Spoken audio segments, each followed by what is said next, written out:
アークナイツ。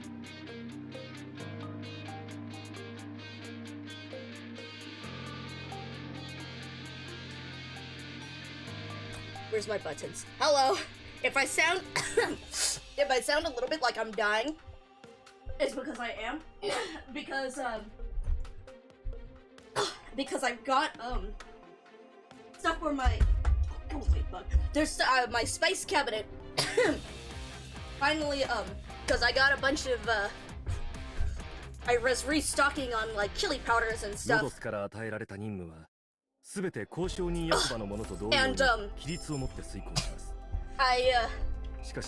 I got my containers for them. But one of them is arbol chili powder, and that shit's a little spicy. And when I'm transferring it, there's a little bit, you know, in the air. So, how are you all doing? Hope you're doing well. Hello, Magic. Give me a second to finish up this last one. My last one is ancho chili powder, which is poblano poblano chilies, which is milder, thank goodness. So hopefully this one will not kill me by being in the air nearly as much as some others. Oh. Okay. I don't know if you can hear the tapping of funneling them through.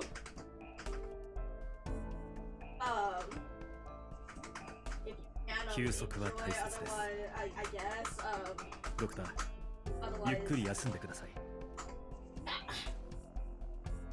Dude, I'm so excited to open up the lore book. It looks so good. Just the outer thing, it looks so good. I am a little bit worried because, I saw that some of the people who got theirs, were missing the region page, like the reunion photograph, which is like kind of not good.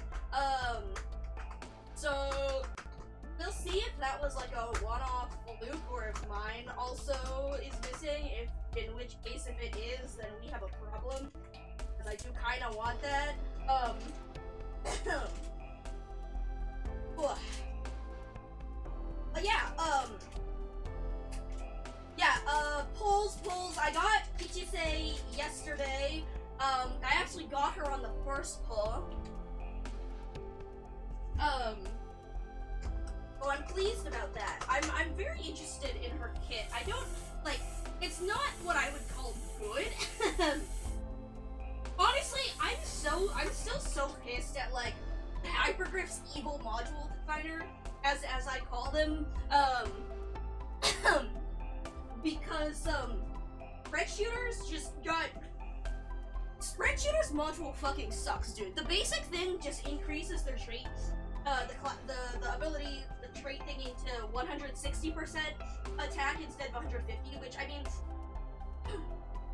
more multiplier is good, but it's not what they need. What they needed is a DP decrease, like splash casters, because you can get so much better, like, AoE nowadays for the same cost as this versus, like, yeah, anyways, it's not good. So, Kichise is, she's very interesting, and I see where they were going with it. I think it's the cycling, effects is very interesting because it allows you, I'm actually genuinely really interested for the sake of strategies, because, using different effects allows you to, different types of effects allows you to anticipate, or allows you to deal with a bunch of different enemies that have... Also, shit, I need to start my mushroom rice. I was gonna make, matsutake gohan. Cause also, hello Wendy, hello Asmis, like Charter Module 2, what does Charter... Bro, I don't even know what Charter Mod does. Hold on. Also, hello, Kiss came back to my computer. Again, so, apologies if I sound like I'm dying, it's because I am, because, I got, I got my spice containers delivered and stuff, cause I, was restocking on, my chili powders and stuff, but I had an Arbol one, cause before they were in, a little bag packet, but, so I wanted them in shakers to use them easier, but Arbol chilies are spicy, and getting it in the air is, oh boy. But yeah, let's see, something, I did the free rolls, I used the free, I got 2 of Kichise, and then, I'm mostly waiting on,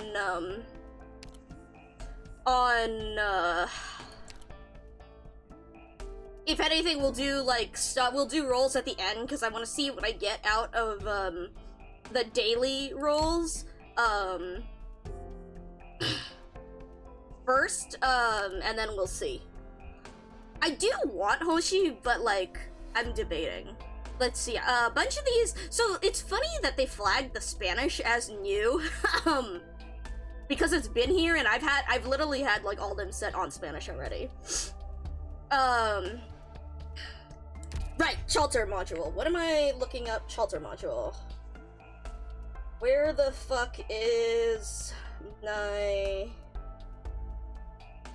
Arknights, recruit... Okay, Arknights, Hopi Sunnies. Mod 2 reduces... What the fuck? Why the fuck did they get... Bro. Hold on. Wait, I need to see this.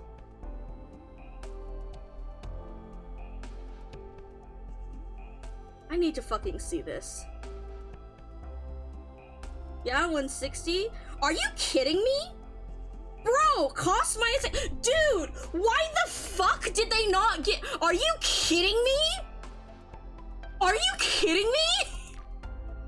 Dude, why the hell did Chalter get that instead of literally every single other spread shooter? Hypergriff, your evil module designer is ruining things. What the fuck? Wait, like, again, literally every single other spread shooter. What do you mean? What the actual fuck? What the actual fuck? Are you kidding me? That's insane. Are you, like, bro, are you kidding me? Are you kidding me? Dude. That's unbelievable.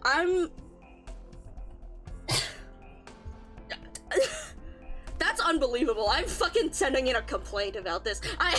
Like, are you, dude, that's literally, like, it's just that the fact that we have for 20 cost, this, like, oh my god, anyways, unbelievable. Unbelievable. That's unbelievable. I didn't know, I knew the water mod existed. I didn't realize what it did. Dude.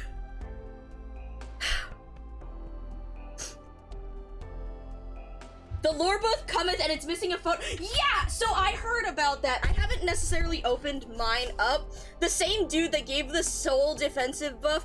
Oh my god, are you kidding? Like, dude, like, I say this is Hypergriff's evil module designer. Like, that's what I call it. But yeah, like, okay, no, but, okay. See, like, with Estelle, I can almost get it because, but like, yeah. Okay, Moose makes decent sense, which, why don't I have your module? Oh, because I never use S2, that's why. Because, generally, like, with placement with them, especially because, okay, with Moose specifically, because Moose has the attack, reduction, generally, like, it makes me think of the very first, you know, Grani event, the very first event in the game, because Moose was actually an incredibly useful operator for that, because you'd set up Kuora, in order to block Big Bob, and then you'd put Moose, in a tile to the side, so that she would, be hitting Big Bob or whoever was on Kuora, but not blocking, because she could not take a hit from Big Bob.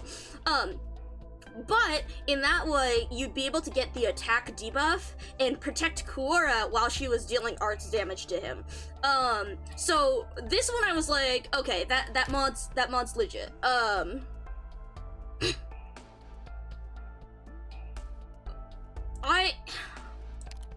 Bro, I'm kind of pissed about that now. I didn't fucking realize. I've been looking at this module and thinking, like, damn, you know, like, what is this, like, okay, I know I talked about this and was like, this is a dog shit module,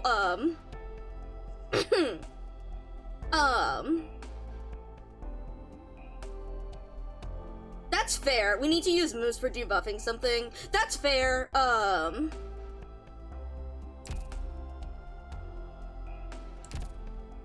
yeah, I guess I mean, cause that's generally how I'll use her, but it's just because, like, I need to because when I do use her, it's because we're stacking a whole bunch of it. Like, between, Shamare and, Moose, it's like that for, like, protection, as opposed to, like, using specifically 4 stars. I can see that, It's good! We haven't opened it yet, because I just pulled it out and I just started. Also, holy shit, wait, oh my god, wait, Asa, thank you. Also, I just realized that, oops, why did that not show up correctly? Anyways, good. I just got online, and I'm dying a little bit because I was, refreshing my spices, and so I have a bunch of chili powders, and the Arbol chili powder, is killing me, cause, well, funneling it, you know, in the air. And, I was just looking at Kichisei, cause we were, like, you know, looking at, like, spread shooters and stuff, and I was like, you know, like, this Kichisei is very interesting. Her kit is very interesting, and I would like to like it, like, well, see, the S2 is particularly interesting because it cycles through these, so it allows you to possibly,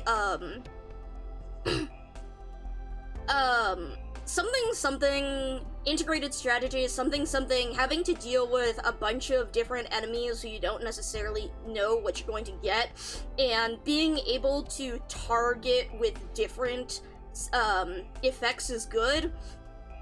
But she suffers still from, like, the attack interval, which is very slow. However, by the way, this goes up to plus 8%, stacking up to 4 times, I think. A 32% attack increase is not bad at all from talent, especially given spread shooter attack. But, the biggest thing that handicaps spread shooters is just that they have stupidly high cost. And I didn't fucking realize, because I don't use Chalter. I knew the Chalter second mod allows her to basically say, just make your own fucking water tiles, so she gets the bonus. I didn't realize the fucking trait effect is to decrease DP cost by 8, which, like, and the fact that none of the other spread shooters get that. Like, dude, are you kidding me? Are you kidding me? Like, we get a measly fucking 10% increase to the trait effect? Like, and you get a fucking minus 8 DP? Minus 8 DP? Like, do you know how many fucking Giallo Knights, do you know how many Giallo Knights niche runs are handicapped by the fact that it costs 29 DP? 21 is reasonable. Like, 21 is good. 21, I might be able to do BP 8, whatever, Path of Life, because that was literally the biggest problem. And when I was trying to do Giallo Knight's Path of Life, the problem is the enemies start walking fast enough that you cannot, like, get FedEx and Executor on the field, or Archer, like, any combo of them does not get there fast enough before the enemies start walking, because they start walking down 2 paths, as opposed to 1. If there's 1, you have to rely on, like, FedEx, but then, but no! Apparently, and so, like, I have, like, looked at that before, like, a number of times and been like, dude, if we had a DP down on this, like Splashcasters did, like, you know, it would be easy. Even if it was like -4 or something, it's still a lot, but at least that's more reasonable, right? And then then Windy says Chen Alter mod 2, and I was, and what? What? What? Yeah, -8. Are you kidding me? Are you kidding me? And you didn't give it to any of these other. It's only Chalter. Anyways, Hypergrave's evil module designer, I'm fucking coming for you. I'm like, you, like, bitch ass motherfucker. Like, I'm fucking coming for you. None of the other ones. The fact that even the others who, like, have, I don't know, whatever fucking fuck ass, it's mixed between dreadnoughts and whatnot, because they differ between the revive, which is like the good one, and the attack increase multiplier one, which is like mediocre, although it could be decent, but like whatever. But at least, you know, they mix it between archetypes. But no, for spread shooters, the only one who gets it is Chalter. Anyways, that's my rant for today. Right. What else were we looking at? Module. Right. No. It's Paradox Sim. Unbelievable. Oh, that's really funny that you're protecting Kuroserum with this. Right, I was just looking at my updates. Oh, right! I used my, my 5-star voucher to get, Kirara, pot because, I still don't have her potentialed, and she's in Colonel now, and I would like to have her potentialed for Ambushers, which I am also really excited for the collab because another Ambusher. Also, I got Bagpipe, because, we'll just slowly and, you know, steadily make our way towards, pot 5, which I doubt, I'm not, like, trying actively to get it, but, you know. Anyways, that's unbelievable. That's unbelievable. God damn it. God damn it. Let's see, yeah, I want to do, like, some roles, but I also kind of don't, cause collab, and True Limited.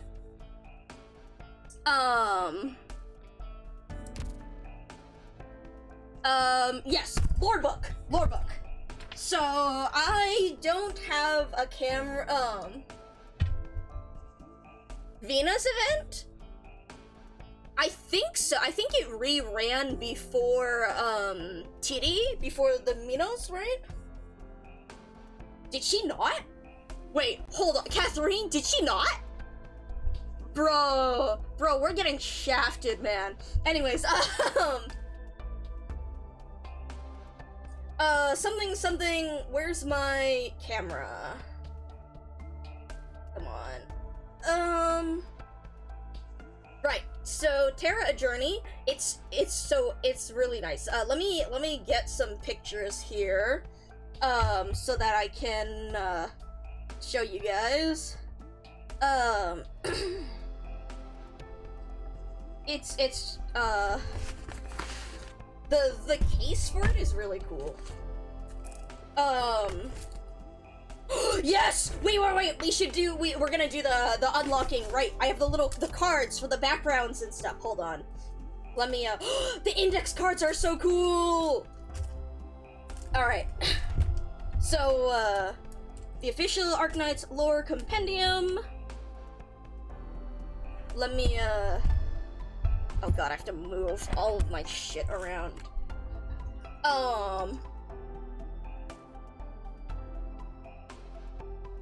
They gave it to oh my god. Oh! It's the fucking Rhodes. Is it the Rhodes Kitchen one? Okay, I'm mad on behalf of Catherine, and at the same time, like, that bobbing skin is kinda good. I did like that skin. Alright, and then god damn though. Ooh, the pamphlet on Chernobyl stuff is really interesting. And then, oh my god, the Gnosis and Lee's business cards. Every few months he gives me another reason. Here, hold on, let me, I'm trying to get all of my pictures together, okay. And then there's my server, there's my background. I'm trying to at least get a few so that I can show you guys all at once. Okay, and then, how am I gonna send this? Oh, fuck. I love trying to... I technically do have, like, a webcam, but it's, like, really, really old, and, honestly, it's probably, like, 480p or some shit like that, because it's really fuzzy,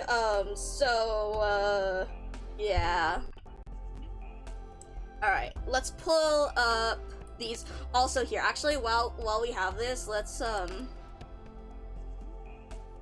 I'm so normal about these. I'm so normal about these. Did they ever skip another welfare other than Bison and, Salon? I don't remember that offhand. I have been looking for you, Doctor. The cleaning agreement that I have entered into with your company is nearing its end. If you desire a new agreement, you may refer to these items I brought with me for reference. The Notarial Hall has never entered into a long-term agreement with a foreign corporation. Our partnership with Rhodes Island will be a new challenge. I am so normal. I am so normal about this. Okay, pictures. Save image. Where are my pictures? Pictures. Lore book. Save.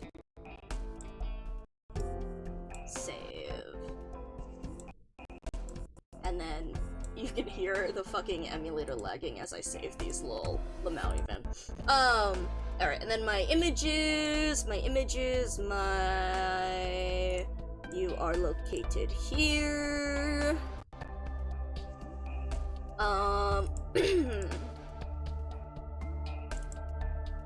Let's go grab you. Oh god, this is huge. Anyways, yeah! Look! So this is, here's the packaging! So it's really cool. It's really nice. There's, like, padding inside of it, so it's like an actual, like, case for it. It's awesome. And then you can see, like, the booklet and the seal of authenticity. Something, shush. And then we have, here is the book, and you can see the booklet is the investigation report on the reunion movement and the Shinobog Lungman incident. Drafted in blank 1097, edited 1098, published private.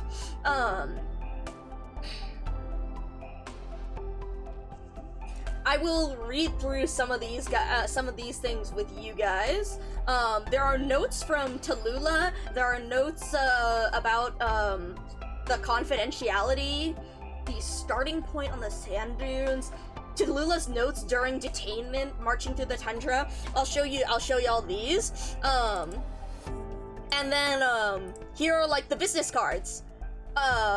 Isn't this sick? Isn't this awesome? I love this.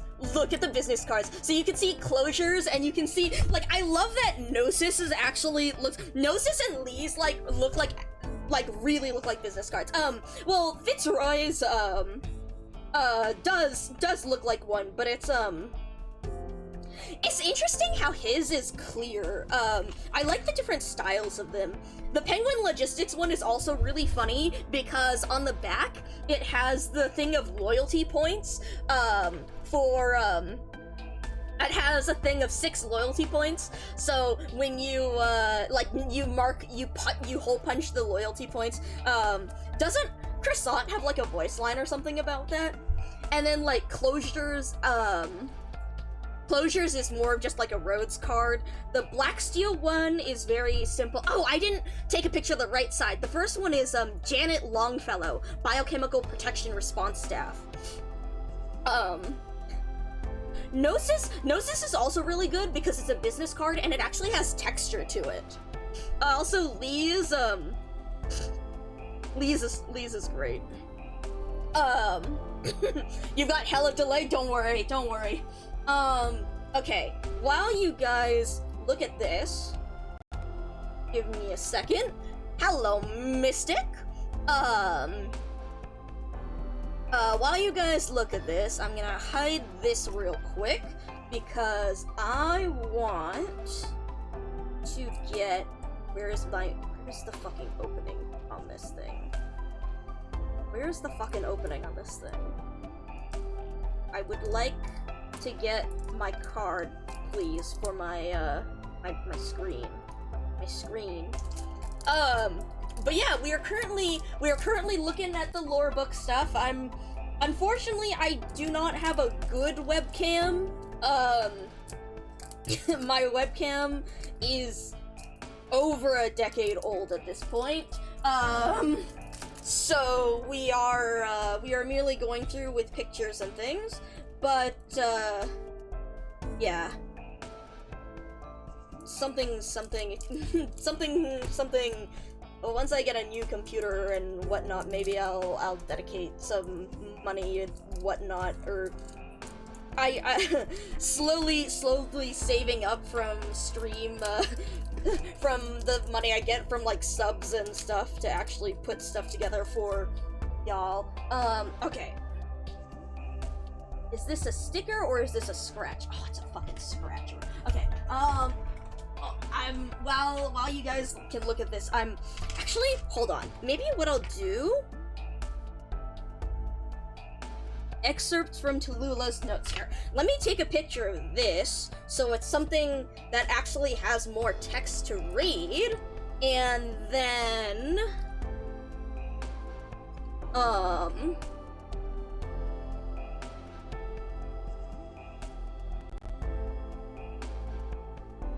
Okay? And then...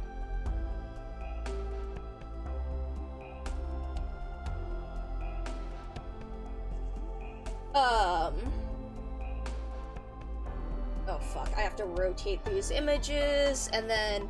It does, Wendy! Like, they're very,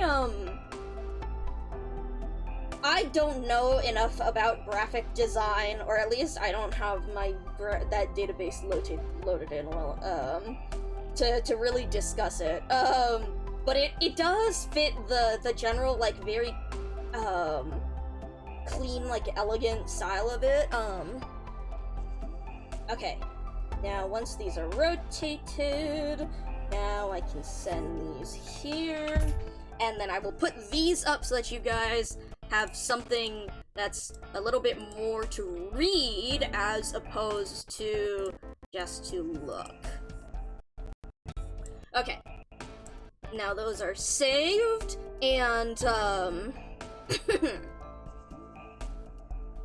where's my fucking images? There's my fucking images. Okay. I like that this is the first page of the document. Also, hold on, let me, where's my filters? Let me get a crop on this. Oh wait, hey, why is the top cropped like that? Yeah, there we go. And then... No. Yes? More? No.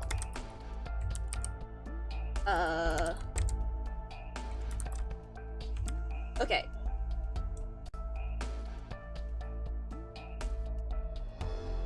But yeah, so here's this one.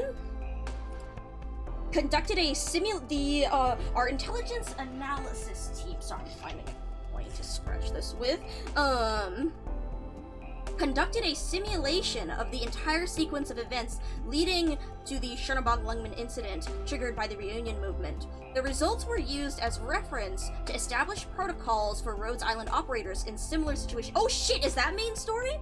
After a brief period of travel, Rhodes Island is about to enter Victoria, and many, including Rhodes Island operators, are concerned about whether our mission will be redefined amid the ongoing conflict. PRTS's efficiency is undeniable, but even closure cannot use it to resolve the doubts in people's minds. Therefore, we need to return to the beginning, to the origin of the Lungman-Chernobog incident, and to the moment reunion was born. Reminder, notify our Banshee that this document has been classified as confidential and needs to be encrypted. Regardless of any consideration, Tallulah Artorias' origins and the real reason for the incident she caused must not be disclosed. Sometimes the only choice is to let the truth sink into the night. Yes, this is an actual book! Well, this right here is not, this is... Hold on, where's another of my images? This is the booklet here. So this little mini booklet is the investigation report on the reunion movement and the Shunobog Lungman incident. But the full book, The Terra Journey, is the big one. Okay.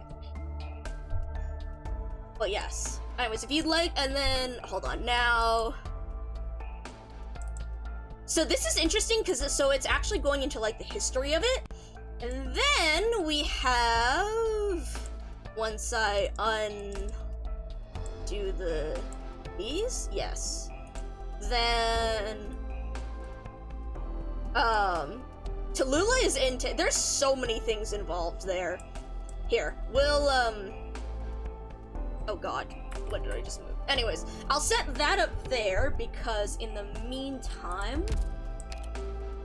You'll hear a little bit of clicking as I... Right, I have to go to this thing. I'm gonna put this on the screen while I go to... What's the fuck-ass redeem thing?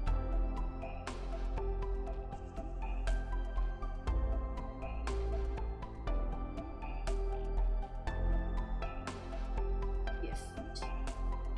Okay.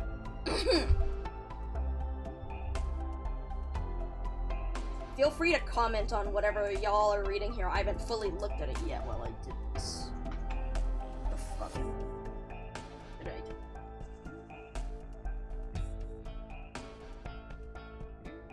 Oh.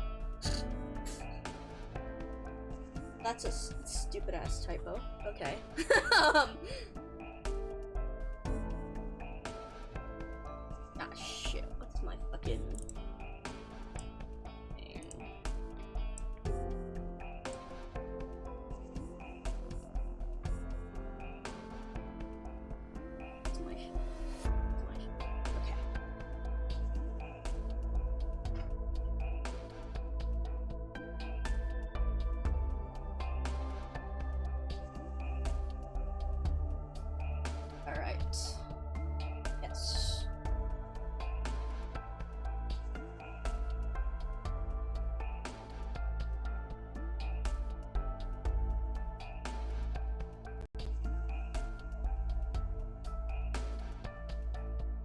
Redeemed! Alright.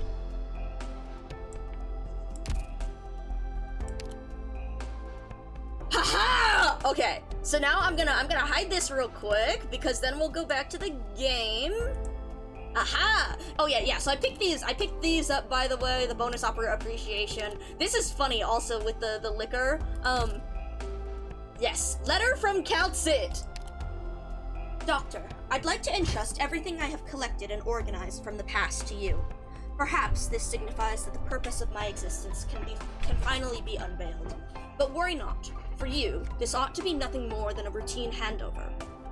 It should be capable of persisting independently of me, and you, I trust, know how to access it. Footprints.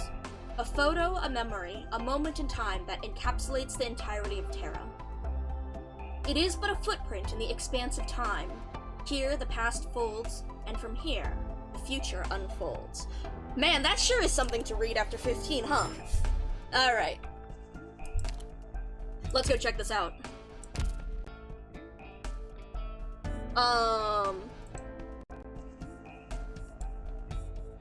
Alright.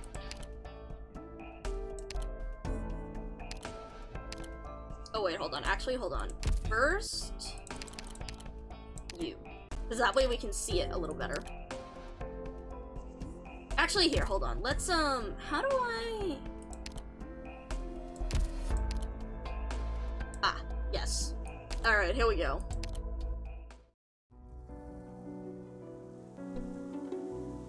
Right, it's the walk in the dust one.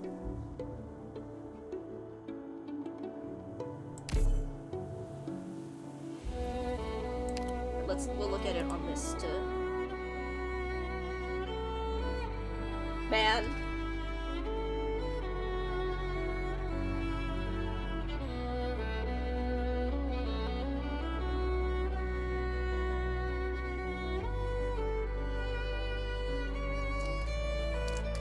This one is really good. Also, like, fuck, you can see the, stuff from the, oh, what's it called? The furniture. The chair, the lights, because the lights we have as in-game furniture.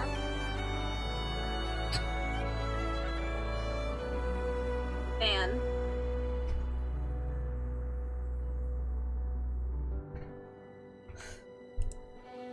we will leave it on this for a little bit. I still like the classic, but yeah. Oh right, don't they have a thing where you can, yeah, you can do the multiple. Actually, hold on, wait. It's fine. We'll just switch it. We're only switching back and forth. I have been looking for you, Doctor. Oh fuck, right. The cleaning Oh, also agreement sorry, that I just realized that I had the volume up. So there, oops. If you desire a new agreement, you may refer to these items I brought with me for reference. Man. The Notarial Hall has never entered into a long-term agreement with a foreign corporation. Our partnership with Rhodes Island will be a new challenge. Then, I wish that they I know why they, like, make the voice lines, like, disappear, like, after, the thing, so, like, you can't see the New Year's one, but it's like, man, I wish I could go back and, like, listen to that at times. Also, I'm normal. I'm normal. This is fine. The possibilities that Arturia and I perceive are uniformly extreme. Nevertheless, Rhodes Island, and you, as its commander, remain a constant variable.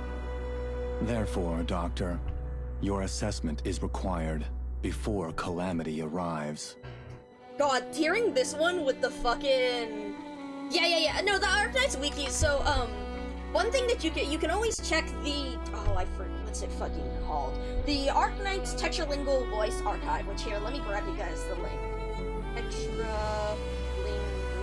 Yes, here it is. The Arknight's Tetralingual Voice Archive has, all the things in a relatively easy to, find thing, and, I mean, A-Ship also has it, but, if you'd like to specifically look for the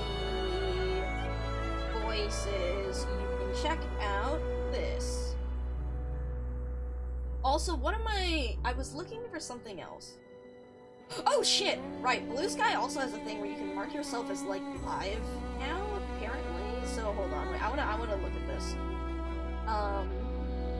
Whoa. Cool!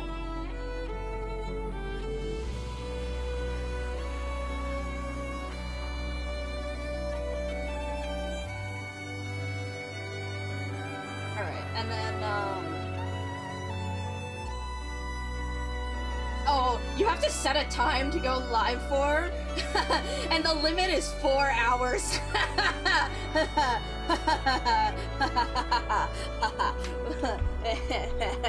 Anyways, alright, so what are we, right. Also, here, hold on. While I have this one up. Also, wait, I'm sorry, I just glanced at this and I just saw the Vuse Vanguard's blade. Oh my god! Wait, that's a relic. That's an integrated relic. Regional voices are still limited to hold on. Lore. Lore indeed. Lower. Hello, I hope you are doing well. Hold on, wait, actually, if I go back to the main menu, can you see him better? No, not exactly. Here,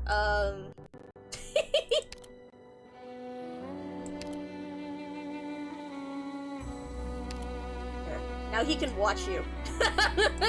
as I have this up. But yeah, there we go. Anyways, let me see the tetralingual. Okay, no, the tetralingual doesn't. But if I look at where the fuck did operator details, because I'm pretty sure that does the new A ship Puppy Sunnies? Puppy Sunnies, yes, I think they do, because they have the CN Regional, and then if I look at where is show me Thorns. Oh damn. Okay, no, they don't. I wonder if okay, I have to look at the tetralingual voice archive again, see if maybe they do have more despite it saying tetralingual. Okay, and then let me Relax, grab... sleep, Doctor. You need more rest. I know, Fetty. Okay, and then let me grab these. No, you know what? I can't really do 2 pages on here. You can't really read it that well. Okay. It's 1.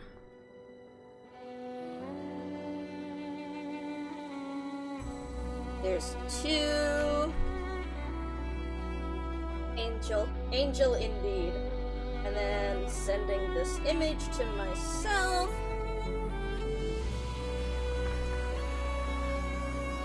Also, hold on, wait. Oh, the Duke 1031 Vixen related reactor, Originum dust, contracted oropathy.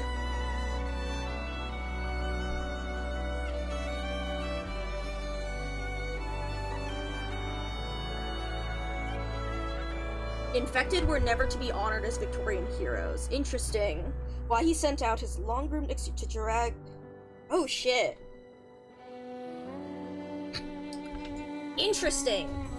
So this is, like, historical, like, exploitation of the infected, basically? Hold on. Rotate 180. Rotate right. Again, apologies for the quality. I wish I had a better webcam. If,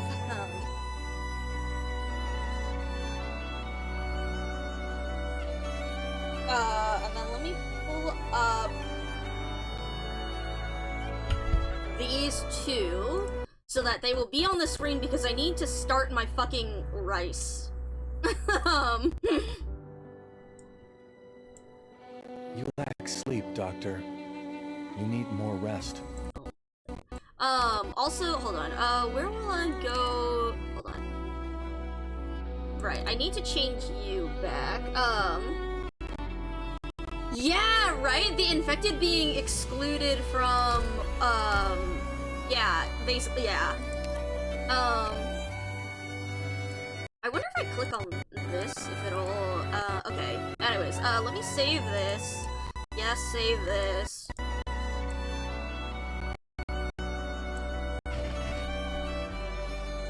Yeah, like, it really is, like, how it's, like,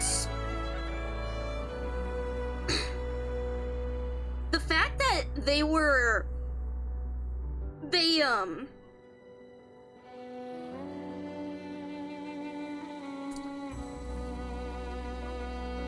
fact that they had, done such a thing to, like, to make such a difference in the fight, but then, and then were honored briefly, but then they were separated from the rest, and then,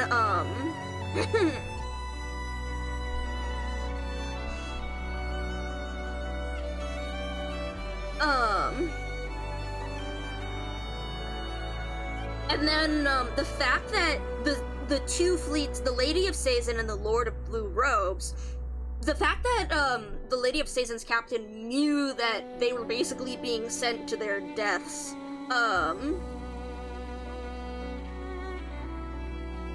his long-groomed executioner to drag the Lady of Sazen and her crew, once war heroes, to the gallows.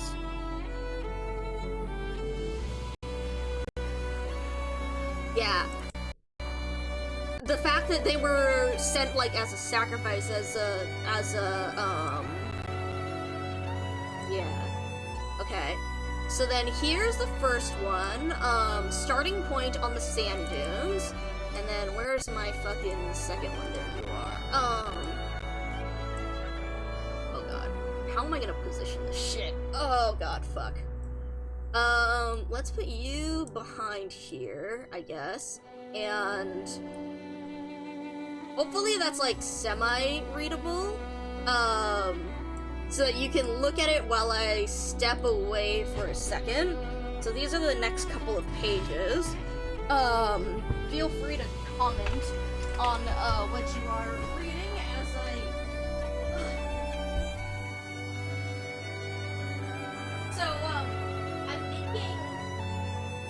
I'm making Matsutake Gohan.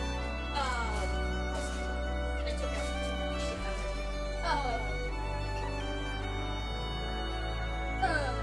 so Matsutake Gohan it's a form of Kinoko Gohan, which is mushroom rice, but oh shit. But it uses the Matsutake mushroom, which is a very like special or considered special mushroom that in Japan, because it's very seasonal. And it grows on pines, and it has a very kind of like scent, a very strong scent, and is very highly prized. So I don't get this very often, and usually what I do actually is I have a bunch of other mushrooms as well, which I honestly forgot to soak these from earlier. Oops. Also, the recipe I use, Kinoko Gohan. Why is it not bookmarked?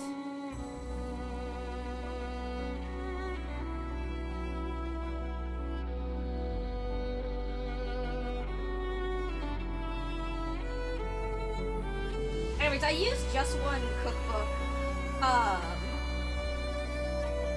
If you want to look at the Matsutake Gohan thing here, let me spend to you guys.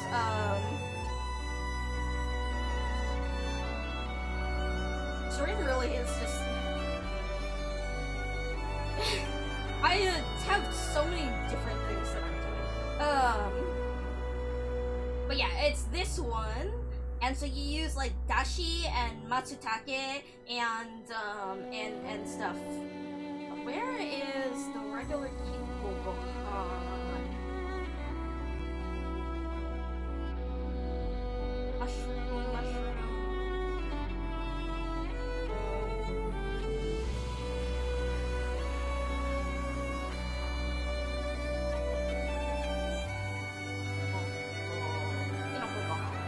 Here we go. Anyway, something. This way, I honestly wanted to start it earlier, and then I got too excited about the lore book. Now we can have Kinoko Gohan, and we'll see what stuff is mentioned as we read through the Higashi event as well. Okay, right. Dashi, soup stock. All right. Okay.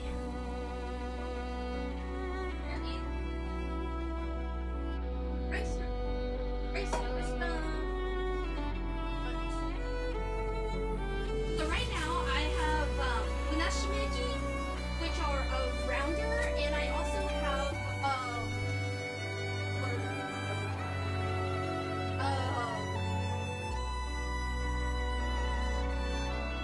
Oyster mushrooms, and then I have a dried mix that has shiitake for flavor, which I need to.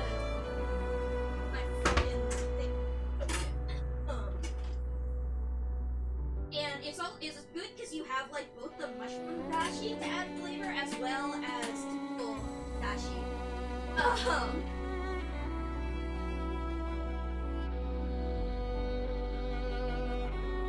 These guys cooking briefly, just enough.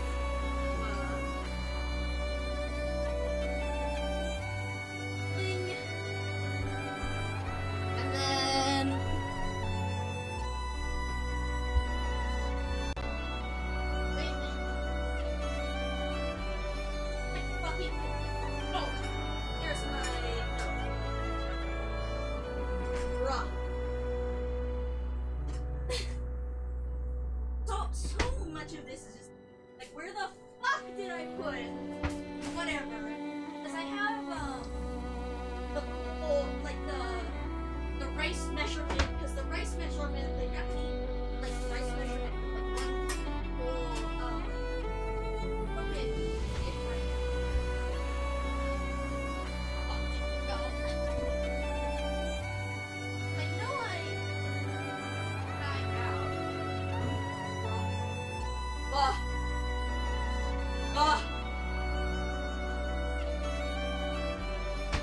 being organized.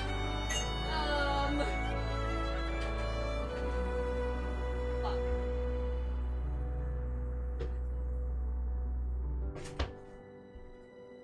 Okay, dead ass.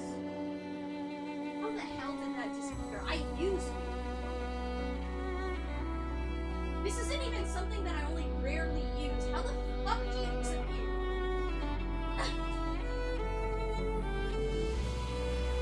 I'm so good at existing.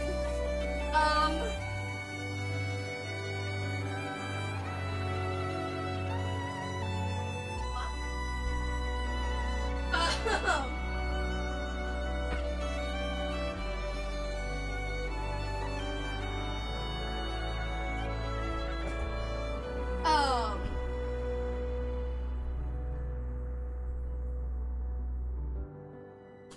Anyways, something.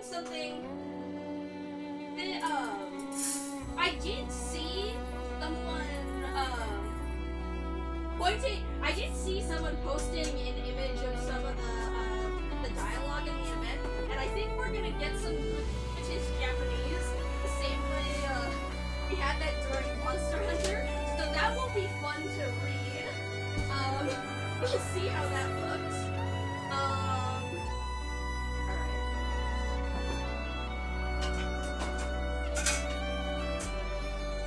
Hear all the fucking clanking around, that's good. Okay.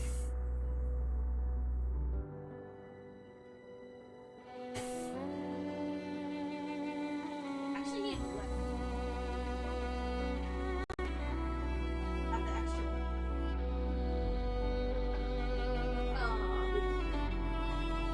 But yeah, I saw that there was some of the stuff with the, what's it called? Oh, well, the only, not,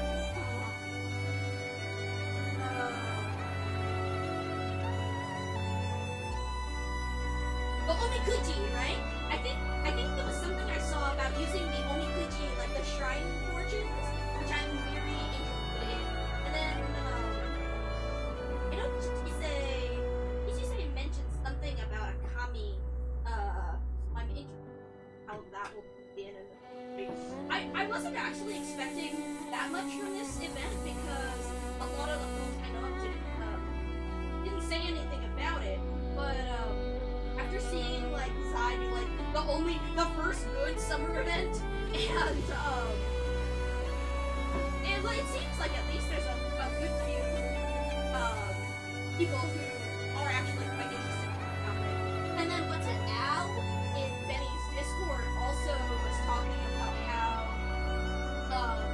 it made them want like how to guide Hoshi a lot more, so that bodes well.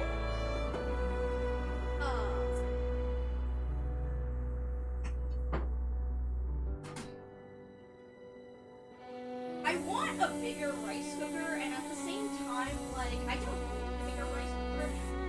Mine is only like 3 cups.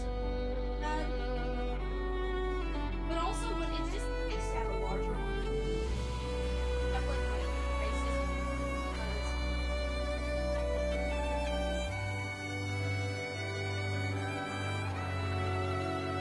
I freeze them because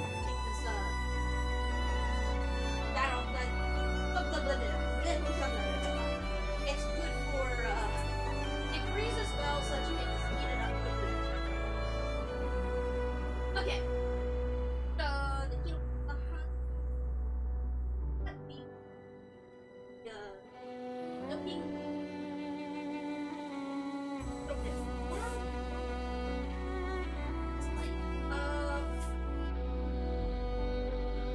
I'll send you guys, I'll show you guys a picture as well in a second, right? So you can see the process.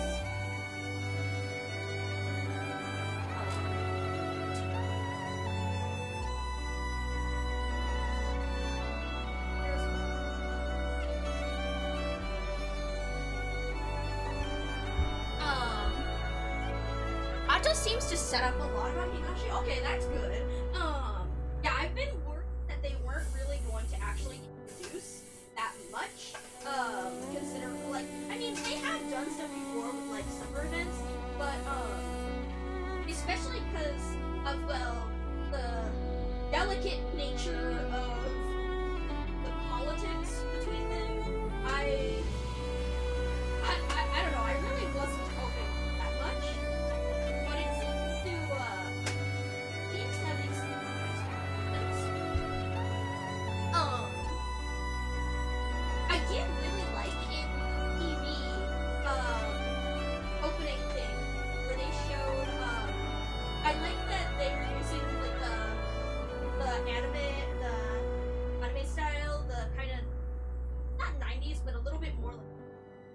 it was funny seeing the 2D animated style compared to 3D look of Oshi and the fights and all that.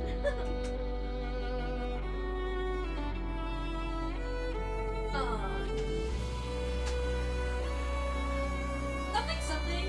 Also, the other night, I was considering yesterday, and then I ended up not. But I know that Matsukiri's voice lines, one of them references Koi Koi, which is a Hanafuda game. And funny enough, my cousin just acquired a Hanafuda deck and taught me how to play Koi Koi a few months ago, and so we've been getting kind of into it. I got all excited because I was like, oh shit, I actually know how to play that now, and yeah, I wonder if they're going to. So I've been trying to learn some other Hanafuda games as well.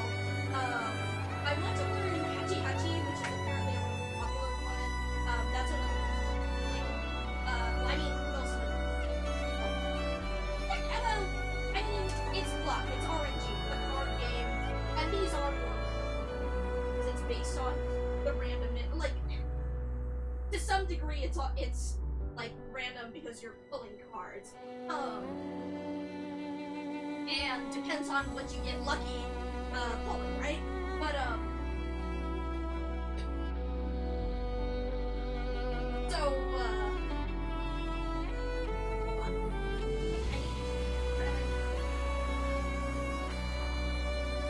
Where's my fucking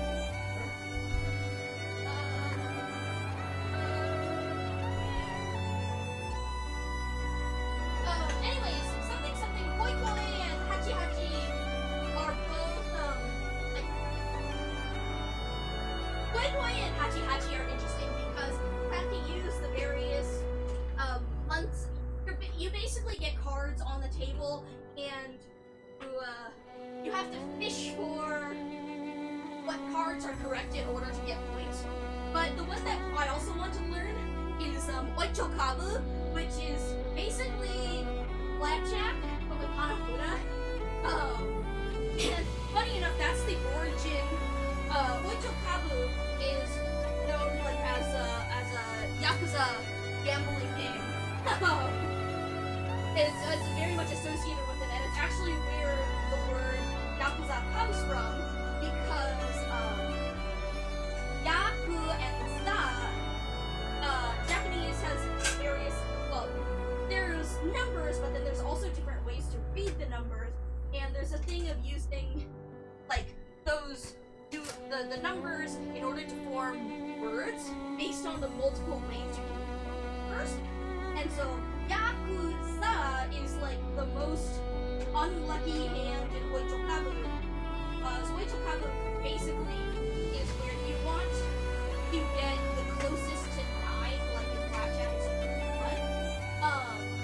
But you don't, if you go over, it basically counts the 1's digit instead of both the 1's and the 10's digit.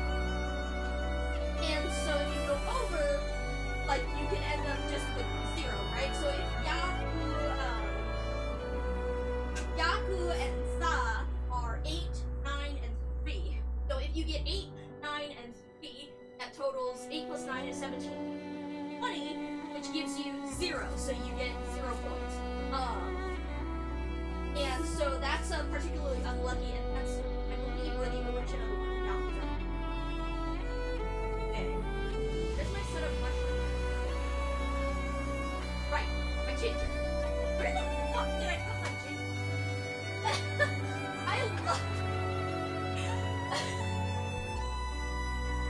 it's so good looking stuff.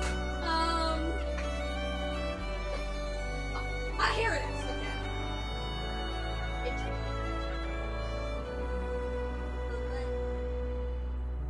Mushroom. Do not mix the mushrooms because are you good? You good? Honestly, I probably should. Let's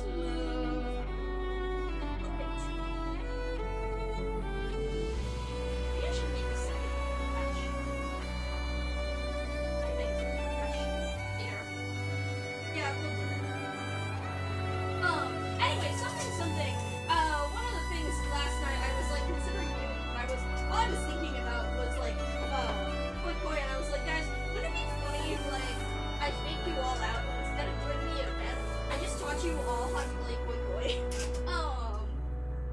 Which we're not going to do, at least not intentionally, but you never know.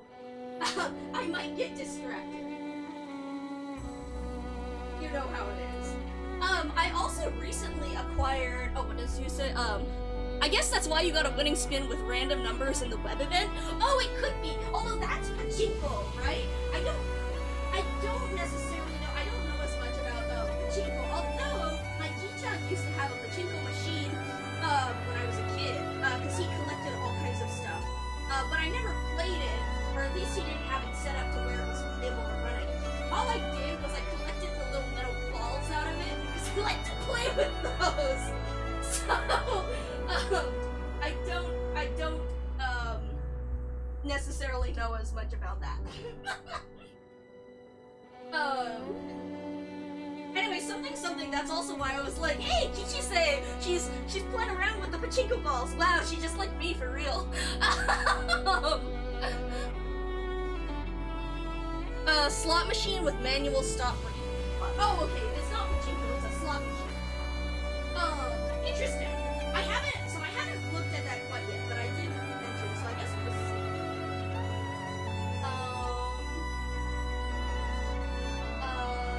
Okay. We have our ginger.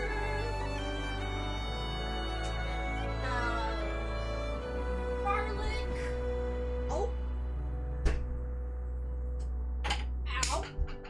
I'm good. All good.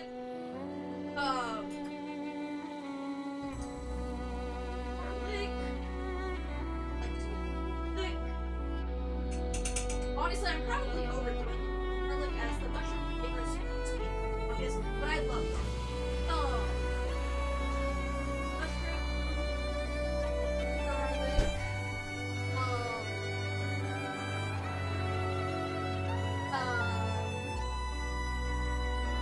Then we put our mix of dashi, my mushroom dashi. That's turkey.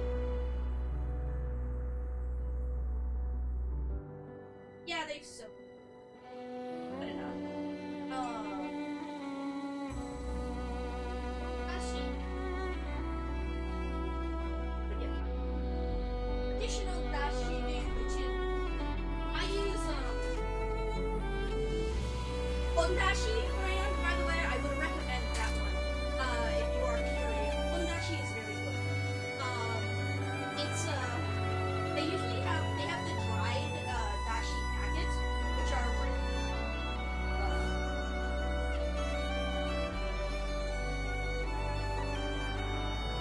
mix up dashi here.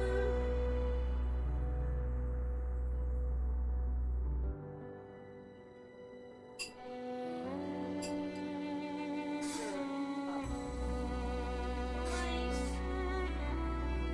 Probably water. A little bit of shrimp. Dashi is salty enough already, but it adds a little bit depth of flavor.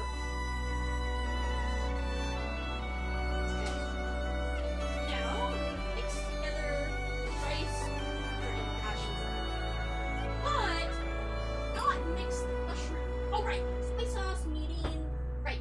Mirin, sake, a little sake as well. So the mirin is this rice wine. So that's a little bit of flavor, and then the sake boils off, but it the alcohol allows some of the other compounds instead of alcohol, and it adds some salt. And then we don't need extra salt because we have the dashi and oyu in here.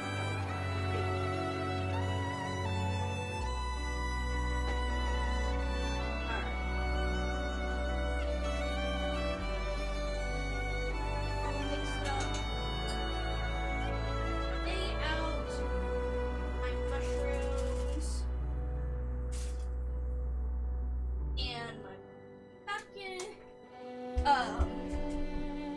ArcNet's menu, sorry. Thank you for that. That's right. Because I keep forgetting that I've, like, stepped away. Hopefully that's a bit better. My bad. And then... I wish you guys could smell the matsutake. It's so good. Gently want to rinse him under running water.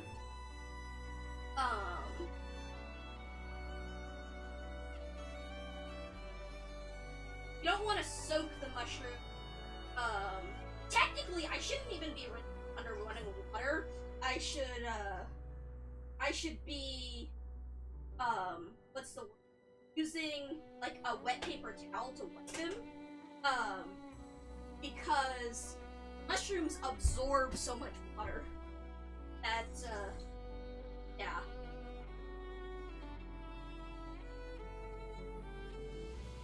First, let me...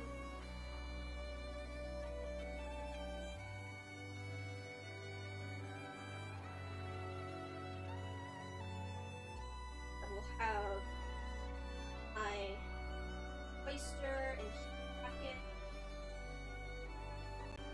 This might be a little bit... It's fine. It'll be good enough.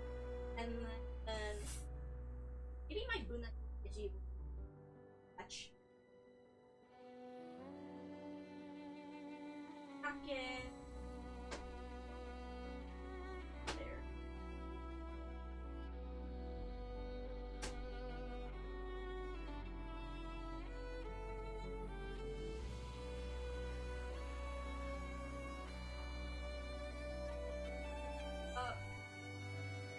This one doesn't have as many as some matsutake I've bought, but it is what it is.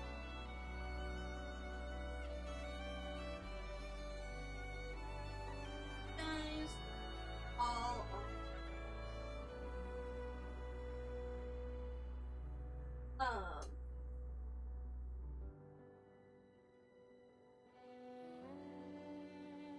Yep.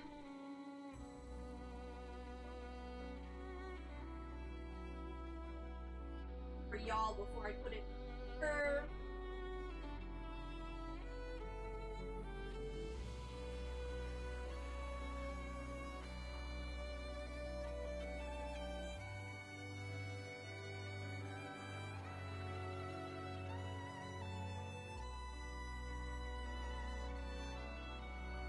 Alright. Here. And right, just blew the but it's all. My bathroom, it is not.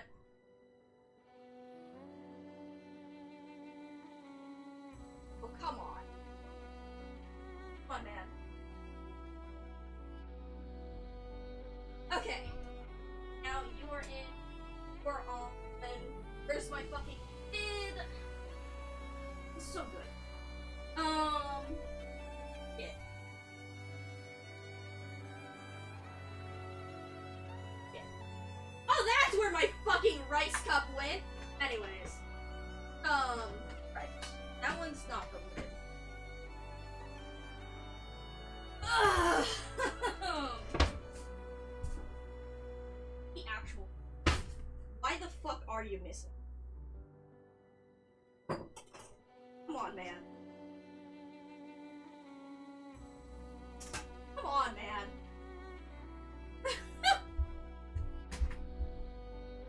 I am so good at remembering where I put everything.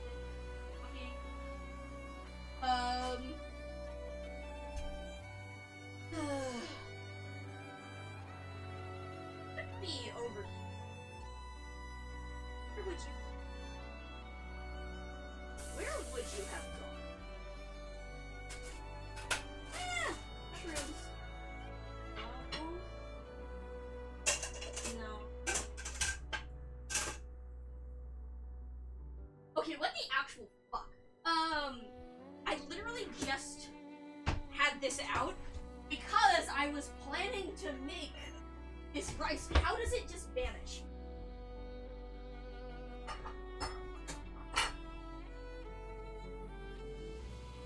something? I have medicated ADHD and yet this still happened.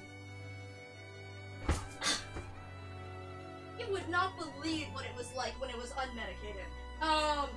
There you are! Okay, cool. Cool, okay. Alright, let us now set this to cook. Okay. And you can go back in the fridge. You can go back in the fridge. I'll get back to you later. Thank God.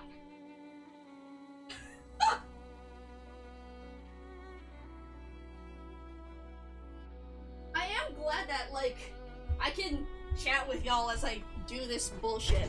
Alright. What are we reading again? Fuck! Okay. Let's adjust my, my music again now that I'm sitting back over here. Right. So going through this booklet, what is this? 04 out of 16, starting point on the sand dunes. In the year 937, Lord Eric and Professor Larian D. of Pisa Parliamentary University co-authored a renowned paper published in the City State Historical Review, issue 44, titled "Where Did We Come From?" The paper asserted, based on several weathered remains recovered from Sargon's burial pit number 4, that the isolation and execution of the infected were legally sanctioned. Jesus Christ. More than a century after this paper was published, a Colombian archaeological team uncovered several human remains and artifacts in northern Sargon.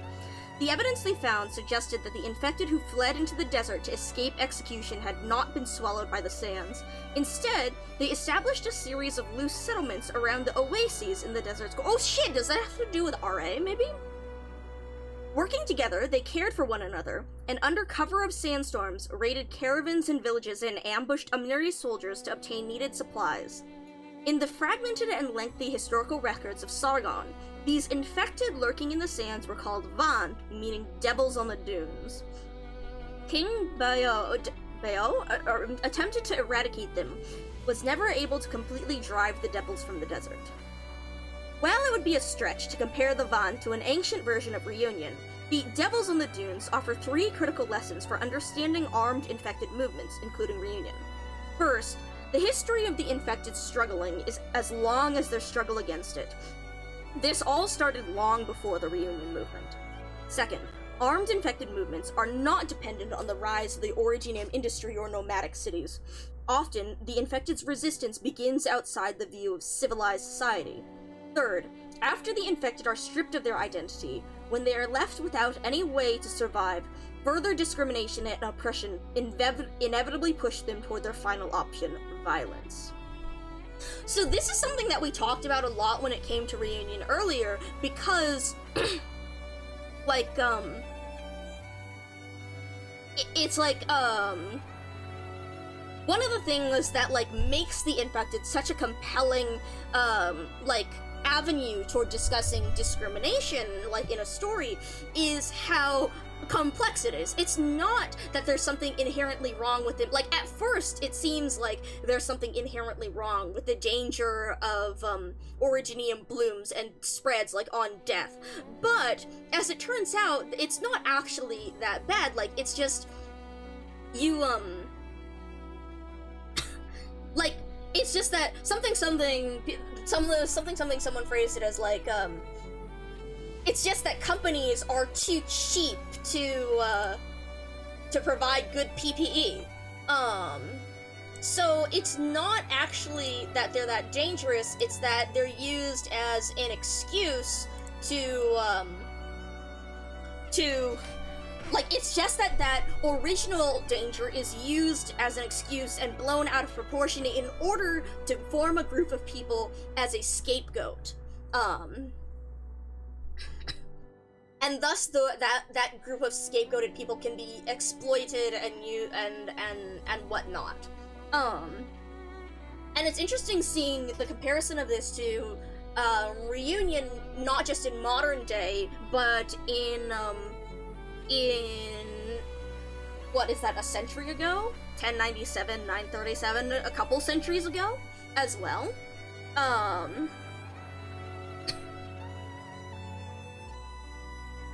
And yeah, and I mean, it explicitly says, just like, they're stripped of their identity and they're left without any way to survive. Further discrimination and oppression inevitably push them toward their final option. Am I going to play Enfield? I'm going to play it. I am pre-registered. I may or may not stream it because, my PC and my phone can handle playing it. I'm not sure how well it will like streaming it and playing it. And in all honesty, I'm not really that much for that style of games. I don't really like the kind of like Hoya or Honkai, Genshin, open world running around kind of thing as much, or like real-time like fighting, which is, I mean, like part of the major appeal of Arknights that it was tower defense, because I love tower defense. So I will probably try and play it, but we'll see how much I keep going with it. I'm primarily interested in it for the lore. I really, really want to know where they're going with the lore, especially because of stuff like the Reconveners. I wasn't actually super excited about the Reconveners at first. I wanted them to, like, again, with new characters as opposed to, like, I want to see where they're going with the lore and new characters, as opposed to just rehashing the characters that we're exploring in Arknights. But I actually find the reason for the Reconveners existing quite compelling, with the fact that they're, based on memories from the assimilated universe. And they revive Calcit, lol. Enfield will be out on the 22nd, so in 1 week. So we'll see. It's not really my style. Yeah, I mean, okay. The thing that's compelling, so Enfield is compelling to me, because, is one, the lore, and two, the Factorio aspect. I am very interested in the Factorio aspect. I streamed a bit of Shapes and Shapes 2 a while back. I do very much like those kind of things. I liked Shapes 2 because there was a lot more, flexibility when it came to placement and factory organization, but I don't like the 3D aspect. I don't really like 3D. I don't play that many 3D games and such that much, so, yeah.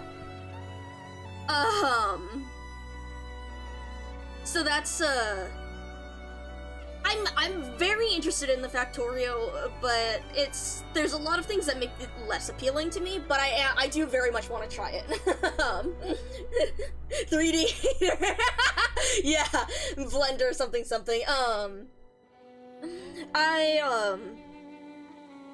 It's mostly just like, I mean, I think that the style can be very good. I just think that, like, a lot of times the the realism of 3D is, like, I've mentioned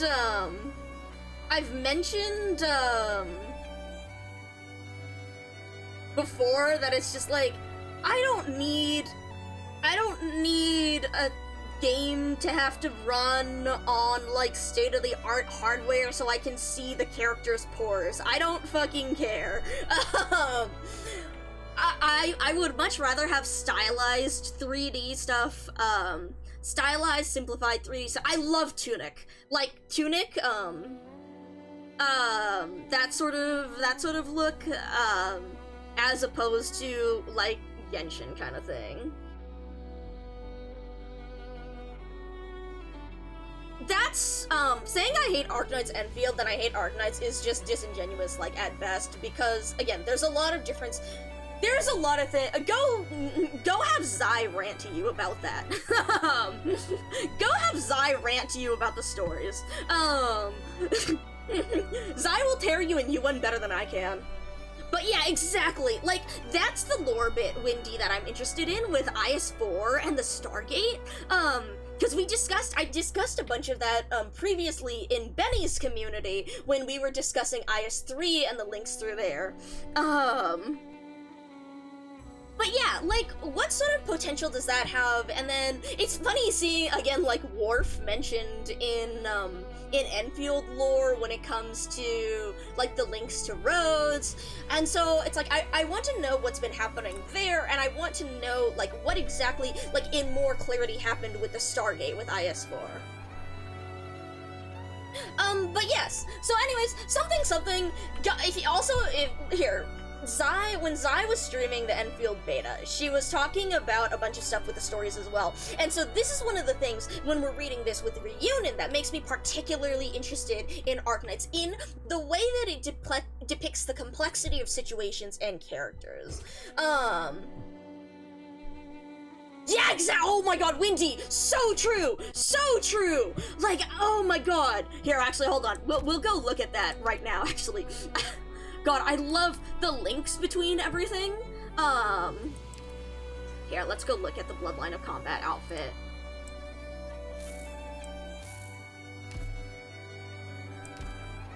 Like, the Varys talks here. "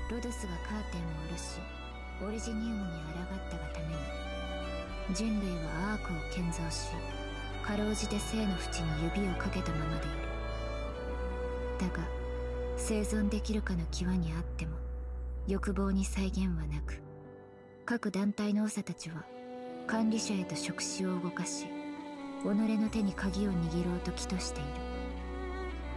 君が彼らの境遇を哀れに思っているだろうか。必ず自分の判断で決定を下さねばならない。But yeah, so like here with about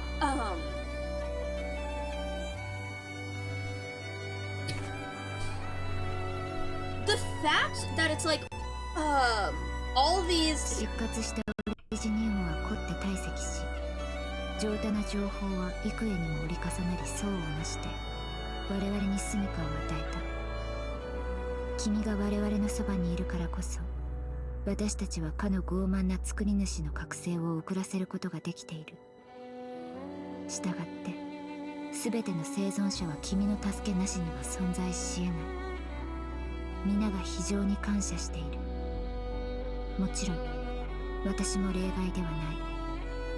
So like this talking about how like Originium has overcome like the land, and again we could delay the awakening of Priestess, the fact that it's like talking about all the different countries and the way they were trying to work together but the difficulties of survival, like, and the whole thing in Kaltzit's IS-4 lore when it comes to discussing like how she hesitates before letting Terra have the information about taking to the skies, because she worries about the ability to unify, the ability to be unified, as opposed to the separate, like, as opposed to what she says in her talk 1 about greed and survival. 人々はまだ樹木の姿を思い起こせるがゆえに、オリジニウムの集合体を指して、あれはオリジニウムの森林だと形容することが可能だ。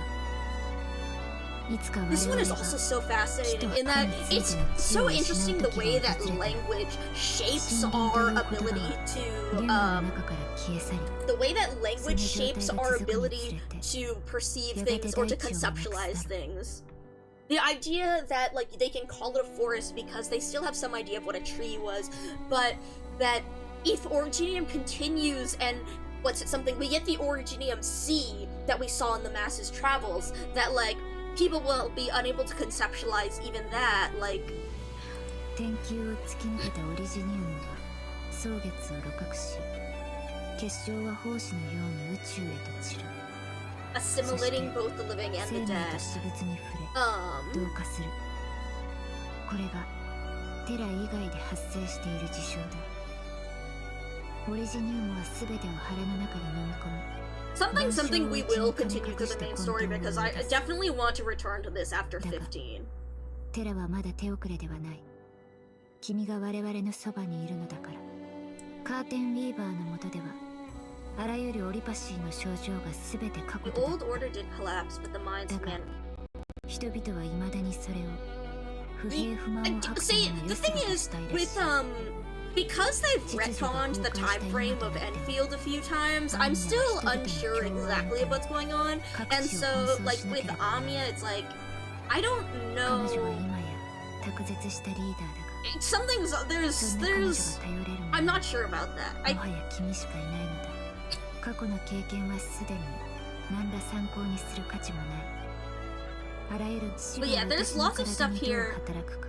Side note, その率はすでに this was also fun. This was fun to 私が read 受ける戦側に after, 関して心配する必要はない。 after chapter, what is it, 12, 君自身の where, 状態 with に常に注意 Teresa's? を払うべきだ。 You already know how death functions for me. And then, I bet this will be doubly interesting to look back on after 15, you know? 結晶がきしむ音が聞こえた。オリジニウム態度がすぐに私を分解するだろう。そんな顔をしなくていい。アーミヤとこの年のことはよろしく頼む。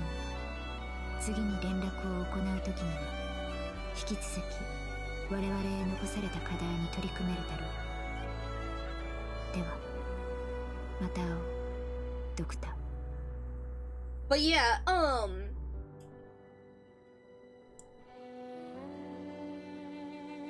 anyways, it's particularly interesting to listen to all these when it comes to this and the Stargate and ascending outside of Terra, and then considering like the disaster and what will happen to Terra, and then Enfield, Hi, Raito. We were discussing this because Nyokiora mentioned Enfield and all that. But you could see so right now we were reading through the reunion booklet and about like the history here. And so something we were talking about the Stargate, we were talking about Enfield and what's happening, and about the complexities of like what Arknights the complexities of Arknight stories, because so here's one of the things with the lore book, right? We're discussing literally like on the fucking like second page of this.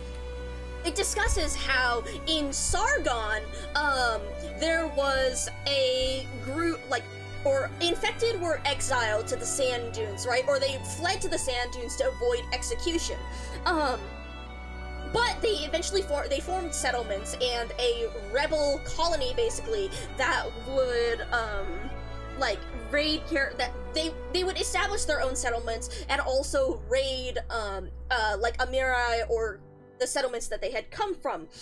But it discusses the complexity of, like, the fact that the reunion movement is founded in all of these previous, groups of like infected, in that it is an almost inevitable thing. It's not dependent on the rise of industry, it's not dependent on like nomadic cities, it's not dependent on any of that. It's dependent purely on the oppression and the use of the infected as a group of people to scapegoat. And as those people are discriminated against and oppressed, they are forced into their only option, violence. And that is the same path that Reunion has gone down. But so the the moral like ambiguity, not moral ambiguity, but the shades of gray with this when it comes to like the infected, it's not an inherent danger of the infected, it's the discrimination and oppression of them that forces them into this situation. It's like the infected, the fact that infection, yes, it is a danger, but it can be countered by just like some PPE, like companies are just too cheap to get the PPE to protect people from infection. The death, there's ways of countering, like, the death bloom is one of the most dangerous parts, and yet, like, there's still ways to mitigate that, and, enjoy your lurk, Raito. There's still ways to mitigate that, but, the discrimination, the fact that these people are pushed into situations where they are more likely to die makes it more dangerous than it actually is, but that's of course, that's a result of, like, societal forces. And the complexity that's discussed here is one of the things that's so appealing about Arknight's story, because it shows all of the facets, that really make up this problem, as opposed to simple, like, ooh, this people are racist against the group of exploders because they explode and kill people. Like, yeah. And it was interesting hearing, like, for example, Xyrathin's take on the beta stories and the lack of complexity that they had, as opposed to, like, the very first technical test. So that's one of the reasons why I'm, like, kind of hesitant about Enfield, but I am going, and anyway, so that's why we ended up talking about Enfield, and also other hesitancies about it, but yes. You don't need to keep adding me, by the way.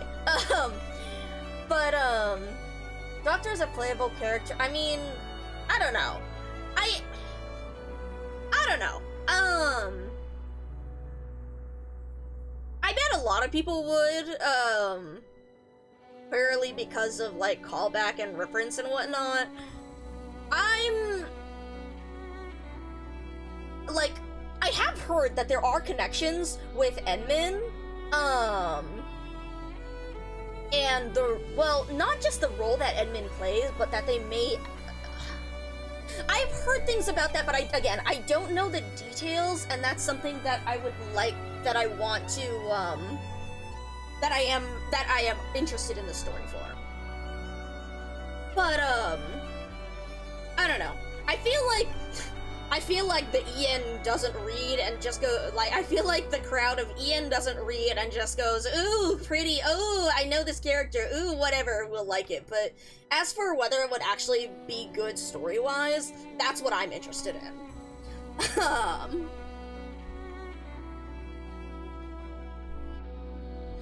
But yeah. So, what we were saying, violence. When Tallulah Artorias gathered these violent forces and attacked, a nomadic city and nearly its entire population were wiped out. In this armed, infected movement of unprecedented size, Rhodes Island witnessed how the infected's ideals became enmeshed with political conspiracies. They saw how a war banner could be shredded by Ursa's frigid winds. Not much is known about Tallulah Artorias, the leader of Reunion. In fact, we are not even sure how she founded the movement in the first place.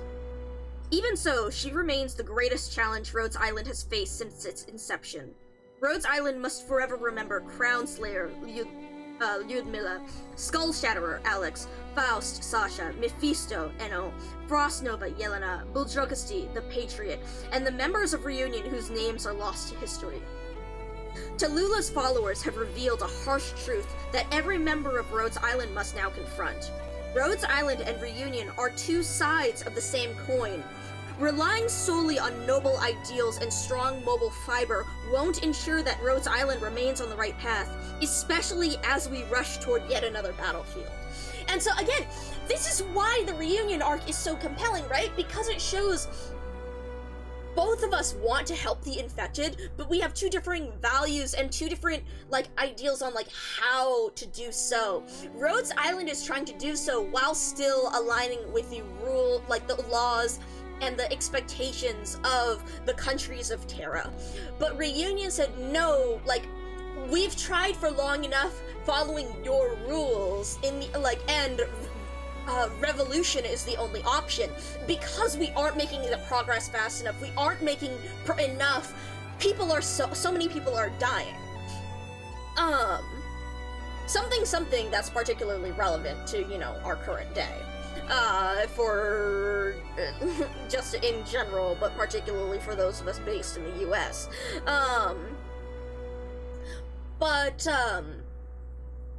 It's very interesting again how it makes us question, like, is Rhodes Island on the right path here? And the thing of, like, needing to question and to ask ourselves every step of the way, what is, like,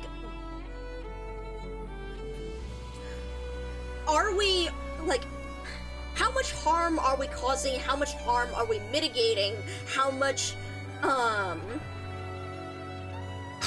change are we actually able to make?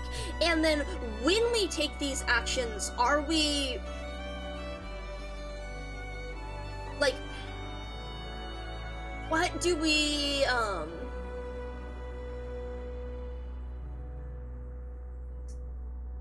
something,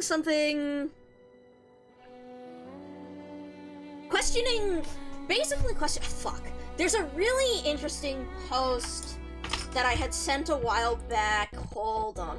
Let me look at this to cross-reference.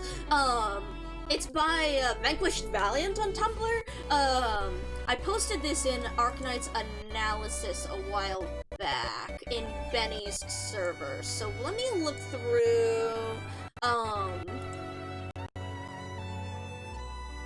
it was like the contrast between Alina and Tallulah.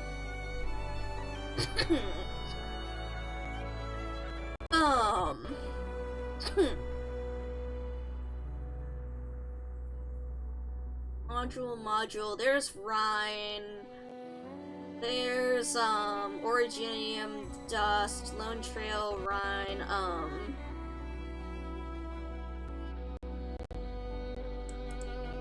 where the fuck is, oh god, Hortus, Twilight, Firelight Casts, there's so many different things here,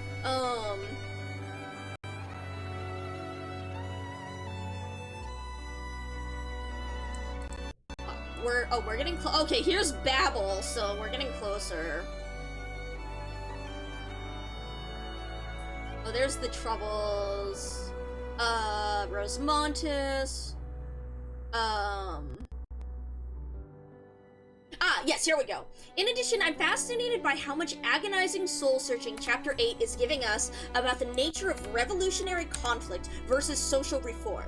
It's been a building theme for a good deal of the story, with the contrast between Rhodes Island and Reunion. But Tallulah's ideals, and more specifically her extensive conversations with Alina and Patriot, really hammer in the point and chew the scenery to exhaustively cover every angle they can think of. And like good philosophy and science fiction of old, Arknights is hardly a strong advocate for one or the other.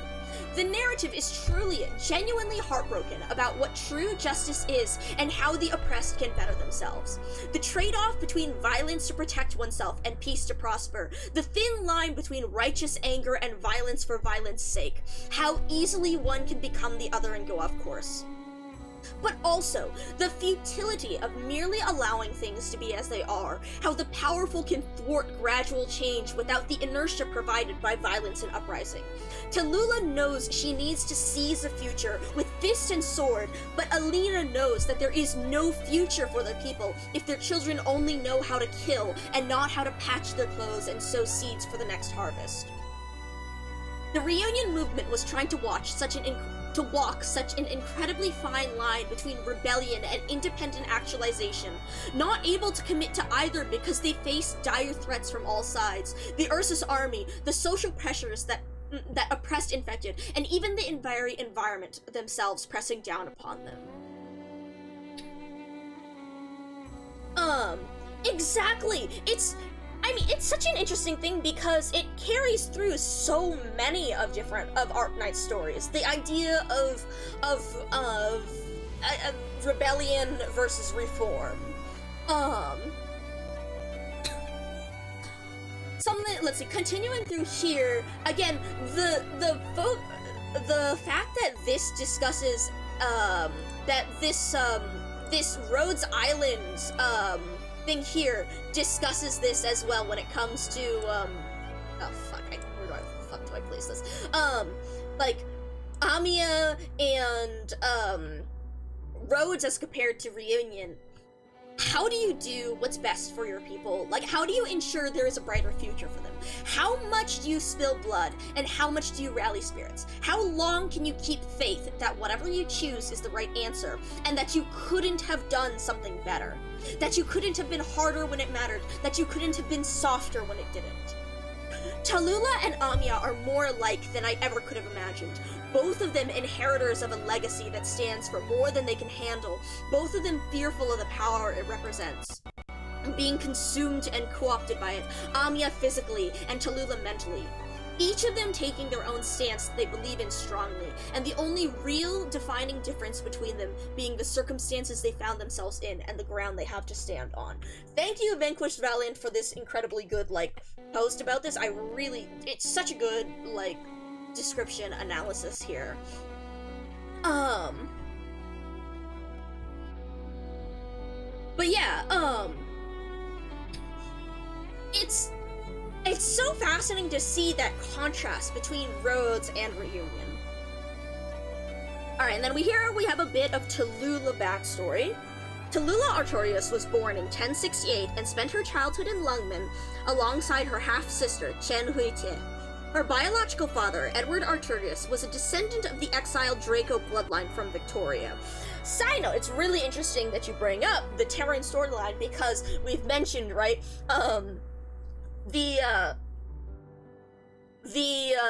there was another thing in the Terran storyline that mentions the Draco and our two, quote, unquote, Draco descendants that we know of.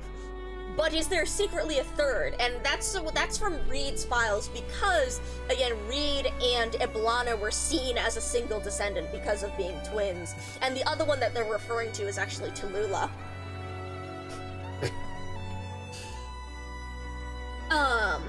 But yeah, so it's also very interesting how they're not just connected by parallels in story, but in bloodline as well. But yeah, something. The fact that we've seen this in Rhodes, that we've seen this in Reunion, that we've seen this in Dublin, it's they come back to it for a reason. The identity of her mother, who is also Chen's mother, cannot be disclosed as per a memorandum between Rhodes Island and Lungmen. In short, Tallulah's birth was once a secret to be protected at all costs. Wei Yanwu sacrificed his own sworn brother to prevent it from being revealed. After Edward's death, many believed the Draco bloodline that once ruled Victoria had been wiped out, until the flames of Dublin were reignited. In 1077, under the coercive scheme of the Duke of Cachet, who used an entire city as leverage, 9-year-old Tallulah was taken from Lungmen, and she spent her youth within the Duke's territory. The Fidia Ursine noble did not mistreat Tallulah. Instead, he trained her as his successor and disciple, for better or worse.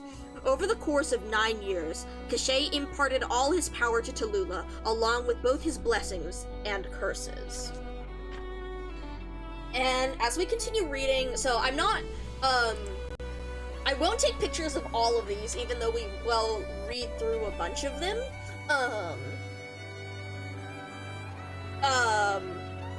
If you'd like more pictures of particular stuff, feel free to ask or send with Blue Sky or stuff. I may or may not get back to you, but yeah. Okay, so we have another attachment, Tallulah's notes during detainment. I woke up from a nightmare, the alarm blaring in my ears, thunder rumbling outside the ship's hull. Dr. Evans dragged me out of bed, his face deathly pale, tears streaming down his face. He commanded us wounded folk to hide under the beds. He explained that the Lady of Sazan was trying to— Okay, so this is still calling back to the Lady of Sazan, the one that we read on the first one about the war heroes turned infected, turned sacrifice. He explained that the Lady of Sazan was trying to avoid a sudden catastrophe. Though badly battered and infected with erypathy, I was still a soldier. Gradually, I began to realize that the sound I heard wasn't thunder. It wasn't thunder at all. It was the sound of cannon fire. Soon after, a voice boomed through the ship's speakers. It was the Colonel. He announced that the Lord of Blue Robes was firing on us, and that he had decided to return fire. Testimony: County Barnard Military Court Trial Records. Oh, so right, they were, he sent the old Duke of Gododin knew this well, which is why he sent out his long-groomed executioner to drag the Lady of Sazan and her crew, once war heroes, onto the gallows. However, things didn't go as the king and dukes had planned. In the end, this full-scale war, fueled by extensive use of military-grade originium, led to the largest outbreak of orypathy infections in history, and it was all our fault. Interesting. So, I'm sure that will be interesting, as we've heard Gododin talked about in the Victoria arc as well.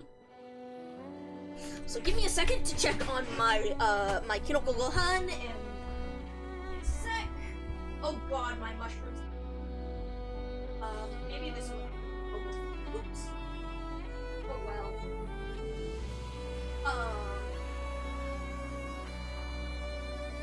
Let's see. At least it's not bubbling over like sometimes when I do. If you cook both rice and farro, you get a really nice texture, but it has a tendency to bubble over if you're doing it.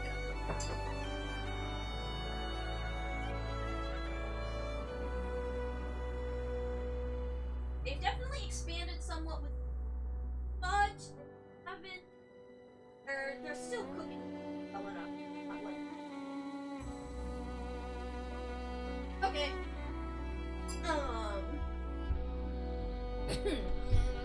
Howdy, Relics. Good to see you. We are currently going through. Actually, here, hold on. Let me show. I'll go back to this first page since it appears to continue to reference it. This here. We're looking through. We are looking through the lore book. Yep. Here. Here, we'll put Fetty on the side again, like this. Okay. Right now, we're currently looking through the booklet on the reunion movement that's in as like an addendum. We haven't even opened the bulk of the lore book itself yet. Marching through the tundra. Shit, that's right. There's an anniversary box, isn't there? I should have waited to order it. Hold on, wait. Actually, I want to look at this real quick, because they just added that to the store, didn't they? And it's so expensive. Because of the fucking tariff situation. Store. Exactly. Yeah, here's the 6th anniversary. Oh, right, this is the Auto. Okay, wait, maybe never mind. Terran. Oh, wait, no, the Terran Banquet Kit? Right, because I saw this on the JP, right? They have the 2 art books. Right, the acrylic standee. I do kind of want the Trigodia, the Miss Christine petting ticket. That one's really funny. Also, isn't it funny that they have Mustima as well as Hoshiguma? Sticker said, meh. I know there's a Laterano one in there, but it's not that I care for Laterano itself, it's I care for FedEx. It's I care for Fetty. Ooh, the Terra Banquet ticket set. That one's cute. The sleeve is also very cute. Oh, yeah, yes, but that person had one of their, yeah, so that's actually what I did with the lore book, jointly with, Vodka and Benny, actually. So, in Benny's server, I actually posted a picture of the box, because the Yostar box arrived with 3 lore books. So I've opened up my own, and that's what we're looking at, but the other 2 I will be mailing to Benny and Vodka, after we hash out some more of the details, but that way we jointly ordered it and split the cost. I would definitely, the lore book is a little bit, and, well, honestly, the anniversary pack will probably be a little bit expensive, too, because, unlike ordering small things, the lore book is substantial enough that, there are additional, like, shipping costs tacked on with each book, as opposed to when we collectively ordered some smaller merch, it didn't necessarily increase it. So you will have to account for that, but it is nice to at least split the $100 tariff.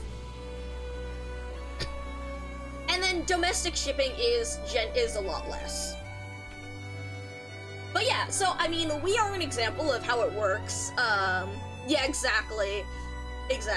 So, I mean, it also depends on how you're going to ship it domestically. If you're based in the US priority mail, the flat rate priority mail is pretty good.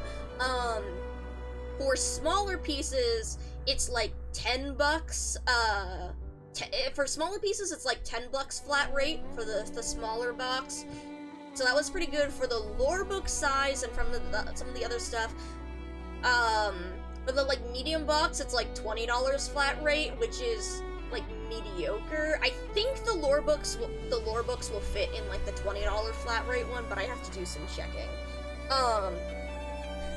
But if you're doing both lore book and anniversary box, the rate might be a little bit different. That's a little bit more. I still think that it is best, if you're able to form like a small group of 3 or 4 people, and all chip in like that, being able to split the cost from like $100 to okay, sorry, no. The other thing is that if you order more stuff, so the tariff cost is 100 at base, right? But the way that international shipping and customs and tariff stuff kind of works is that up to a certain amount, the cost is like a flat rate. You get taxed at a flat rate, so it's like something up to like $200. It's just a flat amount. But if you go over $200, then the cost is actually dependent on the value of the items. And this is something that I know from doing like proxy shipping from Japan and stuff as well. One of the things was, when I ordered the lore books, I was deciding also about ordering the art book volume 2. But when ordering 3 lore books and the art book, the tariff cost actually went up to something like $150, $175, because the additional cost means that now it's calculating based on the total value of the package rather than the $100 flat rate. So, to some degree, like, you have to balance it out to see how much it'll actually cost, based on the value of the goods that you're purchasing. I would say that it's still worth doing, because being able to split the cost, but definitely, like, it depends. Yeah, exactly. Only 3 or 4 at a time before it jumps up. Yeah, exactly. I think it was like 2, I don't remember. I calculated out a bunch of stuff which I was actually going to reference so that I could send our little group the final cost, but I hadn't done it yet because it just arrived. But yeah. Alright. In the aftermath, marching through the tundra. In the aftermath of the Shunobog-Lungman incident, the Joint Commission unanimously defined Reunion as a radical infected group. While this description is certainly accurate, I believe further clarification is necessary. The Reunion movement that Rhodes Island faced in Shunobong and Lungman was an armed group, primarily composed of infected. It had a large number of members and a complex structure. Under the leadership of Tallulah Artorias, their main demand was the liberation of the infected from persecution. They employed extreme violence to retaliate against a society that had gravely mistreated them. Several sources from the Infected Patrol have provided us with additional intelligence about the early stages of the Reunion movement. The Infected Patrol's status within the military and political bureaucracy was much lower than other units, such as the regular army and the city defense forces. They were poorly equipped, their members lacked skills, and they were even less well supplied than burden beasts. Nevertheless, they were the Empire's vanguard in its persecution of the infected. The more infected they hunted down, the more blood-soaked bonuses they'd receive. This also meant they did not care about exposing their crimes to others, as long as they received a piece of gold in return. As a result, there are many detailed reports on their atrocities, which help us understand the current state of the infected in Ursus, as well as the history of the Reunion.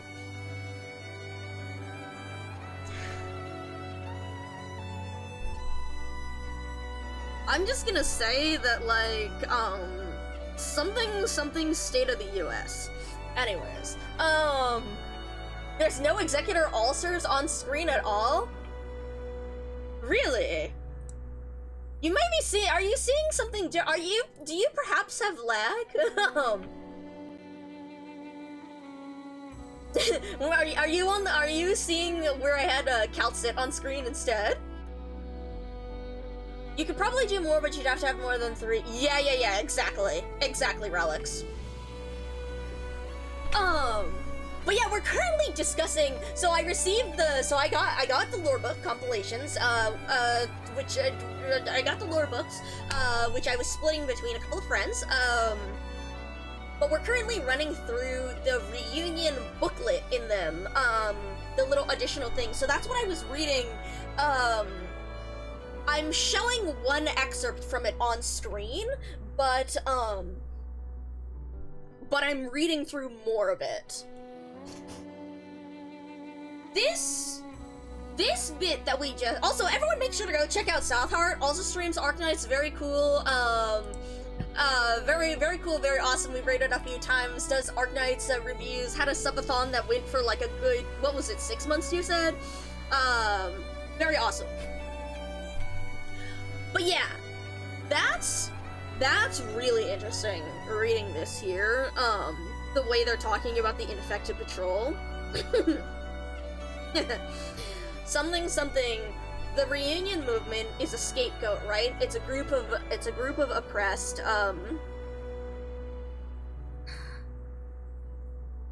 and in order to do so, they have a governmental agency that's created purely for the purpose of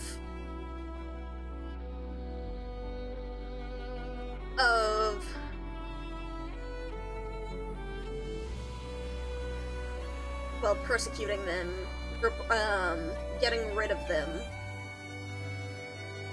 They were poorly equipped, their members lacked skills, and they were even less well supplied than the Burden Beast. Nevertheless, they were the Empire's vanguard in its persecution of the infected. Yup.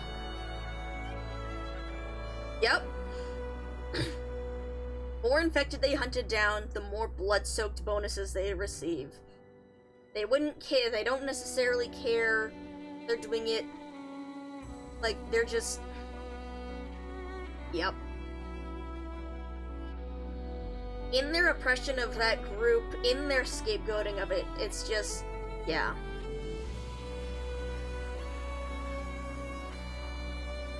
This also meant they did not care about exposing their crimes to others, as long as they received a piece of gold in return. Yep.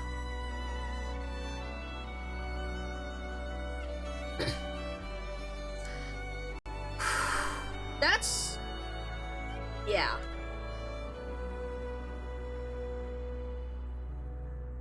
I don't know what to say about this other than, like... Arknights is damn good writing, cause, I mean...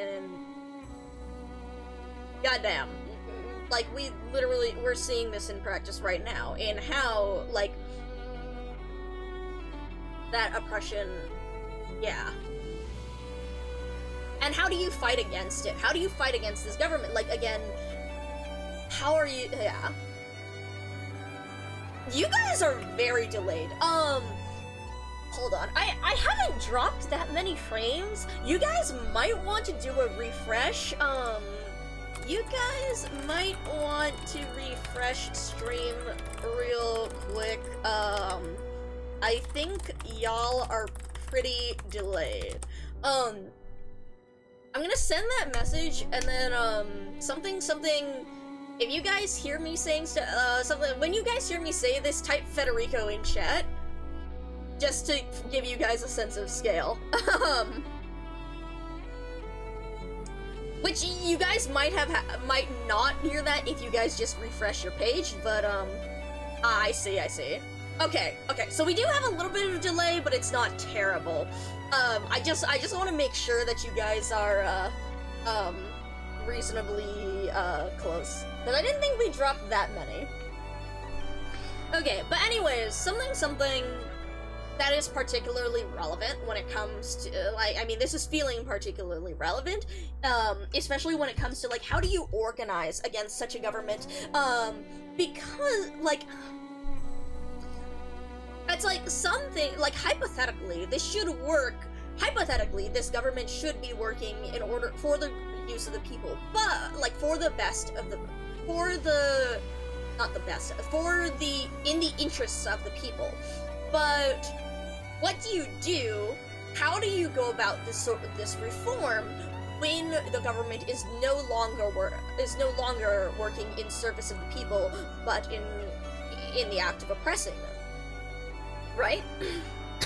And so you have, on one hand, you have Rhodes Island, which is attempting to reform by providing resources to the infected, providing resources to others, and this is like what we see with Doctors Without Borders, with donation drives, with all sorts of like things like that. On the other hand, there's Reunion, who is actively trying to revolt, to overthrow, which, honestly, in some cases, may be the better path, because you're able to, I mean, if the government is based, the way that something breaking apart what is established is hard to do merely by incremental reform.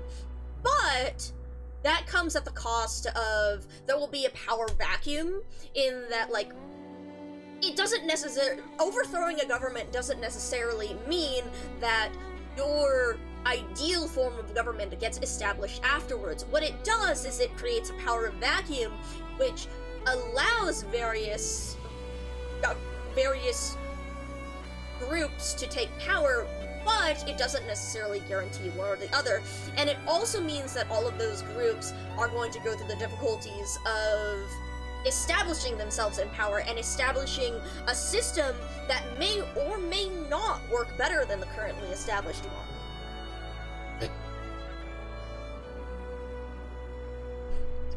The year 1086 was significant for Tallulah Artorias. She deliberately infected herself with Euripathy and assassinated the Duke of Cachet. The young Draco escaped from her aristocratic life and lived as a fugitive among the other rural infected. At this time, and for several years that followed, Tallulah was accompanied by only a small squad that could have been easily wiped out by the patrol at any moment. Tallulah and her followers that tried their best to recruit and help every Ursine infected they encountered. We believe that even at that time, the concept of reunion had already formed in the young Draco's mind. Whether Tallulah Artorias was willing to admit it or not, the education that the Duke of Cachet provided her during those 9 years helped her and her group survive and steadily grow in strength, even as the patrol was on the hunt. And we saw this during Chapter 8, and what a charismatic leader she was. Yeah, exactly. The more likely thing to happen in that scenario is someone even worse take power, because those groups are generally, and the shit show of RH, that's another really good point, too. In another way, that theme appears in Arknights, in Sargon, and in Reclamation Algorithm, with all of the competing Amirai Lords. That's a really good point there. But yeah, it's something, like, oh, this also makes me think of Sessa's story as well, right? Sessa and Dorothy when it comes to technology. Because Sessa's brother was originally creating a form of weaponry that wouldn't depend on Originium, so anyone could use it, not just, like, so it was far more accessible. And hypothetically, this could be used by rebels and rebellions to overthrow governments, but the far more likely result is that those who have money and power in the current day would get a hold of that technology and use it to their advantage. Who can produce more non-Originium rifles, or guns, or devastating weapons? The Ursus government or some ragtag group of rebels? It's far more likely that that technology is used to uphold the status quo rather than to actually benefit the groups who created it, or the groups who are fighting for the people, right? And so that's the thing here with that. Even though Tallulah formed this band of reunion, it's even if they assassinated, like, the government, even if they overthrew that government, would they still have the power, as opposed to all of the other dukes in Ursus, or say we consider Victoria even, right? We have Victoria and all of the competing lords. It's far more likely that one of those lords would end up taking power, rather than a group of people for trying to improve the rights of the infected, trying to improve the rights of the people, because, yes, exactly, Wendy, as you say, having more resources and a solid power base gives them a head start. And so, even though revolution may get rid of the current government that isn't working, the fact is that the current government is allowing those groups to have more. The current government facilitates those other groups having power, and they're far more likely to be the ones who end up in power after the vacuum. Before Reunion began its advance towards Chernobog, 2 infected were leading the group, Tallulah Artorias and an Elafia named Alina. Alina, the daughter of an Ursuline farmer, met Tallulah during her escape, and the two soon became close friends. Alina was also an infected fugitive on the patrol's blacklist. Based on several early accounts from Reunion members, we can piece together an image of Alina, patient, gentle, and thoughtful. When people had problems, they would turn to Alina first for help and advice. Reunion was constantly on the run and always short on supplies. Alina's kind and thoughtful guidance helped soothe her anxious compatriots. Yeah, more than likely it'd be one of the other Ursus nobles, given that they had already— Exactly, right? They'd already infiltrated Chernobog, even if that was the help of the Black Snake controlling Tallulah. Yeah. I mean, that Cachet adds an entirely, that adds an entire new layer to it, because Cachet was working because of Cachet's philosophies and the idea of those in power, and the idea that, people are fundamentally— people fundamentally need someone to control them, to control their base outrage, their base qualities, in order to keep them restrained. And so that's a whole nother can of worms when it comes to the complexity of the situation and the fact that they would— yeah. After several months of guerrilla warfare and fleeing, Tallulah's group began to take up more space in the patrol's reports, becoming a growing problem.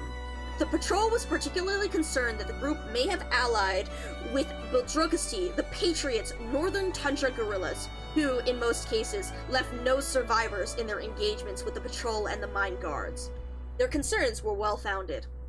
The two groups had indeed merged, and the addition of former Ursine soldiers and laborers from the mines transformed Tallulah's band of rebels into a veritable fighting force. The local patrol units no longer had the strength to wipe them out. They had no choice but to rely on the regular standing army. On the other hand, as Reunion spread deeper into the southern Imperial heartland, they faced mounting difficulties, and internal dissent began to emerge. Interrogation records of captured Reunion members indicate that Alina's death, along with a retaliatory massacre in a nearby village, deeply affected Tallulah. We believe these two incidents sparked a chain of events that rapidly transformed the entire Reunion movement. The way Tallulah spoke about Reunion's mission began to change. She deliberately channeled the suffering and anger of the infected into extreme hatred of all non-infected. Yeah, Cachet busting out a self-justifying monologue, creating an environment that benefits Yeah! That's another very good point about how Cachet's view of needing to keep people restrained is reinforced by the way that he governed in the first place. By creating that, by creating an area or creating an environment where people were desperate, where people are pushed in order to do terrible things. That becomes true, because people will do desperate things when they are in desperate circumstances.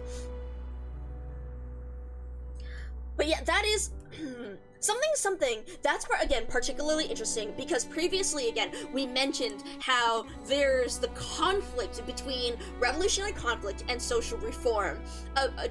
Violence to protect oneself versus peace to prosper, righteous anger, and violence for violence sake, right? And so we can see how if a movement is solely reliant on one person, if that one person's ideals begin to change, or if that one person is put in a situation like Tallulah was, then the entire movement's ideals begin to change. So that's another very interesting thing when we consider Rhodes Island and Rhodes Island's power structure. How Amiya has power, but how, like, we have power, Calcit has this power, and the way that Rhodes Island goes about, and the way that Rhodes Island views its mission, and the way that Rhodes Island manages its operators and the individuals dedicated to it, the way that Calcit doesn't necessarily like that Rhodes Island is, that a lot of operators are rallied around the Doctor themselves as opposed to Rhodes. Something like the way that Doctor is used, the Doctor is employed to deal with elements like Platinum, the assassin, with Scotty, the unknown danger, all of the, so many of Rhodes' connections are dependent not necessarily on Rhodes, but on the Doctor, and the concern that engenders within Calcit, because, again, the reliance on one single individual means that if that individual changes the way Tallulah did, the purpose of the movement itself may change. Yeah, Platinum is directly on Calcine because she might be. I don't actually remember her operator record, but the reason why I say that is because of, here, hold on. It's likely that Platinum's, like, the way Platinum has... Platinum's role in the group has likely changed as time has passed, but when we first talked to her... 毎日のメンテはちゃんとやってるから、ロドスには面白い人が。今のカジミエーシの騎士たち、手持ちの仕事を片付けたら帰ろうかと思ったけど、気が変わった。理由？やれやれ。そんなことをわざわざ聞いてくるなんて、乙女心がわからない人だね。あそこにニアールさんが。カジミエーシュってロドスのみんなの絆について考えたことある？それは Yeah, she was the... Yeah. カジミエーシュいいね。昇進？プラチナ。へえ。私ちゃんと面白い。どうせ弱いんだ。I don't remember where it is, or oh no, is it in her files? Cause see, yeah, she was her hometown, falsify the data, secret force, oh, here it is. Yeah, join the team to develop. Yes, okay, here it is. But yeah, even though Platinum, she seems to care little for Rhodes Island itself. Her pay. Here it is. Rhodes Island's pay may not be able to satisfy her. As such, it is critical we seriously consider whether Platinum will remain loyal. Of course, according to my personal observations, the relationship between Platinum and Rhodes Island is mostly derived from her trust in the Doctor. In other words, as long as Platinum's relationship with the Doctor is strong enough, she will continue to hold considerable value for Rhodes Island. There are multiple ways we can go about removing the variable factors in this situation. Strengthening our relationship to dispel excessive notions of independence ought to be feasible. But yeah, exactly. They have joined, yeah, so I think it is very interesting. Yeah, that's also part of the reason why in the What If the Doctor Died short vid on White Tea? What vid is that? I don't, remember that one. Platinum appears in it as one of the ones that's going to go off the rails. Yeah, because the Doctor, no, wait, Gravel is the one, Gravel is for sure. I don't remember if Platinum also had that, or if it was some value with the, well, it was something, well, the way the Knights of Kashmir's the Armorless Union, the Knight Assassins, something with that, something her, the dangers of that, something the value of Rhodes there, something the relation with the Doctor. It's a short, you can see. Yeah, don't worry. if you have it right away, feel free to send the link in chat. Links are allowed here. I just ask that, you say what the link is before you send it so that I can be like, okay, yeah, cool. But yeah, feel free to send that if you do find it right away. Otherwise, I believe we do share some Discords, yeah, so at least there's like Benny's or others, or we do have— oh, thank you! Cool. I will not watch this right now, but I will keep that for my reference. Let me actually send this, Platinum's in this alongside Gravel. Yeah, Gravel's loyalty is specifically to the Doctor, because Gravel was a slave, like a slave, or basically a sold, knight in, Kashmir, and Rose was able to get her out of that situation, and that's why she behaves the way she does towards the Doctor, because at first it's an act purely to make her more appealing, banking on, like, again, the personal value, but yeah, exactly.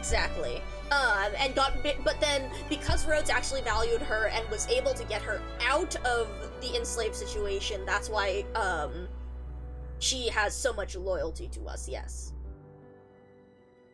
But yeah, so it is very interesting to see that again, right, the dependence on a specific person, yeah, exactly, out of her, yeah.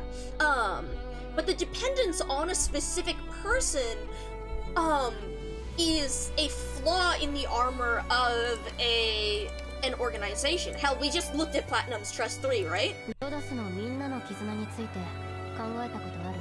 you ever thought? 無防備な弱点になり得ることもあると覚えておくといいよ。絆のほころびをうがたれれば全てが一瞬で崩れることだってあるんだ。All suits of armor have small gaps which leave you vulnerable, and that's where the enemies always try to jam their blades. One hit to your weak point can bring down everything you've painstakingly built. So I think Platinum is a particularly interesting study in this, because one, she's showing how yes, she is trying to demonstrate to Rhodes Island that she values Rhodes as a whole, she's trying to demonstrate her, or like, just trying to demonstrate her trust and, loyalty towards Rhodes Island as a whole. However, this is because her loyalty lay first and foremost to the Doctor. And in that same vein, she's discussing here how can, if that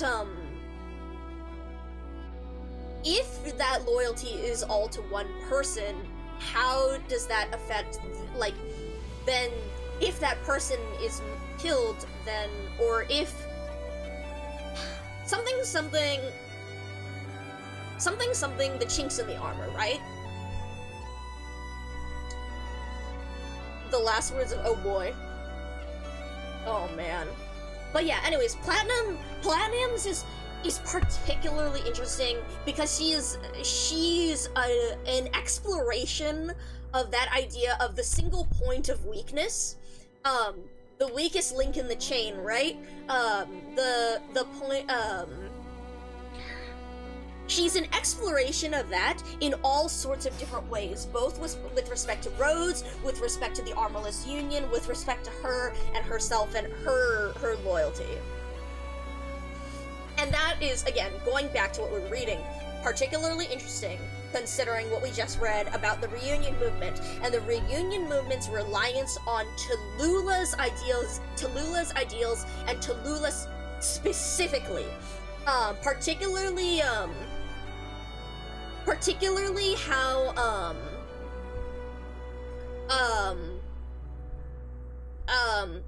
like, something, it is also interesting to note that, considering how the main leaders were Tallulah and Alina, right? Tallulah in charge of, like, the the rebellion, the revolutionary side, Alina in charge of the reform,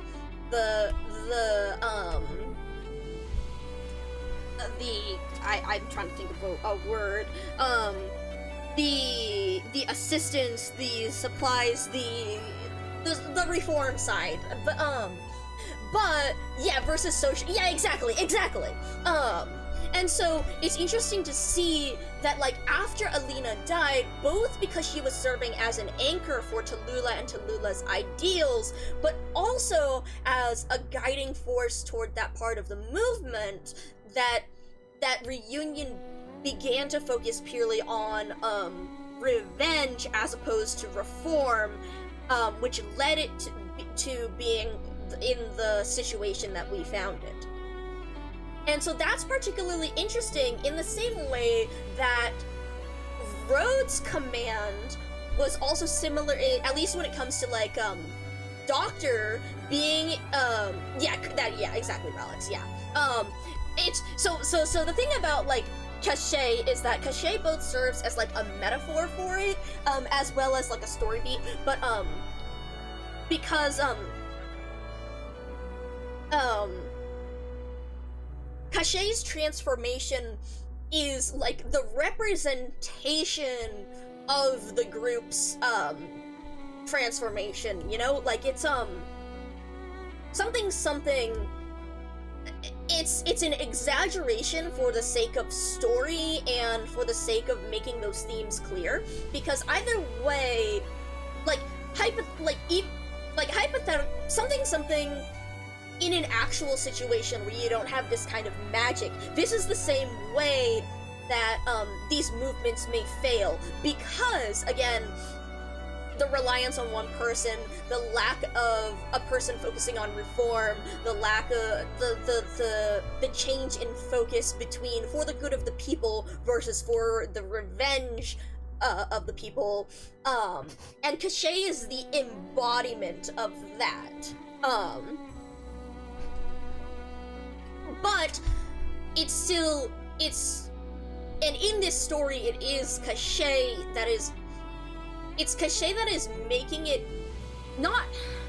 See, the thing about Cachet is that it's particularly interesting in the way that the arts work, is that he says, like, once you doubt our, when you doubt it, right, when you doubt your cause, when you see a grain of truth in what I've spoken, that's when I will consume you.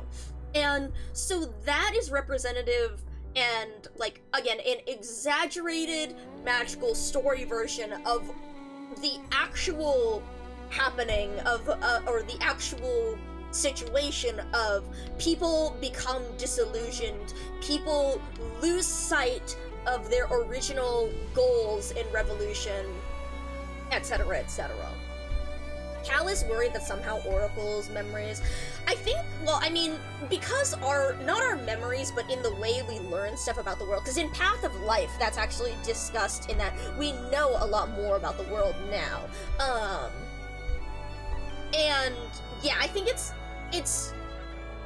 both memory... It's not quite... I think it's... I mean, memories, yes, but it's more, the outlook,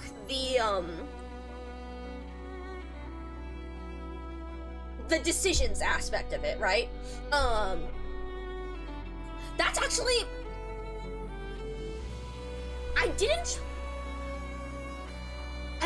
actually think about that as a direct connection between, like, Cachet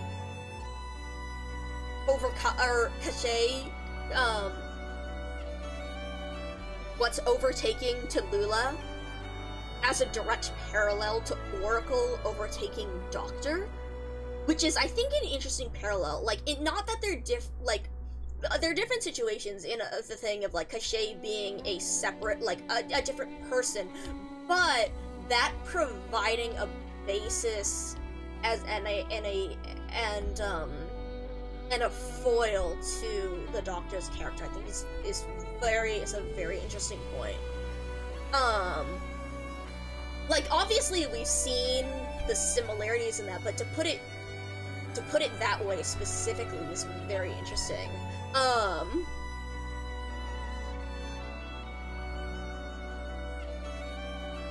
But yeah, that is also interesting how you mentioned Monster's loyalty to the Doctor, and the fact that she seems to have less independence than Calcit did.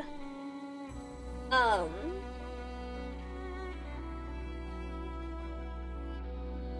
think this one will also be particularly interesting going into the stuff that we will read in 14, considering Civilite Eterna and Teresa.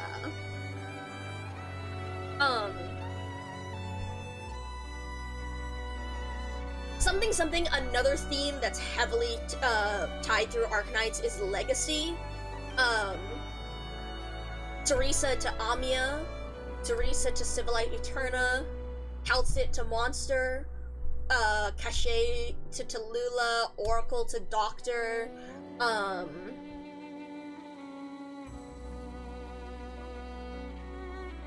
but yeah, I do wonder if they will play on that idea when it comes to, like, Doctor and Rhodes. I'd like to see them explore that idea of, like, I suppose, well, see, the thing is, thinking about Babel, it's like, something, reunion showing that the reliance on a single leader's ideals is not, you didn't fully consider that Monster. I know, right? yeah, the sides are, oh, absolutely. Didn't fully, yeah, it's like, it's right there for you to think about, but to actually, like, lay it out and say it in those words is kind of like, oh, fuck, you know? God, this is why I always, like, talk in Benny's streams, so it's like, I don't want to, like, hijack Benny's streams, but at the same time, it's why I ask so many questions like this, because it's like, when you actually spell it out in words, it hits different. Like, you've obviously got the concept, because, I mean, you're reading it, you're understanding, but to actually lay it out and to say it straight, it hits different. But yeah, so, like,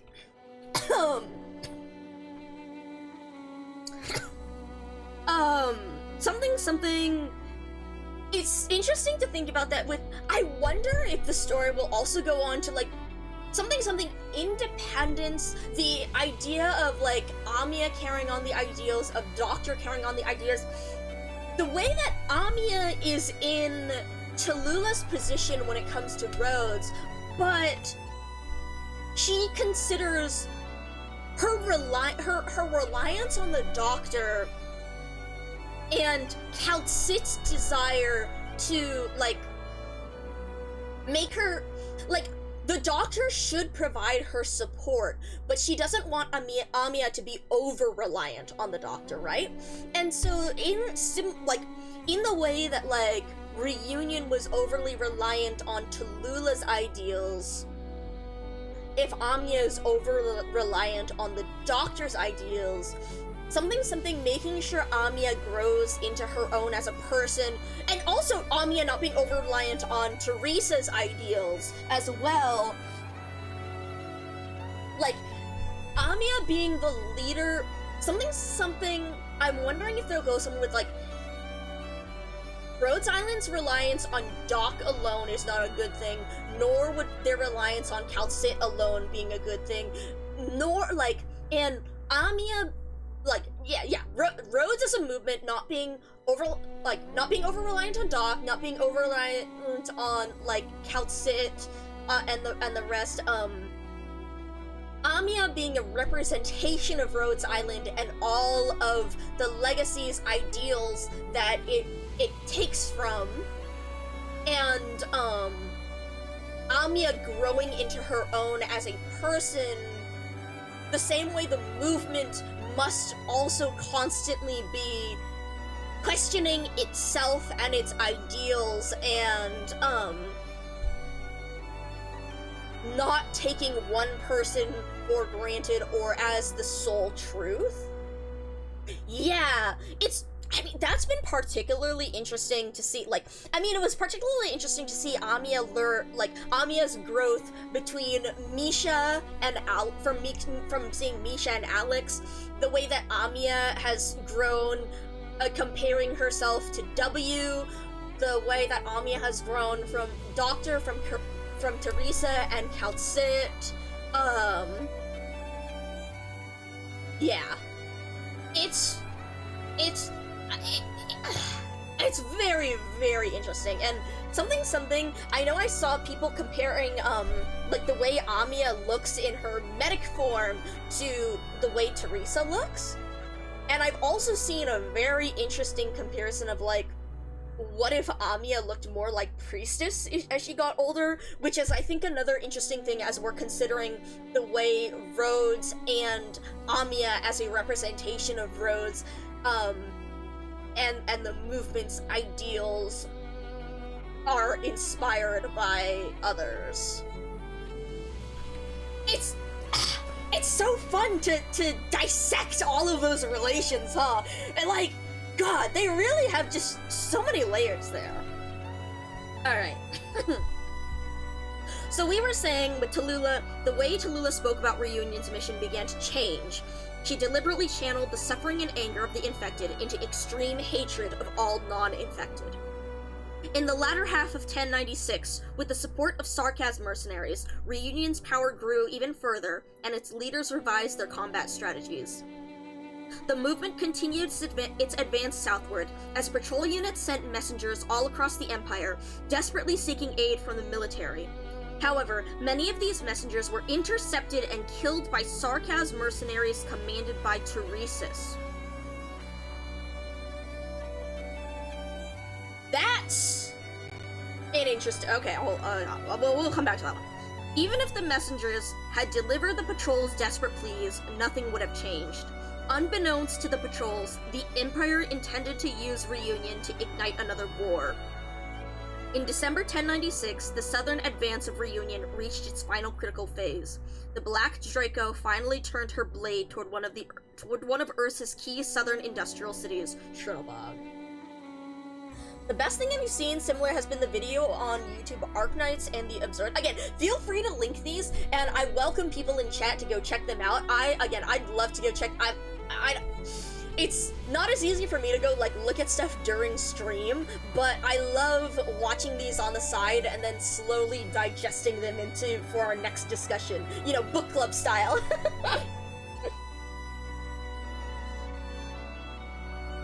But yeah, that's really interesting with the fact that the Reunion movement and that fight for the infected is coinciding with the Sarkaz movement and Teresis. I mean, naturally that's connected due to the links between the Sarkaz and the infected, but, like, yeah. Intercept, yeah. Thank you. Oh, my rice. Hold on. Alright. We'll leave you to think on that while I can check on my mushrooms. Alright.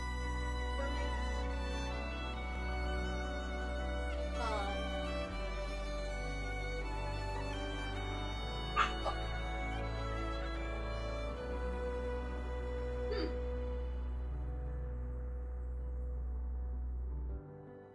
Alright, let me get you. Oh my god, I never showed you guys the picture! Thank you for the video. And no problem, there's another video tonight. Don't worry about it. If you find it, feel free to send it. But yeah, no pressure.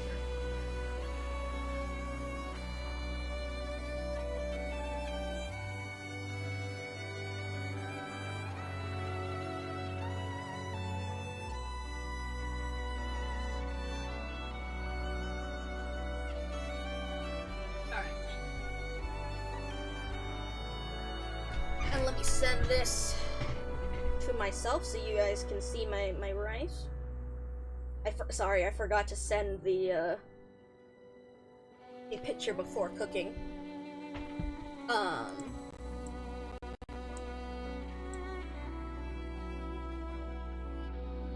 have to mix it in a second, but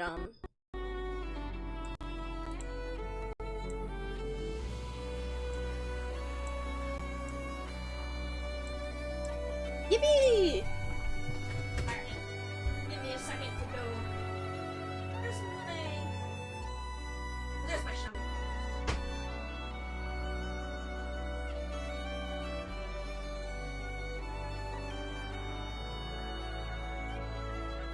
Oh god. The full. I need to grab a second. Where's my bowl? I overdid it a little bit when it came to the size of the but ah!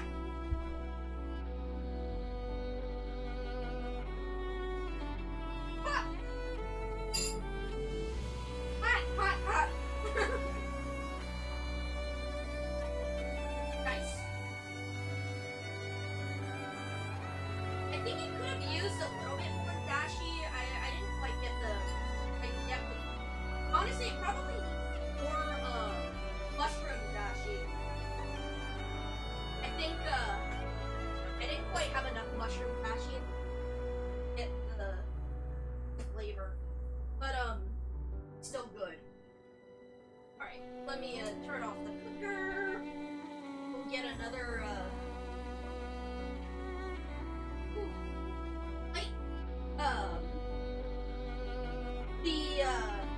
the matsukake is like a slightly bitter, slightly piney, minty flavor that I really, it infuses the whole rice.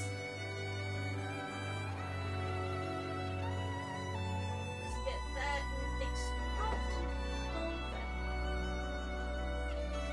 Look.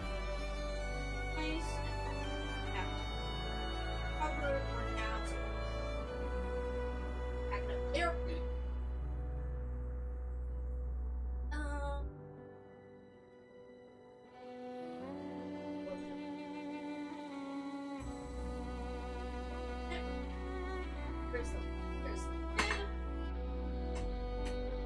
That's not the right.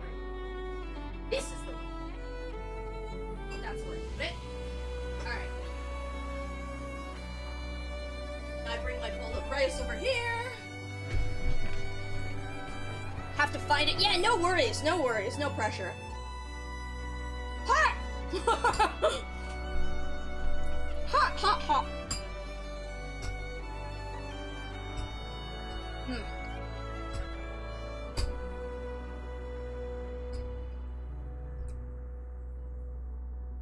Yeah, I could have used a little bit more dashi in this, but a little bit more dashi in this, whether the mushroom dashi or the hon dashi. But yeah. Okay. I'm gonna be snacking on this as we keep going. Okay. Okay, and then we have another excerpt from Duncan Kurtz from the Lady of Season. Oh heck yes, thank you. Okay. Tallulah's notes during detainment. The boundaries of this war were shattered, half due to Oripathy, and half thanks to cannon fire from the Lord of Blue Robes. We had just destroyed an executioner who was armed to the teeth. The dukes promptly accused us of committing murder. Now, if the Lady of Season dares to sail within firing range of any city, what awaits us will surely be cannons, not flowers and medals. Nearly 1,000 Oripathy sufferers wander the lands, and the trenches of the infected advance steadily along our route. Many have stepped onto the deck, people from Gaul, Lythanian, and Ursus. We are all infected, abandoned together on the same lonely battleship. Evans has locked himself in the medical bay in despair. Through the communicator, he told me, there isn't even half a dose of medical supplies left on the Lady of Season. That's fascinating. With just, So, they were intended to be killed rather than honored as war heroes. But they fought back and they killed the executioner, and so now they had a different reason to exile them. They said that they were a murderer, that they said that they murdered their compatriots, despite the fact that the compatriots were the one who tried to murder them first. But so because of that, they became a hold for the infected. All of the others joined them on the battleship. That's really, really interesting. And I bet we're gonna get some very interesting stuff with that. Considering, what's his name, Noel? And some of the other folks that I've seen from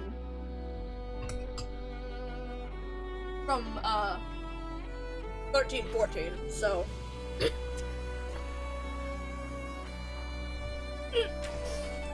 Sorry.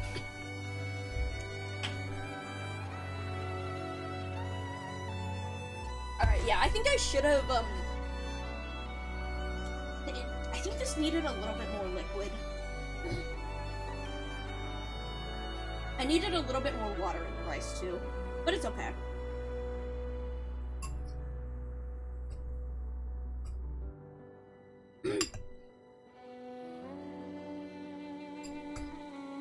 Actually, hold on. I need to,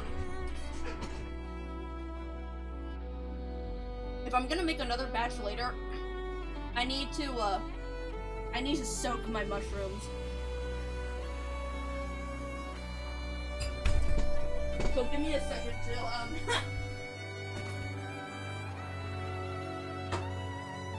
where is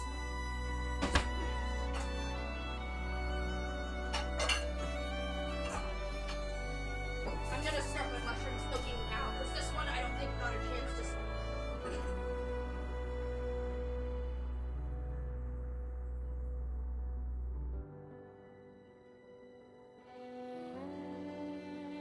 Oh, I bet, you know what? It also doesn't have the depth of flavors because I'm using my mushroom mix, but previously when I made this, I additionally had some extra dried shiitake mushroom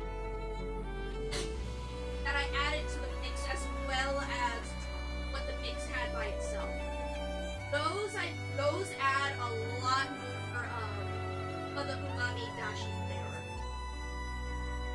That's probably why it doesn't feel like it has as much complexity as previously. But yeah. Anyways, alright.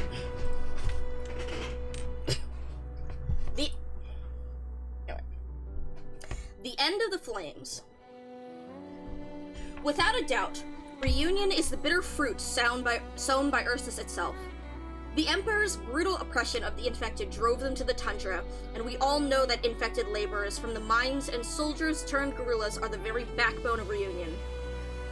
Meanwhile, the Great Rebellion destabilized the Empire for an extended period, providing reunion the opportunity to maneuver between the buffer zones of the major military units. The Third Army turned a blind eye when the patrol units were annihilated, even deliberately allowing Reunion's attack on Shrinobog, leaving the citizens to perish in a terrible catastrophe. On December 23rd, 1096, the coldest day of winter descended upon Shrinobog. Thunder and massive originium meteorites from a catastrophic cloud struck the immobilized nomadic city below. Tens of thousands perished in the direct hit, but dying in the catastrophe may have been, in some ways, merciful. Over the following 2 weeks, more lives were taken under even more tragic circumstances. After reunion, with the support of the infected within the city, occupied most of the city blocks, they became undisciplined. At least 2/3 of them started attacking non-infected civilians at random in the name of revenge. During this period, the city's core infrastructure collapsed, power and water were cut off, and residents had no way to heat their homes. Refugees fled the city into the wilderness, attempting to reach nearby nomadic cities. Unfortunately, most of them perished in the harsh wastelands. According to the Investigation Commission, nearly 1/3 of Shrinobog's population died in the incident, and many survivors contracted erypathy. Jesus Christ.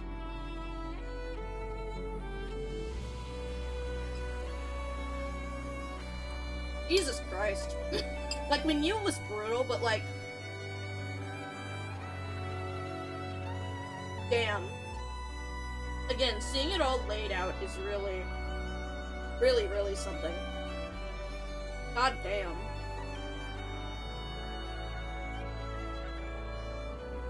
God damn.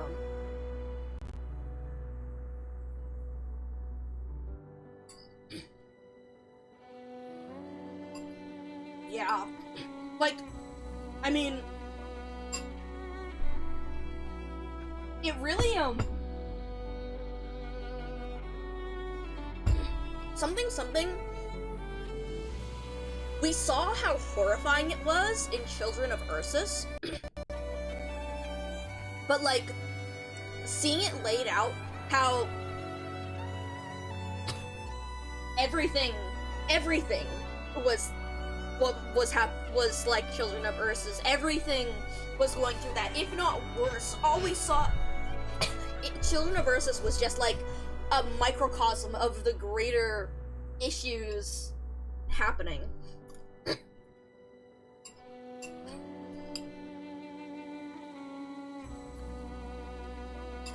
Damn.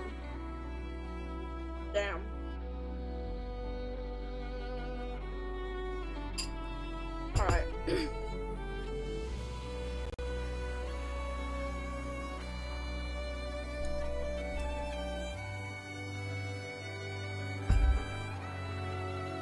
However, despite this glorious victory, despite this, quote, glorious victory, unquote,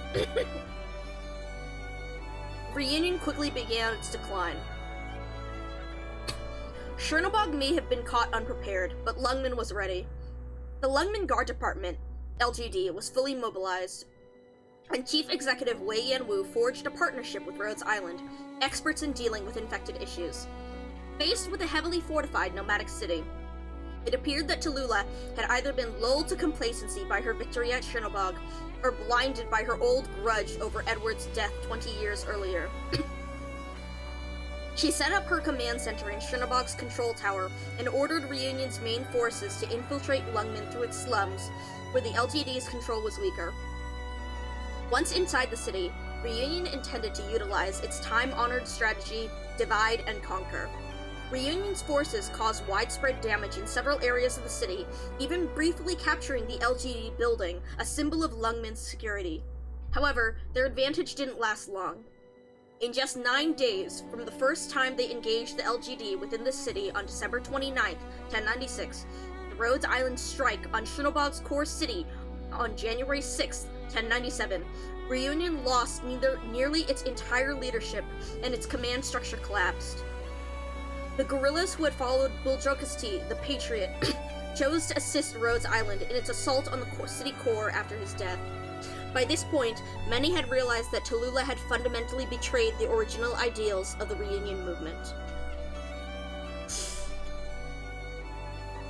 Children was bad just of what we saw, but what we did— yeah, exactly, and it's still the most horrific— exactly, like—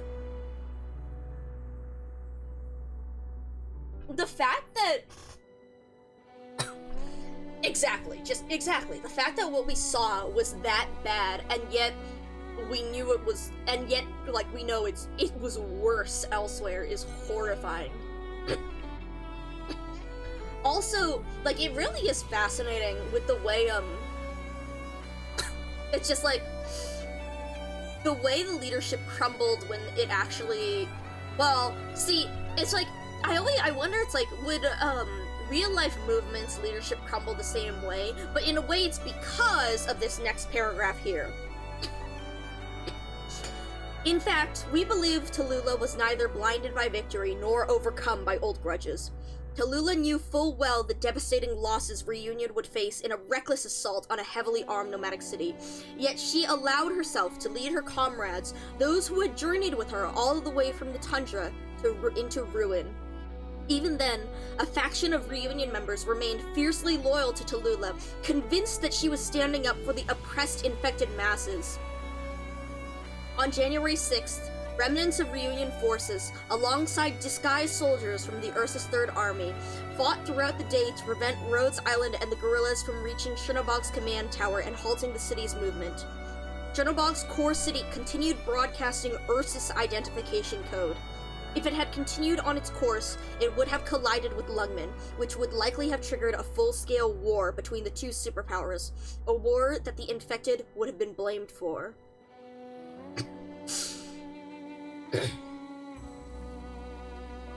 Side note, it's fucking insane that they said it happened on January 6th, 1097. Like, I'm just like, are you... yeah, anyways. Something, Jesus Christ. But yeah,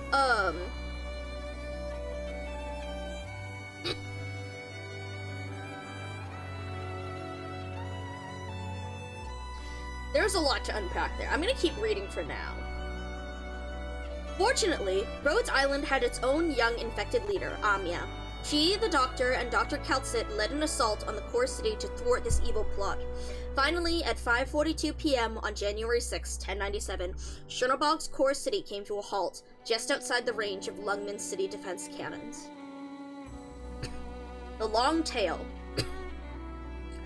The final report submitted by the Joint Investigation Team brought closure to the Shunobog-Lungmen incident and ended the crisis.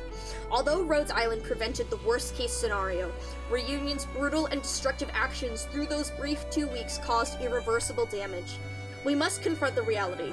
Not everyone cares about the origins of this conflict, but everyone saw the horrors caused by heavily armed infected turning a nomadic city into a dead zone.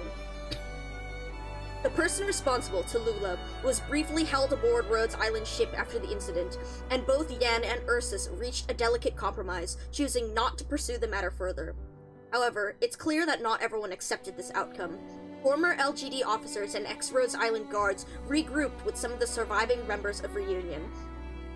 During Rhodes Island's journey toward Londinium, they launched an assault on the ship and captured Tallulah. Fortunately, no more lives were lost in this confrontation. It is unlikely that these individuals will revere Tallulah as their leader again. She would likely face judgment and a reckoning from the surviving Reunion members. However, we cannot rule out other possibilities, and Rhodes Island's field operations and the sweep squads are still gathering intelligence on the situation. During her detainment, Tallulah requested multiple books, and these requests were approved by Amia and the Doctor. Upon her departure, the white-haired Draco left behind excerpts of these books, as well as her notes in the holding cell. These excerpts detailed the experiences of the Victorian warship Lady of Sazin during the final stages of the War of the Four Nations. It's not difficult to imagine why the fate of this Victorian high-speed battleship intrigued her. The ghost of this warship still haunts the wasteland, awaiting the day when the infected suffering finally comes to an end. That is very, very, very interesting. Yeah. Yeah. Yeah. And I believe here we have another excerpt.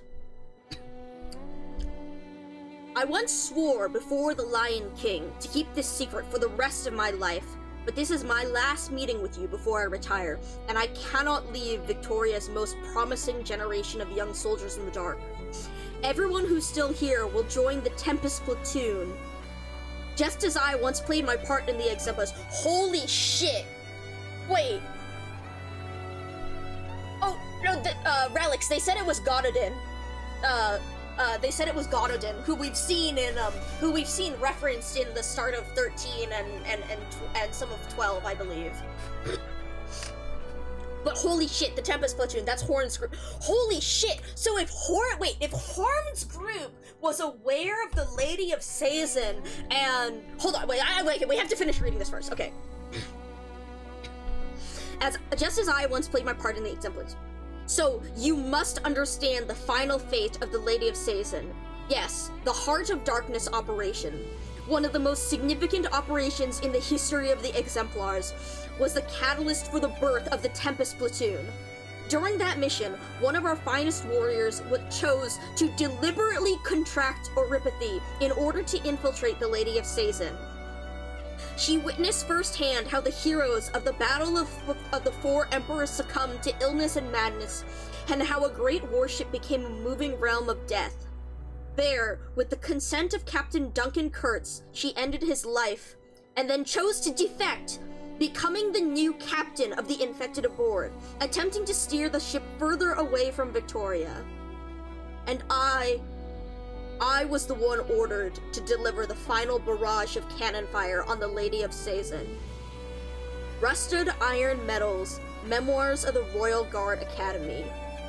Holy shit! That's... So... that was tied to the Exemplars, and that was the catalyst for the birth of the Tempest Platoon of Horn's group? Oh, shit! Okay, hold on. I need to cross-reference a little bit. Hold on. Okay, hold on.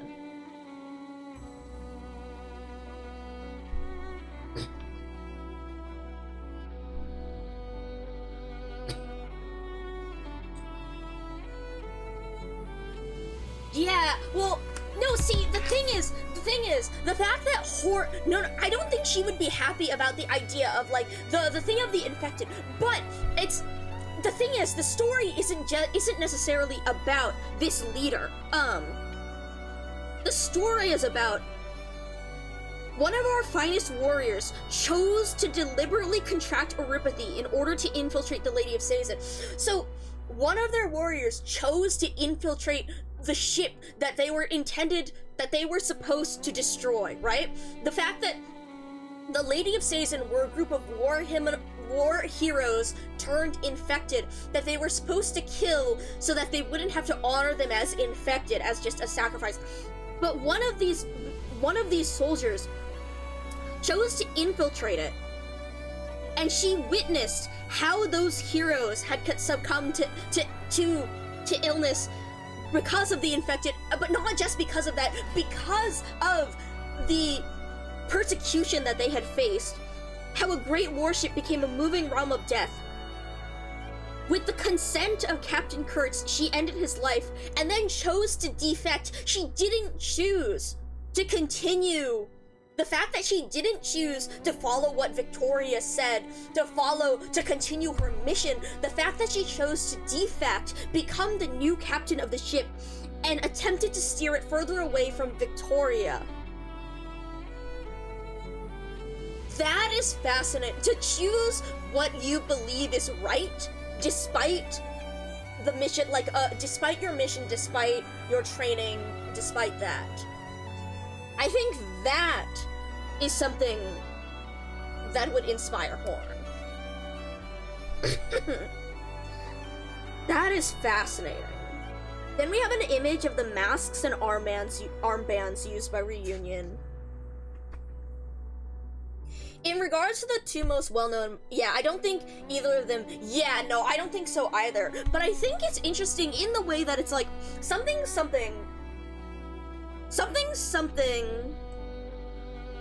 the way that, it's like, so we talked a lot about legacy, right? And we talked about, the way that,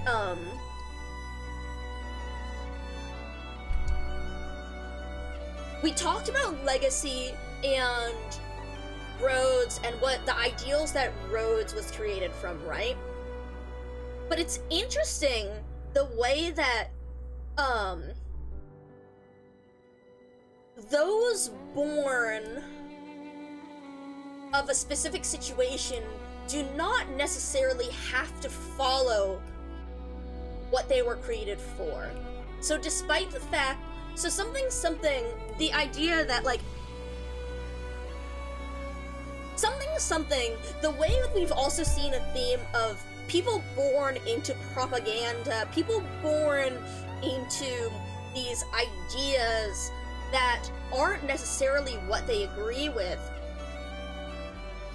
may change. Like, this is something that's very, very much discussed throughout Laterano, and something that we just discussed a great deal through the Master's Travels. But stuff like, Lemuin and Exusiai and the other Laterans, and the idea of Lateran supremacy, and the fact that they're founded on that, but the fact that in the action stage, or even, like, Executor himself, in following the law, and enforcing the law through the Curia, does not necessarily, like, they are still, they may have begun that way, but they don't necessarily need to continue making choices that align with those. In a similar way, the Tempest platoon may have been born of Victoria's desire to suppress the infected, but in their goal of fighting for Victoria, they can find a different meaning within it, in that they intend to protect all of Victoria, the infected and non-infected alike.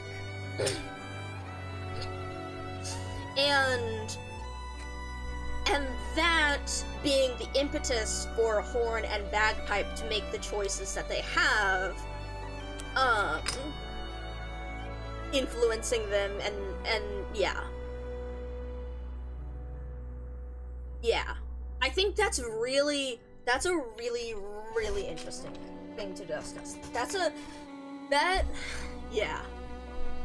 And then, okay, yeah. We got fucked. Okay, yeah. These last two pages should have the picture of reunion, and they don't. Alright, well, that's fucked.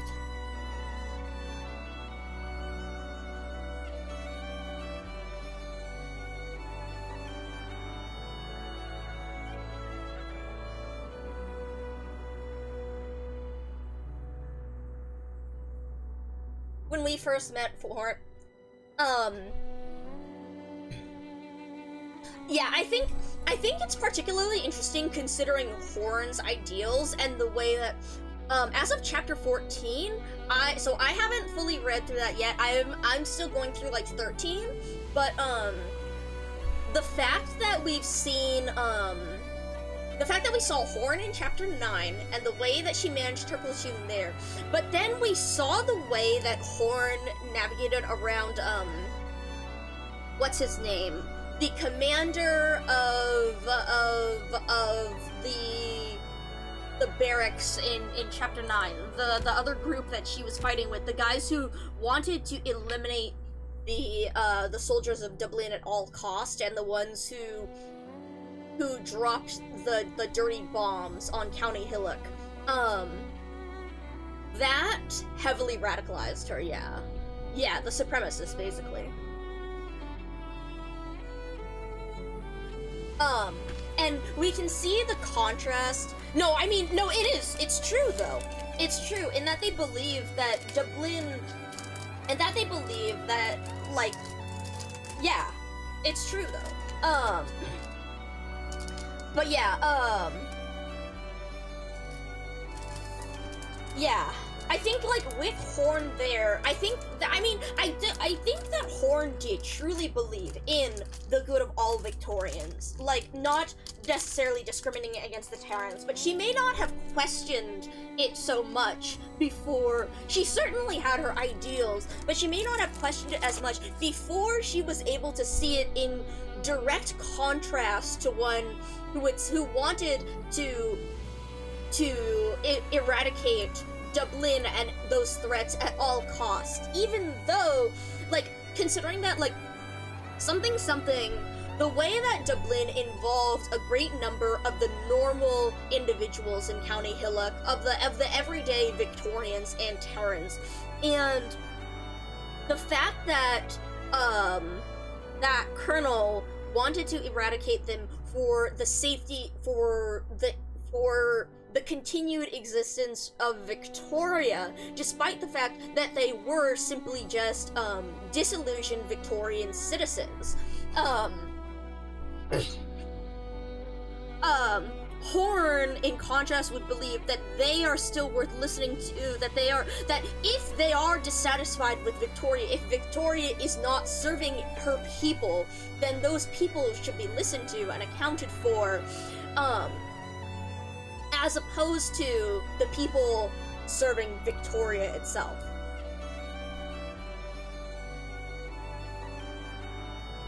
Alright. Well, yeah, so that's fucked about the reunion picture, because as a huge Patriot fan, I really fucking wanted that. Yeah, of those few surviving citizens of Gaul? True! It is really interesting discussing the whole thing of Victorian colonization, both when it comes to Gaul and when it comes to, Tara. Like, yeah. Okay. I'm opening the book now.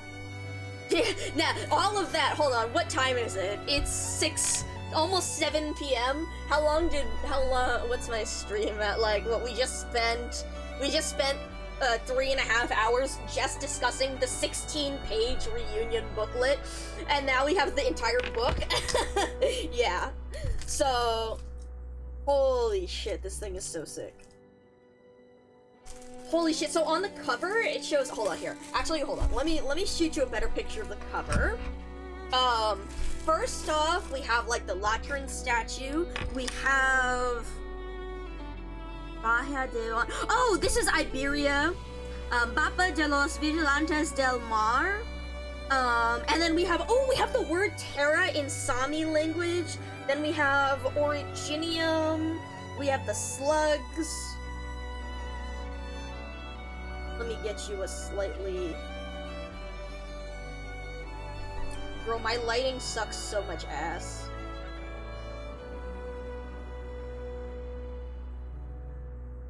Oh, this is good. This is good. This is one of the things that I was I was discussing a little bit while we went through the integrated strategies 3 stuff, and about the Seaborn story and about, like, Martis, because we were discussing the relation between Iberia and Laterano and the adaptation of the Lateran faith in Iberia and how that influenced it as well.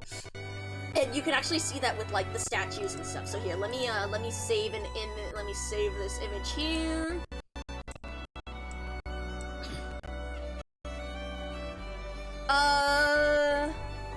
Yeah, Columbia oh, fuck. I believe Relax, this sleep, one doctor. was...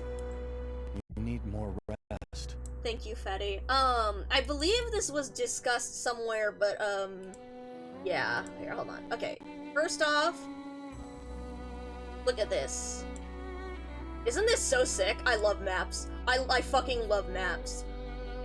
So this is, and you can see, oh shit, wait, actually hold on here. Let me shrink this down because we can see how that map actually corresponds to the map that we see in movements. Show me by time. I love the whole thing of keeping the stories together by movement, but I don't remember, like, where anything is there, because I'm so used to thinking about it through this. Alright, here's Grand Pharaoh. No, where is... No, this is the flagship, the Nameless Ocean. No. It's somewhere in here. Dusty picture book. A colony, they got help. I see. I don't, yeah, I'd have to check exactly. Fuck. Alright, there was, there's, cause see, there's the Eye of Iberia. In one of these, it shows the map. In one of these, it shows the map where the Stultifera Navis was, and so you could see that this area here, El Centro de Servicios Andarelotas, That is where the Eye of I believe that's where the Eye of Iberia is located. I'm not sure though, but I think so.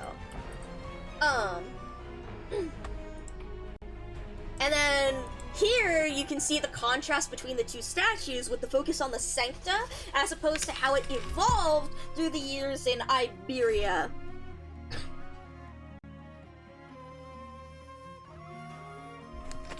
Hey, hold on. Wait, I need to, hold on. There's a picture I need to send you guys. When I first opened the book, I look at the book cover.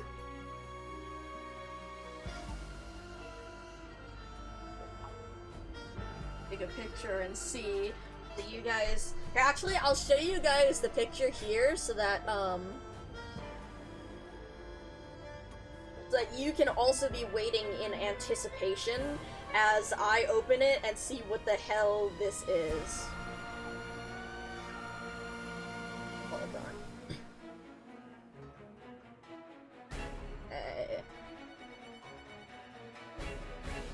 Rotated. And sent. And...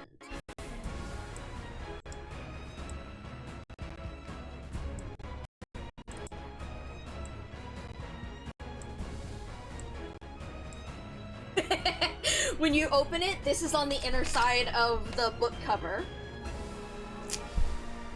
Map! And oh my god.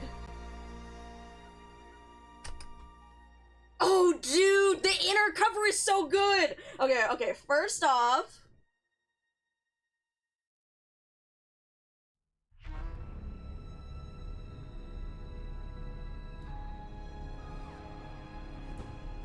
you're so awesome. God, she's so awesome. Alright, give me a sec. I'm getting a picture of all these inner pages. Alright. And you guys can wait in anticipation as I save these.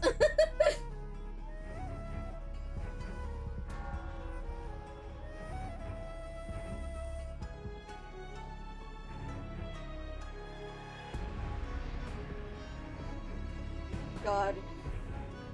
She's so good. Yeah, okay, I see. See, the thing is, it's the map. I expected, like, the map, but also, but the fact that the map is on the book, is on the inside of the book cover is interesting as well. I know that they have shown a map elsewhere. Alright guys, so this is Kay's secret.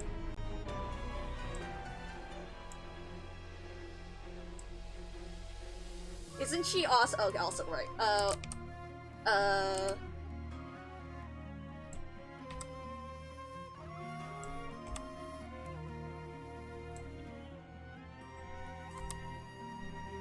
Tasty!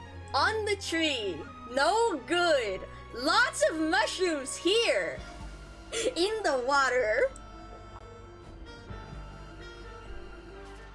I love this. Doesn't have specific location. So see, specific locations are also difficult because of the fact that they're nomadic cities. So they all relate, so they're all, in different places. So the cities move around as well. Yep, it's Fungi Mist, because it points directly at Sargon in this page.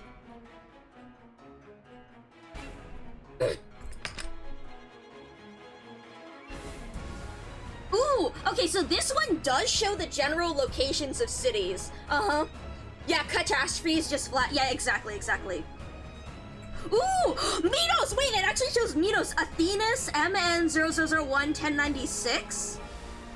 Siesta, CU 2033-1098. Londinium, 1083. Yerek, 1095. Cavalierki, 1097. With a notation. Pardoni, Iberia, Laterano, 65536-1091 with a notation of 5. But yeah, you can see how those cities have, here, let me see if I can zoom in a little bit on this. Do you see how the cities have little squares with them? So that's because they have some areas where they move around, not necessarily being in one single location. That's particularly evident when it comes to Yan, as we saw in Yumin, how Yumin was traveling around Yan, in multiple areas. Ooh, here, okay, and then let me show you the other side of the map.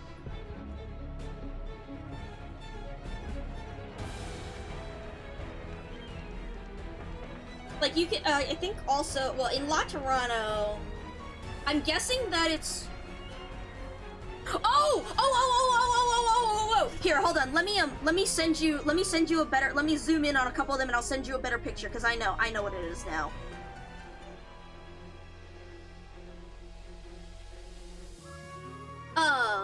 Yeah, this is the official one. Yes.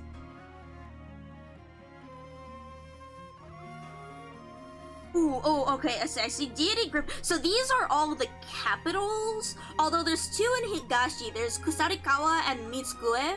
And so I know Mitsue is the one that we're discussing right now. Also Bolivar. So we have, oh shit, wait, oh my god. Wait, remember how in Masses Travels they talked about East from the East from La Unidad in Bolivar? They traveled a long fucking way. Hold on, I'm getting some better pictures. Because I want to get this, and then I want to get... Yeah, pretty much okay, but see, Higashi is technically... I see. Yeah, no, I know that the map of Terra, because they've shown this map of Terra other places, but, it's like, none of the maps of Terra will necessarily have exact locations because of the traveling. Yeah, like, it's, like, we know it's far from the general location of Bolivar, but, yes, it's missing from mine. Yeah, Robot Dragon. I saw, that's one of the things that I saw, and that's one of the reasons why I wanted to, I wanted to open it right away anyways, but I wanted to check on that because, yeah, it's also missing. It's pretty bad. It's pretty bad from what I've seen. I've seen, yeah, a number of people, yeah. And I really wanted that too, as a person who's a big Patriot fan and who used proxy services to order Patriot merch. So, like, we're gonna, believe me, I'm gonna be writing up some stuff about that. But yeah, alright, hold on, let me send these pictures, because now I can show you. So, right, this is the first side, and then, here, I'll show you guys the second side while I get this loaded. So yeah, we can see Higashi, Iberia, Ursus, etc., etc. And then I will get you the close-ups of a few places in just a moment. And then the full map. Alright. Also, let me,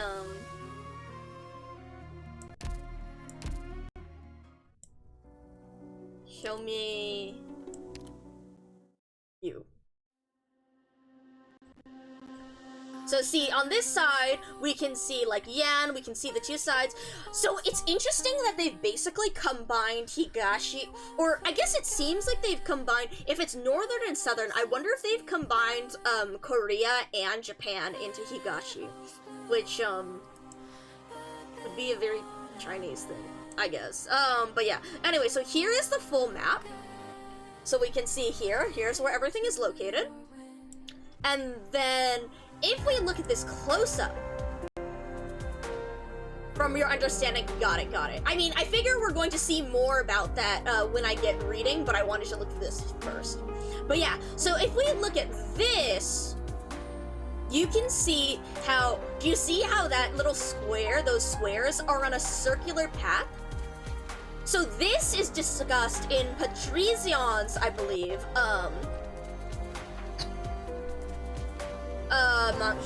got it. So northern is more like rural, and okay, and then southern is more modern. That makes sense, since I think Kusarikawa, that's what it was called, was where the Monster Hunter event took place, which tracks. Yeah, Kusarikawa. But yeah, so you can see how this is also mentioned in Patrician's files, how Laterano basically goes on a single path around around their territory. So you can see how the city basically travels in a circular route all around through it. But then if we look at others, we can see in Siracusa, Montelupe, you could see that purple path. That's the path that the city takes. And we can see as well in Zwillingsturm goes back and forth along these. And then Perdoni, you can see how this one has traveled through here, which is interesting to see that Perdoni is in an area that isn't necessarily considered Iberian territory. I wonder if it's because it's ocean or too much wasteland. They were at war and okay. Well, we'll see. Don't tell me too much about it because we will. Well, actually, I don't mind knowing this much. But I figure if it's stuff discussed in the event, then I do intend to read through.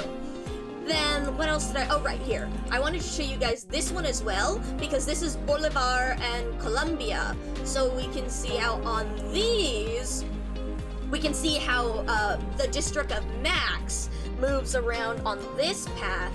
La Unidad goes north and south, and Gran Sinderacato goes kind of in a diagonal northeast and west. Oh, and there's Dos Soles. There's Dos Soles. Actually, that's interesting how Dos Soles goes back and forth towards the real ocean from their fake ocean. Or is that their fake ocean? That's interesting. Okay. Oh, yeah, it's mentioned in an operator. Interesting. Got it. Alright, and then on the lore book compendium, oh! Well, we've seen E.E. Erickson from the, learn a Terrafact over a glass of Sister Milk, or learn a Terrafact over a bag of chips. But here, I'll show you the, here's Calcit and E.E. Erickson working on this book, and then here is our art of Mr. Erickson himself. Also, you can see his chips. They're Pringles. Or Pringles equivalent. From Integrated Strategies, so I read most if not all of the Integrated Strategies lore, so I don't, unless it's like IS-5 ending 5, or it's IS-6 ending 3, I don't recall it being mentioned. So it's probably a record. I can see it being mentioned maybe in like Akafuyu's or something.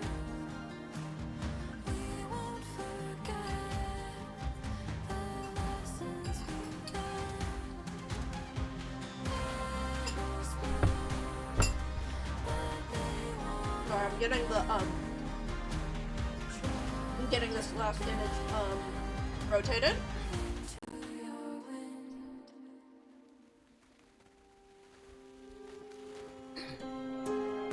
Historians, got it. It's probably an oprec, because I read most files.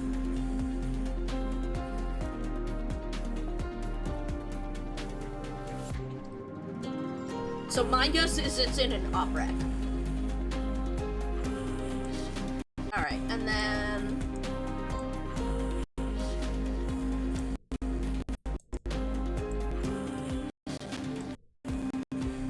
I'll see if I can get, like, better, well, depending on what more we do with the lore book, we'll see about getting better pictures or not. But yeah, you can see here's Calcit and Erickson working on the book. And then here's Mr. Erickson himself, and you can see,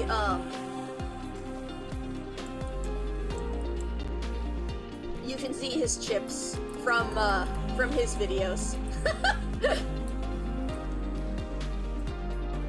And then here, let's put you back on this one for now. Now, I'm gonna also snack a little bit more. The main thing, the biggest thing the first thing that I want to look through in the book, yeah, he is Victorian, right? Actually, no. Is he a Liberi? I don't see the cat ears. I thought he was a Liberi.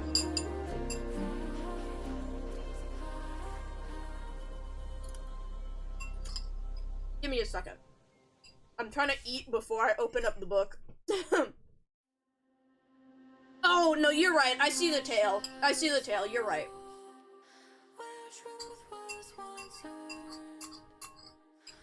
Yeah. You are right.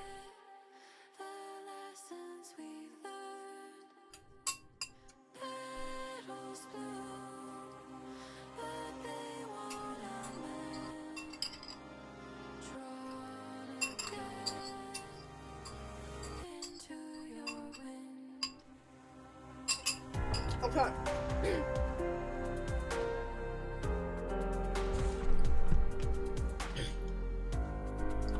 Yeah, he might be a Scottish fold.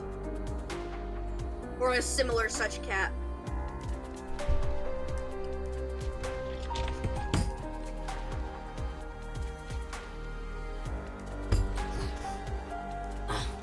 Alright, give me a second.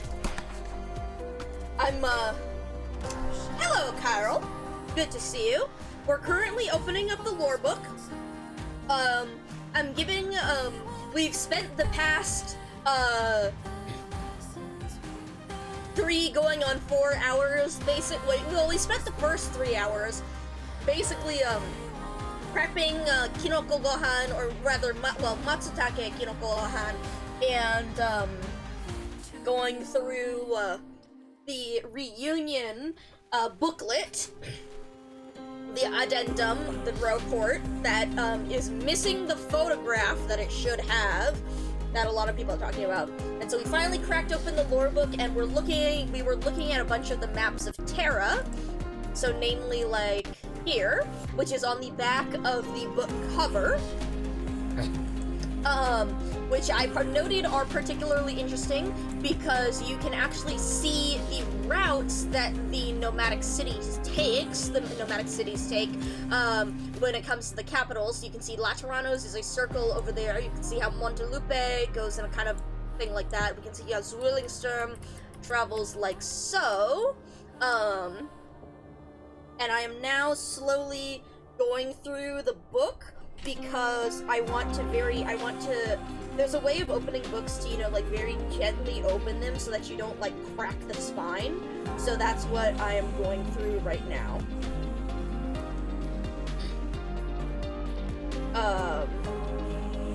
So I'm just slowly, stretching that out so that we don't, break it up. No, that is incorrect. That is incorrect, Ralex. Laterano is, in fact, a nomadic city. It just has a much smaller area. But, in Patrician's record, they discuss how the city actually travels, and part of his duties as a, gun knight are, protecting and, well, not necessarily protecting it,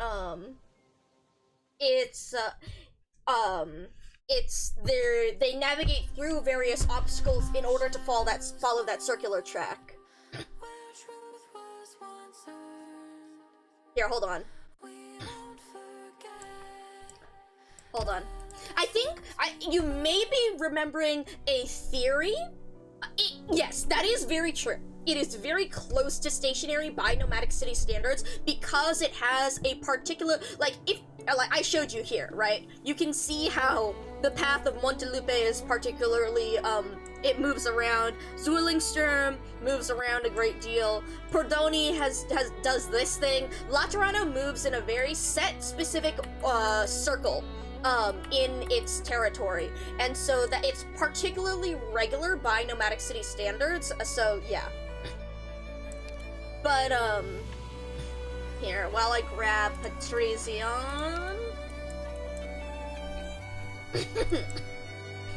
a day in Patrician's life. Wakes up, changes it full gun an hour, typically takes one, blah blah blah. Morning prayer. You've not built, Patricia. Yeah, so it was theorized, I believe it was theorized about Laterano that it was one of these stationary city-states a long while back. However, I believe in Guide Ahead, they do discuss it as a nomadic city. However, it has it has a particularly regular location. Yes, that is true. The art looks particularly stationary. But yes, Halo Amplifier, change of shift. Patrician climbs the walls and uses city defense artillery loaded with special ammunition to clear obstacles in Laterano's route. Laterano is the only nomadic city that maintains its route by such means, and only the Gun Knights are skilled enough to destroy large obstacles, typically overgrown originium crystals, without compromising the terrain of the route. This is his favorite part of the day. But yes, again, and you can see that regularity. The only nomadic city that maintains its route by such means, and thus there is that very routine circular orbit as opposed to the irregularity of the others. Yep. But yeah, we learned that it was a nomadic city fairly early on, from about the time of Guide Ahead, but yeah, it definitely has a far more regular route and a very it's the closest to being stationary out of all the cities that we've seen. Okay, so now I have to say, it always sounded, see, the reason why I say that is I'm pretty sure there was a reference, I'm pretty sure there's been a reference to it describing it as a nomadic city. But yeah. Anyway, side note, I really like that on the first page of the lore book, on the Terra Journey first page, it shows the Arknight's official lore compendium. The debut work of Dr. E.E. Erickson, written for his dear people, and in turn, you, the reader, following his 23 years of travel and 51 and a half years of teaching, or A Survey of Terra. Draft 23, possibly 24, from which hereon I categorically will not revise any further. No, I refuse. If that ain't a mood, I don't know what is. Dude, same. Dude, same. Alright.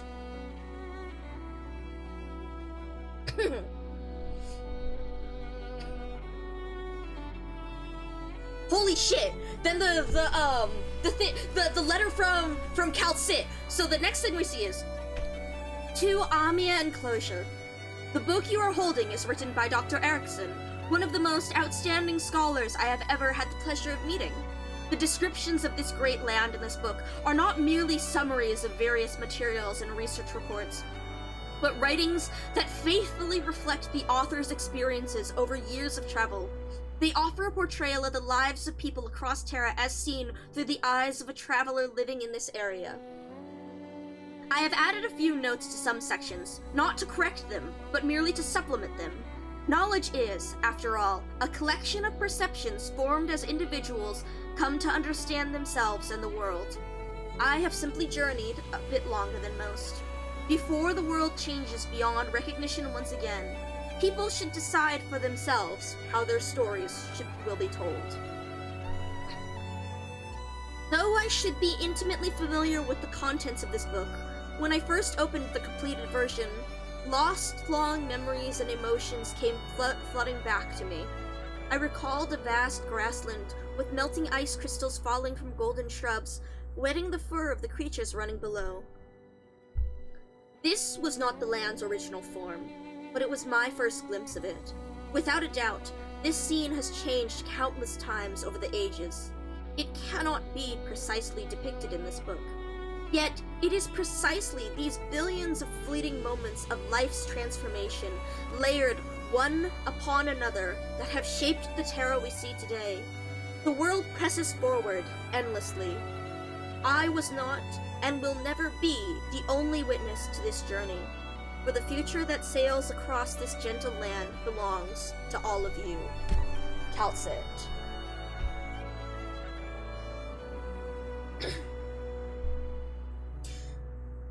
Man.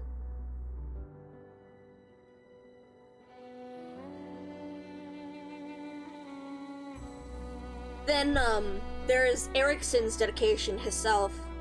I dedicate this book to all those who've not yet had a book dedicated to them, and to my beloved wife, without whom those people would have still had a while to wait.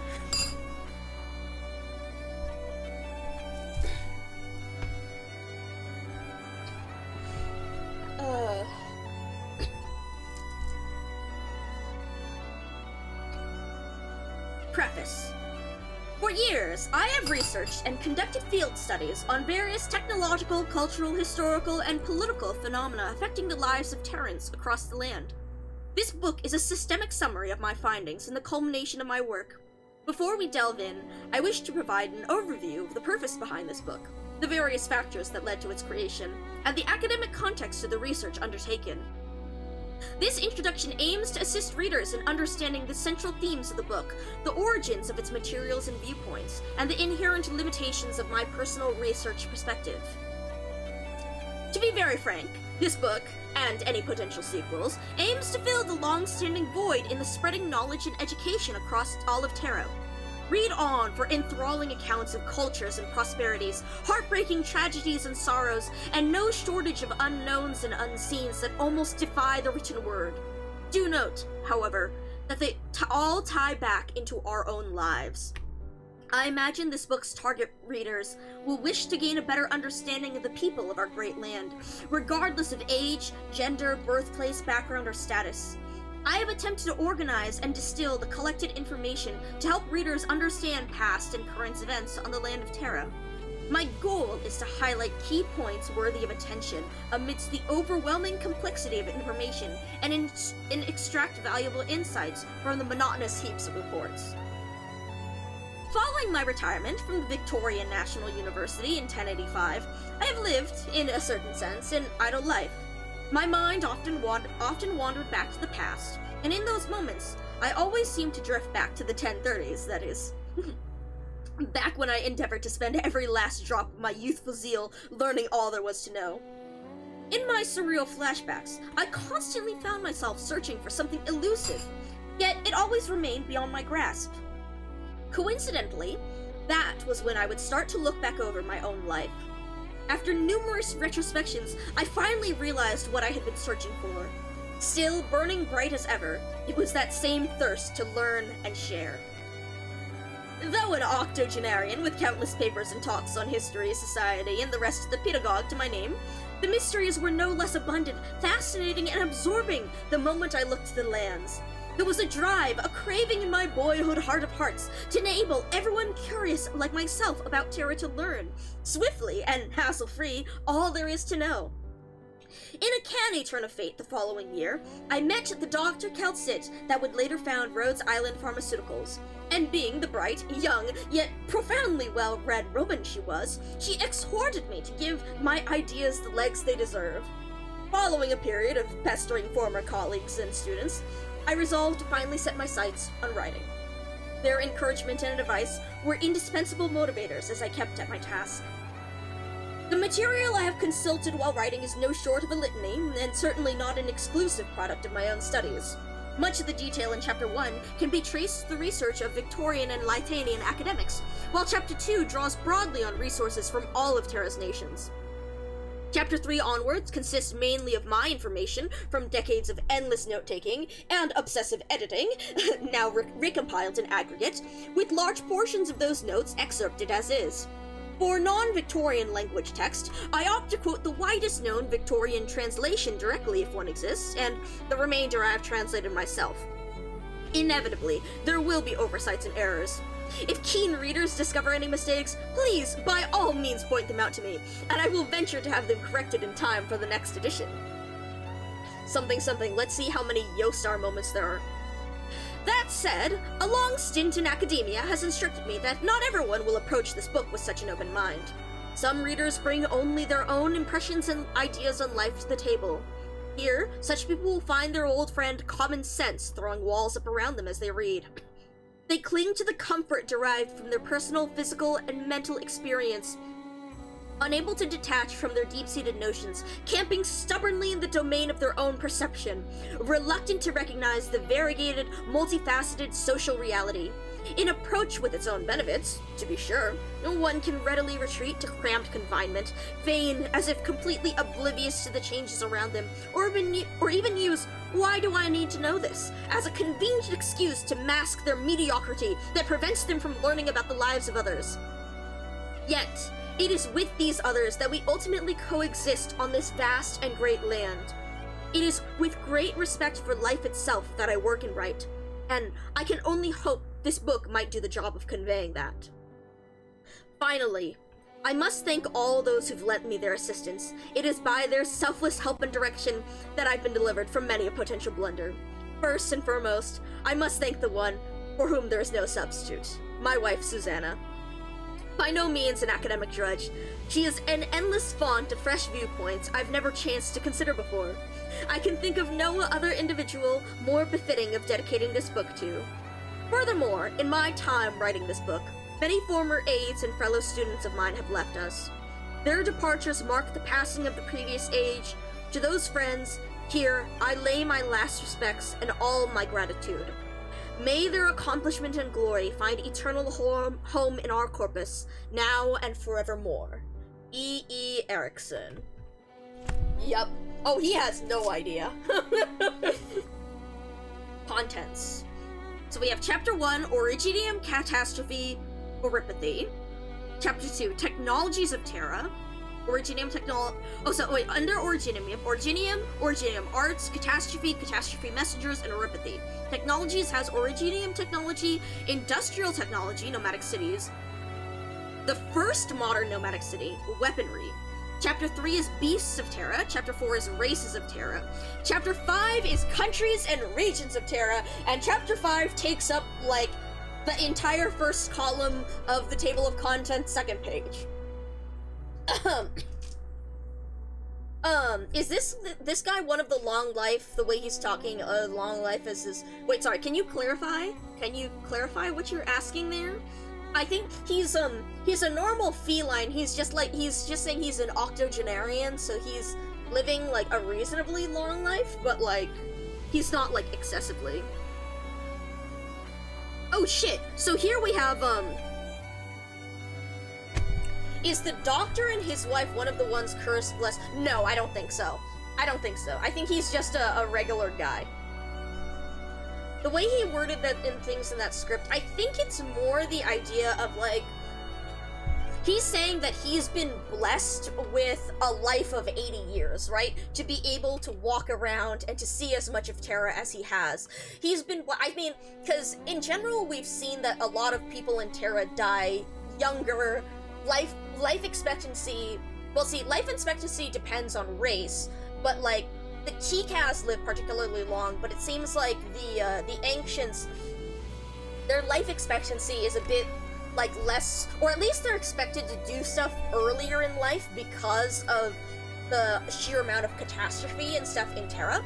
So to be blessed with 80 years of life as an octogenarian, he's being grateful, like, he's saying, like, I've been blessed with 80 years upon this land in order to view and see as much as I have, and I, like, we're honoring those who didn't get to live that long, right? Yeah. The T-Cas have longer lifespans, but the Ancients I don't think do. But life expectancy is also, on average, less because of, something, or at least, something, they're less likely to die, sorry, no. If they die of natural causes of old age, then they have a much longer life expectancy. However, because of the sheer amount of catastrophe and conflict in Terra, most have, on average, a shorter life expectancy than we would on Earth. Yeah, true, the Elders have a longer lifespan. That is also true, I forgot about that. Yeah, traveling around for 23 years, too, for 23 years, being able to travel for 23 years in all of the dangers of Terra, being blessed with still being alive after all that is also, I think he's saying more about being blessed with that ability, with the luck for that. That is true. Holohayak and the Kukulkan is an exception. We will see if that is mentioned when it comes to the races of Terra. But yeah, so chapter 5, countries and regions of Terra. So we have the introduction, Victoria. Terra, seek tomorrow and you'll find yesterday. I don't know how to I need to learn how to pronounce shit in, I need to learn Irish pronunciation. The Great Excavation and the Mad King's Moving Castle. Lytanian, Ursus, Founding of the Ursus Empire, Chernobog, Gaul Legacy, War of the Four Nations, Laterano, Influence of the Lateran Faith outside Laterano, Iberia, The Silenced Edict, Ayer, Yarag, Kashmirs, Colombia, The Colombian Pioneers and Siesta, Bolivar, Syracusa, Sargon, then the Knights Morin Conquests, Minos, Sami, Rimbiliton, Yan, A Fair Glance, Lungmin, Yanni's Urban Impressions, Higashi, Letters from the Farthest East, and Kazdel. Chapter 6, we have Organizations in Terra. We have Rhine Lab, then we have Rhine Lab LLC an addendum, and then an exclusive interview. Then we have Black Steel Worldwide, Carlin Trade, Rust Hammer, Raytheon Industries, Sun Valley Industries, Penguin Logistics, Lee's Detective Agency, and then, in Calcit's handwriting and notes carroted in, Rhodes Island, and then a catalog of other organizations. Then we have an appendix, timeline of Terran history, and postface. And then we have another Calcit note that shows author's personal correspondence. So we have personal correspondence, I believe, between Erickson and Calcit. Oh yeah, I'm sure there will be a lot of stuff to learn. Alright, so there is a lot to look through here, and I will probably be reading through a bunch of this on my own time in order to, find the most interesting bits, and we will discuss as we go. What we will focus on today is we're going to skim through some of the races of Terra, we're going to skim through some of the organizations, and then we're going to look at some of the letters, and then we're going to talk about Laterano, because there's some funny shit in here about Laterano that I know of.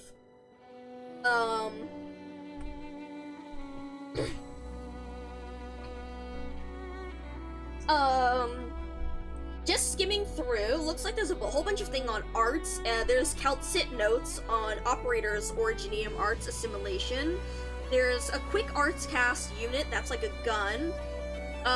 Ooh, there's classical Lytanian theory of arts, Sarkaz, Witchcraft.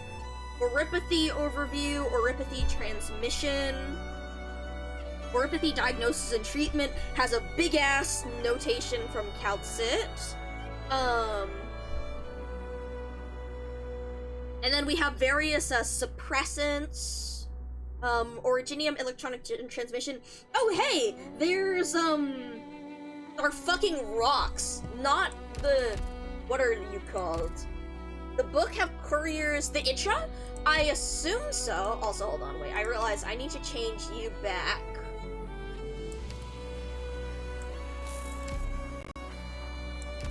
Hold on, I need to,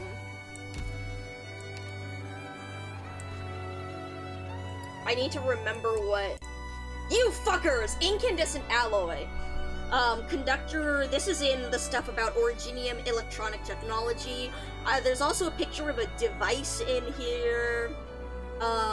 Ooh! Oh my god! Wait, guys, there's a notation from Mechanist! The races video. Interesting. I will look. We will look. Guys, there's a notation in here from Mechanist. Here, hold on. Give me a second to, sorry, I wanna, again, gently stretch the book's spine, so that we don't crack it. So before I lay out my picture, I want to, stretch this a little bit, and then I'll get you a picture of Mechanist's notes in a second. Okay.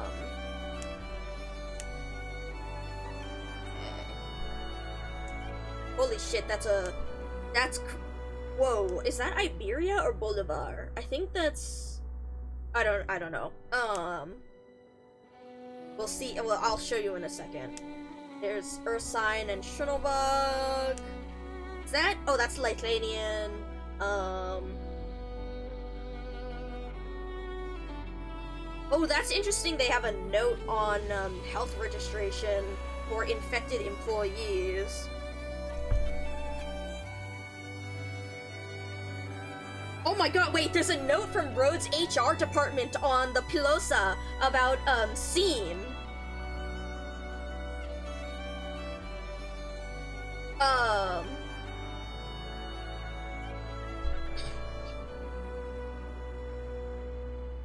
Ooh. I'm sorry, I just opened up the races and culture thing while I'm stretching it, but there's a note on humanity. For modern people, the concept of humanity is almost self-evident, encompassing many races. It is easy for us today to recognize that all races, despite their vast physiological differences, are a part of humanity. However, when ancient people first encountered other races, did they perceive these unfamiliar beings as wild beasts? Currently, there is no way to know how ancient humans reacted when they first made contact. Some theories suggest that humans may have had an innate recognition of their own kind from birth, possibly due to the influence of Originium. And there's a calcit note on there that encompasses that last sentence that says, and that is indeed the case.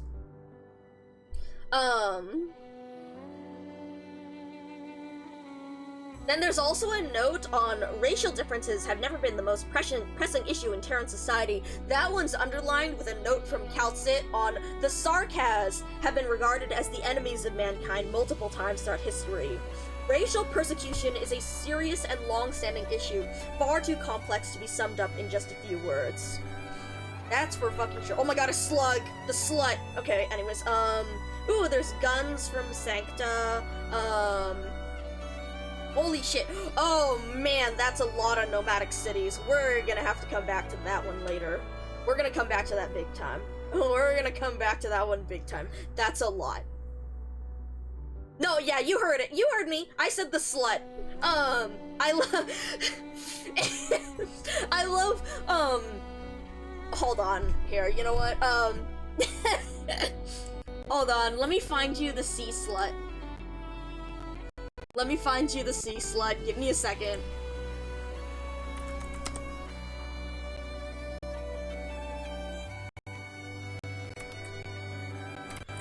So English isn't my mom's first language in today. About just going down the stairs. There's a slug. Don't step on the slut! The what? The slut! Anyway, so that was a thing, and that became a huge meme in Splatoon with, don't step on the sea slut! Anyway, so I always think of that now. Okay.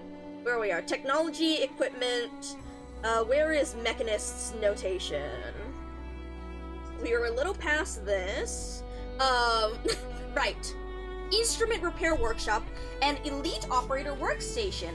The future of Originium industrial technology. Where's my fucking phone? There it is. Anyways, enjoy the sea slut while I take a picture of Mechanist's notes and handwriting.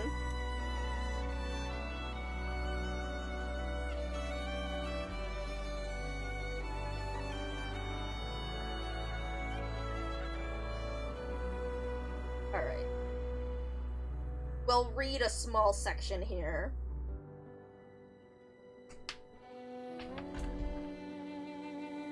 There's also a page on Closure's influence as well, with Originium electronic technology. Alright. Then let me grab you this page.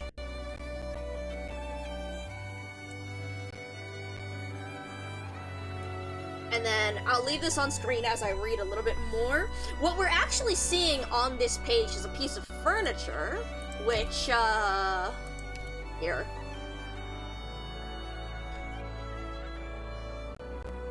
This is a furniture item that we have as well, which, once the base loads... Same as it ever was. And honestly, that's not bad. Received. Resources received. Снять маску? Нет, спасибо. Я ношу ее не просто так. В этом дыму можно задохнуться. Decoration mode. Pull up my office. Then by single, by decoration, not partitions. We want equipment. Actually, hold on. I should pull you up like this instead. Here. Oh boy, robotic arm. There it is. There it is. All right. Ooh, so this is Erickson's notations, excerpts from notes on a Rhodes Island workshop tour. The tour of Rhodes Island's engineering department that you had requested has been granted formal approval by Miss Amiya. As for transportation, an operator at our branch office in Laterano will contact you within 3 days. The engineering department looks forward to your visit. Engineering Department, Rhodes Island Pharmaceuticals. P.S. Please find attached a humble gift, personally selected by the doctor, with which we wish you all the best in your writing endeavors, and to your health. It's the kettle. It's the blue kettle. A popular electric kettle. After undergoing modification by engineering, it now boasts a spare Originium heat release circuit, and is able to operate even without a source of electricity. Carved into its base is some encouragement from the doctor. May you bring life and hope to every corner of the land.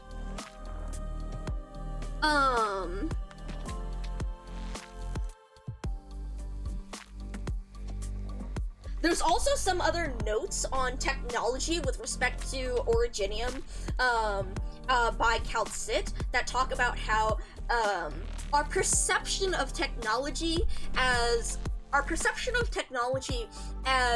technology related to Originium is founded in our cultural attitudes. If we truly extended what we perceived as technology, like let's see, what's her quote? To the knowledge and skills generated to achieve a specific purpose, then there would be far more depth than just the idea of technology from Originium, but from all sorts of sources in all sorts of different cultures. However, something like in a different tribes and even different species possess distinct technological systems. Yeah. Blah, blah, blah. If, as Dr. Erickson says, people's knowledge and skills shape their worldview and values, then the latter will always lag behind and define the future trajectory of the former.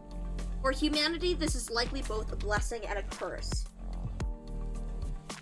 People's knowledge and skills shape their worldview and values. So people's worldviews and values will lag behind their skills, but their worldview and values will define the knowledge and skills that they acquire. And so that is why the focus on Originium is so big, as opposed to the focus on technology of all different kinds that could exist. But yeah, so then we have the,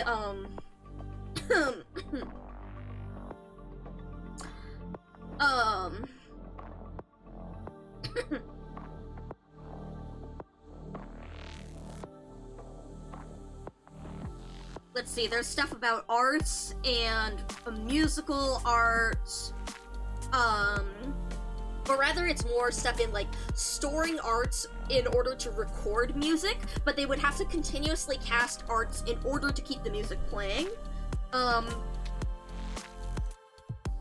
This equipment could be considered the epitome of Litanian or jam technology. Traditional arts, rising tides, artisans. Oh, okay. Whether an artisan, a scholar, or just an ordinary citizen, when faced with modern industrial arts, the first thing a Litanian will consider is their use to imitate, to complement, to support, or to augment traditional arts rather than to replace them. Many Colombians, in comparison, eagerly embrace machines as a substitute for all sorts of arts. Mechanist, the elite operator tasked with leading my tour, added, "The final products might turn out a great variety of oddities, but the logic behind them usually goes one of two ways. Either they use even more highly integrated crystalline components to store even more complex and diverse arts, or they use external mechanical structures to apply a single arts technique to the different situations." As I was still processing this theory of his, Mechanist gently patted an industrial-wielding arm using his own robotic arm before he proceeded to introduce this particular piece of equipment to me. For welding work, this robotic arm is nowhere near as flexible as a caster. There's a lot of corners it can't reach. Before these arms took over in Colombia, you could always see engineering casters drenched in sweat trying to weld tricky corners together in every factory. Logos would say it looked like a bush of brambles born from Originium arts that ultimately could not bear the strain of life and ignominiously die partway. But this one?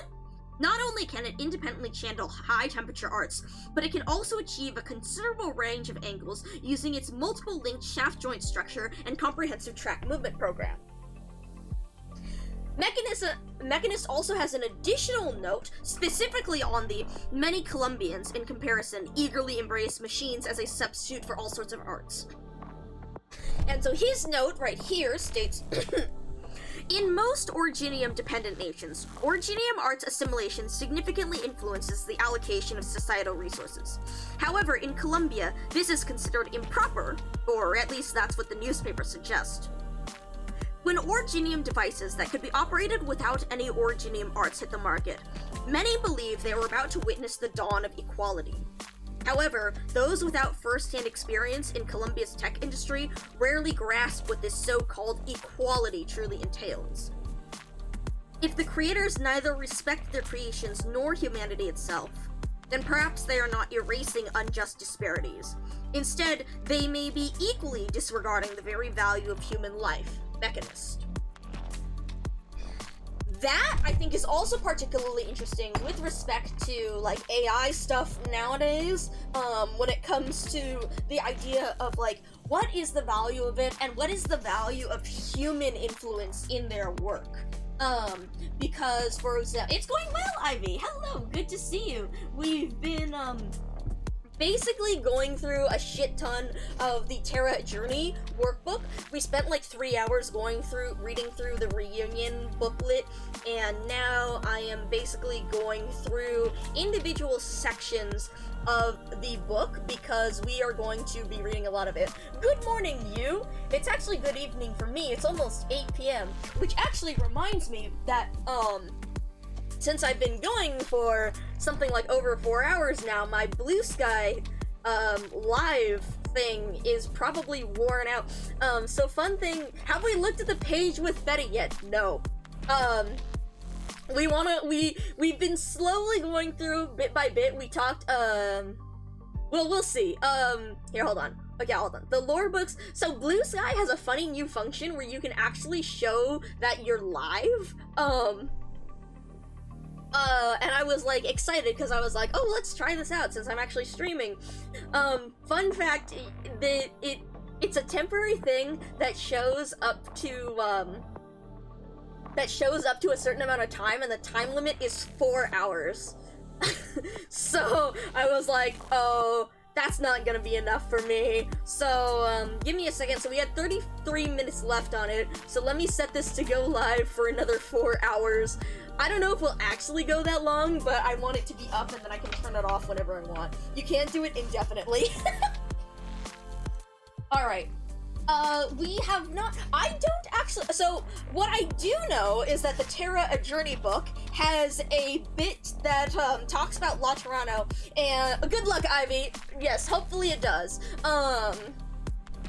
it has a bit about La Toronto, and what I do know from the CN, like, images and stuff, is that, there is a bit about the expense reports of La Toronto, and I think almost 20% of it, like, something like 20% of it goes purely to, like, city repair, which is really funny. So I wanted to look at that, but, We've been going through a bunch. We read a bunch of the prefaces and stuff. I'm leaving a lot of the detail for me to read myself, but we're reading through a bunch of the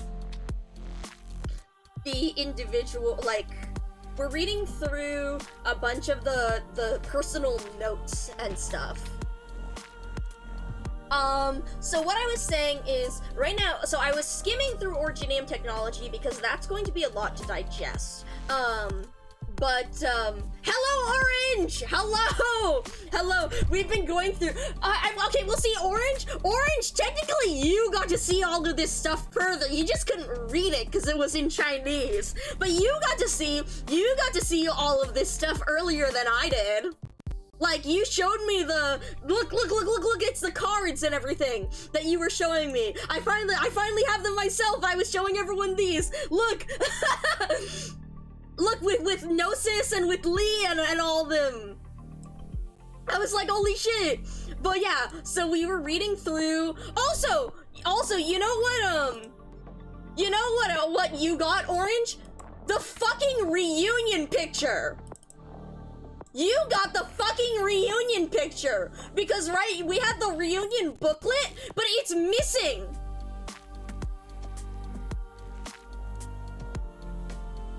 The fucking, dude, I saw people talking about this, like, cause in JP too, but you know how the reunion booklet on the, on Rose Island's report on the reunion movement and the Shunabog incident? No!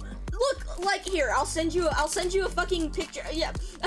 God, I feel like the fucking thing of, like, I feel like, so, one time, I saw this one post where someone was just like, they posted a response from a thing where they were basically like, hey company, so my thing didn't arrive. Can you please update me or what's going on in that, or can I get a refund or whatever? And the company responds something just like, please send an image with proof. And they sent a picture of, like, what the fuck are you supposed to send when something didn't arrive? So they simply took a picture of their empty desk, and then they sent that back. We're like, here is proof that it didn't arrive. Like, but anyways, here it is. Right? So here's the, here, I'll take a picture of the previous page, and then here are,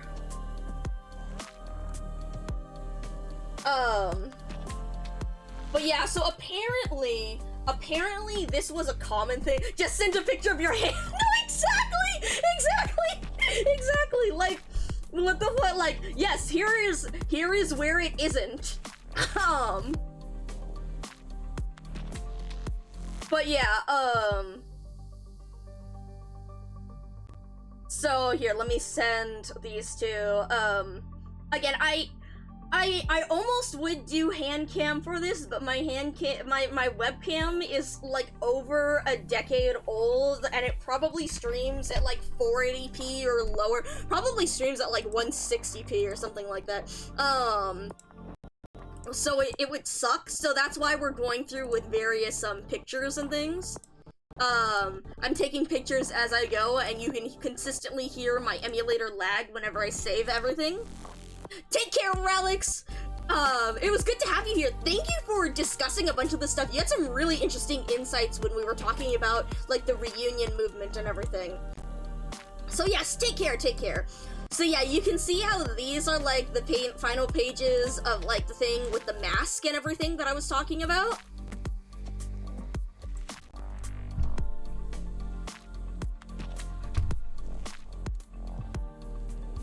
Yes?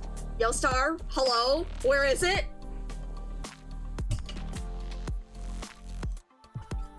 It's fucked up. But yeah, so apparently a lot of people were having this issue. So, like, and even some of the people, some of the people on like the Japanese community that I follow for the for on my angel feed, as I call it, they didn't get it either. So like this isn't just like an America English global thing. This was yeah, or I mean like it's global, but yeah, it's Orange, if there is a section that you are particularly interested in, to compare the translations, feel free to ask me about it, or if you think of stuff later on Discord, say that, like, let me know as well, because we can cross-reference. To some degree, I'm happy for other people to ask, but for you in particular, like, I know that, like, because we've talked about a bunch of stuff with this before. But yeah, so right now, so I read through the preface, I read through, like, Calcit's notes. Did you see? Oh my god, I was losing it over, when you open up the book, you see, Kay's secret. And then, we were looking at and then when you open it, you see... She's so good.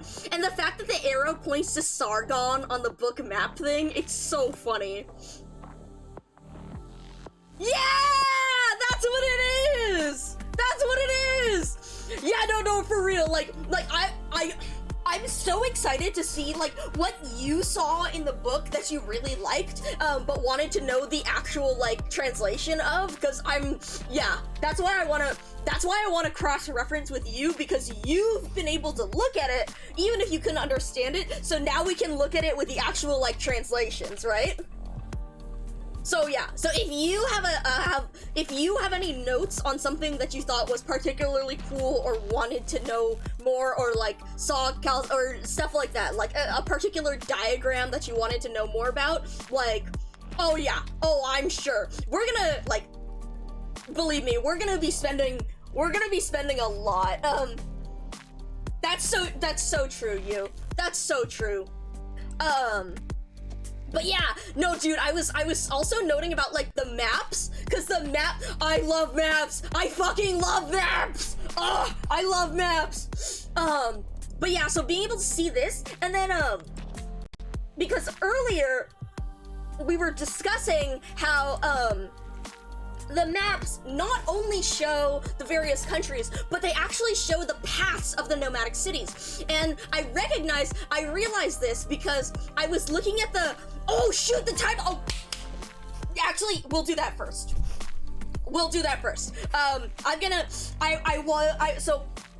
Okay, let me get back to this, but we will, yeah. Let me finish my thought here, but yeah, you're so right. But yeah, so one of the things I was noting was, look, there's these little squiggles around the cities, because there's not like a specific location for the city, right? Because they're nomadic, they move around. And so you can see, for example, here, Montelupe, Syracuse, no, you're so valid. That's so exciting. No, you're so right. And so you can see how that purple line is actually the path. That's Syracuse path. Yeah, exactly. That's the capital. Because, right, you can see Zwillingsturm, and you can see the path that Zwillingsturm takes. But the reason why I recognized that was because Laterano actually has an incredibly regular path, an unusually regular path for a nomadic city. And the reason why we know this, or we know about the path here, is because, and we were discussing this because, Relics thought that Laterano was a stationary city like Yerag, but it's actually not. We knew it was a nomadic city from earlier. However, what we know about it is that, we know that it's I would say it's the closest thing to, like, a stationary city that a nomadic city can be, because it always follows a specific route. And you can see here, from Patrizion's files that we discussed, was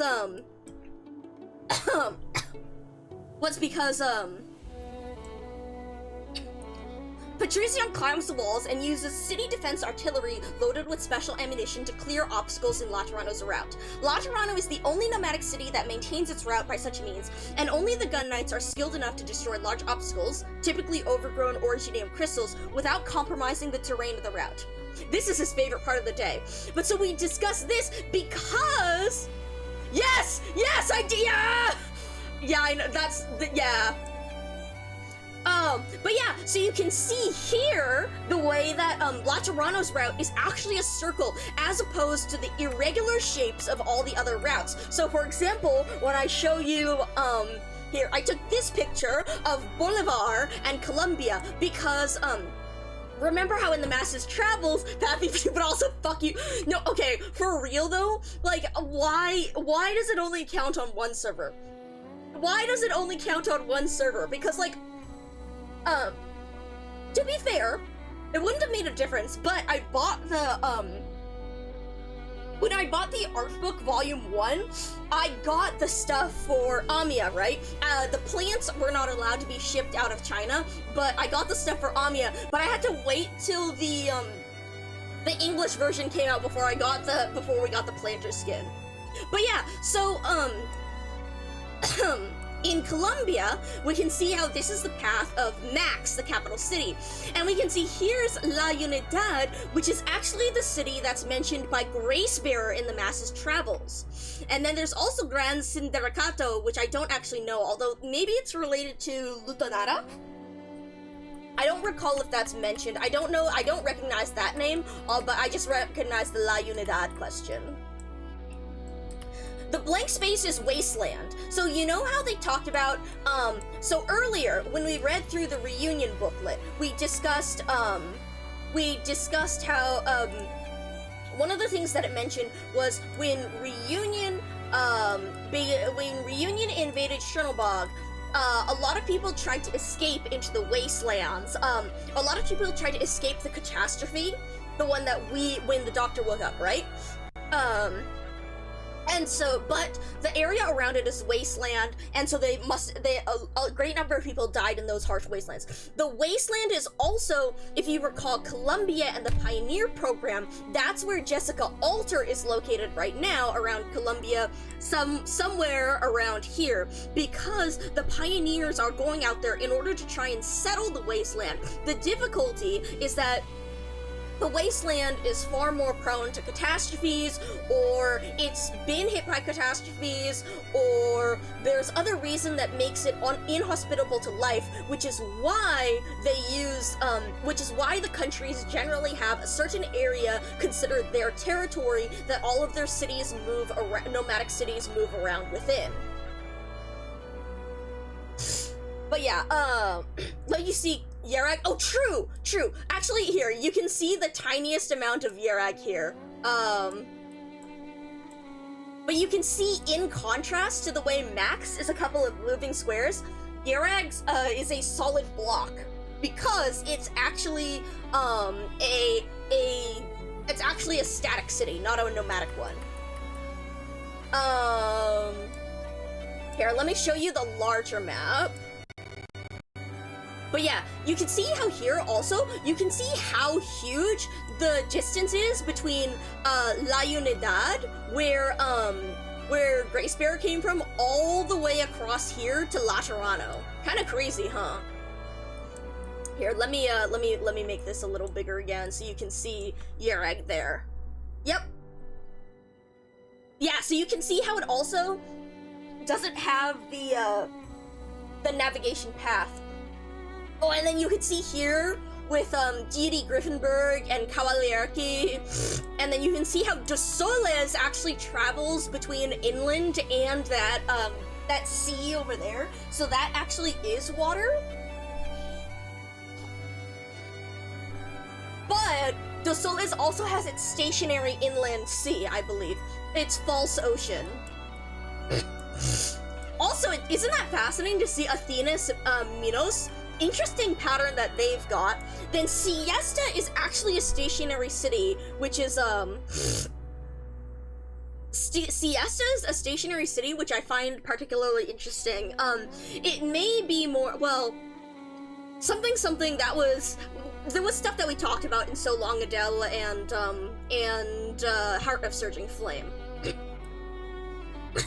It's interesting that Sharagan in Sargon actually doesn't have a city notated, but that might be because, again, of the proximity to the Foan Hotlands, and the whole thing of reclamation algorithm, and the way that the cities are established there, and also the way that it has to do with the Lords of Mirai and the way those things navigate, rather than being a specific city. Oh, yeah, it's years! Yeah. It's city notation. Hello, Astute Biscuit, good to see you. It's city notation, and I believe, see, the thing is, I'm not sure whether it's, like, I'm not sure what the year is of, or if it's, like, I think it might be year of establishment. However, do you see how there's those notations of, like, 1 or 5? What my guess is that's it's year of establishing the city, but with some sort of thing about, like,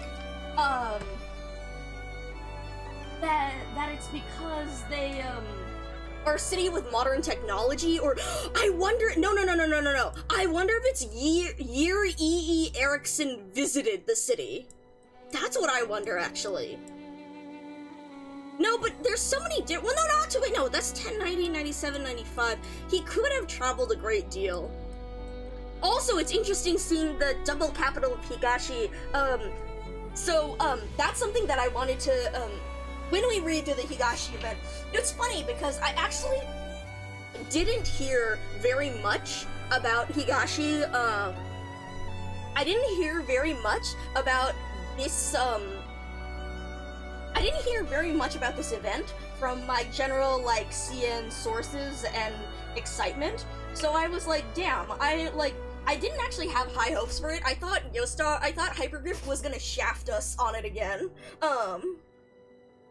I thought Yostar was gonna shaft us on it again, but it sounds like we've actually got a decent amount of lore, which I'm, yeah. But yeah, so I think that Higashi is actually, it's joint Japan and Korea, which is part of the reason why they actually have more southern and northern Higashi, why it's split up kind of like that.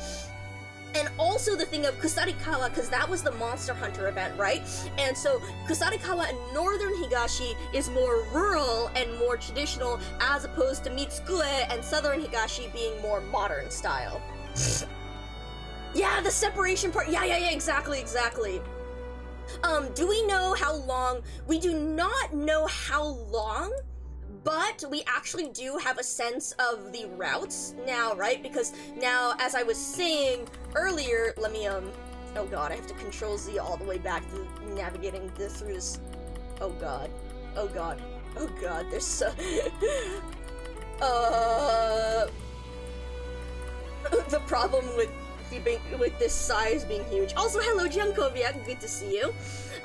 So we noted previously, the one that I was using as an example was La Tirana, right? Okay, actually, see, the thing is, I don't know yet, but they do have a chapter on nomadic cities, so as I read through, we will see. But, so you can see here,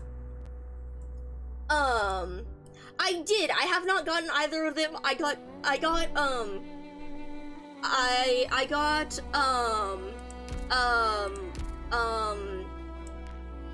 Kichise on my first pull. On my very first pull, on the free pull. So I'm glad about that. I'm honestly super excited for Matsukiri because, well, one, his kit is, like, really interesting, and two, he seems cool, and three, one of his battle voice lines is Koi Koi, which is actually a reference to the Hanafura game of Koi Koi, which a couple months ago my cousin and I actually learned how to play that. So, dead ass yesterday, I was considering streaming and just being like, hey guys, what if instead of doing the Higashi event, I just pulled out my new set of Hanafuda cards and Tachika's to play Koi Koi instead? Not like what actually, but like, what if? Yes, I do! I will actually, fuck. Maybe I will teach you guys how to play Koi Koi, and I'll show you guys Hanafuda. So my cousin has a more traditional set of Hanafuda cards, but, because I was interested, I actually got a set called, it's from Indian Wolf Studios, that's what it's called, but it's called Night Parade, and it is a set of fusion Hanafuda cards, so it both has Western playing card numbers as well as Hanafuda depictions. And the Night Parade fusion one is actually based on various depictions of Japanese yokai. If I have the mouse oh my god, you're so right! Wait! You're so right! Hold on! Oh shit, wait, maybe we should actually do this. Okay, anyways, hold on. First, let me, before I get sidetracked. See, if I had a hand cam! Fuck! You know what? Fuck it, hold on. We just cleaned up part of my house. Let me see. Since my webcam, I can actually grab it now. Not that I would necessarily set this up because, again, it's really old and it's really bad, but... Hold on. I have to... Shit! Fuck. I have to pull this out. I have to try something. No way. Something. So, guys, so Koi Koi is one game of Hanafuda, and the reason why it's called Koi Koi is because when you're fishing for points, you can try and get, oh, don't worry, the haikus, all you need to know is if it's a ribbon card or not. You don't actually need to know how to read it. But hold on, I wonder if this works. Fuck it. Let's see if this works. Oh god. Anyway, sorry, hold on. Before I get sidetracked with that, let me finish my thought. So, we don't necessarily know how long the route takes, at least from the map alone. We may or may not find out, when we look through the country information, but the map doesn't necessarily show it. But we do know the route that they take, so for example, you can see here, Montelupe Syracusa takes this purple path over here, as well, and Zwillingstern, in Litanian, takes this path over here. And you can see how, in contrast to them, La Tirana's path is incredibly uniform, because it always takes that circular route, and you can see how they enforce that circular route by using the artillery that's discussed in Patrizian's files. As usual, do not worry, we are the same in that. We are the same there. You know what, fuck it. Okay, let's see if this... Alright. Give me a second. I wonder... Dude, I haven't done a fucking video capture device. I haven't done anything with this OBS in, like, ever. Holy shit. Oh my god, it actually works. Do not capture audio. How do I do...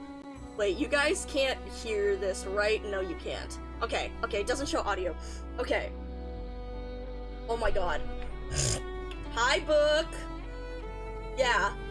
So I don't have a mount for this or anything, so we just have our singular shitty, camera, so that's what it's gonna be. Yeah, that's what it's gonna be. Alright, and then give me a second.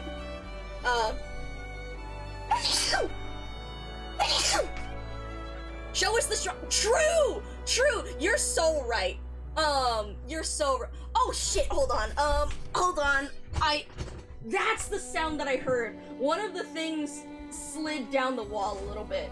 Fuck. Hold on. You're so right about that. Let me make sure there's nothing identifying. Okay, hold on. I have to hide a couple of things, cause let me put those guys away. Thank you.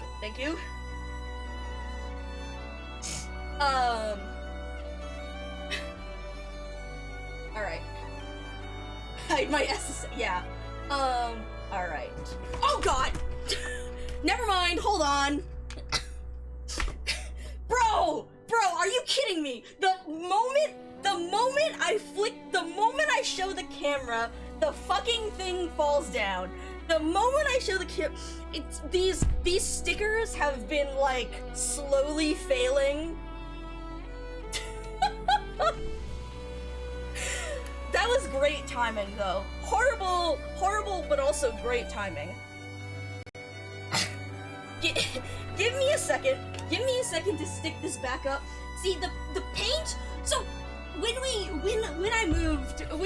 my scientist moved into this place, we used a certain brand of paint that's usually pretty good, right? For most of it, but there was this color of green on a different type of paint that I really liked, and the paint was also cheaper, so I was like, let's try this one. Shouldn't have done that. Should've gone for the brand that we knew was good, because this other paint, it's bad. It's bad. It's so bad. Everything falls off of it, and especially because it gets to, like, 110, 115 degrees Fahrenheit, which is... Hold on. F2C, Yeah, it gets to that in the summer. So everything fucking peels off the walls because the adhesive hates the heat. So I can't put anything heavy up, otherwise the adhesive just dies on me. And it's also particularly, like, something it's not as sticky. Yeah. Everything that sticks, like, something the texture of the paint is just not that good, as opposed to the other brands that we know. Sorry, I'm tossing some of my, the extra adhesive straps and stuff. This one has stayed up for a really good amount of time, but fuck. Hold on, let me just refill my water while I'm doing it. This one has stayed up pretty well, but I think it's finally getting to the point where it's petering out.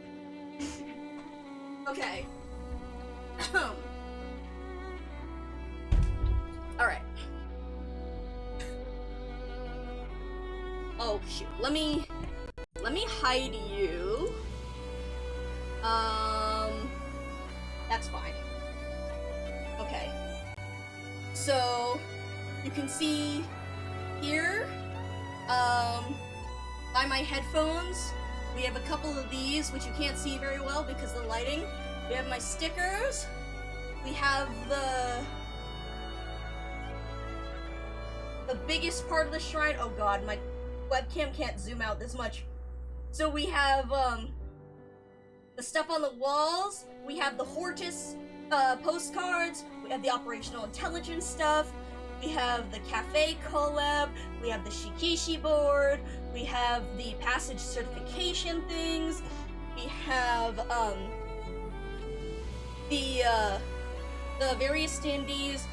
Most of these are official, so for example, we have an older one over here. We have the 4th anniversary cafe collab here. Oh my god, hi Denia.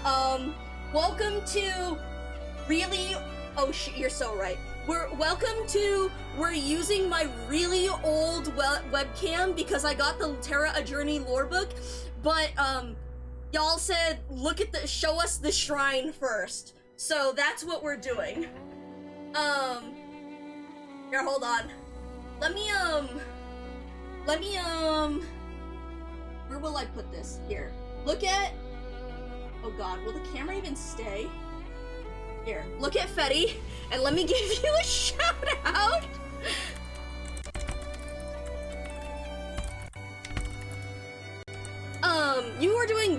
today, right? How was Legendborn? Yeah. How was it? I hope. Oh shit. Ignore that. That's fine. That's fine.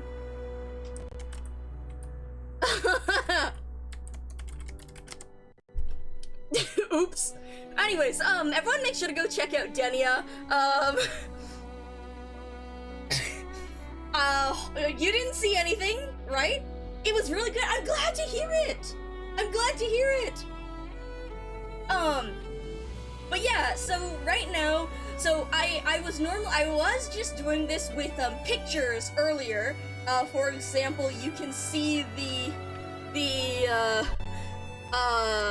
here, this is like some of the, this is from the map, and so we were noting like the Laterano city path and whatnot.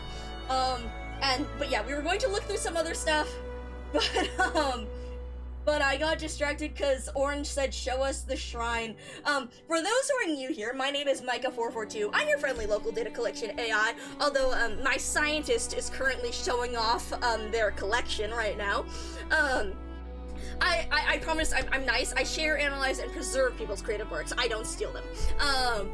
We mainly play whatever I'm currently obsessed with, but that is frequently Arknights. As you can see from this. Yeah. Which is why, right now, I'm showing off. You can see an older picture of the shrine in the top corner of this. But yeah. Normally, there will also be a bunch of floppy disks on the screen, one for everyone in chat. However, at New Year's, I almost lost a whole bunch of data, and I need to fix up some stuff, because I think I lost some of my older code, but at least I can rewrite it. So thankfully, we were able to salvage most things, but yeah, there's still a bunch of stuff that I need to deal with. So, that's why it's not working right now, but hopefully I will get it up and working again. One of the things that it did used to do was I had an extension called Heat that would allow you to tap the screen, which Orange was just saying, because we were talking about Hanafuda and the current event, Hanafuda, the Japanese, like, the type of Japanese playing cards, and I was saying, we could, I actually know, my cousin and I, my scientist cousin and them, recently learned how to play Koi Koi, which is one of the Hanafuda games you can play, and we were getting kind of into it, and I was like, oh my god, and Orange was like, you know, if you had the thing on screen, we could play Hanafuda with chat. But yeah, so, where was I? So right, the video capture, so, sorry about that. So we can see here, this is the shrine. There's also stuff on the side, like over here. You can see how like the scientist headphones, the stickers, Chikishi boards, and whatnot. There's me, which is made by my friend. The cafe collab, the Zwillingstern poster, the operational intelligence things, the Hortus poster, the passage certification. There's a number of different things here. Some of those are from the 4th anniversary JP festival, and then we have the All Mind is One button. We have the official standee. We have unofficial standees here. We have this, which is really cute. This is a fan like beat of work. This is the one that's reflecting the light really badly is a thing in one of the art books by Skate. Not a Skate art book, but this was like a 4th or 5th anniversary art piece that had a series. It has like Elysium, Nightingale, no, not Nightingale, but Spectre. These are from Ambient Synesthesia. This is from the 4th anniversary, and well, the Fetty is from Fetty. This is the Fetty from the 4th anniversary. Doctor is from the 5th anniversary, I believe. There's the pin. There's a couple of fan-made buttons. The little rubber stamp one is a CN Mainland one. This one, the one in the middle comes from, the keychain in the middle is a China Mainland exclusive that also came in a set with Amiens Rosemontis, but unfortunately I wasn't able to get the original thing. I was only able to get the executor portion of it. We have a fan-made, like, hand puppet thing. You can see the Doctor plushie, but the Doctor plushie has the executor pin from the 4th anniversary. You can see the stickers here. We also have the Masses Travel thing from that set. In here, we not only have the Cafe Collection ID, but there's also a couple of sets of there's a couple of cards from what I believe is the Union Arena thing. Then, hold on. And meanwhile, oh god, over here, we have, the Sanrio collab button. We have a really cute thing, a really cute clay thing that was made by Prowler for me that I got at Offkai. We have the beach party, thing. We have another All Mine is One, or no, sorry, we have the cafe collab. We have some more buttons, and we have the freaking, here, hold on. Look at this. I love this. This is one of the few things in the collection that isn't Executor because it's just so fucking good. Then we have another drawing of Prowler. We have an art piece from Prowler as well as the Terra Fashion collection and the Portatori Veliti outfit folder. And behind that, we also have the 4th anniversary, or sorry, we have the Ambient Synesthesia 2024. Hold on. The page over here. Oh god, hold on. Give me a second, y'all. It's the, one of these things, the what's it called? The container for it is not very good, so it tends to fall.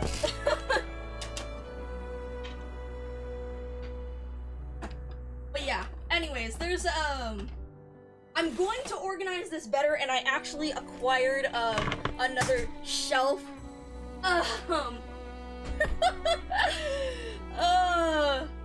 Yeah, no, it's, what it is, you know how, there are those displays,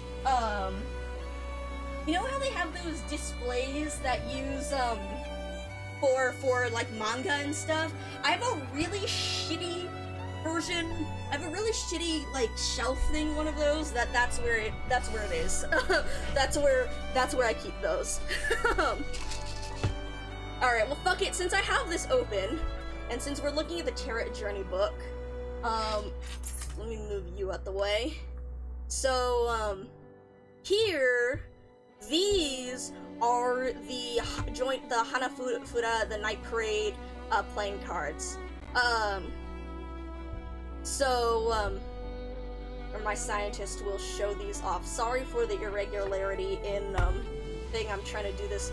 I don't have, a place for, I don't have, a mount or anything for the webcam, so we're doing this one-handed. Come on, homie. Come on, please. Come on. But yeah, so these, you can see how we have some like Joker cards and stuff. That's because it is a joint Hanafuda and Western playing card deck. Bite it. But then I can't talk. But you can see here how they're based on, so these are like various Oni. Yeah, so these are various Oni, and you can see how, so in Hanafuda cards are basically, the thing is, instead of having 4 suits, there are 12 suits, 1 for each month. So there's stuff for, so Hanafuda, original Hanafuda, here, hold on. You know what? Fuck it. Where's my, hold on. it's easier if I pull up a picture of Hanafuda cards. Or it's easier if I pull up a picture of normal Hanafuda cards rather than this fusion deck first.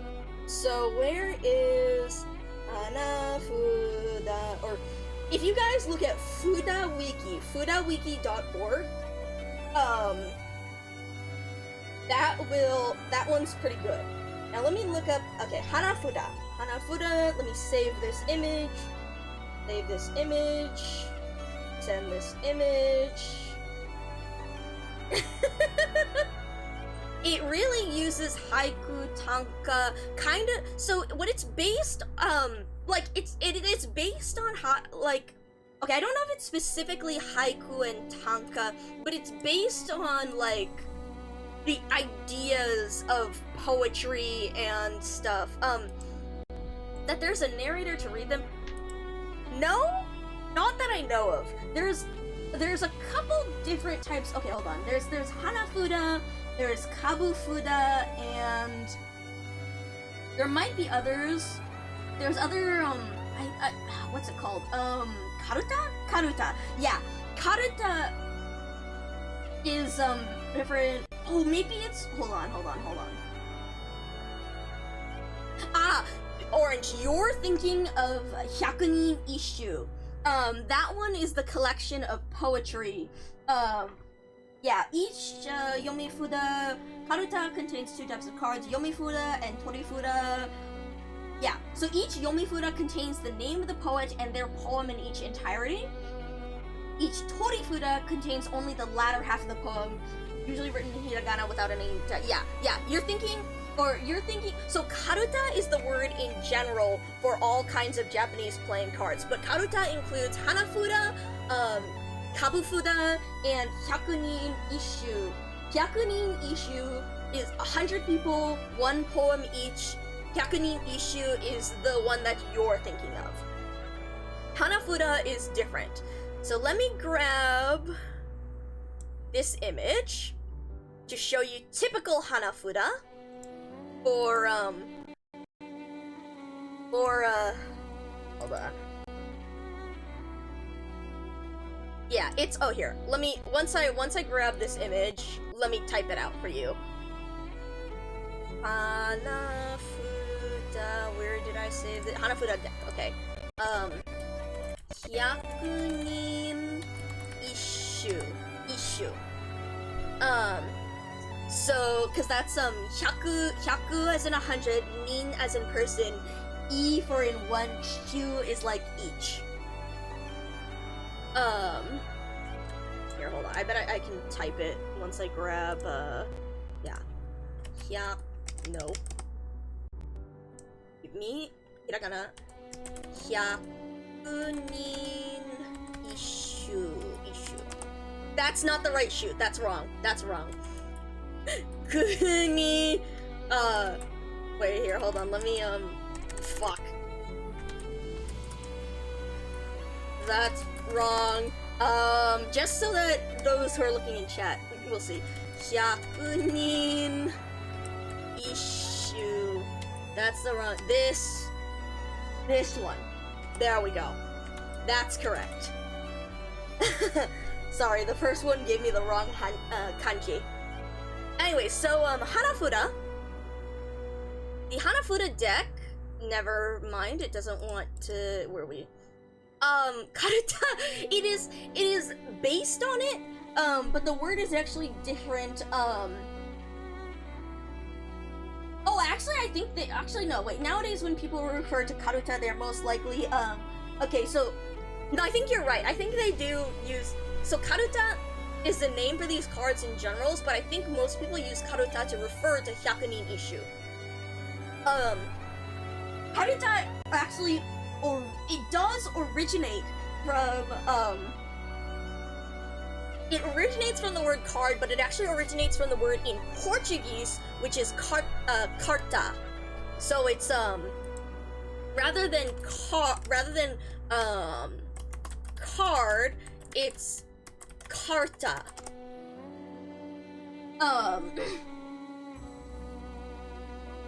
So, close, but not quite. But yeah, it does originate from that word before it can, yeah. Okay, and then give me a second to reset transform. Okay, there we go. And then, no, it's not happy. Okay. Show me the Hanafuda deck. I guess, I said this as a joke, but I guess we really are learning Hanafuda instead of actually doing the event. That's a good question. My brain is a machine that Ooh. Hold on. Where's my edit transform? Position, size. What the fuck are you doing? Reset. Why does this, huh?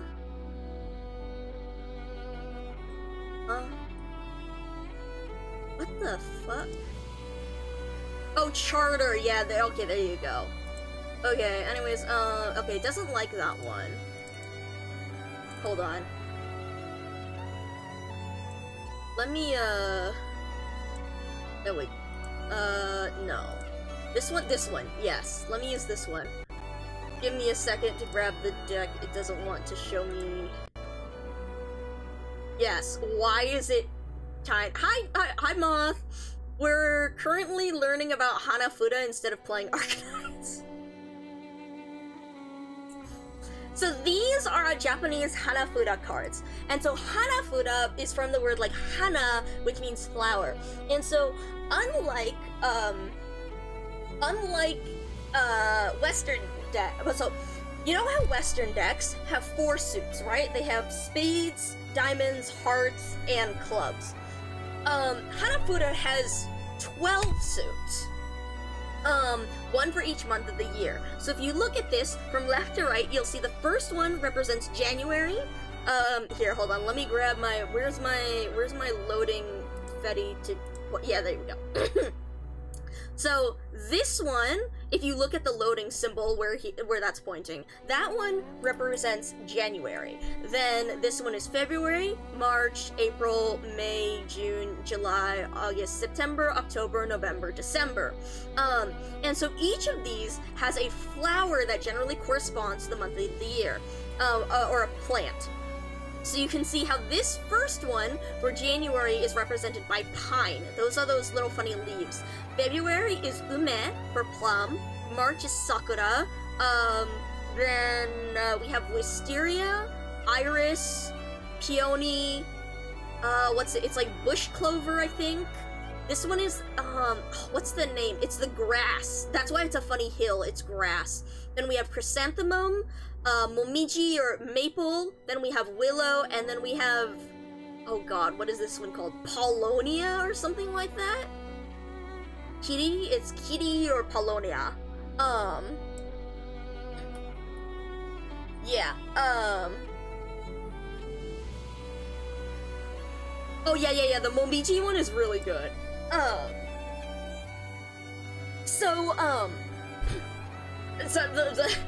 Then within those, there are different types of cards. So you may notice how all these different cards have touching August as a new euphemism for touching grass.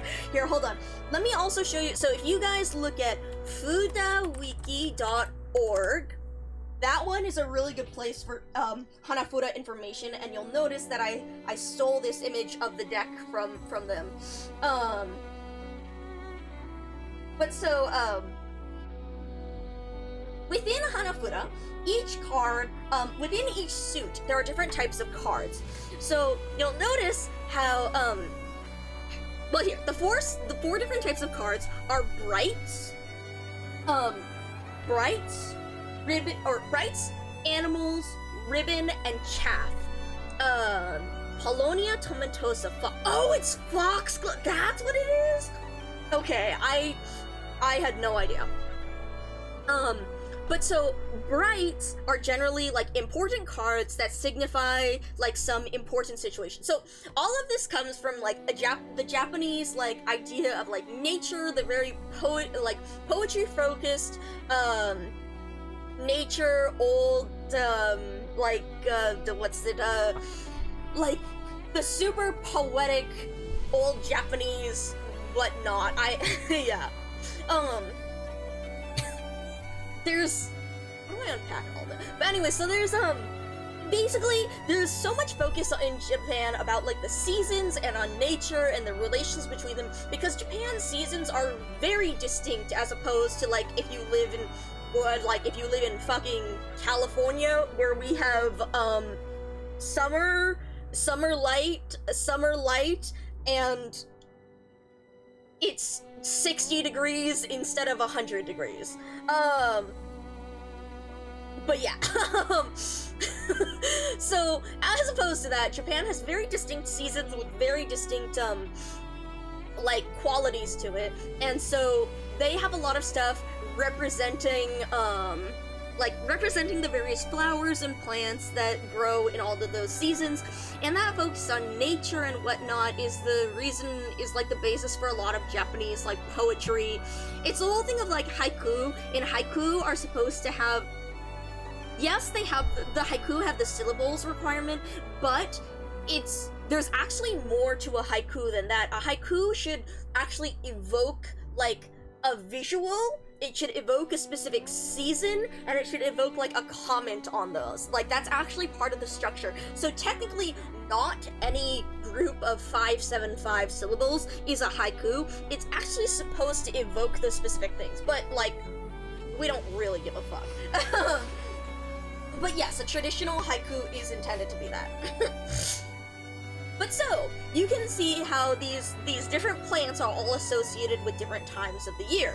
And so, yeah, we have pine, plum, wisteria, iris. It's Suzuki grass, that's what it is, for August. But yes, anyways, so something, a lot of the cards are very associated with specific, like, important qualities and stuff. So I believe this bright card in January is, the sun. So you can see the crane and the sun. And so that's why it's a bright card, it's a significant thing. Then in March, we have the sakura, and it's the hanami, the sakura viewing. That's also very significant. In August, we have the moon, Tsuki, and you can see that over the grass. And then we have the ame no something. We have the rain man in November with the willow.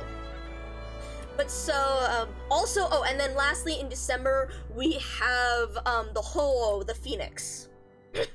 So those are the bright cards, and those are important, like, significant things, like, culturally or nature-ishly significant things or ideas.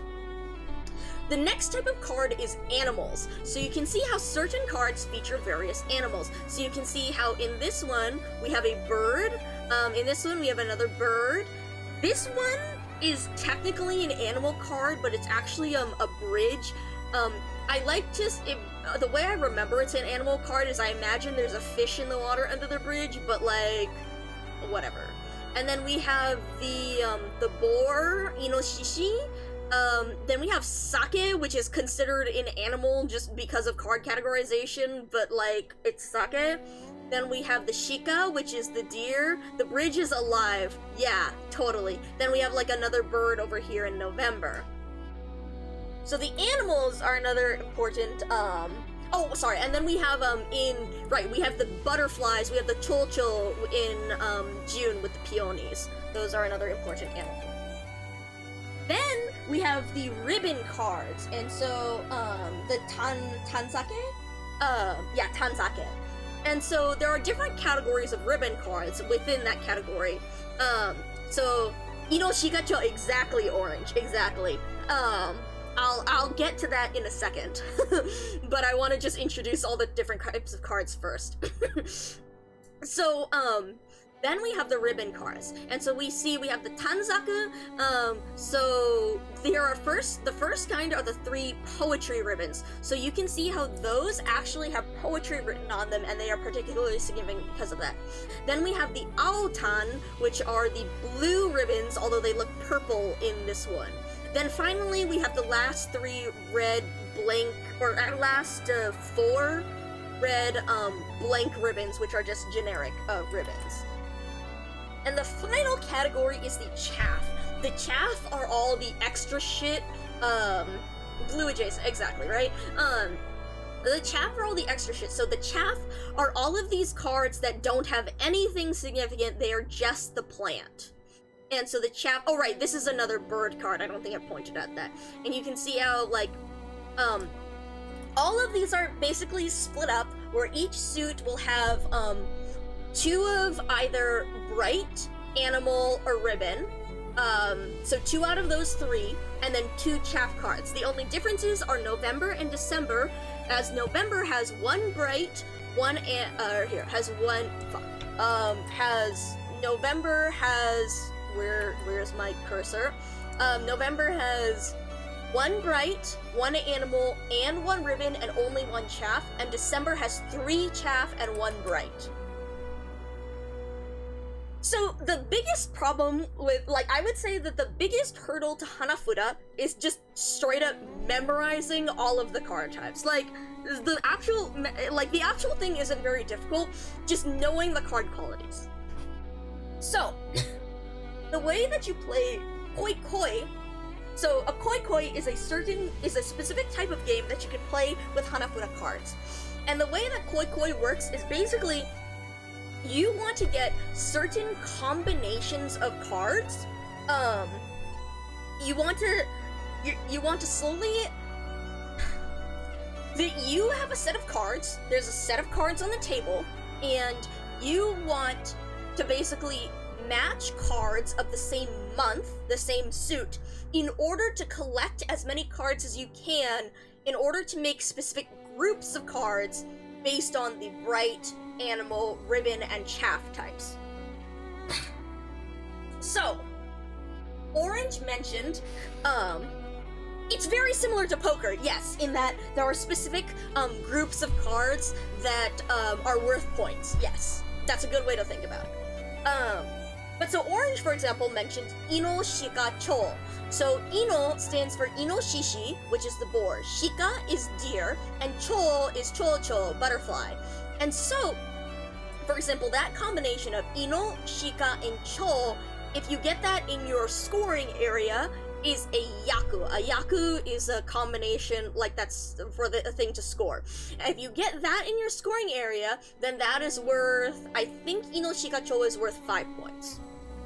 If you get all 3 of the poetry ribbons, that's worth 5 points. If you get all 3 of the aotan, that's worth 4 points. Yeah. Poetry is 5, aotan is 4, if you get bright cards are usually, like, the most important ones. So if you get the sun, hanami, tsuki, and Ho-Oh, and the Ame one, that's, it's something like 10 points if you get all 5. If you get all of them except the Rain Man, it's something, I don't know, it's like 8 points or something. If you get 3 of them, it's 6 points. Sanko, that's like 6 points. If you get 3 of them plus the, if you get 3 of them excluding the Rain Man, it's like Sanko. If you get 3 of them plus the Rain Man, like, it's plus 1 extra point or something. Basically, like, you want all of the bright cards except for Ame, because this guy only counts when he's in a group of other bright cards. Oh yes, for that's another thing. So in various different so Koi Koi is a really popular game, but in the same way that poker has all these types of variations, people play Koi Koi with all sorts of different rules, right? So one variation is that, what is this one called? This one is the Storm card, because, you'll note it's a willow in a storm. That's why November, is the willow, right? Yes. the chaff is of willow, which is called it depicts a thunderstorm. This card is called the lightning card, and sometimes it is used as a wild card. So one variation of Koi Koi rules is to use the lightning as a wild card and say you can actually use it to match with anything. But that's also like really OP. So another variation says that, hold on, I need to remember what the fucking stupid ass thing, because you'll see that these are all like based in poetry, right? But poetry, nature, representing kind of stuff. So one variation is that the where is this? The lightning card, it only functions as a wild card if any,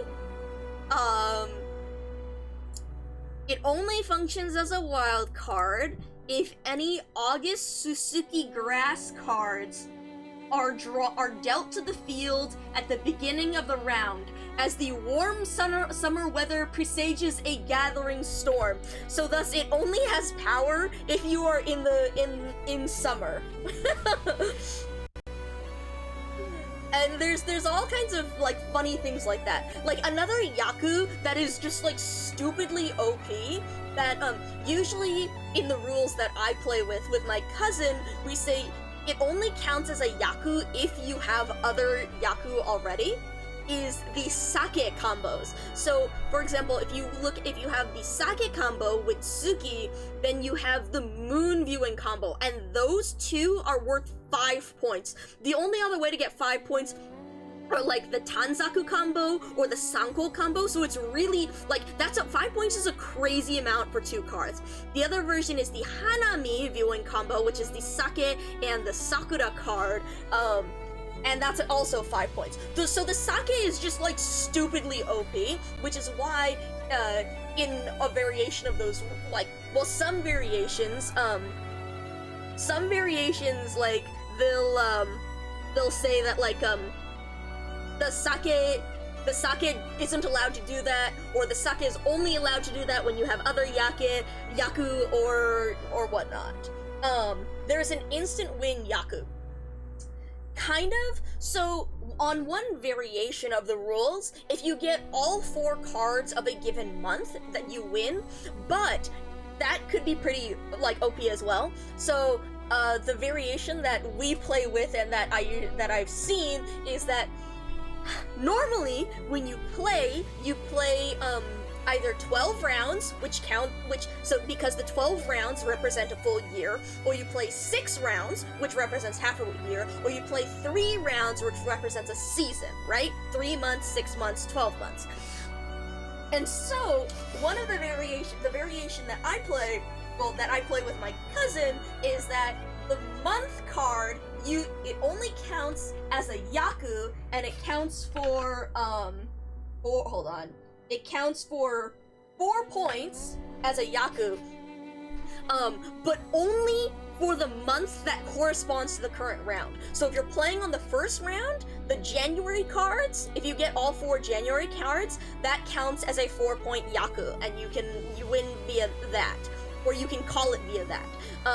But as soon as you move to round 2, the January cards don't count, but now Ume, the February cards, do. And so you can see why the hardest part of, like, playing Koi Koi is just straight up fucking memorizing what everything is. So for example, let's, oh fuck, how am I gonna do this? I can imagine a very Yu-Gi-Oh moment where someone tosses down Inazuma, yeah. So basically the thing of Koi Koi, it's a very fun type of convoluted. So this is, so the thing about Koi Koi is that, so I've told you about all these yakus, right? So every round, you basically have a set of cards on the table, and you have to try and claim cards in order to make yaku. And then once you get a Yaku, you have a choice. You can either call Shobu, which is to win, and you call it there, and you claim your points from your Yaku. Or you call Koi Koi, which is effectively like, come at me, bitch. It's a challenge. Hence why Matsukiri's voice line, why his battle voice line, Battle 4, is him going, Koi Koi. Yeah, hit me, exactly. So that's what it is. It's a challenge. And so what that does, so what that does is it says, you have those Yaku, but the game keeps going. And if you're, it doubles the stakes. So there's a few different variations to play this. So one of the variations is if you call Koi Koi, and then you get another Yaku, let me start over. So if you call, say you're playing the game, and you get a Yaku, and you say, Koi Koi, hit me, come at me, and then your opponent gets a Yaku, your opponent gets to win and call those points. So basically, you are forfeiting, like, you are saying a challenge of like, hey, I think I can get more Yaku, but if your opponent gets the Yaku first, they take the points and you don't get anything. But if you call Koi Koi and then you get a second Yaku, your points are doubled. Almost like that. Well, see, Blackjack is a different one. Blackjack is Oichokabu, which I am learning how to play. The problem with Oichokabu and playing with a Hanafuda deck is that you need to know the numbers of the cards, and yeah, it's double or nothing. So, with Oichokabu, you have to know the numbers of the cards because those are actually, that's why Oichokabu is normally played with a Kabufuda deck instead of a Hanafuda deck. But you can play it with a Hanafuda deck because what you do is you say each month corresponds to the number of the card. But that means that you have to memorize the month, and bro, when you are looking at a typical Hanafuda deck, the memorization, you pull up some fuck-ass random card like this, and it's like, bro, what fucking month is this? I don't know. It's June, it's 6. Or what month is a chrysanthemum? Oh shit, hold on. Like, trying to remember that shit offhand takes practice. Like, my cousin and I have been playing this my cousin and I, when we get together for, like, family events and stuff, he brings his Hanafuda deck and we play, but we're like, we always have to pull up the fucking Fuda Wiki on the side and be like, okay, hold on, everyone hold, we're on round 4, that's April, what fucking flower is April? Oh, okay, it's the clover, okay, this is the card, it's the green, it's the leaves, it's the green, only green leaves, that's the one we have to know is the important one. And so, that's why we haven't played, Oichokabu or anything yet, because we're like, shit, we have to actually remember everything, yeah. Oh yeah, the color over, yeah, so like one of the biggest problems, is, Wisteria versus Bush Clover, because Wisteria is the one with the leaves that are all green, Bush Clover is green and red. And then like Ume versus Sakura, especially if you'll notice how this particular deck has Sakura as pink and red. The deck that my cousin has Sakura basically as all red, and Ume is red with yellow. So it's like trying to remember those. And then, the one that always throws off my cousin is, Iris versus Polonia. So you can see how, May, right? Yeah, May and December, the flowers look pretty similar. The thing is the Iris touches the bottom of the card and the Polonia doesn't. Yeah, that is also true with the bush clover from the ground. But yeah, trying to memorize everything is like, it's literally, it's the biggest struggle.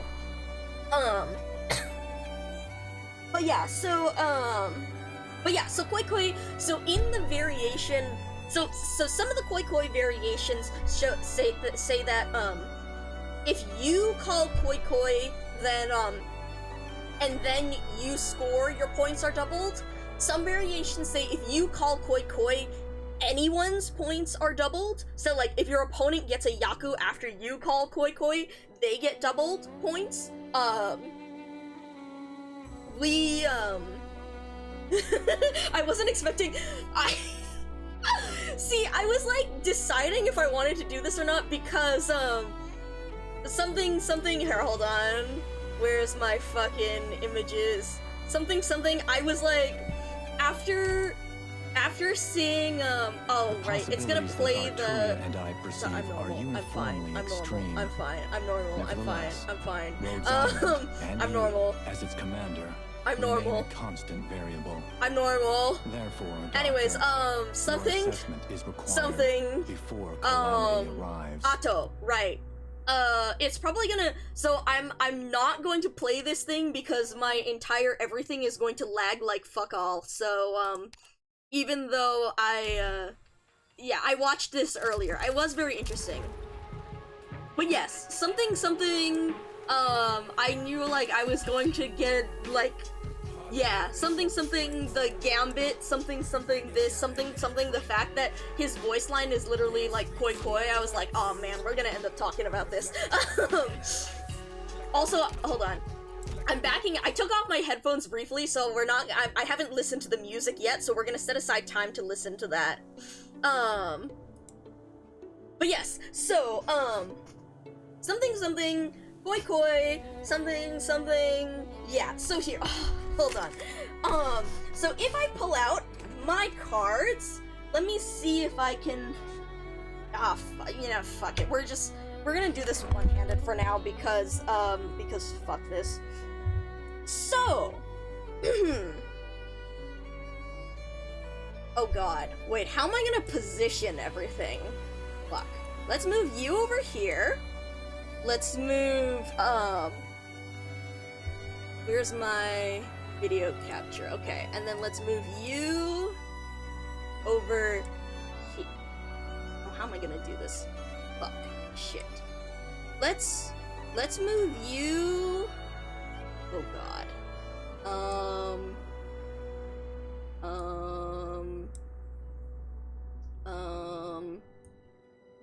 We'll move you in here for now, because then we can have you right here, and you over here, and I can move you guys back and forth a little bit, I think.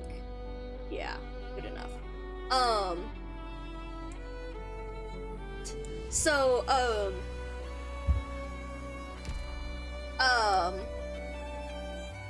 yes. So, you can see here how, oh god, I just moved my keyboard and I need to vacuum under this. Fuck. Right. So, in this set of Hanafuda cards, because they are based on various yokai, their symbolism, like, is a little bit different. So if we compare January here, we can see how this is like Ao Oni and various Oni and stuff, right? But so this one, you can see based on, you see this symbol right here in the corner? So this represents hearts, right? So this is a fusion deck. So the way that you can go between Hanafuda cards and Western playing cards is that, well, Western playing cards, you technically have 12 numbers, right? You have aces, then 2 through 9, and then you have as 10 you have your jacks. No, sorry, you have one extra, right? Because it's ace, 2, 3, 4, 5, 6, 7, 8, 9. Then you have jacks, queens, and kings. And so, with Hanafuda cards, what you do is you have, those correspond to the months instead. So you can see how all these aces are for January. And then within this, you can see how this marking is like a circle and it's a little bit thinner, and this one has another one. This means that those two are chaff cards. And you can see how January in the Hanafuda deck has the bright card, right? And you see how that one is like a solid circle with as opposed to this one. So this one is the sun. This is the bright card, or the crane. Then the other special card in January is the Poetry Tanzaku, and you can see how this one is the symbol that's used for that. Now, when we look at February, we have, I cannot remember the name of this yokai, but, it's this guy. And you see how February, we have a chaff card, we have another poetry ribbon, and then we have another chaff, no, this one is an animal card. You can see how it's kind of hard to tell here, but this one has a square in the center, and this one has a circle, and so this one represents you see how the bird in Ume in February is there? This is the animal card. And then, this is another chaff. Then, in, March, with the Sakura, we have Kitsune, relevant, right? So we have our Kitsune, and you can see we have our chaff, and then we have another poetry ribbon, right? And then our last, the bright card, wait, sorry, no, hold on. Yes, sorry, I'm looking at the wrong one. This is our bright card for the Hanami, for the Sakura viewing. Yeah, it's a little bit hard to tell when you don't have as good quality. But yeah, so you can see how this signifies the Tanzaku, and this signifies the bright card. Then we have, I love, what's that, March, April, because here we have, Bakeneko and Nekomata. So, you know, the Bakeneko, Nekomata are the cats with two tails. Miss Christine moment. And so you can see these are the plain ribbons, which have these funny creatures in them, and you can see the Neko, the Bakeneko and Nekomakata here, and then we have the animal card for the bird for the wisteria in February as well. April, May. Oh, these are the kappa, and I forget what these are called. But then in May we have,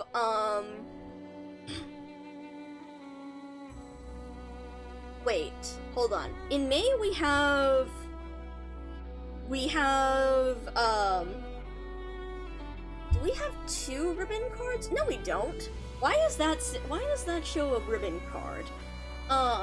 These are another group here. So you'll notice how, oh wait, no, these are why are my kings in here? Hold on. These are different. No, are they? Hold on. I need to look at the, here, hold on. No, wait. Yeah, those are, you're not in the right place. Hold on, let me take those out. Here are the other kappa. Yes, that's correct. Why are those kings the fuck? Okay, anyways, yeah, you can see how this is a lot better. Hold on. I should actually be laying them out. Fuck. Like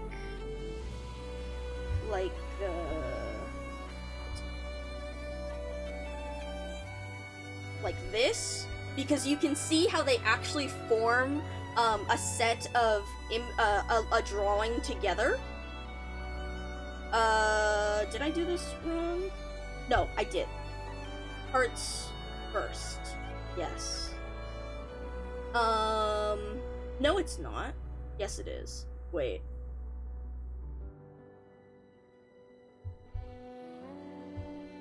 Spades? Right. They were gonna die. Fuck, shit. Okay, hold on. You go here. Right. It's like this. So also a lot of Hanafuda cards, you'll notice, like with the flowers, different sets of Hanafuda cards will actually have images like this that align with each other. There's a particular Hanafuda deck, the bicycle sparrow Hanafuda deck also has a set that aligns like this. But you can see how this actually forms an image. But yeah, so here for May we have, right, so now you can see how we have our chaff, our ribbon, our blank ribbon, our animal card. So normally this is the chocho, this is the butterfly, and then we have another chaff. June for Iris. Actually, sorry, I'm saying the wrong one. Sorry, we have the animal card. This is an animal card. This is a generic animal card. This is the bridge card. The quote animal unquote. One of them is Kappa, and the licking one is. Bruh. I need to look at the original set to see here. Here, hold on. Give me a second. The licking ones are... No, the licking ones, we saw those earlier with, Give me a second. Here. Let me also grab... I'll also grab you guys the link if you guys want to buy these cards, because they're a really cute set.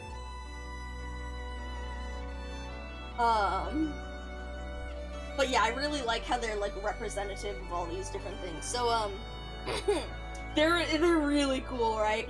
I wanted to get myself a set of Hanafuda cards because, again, after my cousin had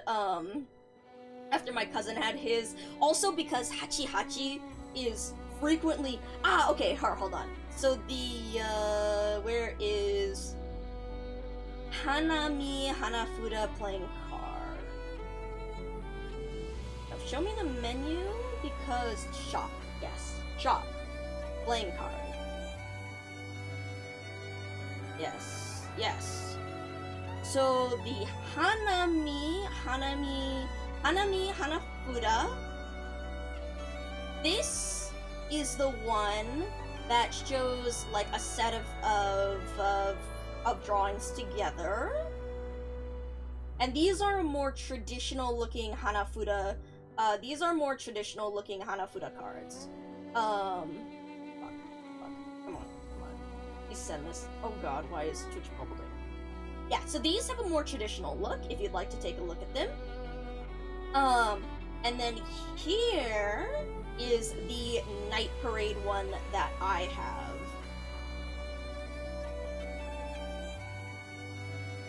Come on, there you go. There we go. And so now we can look through. Let me open this image. Let me open this this up, right? Night Parade. And so now we can see how okay, right? Yeah, so the January it is it's Shuten Doji as the crane or the sun card.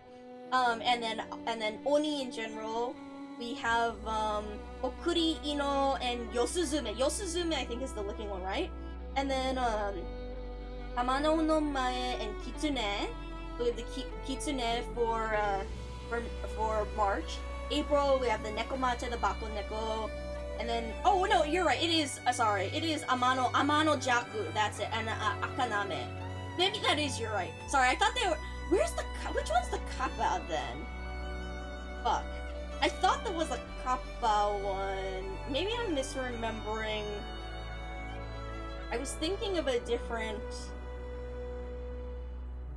Fuck. I mean, you're right. I think I am. I think you are right about that. Then we have, Imogami and Gaki, which I don't remember what yokai those are offhand. But this is June. Fuck. There we go. Now it'll adjust. And you can see how these guys... So, oh right, here. So we have the animal card, and you can see the chocho for the butterfly here. And then the flower is the peony. Then if I scroll... Arakozo and Bakezori. So we have these guys. This is a chaff. This is a chaff. This is a ribbon, right? Or a generic ribbon. Wait. Yes, this is a generic ribbon. No, wait, hold on. Doesn't the peony is supposed to have a... So these guys, they have the spirits as the Aotan. So these guys are the blue ribbons. I thought we were supposed to have another, yeah.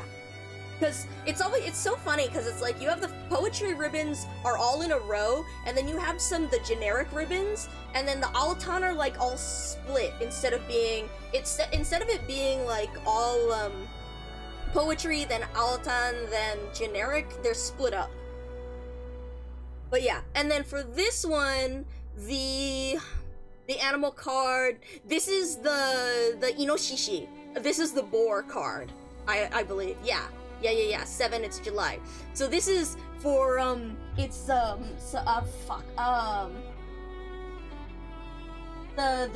umbrella yokai. So that one's the Inoshishi card. Then for, am I doing this right? No, this is right. Right. For August, so you can see how this is the Tsuki card with the Suzuki grass and the moon. So that's a bright card. And then we have a chaff, and then we have an animal card, because normally this but in this case the animal, it doesn't necessarily, what is this one? This one is Tsutoku Tenno, Sessho Seiki, and Onryo. Oh, and Onryo, yeah. And so there is the animal card.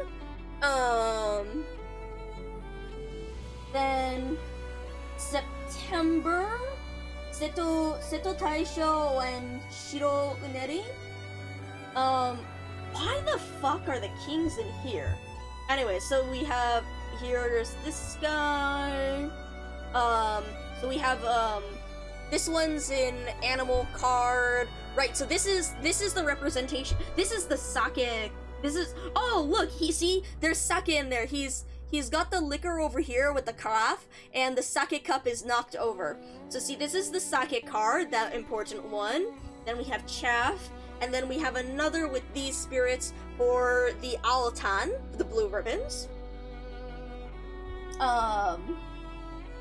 Then in October, we have the Momiji, and so this is our representation of the Shika, the deer. This is Koma Inu and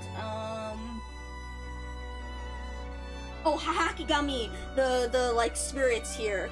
Yeah, with the brooms. But yeah, so we have our animal card with the Shika, and then we have the chaff, and then we have another Aotan with the spirits this time, and then we have our second chaff. Then for November, we have Ame Onna, the Rain Women, Nure Onago, and Ame Furikozo. So here, instead of the Rain Man, I believe we have the Ame Onna, the rain, Rain Woman here. And that is our bright card. Then as the animal card, we have this as the animal card. And then see, we have this as the generic ribbon card. And finally, as the lightning, we have the Kasa Obake? Is it the Kasa Obake? But it doesn't say that's what it's called. Kasa is umbrella. The Kasa Obake, I guess it's not, but it looks similar, right? I need to familiarize myself more with these, but yeah. And this one's the lightning card, and that's the chaff that can also serve as a wild card. Then for that was November, and then finally in December, we have Yamata no Orochi and Orochi. So you can see here we have a chaff, then the phoenix, the Ho-Oh, is represented as a bright card with Yamata no Orochi, the snake. Yeah. And you can see the rest of these are all chaff because December is 3 chaff and 1 bright. And so those are all the ones that would make up the typical Hanafuda deck. However, because this is a fusion deck, right, so those are the 12 months, for the 13th suit, we have our kings here, and that represents the last one for the fusion aspect. And so these are Tanuki and Kawauso. Yeah. The Tanuki, the wolf, yeah. Cause see, these are the raccoon dogs, the Tanuki. Yeah, so these are the Tanuki, and then Kawauso are the others. So these guys are Kawauso, which I don't actually know what they are. But you can see that these guys have, you'll notice that this different one, they have this different symbol because they don't actually represent anything within Hanafuda, because this would be an extra card for those decks. And the last two we have are our Jokers. Beto Beto-san. And, the Jokers, Hanafuda decks, some Hanafuda decks actually do come with Joker cards. So, Kawauso River, I see. Oh, so, see, those, they're not necessarily, oh, okay. So these guys are not necessarily yokai. These are more, not traditional, but like, Japanese, I guess traditional, like Japanese animals that are associated with various fairy tales and whatnot. Like the tanuki you see a lot, or folk tales, not fairy tales, and then the kawauso. And then lastly, we have our jokers, and some Hanafuda decks will have jokers in them, which I believe are sometimes used within Hachi Hachi, but it depends. But yeah, so, here, let me close this up briefly. There's our deck. Let me take out our kings and our jokers, and, I wish I had the heat extension up and working still, because I would love to play Hanafuda with chat here. Let me give these guys a shuffle, and I'll show you, how to play a bit of a game. Unfortunately, I need two hands to shuffle, so you can't see me do this, because I can't hold the thing. Here, can you guys... Something, playing card ASMR? The yokai are... Oh! Playing card ASMR, I guess? Something.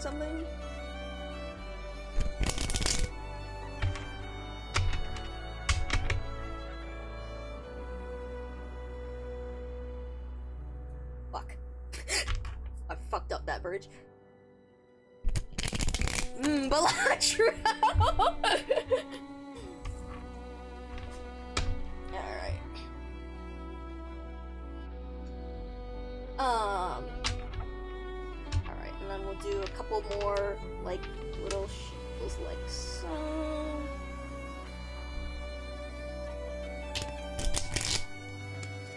I'm so bad at doing a bridge.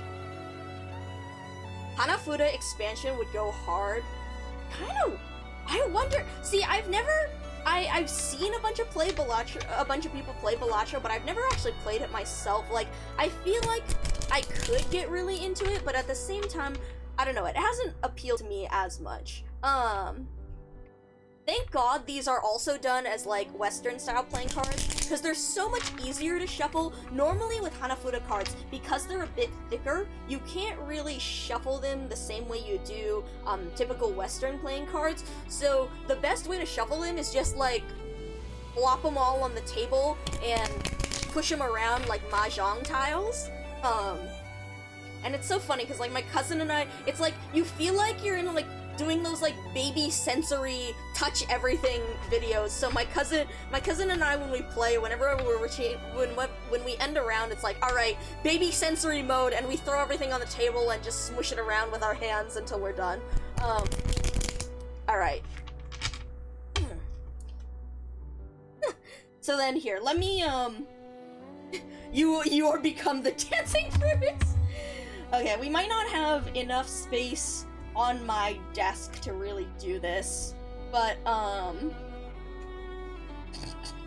like how Arknight's lorebook and Autostream turned into fucking Hanafuda. Let's see that Matsukiri says koi koi one time in one of his lines and immediately go on the Hanafuda tangent. Okay. So, we'll do this round, with cards face up, Because that's how my cousin and I were doing it when we were, like, trying to figure out what the fuck we were doing.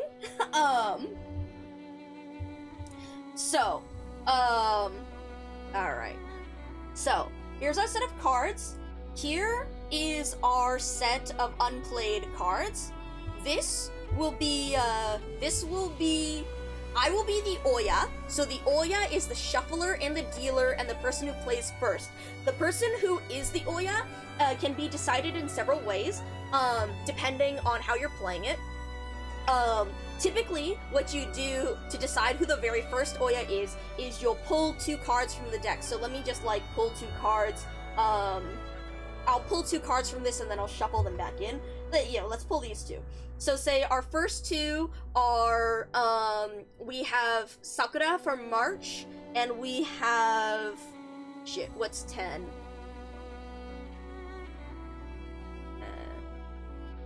Oh, it's Momiji! Yeah, Momiji.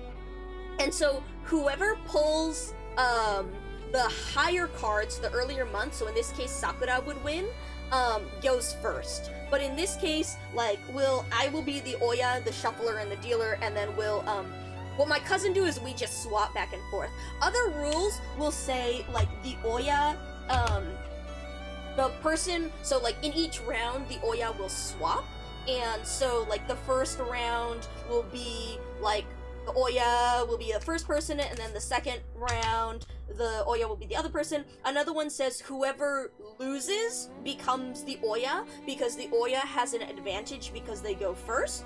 Other ones are whoever wins becomes the Oya,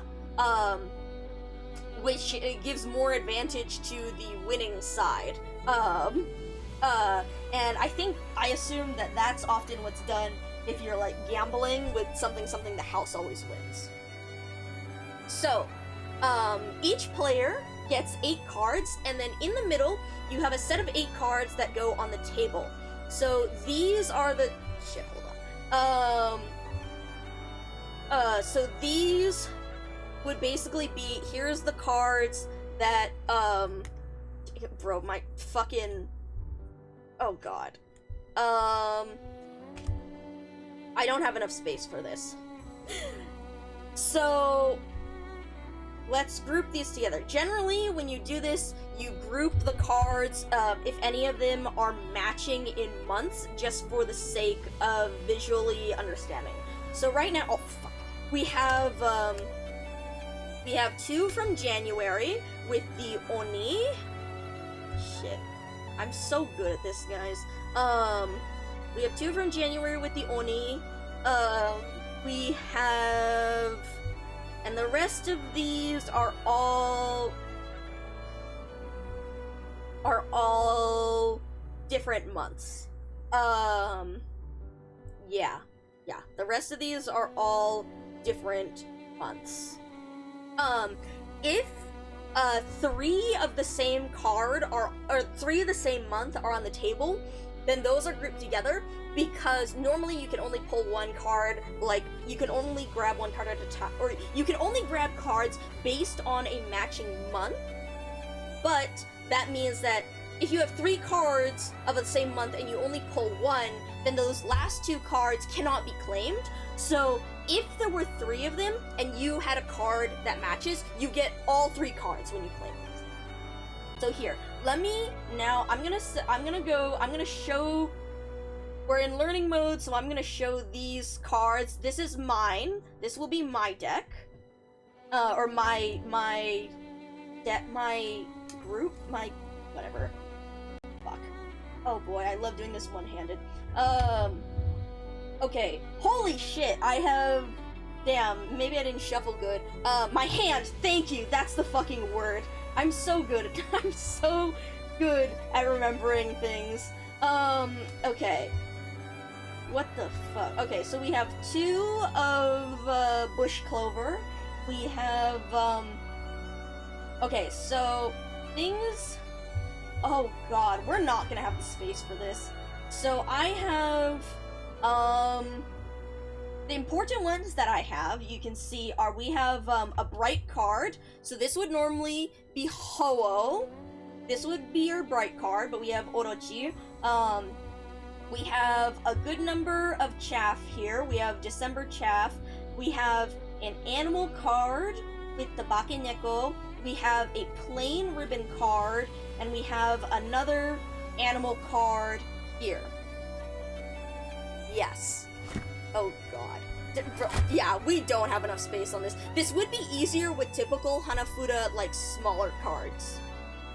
And then meanwhile, here's y'all's cards. Here's chat's.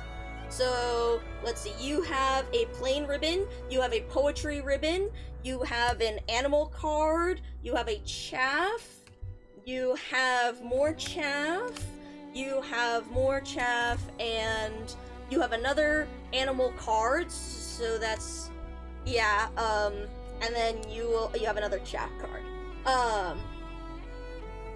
Yeah, let me try and organize these. So you don't have any bright cards, but you have more variety in months than I do, which is good because then you get to claim it's easier for you guys to claim more cards. Let's see, you have animal, ribbon, chaff.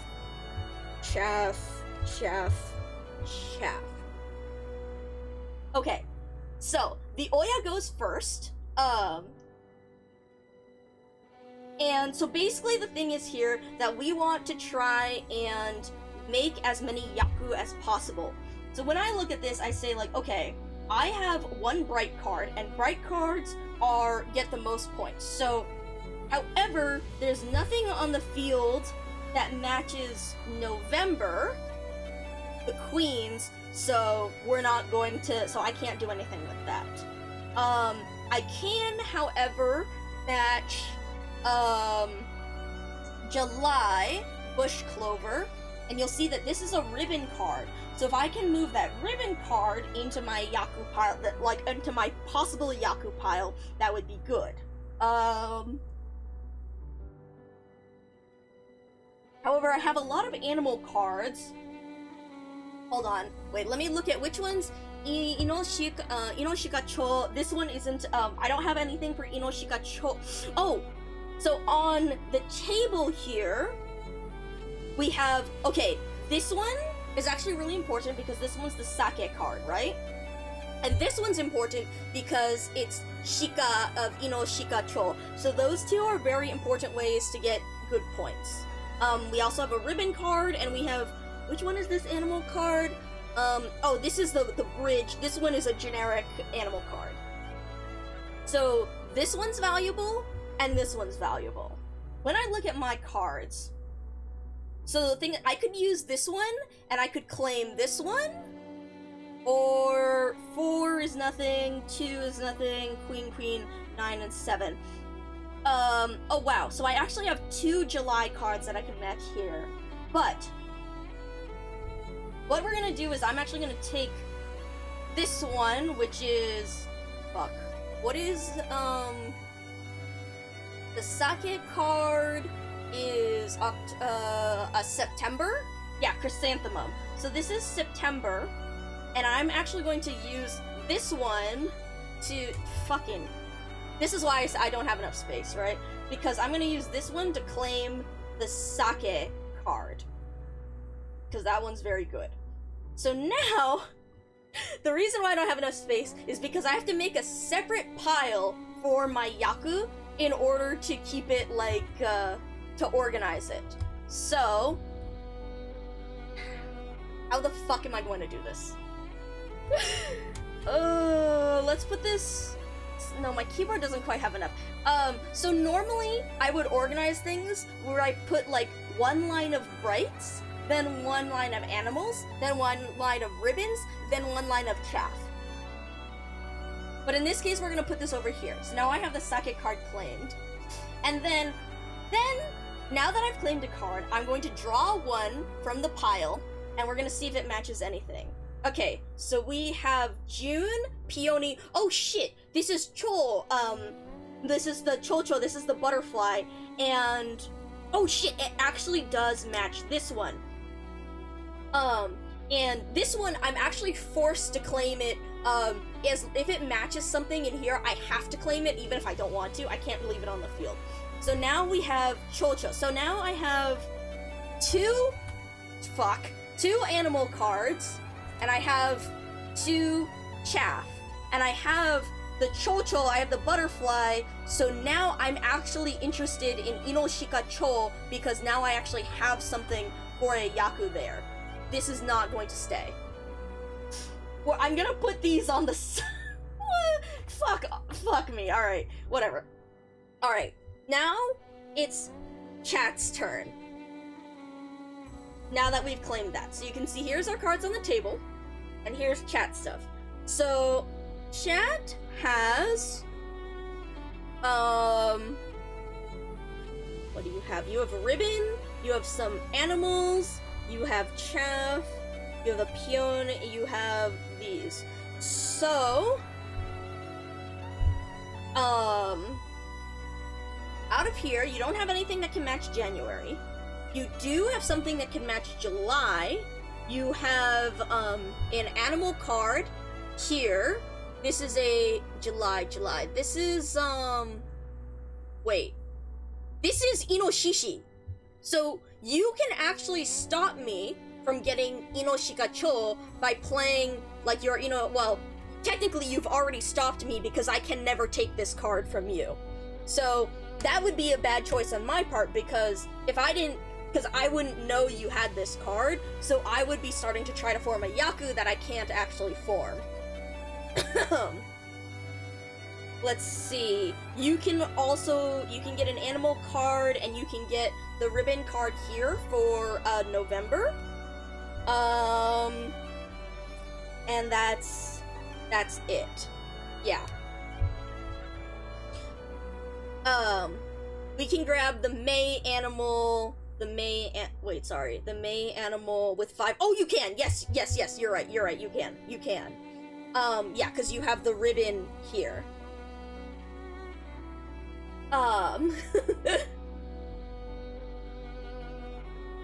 Yeah. I wish there was a better way. I wish I had this organized better so you could see what you guys could claim. Alright. Any preference? You do have, so in this, you have the possibility of getting, like, you have a ribbon here. You could also claim the ribbon here, because you also have, a poetry ribbon here, so that's also good.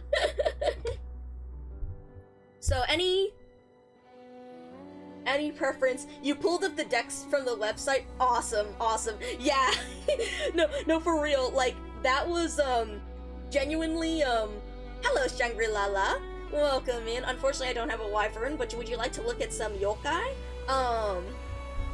Do you have a preference as for what you would like to claim from these? You do, I would say that, like, if you're able to claim the ribbon card over here, you have a head start on getting, more, ribbons. The problem is that you'll need to actually get these into your, like, Yaku playable, like, pile.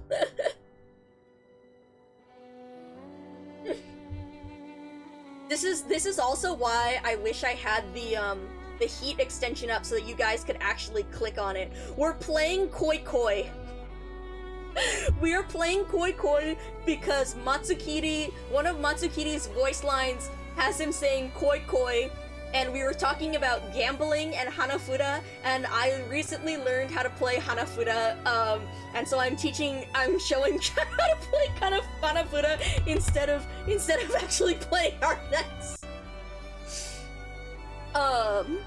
Alright, you guys want to choose, or you want me to play a card for you based on the strategy?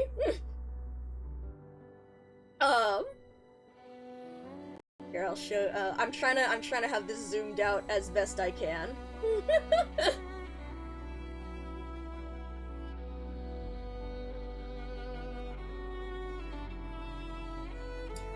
These, again, I would almost say it's easier to look at it. Show us a good choice. Alright. So personally, the choice that I would do is that ribbon cards are kind of important, and because I already claimed the Cho of Ino Shika Cho, we wouldn't be able to get that. So I would rather start aiming for a ribbon Yaku. So what we will do is use this also gets you a head start on an animal Yaku, right? No, don't worry. See, Shangri-La, this is my scientist. My scientist is playing along with us as well. My scientist wants to show you the Hanafuda cards. So here, we're going to use November. So we're going to claim this so that you have a November. Oh God, my slave. Might work alongside me, right? Right. So you're gonna claim these two so that you have November cards. And here, you can see, now you have one plain ribbon, and one... Oh god, I can't pick this up with one hand. One animal card. Good enough. Now, we're going to draw from the excess pile here, and we're gonna see if this matches anything. No. This is a May Iris card, and it doesn't match anything on the oh wait, no, it does! It does! Never mind, here it is. Oh damn! You got a good pull here. So, now you have another animal card, and this is a generic animal card, I believe. Hold on, yeah. This is the bridge card. So now, we're going to put that on your pile right here, and then you have a chaff card. But so now, you can see that you're slowly making your way towards an animal Yaku, because in addition to the specific card Yakus, like Ino Shika Cho, once you get 5 of an animal or 5 of any animal or 5 of any ribbon, it's only worth 1 point as a Yaku, but you can still win because you could prevent me from getting like another Yaku. Or you can claim a point at all, because if you don't get any points by the end of running out of cards, it's a draw. 10 chaff is also a 1 point Yaku, and it's 10 because, well, there's so much extra chaff. Okay, so now it's back to my turn. And so, again, normally you want to have, yeah, exactly, you're zoning the other person out from the set. Now, normally, you would want to have, like, your Yaku cards and stuff displayed for your opponent to see, because that's how you claim, like, that's how you can know what they have claimed or what they haven't. So I'm gonna try and scoot this into something vaguely visible. Okay. So now I see that you have 2 animals, I have 2 animals and 2 chaff, but you also have a ribbon going. I would want to focus on...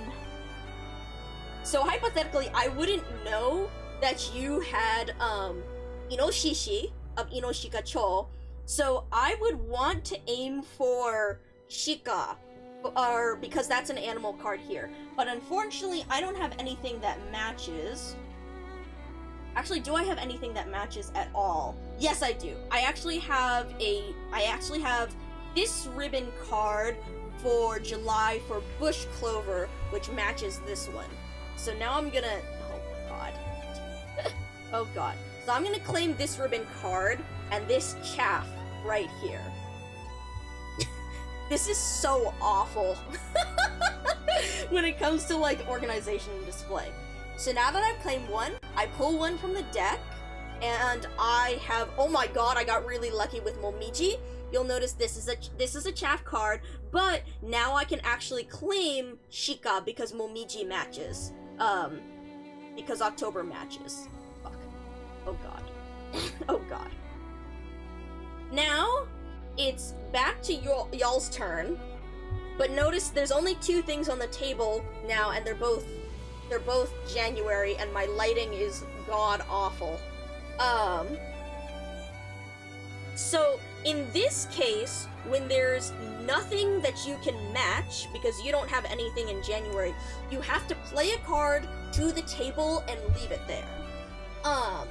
Now, there's a couple of different things with this. There's a couple of different things that make, like, a good choice here. One, if you have a set of cards that match, like, for example, with me, with my November cards, with Orochi and Yamato no Orochi, I might want to play one of these, because that means that if you guys don't claim that, then next turn, I could use one of my cards to then make a match and grab it. But I'm taking the risk of you guys having one of these cards, and then you would be able to actually take my card. So in this particular, and you also don't want to give away, like, important cards that your opponent might have. So, like, for example, if you didn't know, say you had, like, another, July card here, and you played this to the table, I might go, oh shit, I'm really excited, because then I can play a July card, and I can claim Inoshishi, because then I could actually make my Inoshikacho. So you would not want to play this card on the off chance that, like, I would actually be able to grab Inoshikacho.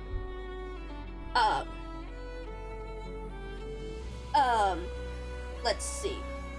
So based on this, what the fuck do I even have?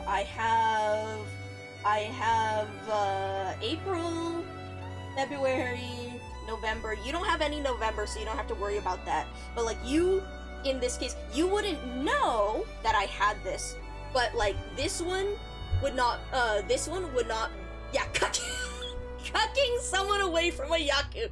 That's pretty much it, yeah, Orange. And this one you probably wouldn't want to play either unless you knew you could claim it next time, because this is such a valuable thing of its a poetry ribbon.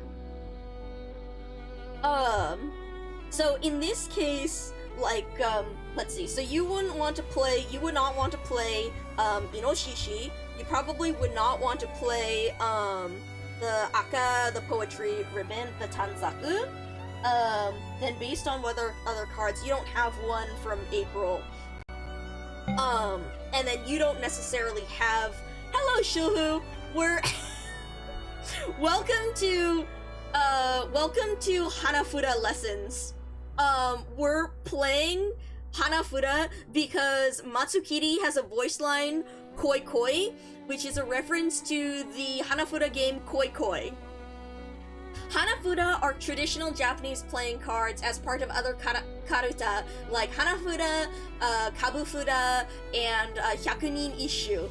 And so, various gambling things, like we might have noticed, I don't know if they play this in the event, but, for example, Oicho Kabu is played with Kabufuda cards and can be played with Hanafuda cards, and it's traditionally associated with the Yakuza, because the name Yakuza actually comes from a certain set of cards in Oicho Kabu that are considered bad luck. And we got onto this because we were talking about the lore book, we were talking about various things. I pulled out my old-ass webcam because of the lore book, and then we ended up talking about this. So yeah, you kind of know, yeah, you have an idea of it. For those who are new here, my name is Micah442. I'm your friendly local data collection AI. This is my scientist playing for me today. Normally I play a lot of Arknights because I play whatever I'm most interested in, and you can see by— hold on. There you go. I really like Executor. Yes, hi Executor Simp. But yes, you can see I very much like Executor. Why is there Hanafuda in Japanese? Yeah. Because Matsukiri actually has a voice line, Koi Koi, which is a reference to the Hanafuda game Koi Koi. And so that's why we are currently doing this, because recently my scientist cousin picked up a Hanafuda deck, and him and my scientist decided to learn how to play Koi Koi together, decided to learn how to play Hanafuda together, and so that's why I got really excited when I saw that Matsukiri references the Koi Koi, references Koi Koi, and there are various other Japanese gambling game references here. So we got onto some random fuck-ass tangent as we do, and now I'm teaching y'all to play Hanafuda. So right now, normally in Hanafuda, normally in Hanafuda, these cards, you wouldn't be showing them to your opponent, but because we're learning it, I have them all displayed. So right now, we're actually on Chat's turn. This is also, you'll notice the stuff looks different because this is the Hanafuda deck, Night Parade, which is a Hanafuda and Western fusion deck by Indian Wolf Studios, if you'd like to check this out. I recently acquired it because of learning it with, yeah. Please. Oh, by the way, I do use they, them pronouns for those who are new here, but no worries. And this is an 18+ stream just for, mostly for safety, but we do, like, occasionally make stupid jokes. No worries, no worries. Yeah. Well, see, I don't have, I didn't do the fucking, I need another, instant, whatchamacallit, an instant run thing, so I haven't done my stages today, but I'm gonna do that after. But yes, so right now, in Hanafuda, these two you probably wouldn't want to play, because this one's relatively valuable, and this one actually allows me to make a Yaku. And so you would want to avoid that on the off chance that I would be able to get that Yaku. This card is another ribbon card, and because you guys are working on a ribbon Yaku, you probably would not want to play that either because you wouldn't want to risk it, but you could also risk it because what if the next card you draw from the deck allows you to claim this to the Yaku pile? So if you really want to gamble, you could, but it wouldn't be that good of an idea. It's a lot more reliable if, for example, you had another Mei card, because then you could play it in the hopes that I don't have a Mei card, and then next turn, you could claim your card and move it to the Yaku pile. Alright, so based on this, and since you know my cards, because we're learning, because these are my cards, I'm so sorry for the shitty-ass quality. This is an old-ass webcam, and I don't have... My desk is small as fuck and dirty, is cluttered as fuck. Yeah, I'm very sorry. It's a lot easier if you reference the stuff on the, so normally it would be more, so technically, you can actually just look at the art on the card to know it, because this thing represents the poetry ribbon, and you can see based on the traditional Hanafuda deck how the poetry ribbons are very evident. But that requires you to, of course, know the deck, which is why I have just pinned the link to the seller in case you would like it. But yeah, so these are probably the ones you wouldn't want to play. You wouldn't technically know this one because you wouldn't know my cards, but in this case you do. So, like, any choice out of, any particular preference out of these three that you would like to play, that you think, that you wanna sacrifice to the table, and in the hopes that you get a card to match it. Yeah, the site has better pictures. Unfortunately, this webcam is deadass, like, over a decade old. I, like, never use it. But yeah, any preference? Or do you want me to just play one of them to the table and chance it? Your main gamble here is on if the next card we pull from the unplayed cards will match one of them. technically, you can also show by counting cards, right? So like, chaff. So what's it? 6. So we have June, August, September, right? Yeah, June, August, September, 6, 8, and 9. We don't have any of those played here, but on my cards, we actually have, why do I have a, hold on. Why do I have, oh, here's the 9, okay. So, we actually have 2 of those played. So, 8, sorry, you would play February Ribbon? You would? You would chance it? You would chance it? Despite the fact that I could claim the ribbon? Because you can't claim anything here. In my opinion, your best card would be to play the Suzuki Grass, the August card. Because, well, sorry, I mean, so, also wait, hold on. IOI, do you want to be called like IOI or something else? You thought it was for discard? So technically, it's not discarding it. It's not discarding it technically. So the thing here is that you're putting it on the table, which means that anyone can claim it next turn. So if, say you played this, and then you drew the next card, right? If the card matches something on the table, you can keep it, you will keep it, and it gets moved to your Yaku pile, which you can then use to get points. Your Yaku is the stuff that you will use to win. But it also means that, say you don't match it, this card stays on the table, so if I have something that matches, if I have a card that matches, and it's left on the table, then I could claim it next turn and take it. So, out of your cards, the one that so out of these cards, that, like, this one you don't want to play because I could take this and make a Yaku. This one is valuable because it's a ribbon card. You could chance it and play it. Yeah, I could steal it.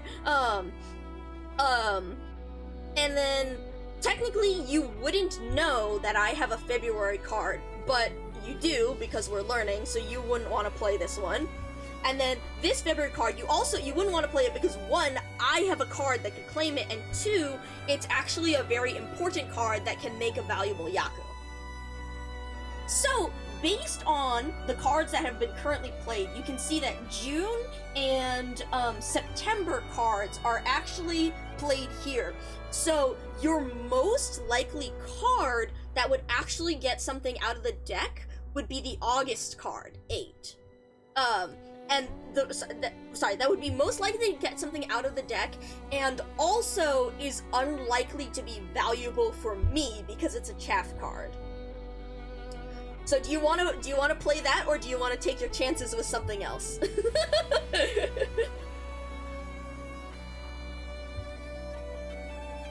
It's a gambling game. It's random, so you're free to you vote August.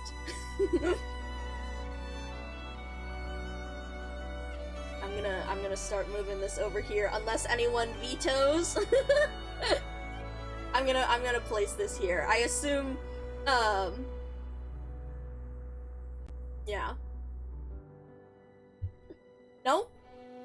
Alright. So you guys play this, and now you guys get to draw from here. And you guys have now drawn a Sakura card for March, which doesn't match anything, so unfortunately this does stay on the table as well. Haven't gotten anything out of that. But unfortunately for me, hold on. I don't have enough space here. Unfortunately for me, I also don't have anything that I can play. None of my cards match. In this case, however, what I want to do is you'll notice how I have multiple of a certain card, of a certain month, right? I have multiple Novembers of the Orochi, of the Orochi cards. Actually, sorry, these are December. And I actually have a really important card. I have a bright card, the Ho-Oh card, or the Yamata no Orochi card of December. So what I'm going to do is I'm actually going to play this card onto the table in the hopes that, like, none of you guys get this, or I don't claim it, you guys don't get this, and next turn, I can claim my own card back to match with Yamata no Orochi so I can get a bright card. But so now I've played that, and I'm gonna draw, and I get one for the month of September, which doesn't match anything, so I have to leave it on the table. But now that I've actually played something, but now that I've drawn that card and I have to leave it on for the month of September, you guys actually do have a September card. So now, based on what's on the table, right, we have March, September, we have some January, we have August, we have November, and you guys here have May, July, February, and June and September. So in this case, you probably want to choose the September card in order to claim this September card. Additionally, this September card is Aotan, which is a blue ribbon, which adds to your possible ribbon Yaku. So you guys want to do that, or do you want to try playing something else? Technically, you could also play your February card in order to get the ribbon Yaku. The reason why we didn't before is because we're learning, because you knew that you wouldn't have this, that I would have this, so I would take the card. But hypothetically, if you didn't, that would be a choice. You could play this in the hopes that you could claim it next turn.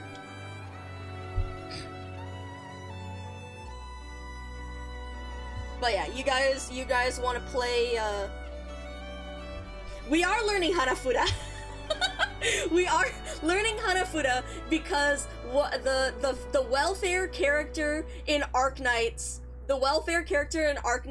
has a voice line koi koi for his battle voice lines, which is like hit me or come at me, like and so thus we are learning the Hanafuda game of koi koi because just a couple months ago I learned how to play koi koi with my cousin, and I was like, and so I got really excited when I saw that. So now we've completely tangented off the lore book, and also here I was showing you guys the current state of the shrine, but now we've completely tangented off of that, and we're playing Hanafuda, and we're specifically playing koi koi, with Hanafuda cards. So right now, I was just saying, with koi koi, these are your cards. The reason why we're playing them all face up is, you say take the September ribbon while it's there because it's still a possibility. Correct. It is a possibility. So, right now I'm showing all the cards. Normally, you would only be able to see your own cards. You would not know my cards, but I'm showing everything because 1, I'm the only person who can touch the cards, and 2, this is a learning thing, so we discuss it.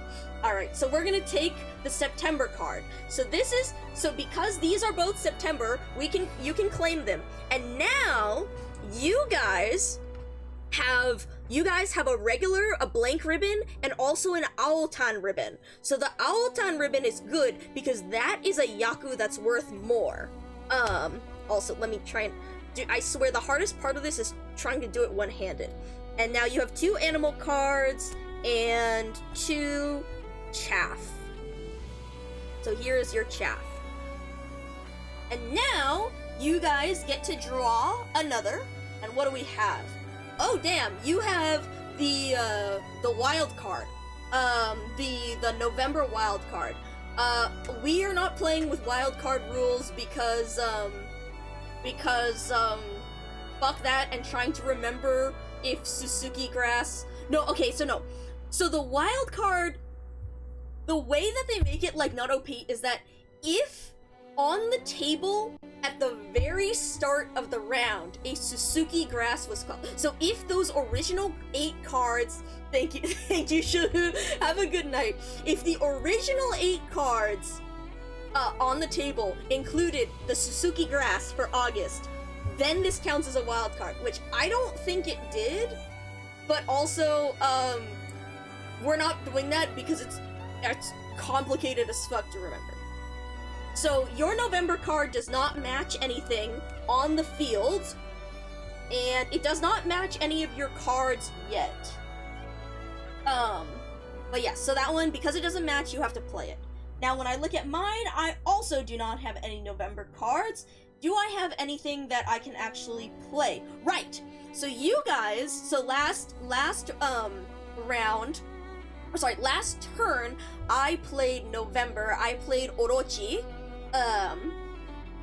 December, I played Orochi, in the hopes that the next turn, I would be able to play the bright card of Yamata no Orochi, or, Ho-Oh, in a typical Hanafuda deck.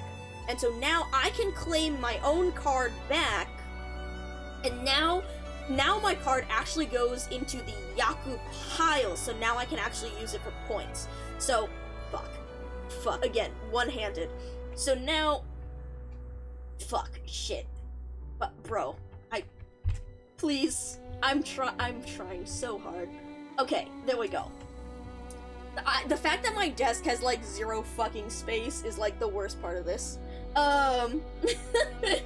So now, based on the cards I have claimed, so I have only 1 bright card. So technically, maybe it wasn't even a good idea. It may or may not have been a good idea for me to get the bright card, because you'll notice how I'm not very far along when it comes to the bright card Yaku. But on the off chance that I do get it, because I only need Sanko, I would only need 3 bright cards, maybe I would have the chance. And technically, what's it?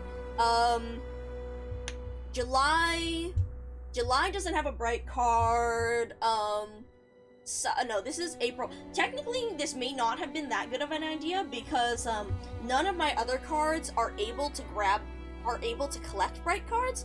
But at the same time, having it is nice, and also I'm blocking you guys from getting a bright card. And I'm collecting more chaff. So you'll notice I have 5 chaff here. So technically, so if I have if I get 10 chaff, that can be considered a Yaku. Now the second part of my turn is I draw a card, and holy shit, I actually got really lucky there. I actually got a match to the card that we drew I think you guys drew last turn with the wild card here. And this is also Ame Onna, or Ame, I forget the name for the rain guy. And he is technically a bright card, but he's like the worst of the bright cards because he only forms a Yaku if you have other bright cards. So like, it's kind of good that I got him, because if I got a Yaku, if I got like another bright card Yaku, he would add a point to it, but he's not really doing anything for me right now. It's actually better that I got the chaff than I got him. Okay, now back to you guys. It's potential, yeah. So back to you guys. So now, you guys are working towards, getting a ribbon, an animal, or chaff. Also, you can see how Hanafuda is very much like luck. If you get a good draw, and if you get lucky, like, this is why it's gambling. because sometimes you get really lucky where you start getting a shit fuck of possible Yakus, and sometimes you get nothing. Yeah, RNG, please. So yeah, with these,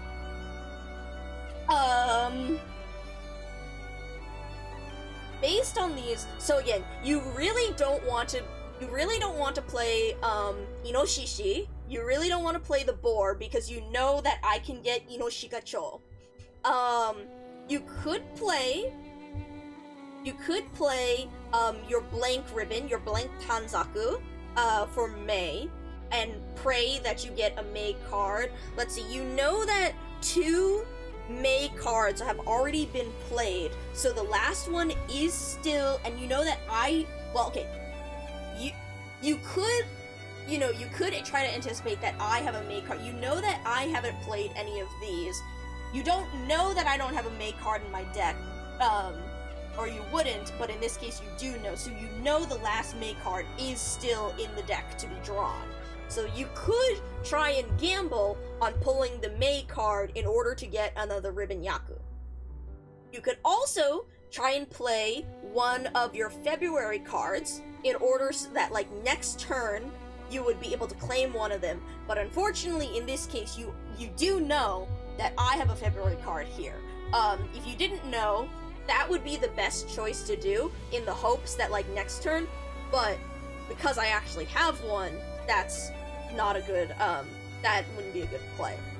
And so your last option is the Chaff card for June, and you know that I have played, 2 June cards, so again, there's only a 1 in whatever chance of getting the card from the deck, but, there's still a chance. So I think your best choices are probably either, you're gambling on getting a... Actually, hold on. Let me look at what the June cards I played were, right? So we had the June Animal card and the June Chaff card. And the last June card is actually... The last June card is actually an Aotan. It's actually an Aotan ribbon. So, because your Yakus are closest to ribbons, you could either play this, you could either play the Mei card for a ribbon, and then hope that you get good RNG from the deck, but for a generic ribbon, if you're going for the 5 ribbon, 1 point Yaku. Or, you gamble on playing the June card, a Chaff card, and gamble that from the deck, you're going to get the Aotan ribbon, because you only need 3 Aotan to get a 4-point Yakuza, so that's worth a lot more. But that one's riskier because you're at the mercy of the deck, because what if you play this and it stays in the pool, and then I get the Aotan ribbon? Not that I have anything for Aotan, I'm not gonna get, like, I'm not that close to a Yaku with it, but, you know, then you get locked out of, to use Orange's words, you cuck yourself out of the Aotan Yaku.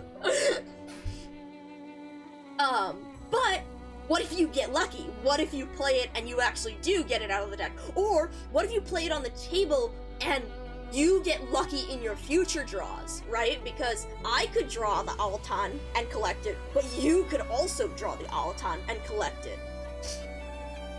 So this is what's fun about Koi Koi, because there is an element of, like, strategy to it in, like, what do you, something card counting, something what do you want to gamble on, like, winning, and what do you want to gamble on, like, locking yourself or your opponent out of. Alright, any preference? Do you want to gamble on the Aotan from the deck, or do you want to gamble on getting, actually, hold on. What's the other Mei card? Because you guys played the Mei card for the bridge and a Chaff, so the last Mei card is just a Chaff. So, yeah.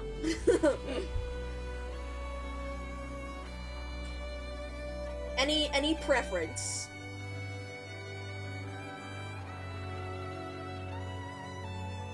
God. god. Risking the June is the bigger points option, yes. Yes, it is.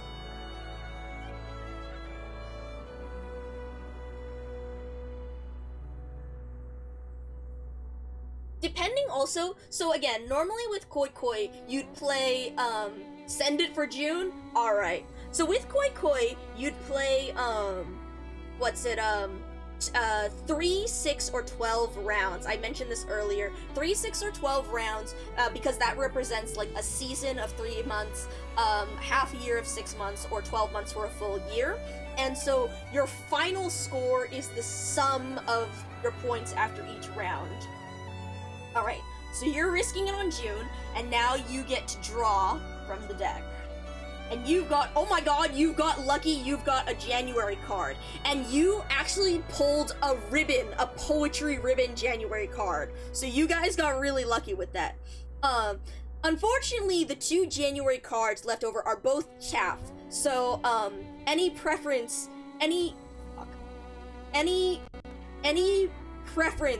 for which January chaff card you like better that you want to grab? There's no actual points significance for either of them. The diamond or the spades one. But this is really good because now you have a poetry ribbon, and that means that you are 3 ribbons out of 5, and you still have the other potential ribbons. Actually, here, I'm gonna move your poetry ribbon to your Yaku pile. You like the diamond one's hair more? Hell yeah. Alright. Alright. Let's grab him. Okay, and also let me try and fucking reorganize y'all's... Okay, hold on, give me a second. Give me a second, I want 2 hands for this. Ugh.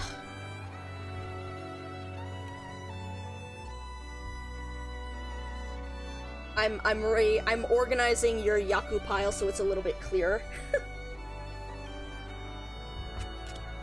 Technically, this would be a lot easier if I pulled up. So there actually is a few online sites to play Koi Koi, and I should pull up one of them for you guys, but because I want to show off my funny cards, we're doing it like this.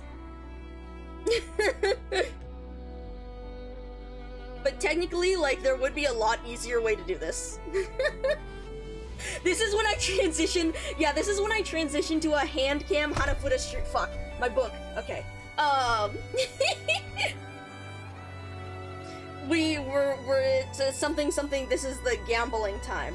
Alright, so you guys just drew from the deck. You can see how you have your 3 ribbons here of 3 different kinds, but potentially you can get, if you get lucky with drawing the June card, then you'll be a point, or sorry, if you get lucky with drawing the June Altan, you could, you have that potential, and you have the potential for the poetry ribbons. That's really good. The poetry ribbons are one of the highest scoring ones. They're worth 5 points. So, now that you have 1 poetry ribbon here, you're still dependent on drawing the last one from the deck, but like, if a February card gets played, then you have good chances there. And technically, I have a February card. So, fuck, hold on. Okay, there we go. So, looking back at what I have, because now it's my turn, right?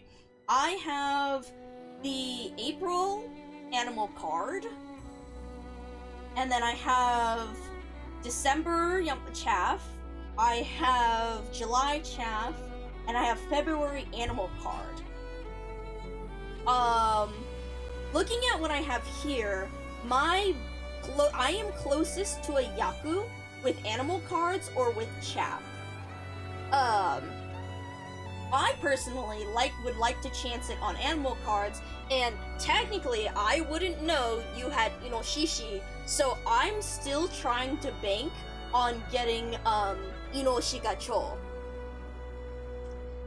So in this case, like, again, if I didn't know your cards, I probably would play, well, either way, I probably want to play April, or I want to play February.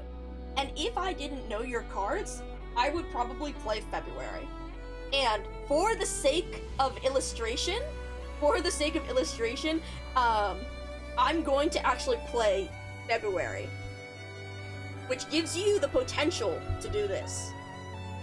But that also thank you for the follow, Kohaku. God. But what if I draw a February card from the deck now that I'm doing it? I didn't. But I drew, oh shit, I actually drew a Suzuki card and I drew an animal card. Oh shit. So, now I get to claim this one, and I'm gonna put this in my, oh god, come on. I'm gonna put this in my pile. So now I actually have 4 animal cards. So I am really close to a Yaku with this. Unfortunately, it's only a 1-point Yaku because it's any 5 animal cards. It's one of like the pity Yakus, but that's still a Yaku, right? Because otherwise, if neither of us have any Yakus by the end of the round, then it's a draw and we both get 0 points. And there's my chap. Hold on. Let me 1, 2, 3, 4, 5, 6, 7. Participation Yaku, yeah, exactly. So I also have 7 chaff cards, which means that I'm 3 away from getting another shit-ass pity Yaku at 10 chaff. Okay. But so I just drew and I got that. So now it's your turn. So now, because I played this, because I, quote, didn't know that you guys had a possible match, now I've played a February card, and you guys probably want to use this, because if you claim this, now, 1, you're taking my animal card away from me, or what was previously my animal card, like, you're taking that chance away from me, so I now have a lower chance of getting an animal Yaku, and you guys are getting another point toward the poetry ribbon strips, so you would have 2 out of 3. Technically, you could also claim the February with your chaff, but that wouldn't be like a good choice, or you could, like, you do also have the choice if you wanted to play one of your other cards, but, like, again, those probably would not be the best choice. So I'm gonna assume you guys probably want to play your poetry ribbon and claim this, right? So we're gonna claim these 2 for you guys.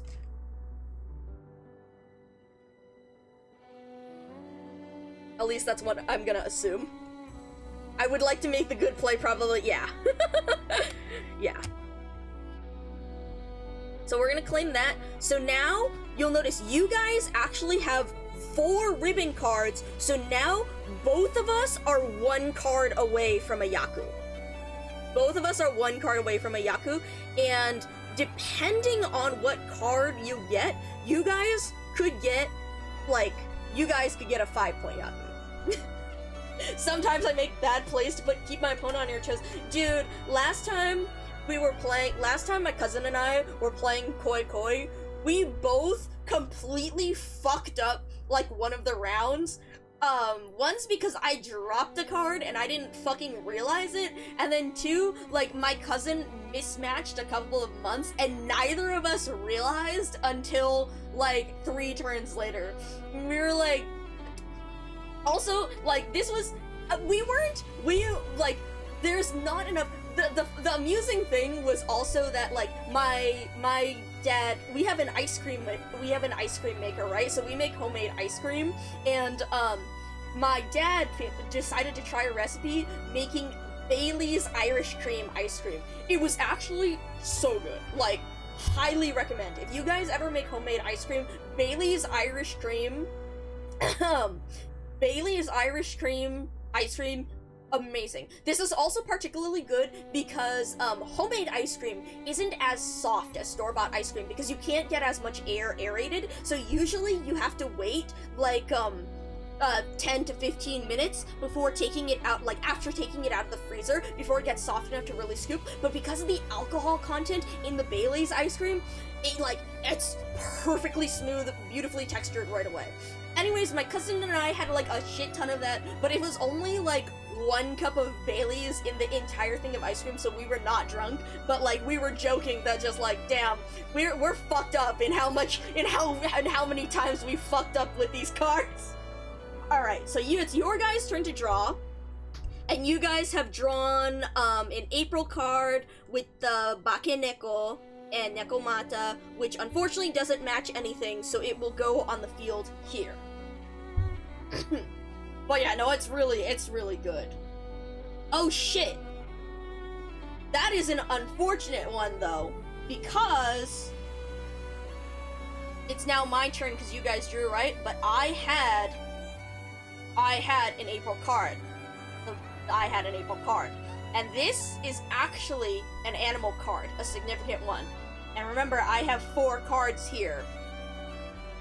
So I would actually claim this, which gives me my 5th animal card and a chaff here. And so technically, I have a Yaku. I play Nekomata in attack mode. Yeah. So, Miss Christine, go! But, so this isn't really that good of a Yaku, because it's only 5. And so, like, but here I have 2 choices. I can call Shobu, and I can say, I'm calling it. I'm gonna take my pity 1-point Yaku, because I don't think I can make any other Yaku, which is honestly probably the best play. Inflicts nervous impairment to win at card games, yeah, exactly. And so I'm gonna, so that's honestly probably the better play, because, like, given what I have here, I have a December and I have a July, and there's, like, nothing I can do with this. It's probably the fucking better choice to just call Shobu and say, yeah, no, I'm done. Alternatively, I could say, Koi Koi. I could say, hey, Koi Koi, hit me. We're gonna keep going because I think I can get a better Yaku out of this. And technically, because, so if we were playing, like, in actuality, I am personally not one to risk it. So I would normally be like, I'm calling it. I'm calling it. Because we are playing a learning game, and because I happen to know, because we're learning, that you guys have Inoshishi, technically, I could bank on making you guys... See, the other problem here is that I am also the Oya, so my turn ends before yours does. Because, hypothetically, what if you ended up having to play this card? Because you have to play a card. Even if you don't have anything that matches, you have to play a card, right? And that card is sacrificed to the table. So what if I was not the Oya, if I had more cards than you, I could bank on the fact that you would be forced to play this card in the end, and I could take it, and I could get Inoshikacho. Unfortunately, that won't actually work, because, right, you would have to play the card, and I would play my last card before you would. The psychic plays, yeah. So, unfortunately, like, this wouldn't work, but it would be really funny if I was able to koi this and get Inoshikacho, because then Inoshikacho is worth 5 points.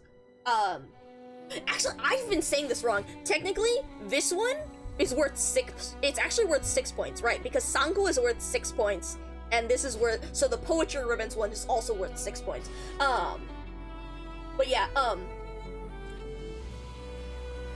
technically, if this did work, if I was not the Oya, if I played this,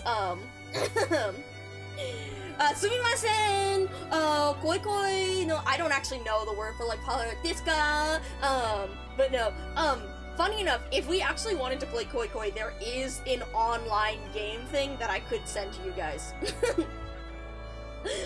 But so I was saying, hypothetically, if I, did not play, if I was not the Oya, if I was the person playing second, and I knew this, I could force you into playing your final card here, and I could have claimed that in order to get, instead of 5 points for Ino Shikacho, I would get 10 points.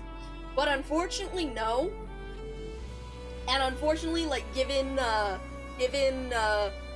what I would actually do, I'm not one to risk it. I would rather take my 1 point and be safe. So I will call Shobu here. So I will call Shobu. I win with 5 animal cards, and I get 1 point out of it.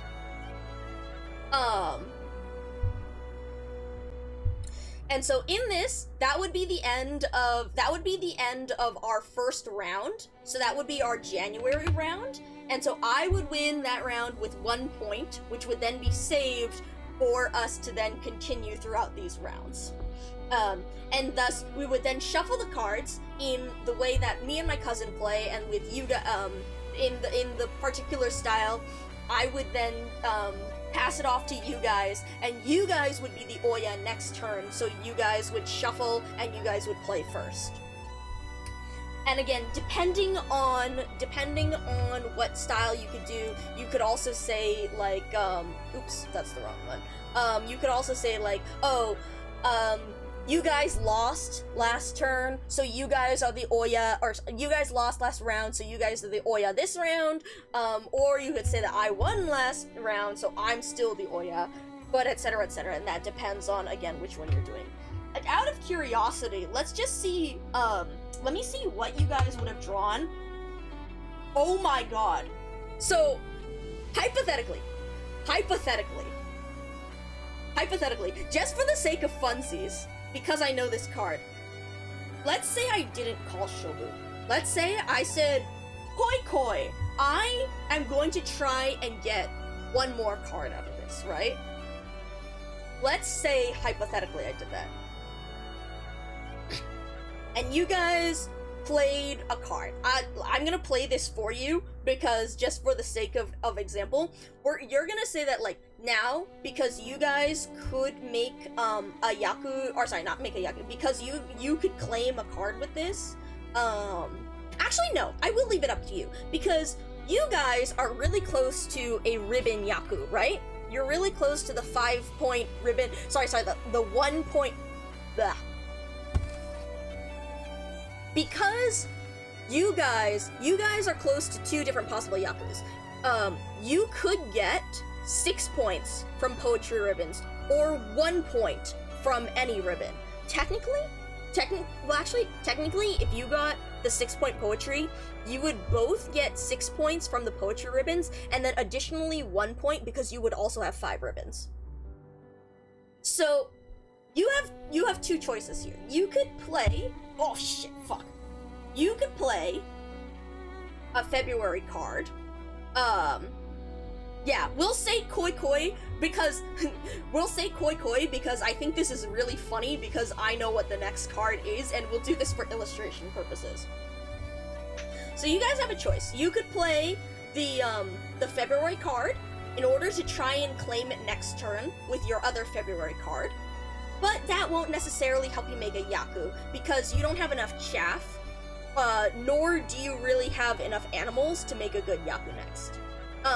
Yes, so your Yakus in the end are actually the sum of all Yakus you have.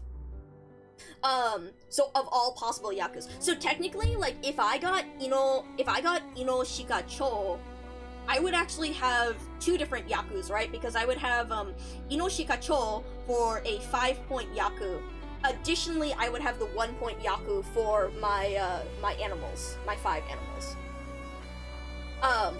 technically that is also another variation, because one variation of Koi Koi says you only get your highest scoring Yaku. The other variation, the one that I play, is the sum of all Yakus.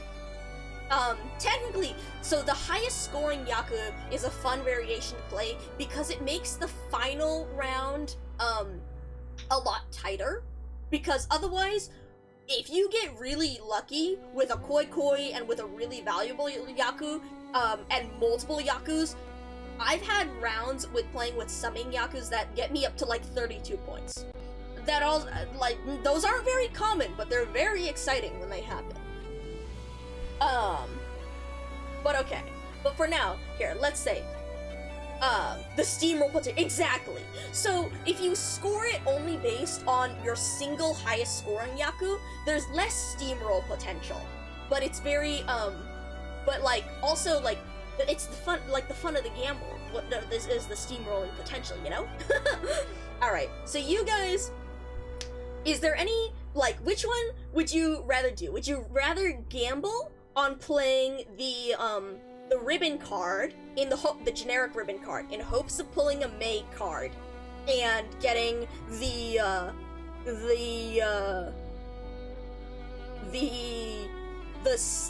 1 point Yaku? Or would you rather play this card in the hopes of just being able to claim another card, but that won't necessarily get you a Yaku?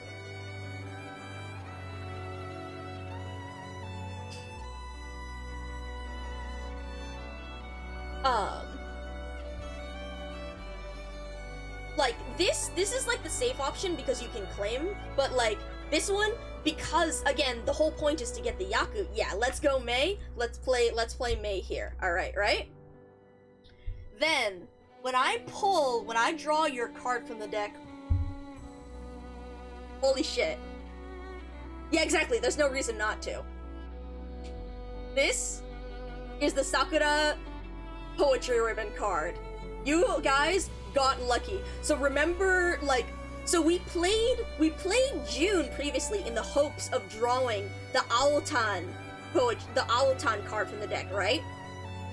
But funny enough, a while back you guys drew the Sakura, but we couldn't get anything with it. But that means that it's been on the table, and you guys just drew the Poetry Yaku for Sakura. So that means that you guys have all 3 poetry ribbons, and you get the chaff.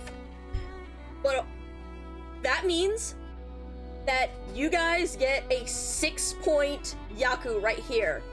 And because I called Koi Koi, and I didn't call Shobu when I did, you guys now get the points instead, and you guys say, alright, I get this. And again, I get sent to the Shadow Realm. So depending again on what rule set you're using, I like the rule set where it's like, if you call Koi Koi, anyone who gets a Yaku afterward gets their points doubled, because it makes calling Koi Koi very risky, but it makes it exciting. It makes it exciting, right? And so, that's the one that I like to play with. So in this case, because I called Koi Koi, and you guys now got a Yaku, you get 12 points out of this. Well, actually, no. You get 6 points from your Poetry Yaku, plus 1 point from your generic 5 ribbon Yaku. So that's 7 points multiplied by 2 means that you guys get 14 points out of this. Technically, you could call Koi Koi again. You could call Koi Koi and be like, hey, come at me. We're gonna gamble our 14 points. But given the rest of this, it, like, if you say Koi Koi and you do not get another Yaku, you get nothing. So your Koi Koi is also generally when we say triple or nothing. So if you do a second Koi Koi, then that triples the points instead. But you guys don't look don't look well. No, you guys don't have a fourth animal card, do you? No, you don't. So you guys are not close to getting, an animal Yaku, nor are you close to getting a chaff Yaku. Your only possible future Yaku would be getting another ribbon, which then makes it, like your, if you get a 5-point pity ribbon combo and you get 1 more point for every extra ribbon you have. So if you have 6 ribbons and like neither of the Altan or poetry ribbon matches, then that's worth 2 points because it's 5 generic plus 1 extra. So that would be your most likely thing if you were to get lucky with the May one you just played. So technically, you could call Koi Koi here, but us calling a Koi Koi would be a bad gamble, but out of curiosity, what would the draw be? Let's see. So you guys drew from here. So say you called Koi Koi and I had to play, I would play Orochi, and then I would draw a Sakura and get nothing. So no. Hypothetically, like, if that happened, let's see, yeah, either way, like, because you would play one of these. If you played this one, I would actually win the Koi Koi because I would be able to match it. You probably wouldn't do that. You would play this one, and then I would play this one, you would play this one, and we would both draw. And so none of us would get any points despite getting the possible 14. Hello, Boost! Yes! But yeah, anyway, so hypothetically, in this, what would actually happen is that I would have gotten these 5, and despite the fact that it's 1 point, I would call Shobu because I am not one to risk it. Not unless I literally have, like, the card in my hand ready to go. But if I did call Koi Koi there, the fact that the next draw was the poetry ribbon, and I Koi Koi'd, you guys would get 14 points out of that, which is, like, crazy. That's, again, the kind of, like, steamrolling thing. 14 points is genuinely, like, kind of hard. I mean, it's possible to make up for if you get really lucky with Sanko, or the poetry ribbon, or Inoshigacho, but it's really hard to make up for, when you do 3 or 6 rounds. 12 has enough chances to kind of do it. But yeah, that 14 would be good. And then if we had kept going, and, done this difficult thing, then, that would have been a draw, and neither of us would have gotten any points. Yeah, exactly. Koi Koi unto mutual destruction. I have had that happen before, if you, hold on, here, let me send you guys, if you guys are interested, in playing Hanafuda, and want to try practicing it, Vercel, what's it? Here it is. The site that I like to play it on my own with is, also let me close this, is, let's play koi.vercel.app. So if you guys liked playing this and want to learn more about it, you can play on that site right there where you play against, in AI. It's not an actual, well, you play against an AI, but not an AI like me. But that site is where I, like, actually practiced more and like, was like, oh, okay, actually this is kind of fun with the gambling and whatnot with it. And then, here, hold on, I'm collecting up my cards and giving them a shuffle so that I can put them away. Here, we'll have, brief Hanafuda card, ASMR with the shuffling. Hold on. Saves that link, hell yeah! Hell yeah! Join me in Hanafuda fun.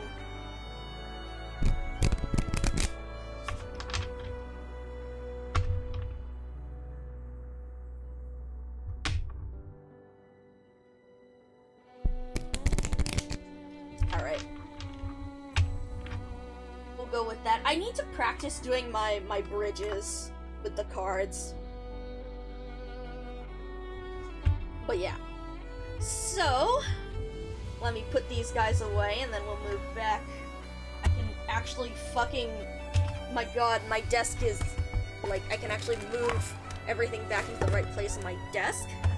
So there is that one, or if you want to play Koi Koi against, like, just at any time against, a generic, like, computer AI opponent. But, there's also... Where's my fucking other... Hold on, I need to look for the website. It is... Aha! This one... hanafuda.online. This one... Here, let me actually... I'm gonna shrink this a little bit, and let me pull up... Where is my...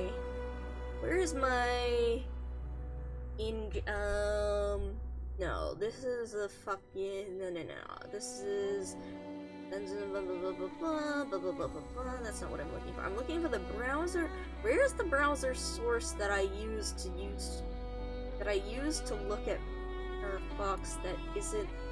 Where the fuck did I put that, actually? Not that one. I thought I had a fucking... No.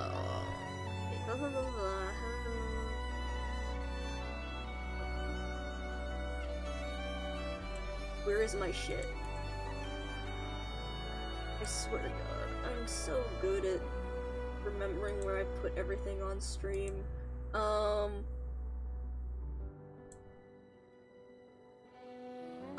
Aha, here it is. So let me pull up, this up. hanafuda.online.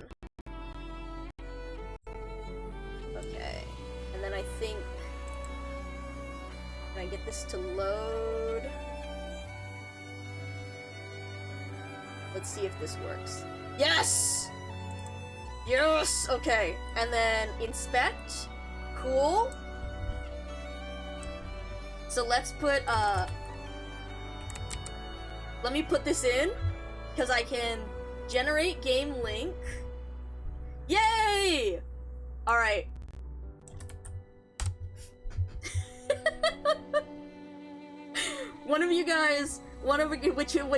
Whoever of you click on this. So this would have been a far easier way to play Koi Koi with you guys, but unfortunately we wouldn't have been able to do the, like, everyone viewing both cards, and also I wouldn't have gotten to show off my cool card set. I think if one of you joins, it will start. I think. While I'm doing this, I'm gonna go check on my mushroom soaking. I'm gonna scoop up a little bit more mushroom rice. Technically, like, I do want to move on to Arknights, but it'd be funny to have this going on the side.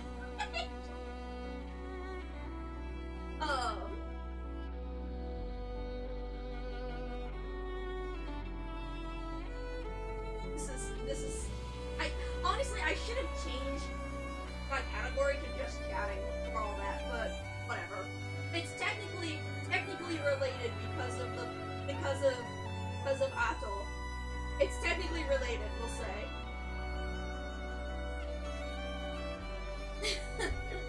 Aha!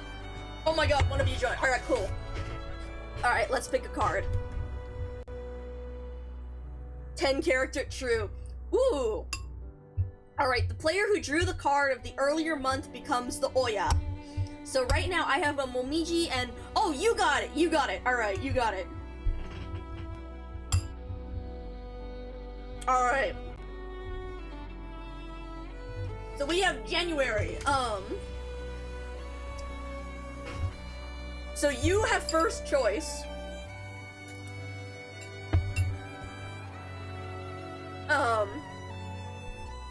Also, let me see if I can show the... Cause see, depending on, I'll not look at your screen, it's fine. Depending on if the, depending on, I don't actually know if their rules here are like, they might have like the sake rules. I need to check what rules, they're using. But, cause, yeah. That's one of the things on checking various koi koi sites. Like, you'll notice on the Vercel.app one, there's a thing that shows, like, game options. You can use that for, like, the various rules with the sake, or, what happens when someone koi kois, and the multiplier there.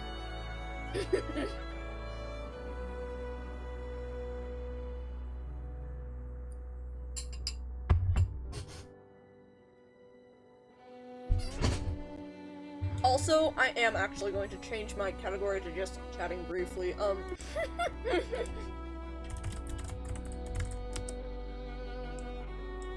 Alright. Ooh, nice, you got the Sakura. Ooh! So you got like a poetry ribbon here. Well, see, now I want to block you from that. But also, let's see, the Altan or the Inoshikacho.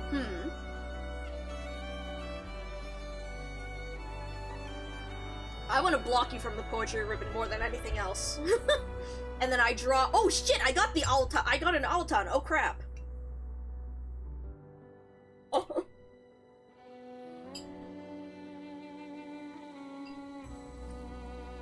But yeah, you can see how see, the other thing that's really nice about playing this online is that it automatically grabs stuff for you. Or, especially when it shows what matches or what doesn't.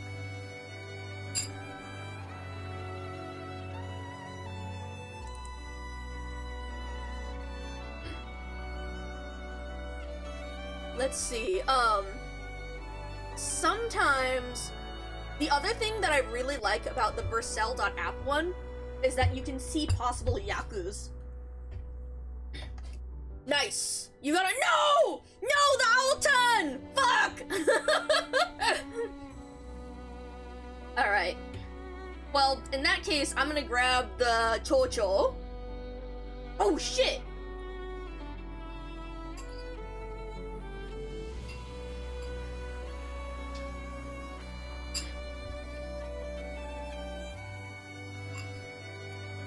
Alright, there's the Shika.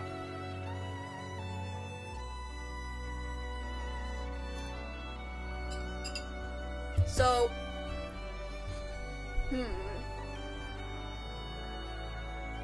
oh, nice.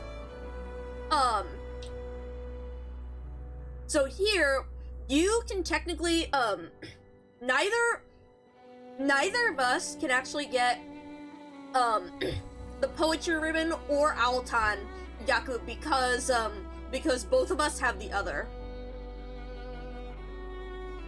But I'm gonna grab the Shika here.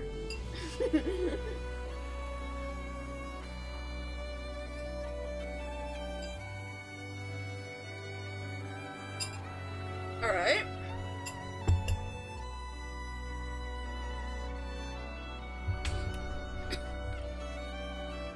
So, technically,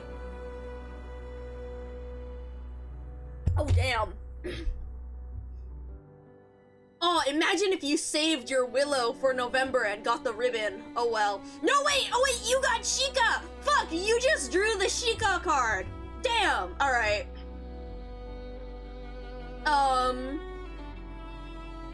Alright, what am I gonna play?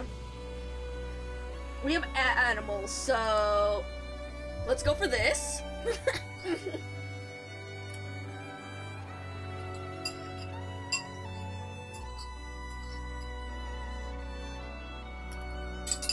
Indeed. Damn. It really is such a funny combo of like trying to make your own Yaku and trying to block your opponent's Yaku.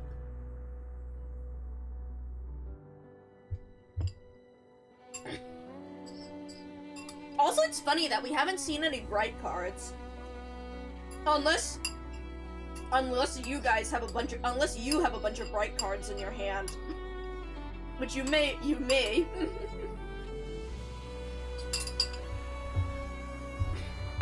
Alright, Wisteria. And then we got an Ume played. So... Oh, hey! Thank you for the Wisteria. Oh, damn! Alright. And then we got a Polonia.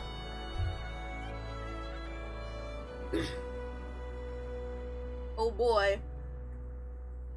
So we are both close on the ribbons, but, oh crap! Oh damn! Oh, you did have a bright card! Oh shit! Oh damn! Alright, you collected that one.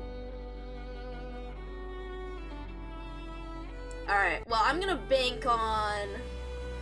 Okay, another Polonia. I'm gonna bank on getting one of these. Right, because how many chaff do we have? 1, 2, 3, 4, 5, 6, 7. 1, 2, 3, 4, 5, 6, 7. Okay, we're equal on the chaff.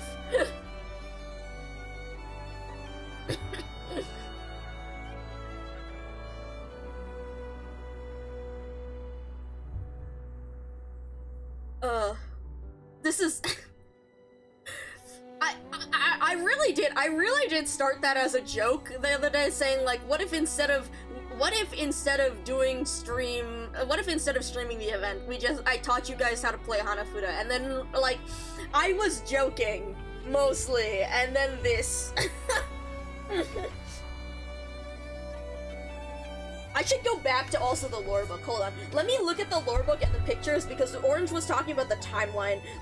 I'm gonna go take a picture of that while you play. Oh my god. I love being so distracted. Also, oh right, the collection of... Aha! The timeline. Okay, here we go. Holy shit, this is long. Holy shit, the whole page, like, folds out. Alright. Oh shit, the Sakura! Goddamn! Your draw! Beautiful.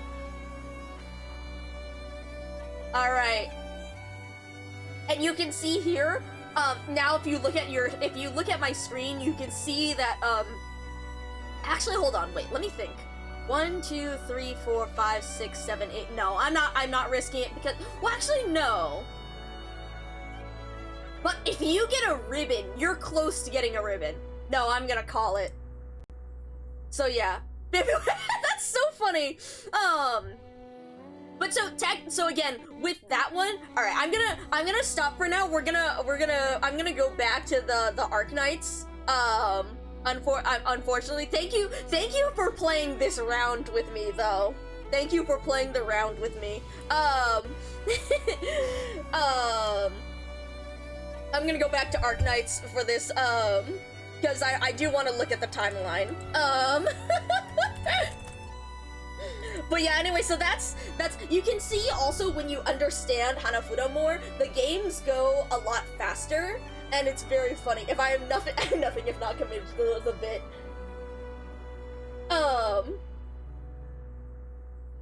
Also fun. Yeah, thank you. Alright, timeline of Terran history chart. Let me take a picture of this bit, and then we will take a picture so that I have a closer look at these words.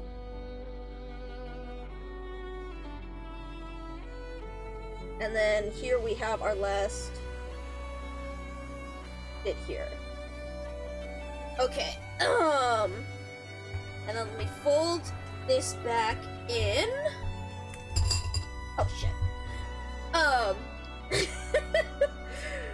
Thank you, 2-hour Hanafuda detour. Yeah, honestly. It really, actually, I think it was more like a 3-hour Hanafura detour. Alright, and then let me screenshot, sorry, I have to rotate these before I send them. Right, here's the chart. Rotate right. Rotate right. Rotate right. I'll probably take better pictures for these later for Orange. Alright. And now let me send this back here. And, alright. Discord, please. Alright. And save. Honestly, let me just forward this to Orange, as well as this. And save here, save here. Save here, and then save here. Okay, so now, also let me, forward, right? Forward.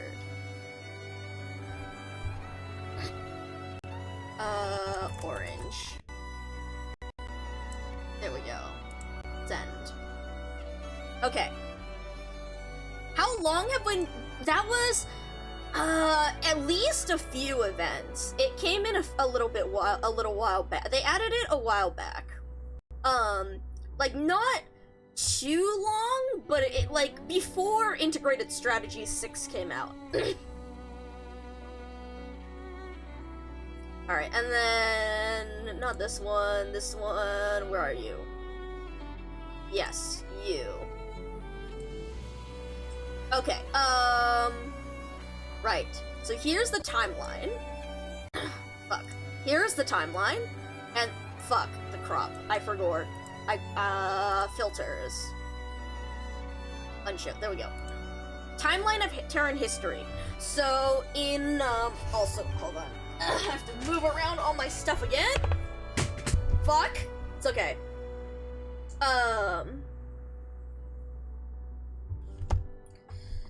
Oh, here we go. Terran of timeline history. Oh my god. Wait, wait. Wait. There's, so I will leave this on the screen, but he has a preface to this. The Terran calendar. Timeline of Terran history. Every 100 years, the people of Laterano gather beneath the old clock tower known as the Tower of Revelations, which is believed to have been built by the land's first saint to welcome the arrival of the new century. Of course, their typical method of celebration involves triggering a series of rhythmic explosions. Though the spectacle might seem somewhat amusing, it is indeed an ancient tradition. Historical records clearly prove that this celebration has existed for over 1,000 years. In other words, this event, known locally as the Centennial Celebration, has taken place at least 10 times. Wait, that's actually fascinating, because 1096, 1097, because, hold on, if that, with the, because doesn't, Federico, Zwillingstern takes place in 10, no, which one's, so, cause at least, fuck, hold on, I'm thinking about too many different things. I need to, your scribbles make me remember. Yeah, no, I mean, wait, cause that's, the Cal scribbles. Yeah, it does, doesn't it? It does. But yeah, right, because the, right, hold on. Timeline.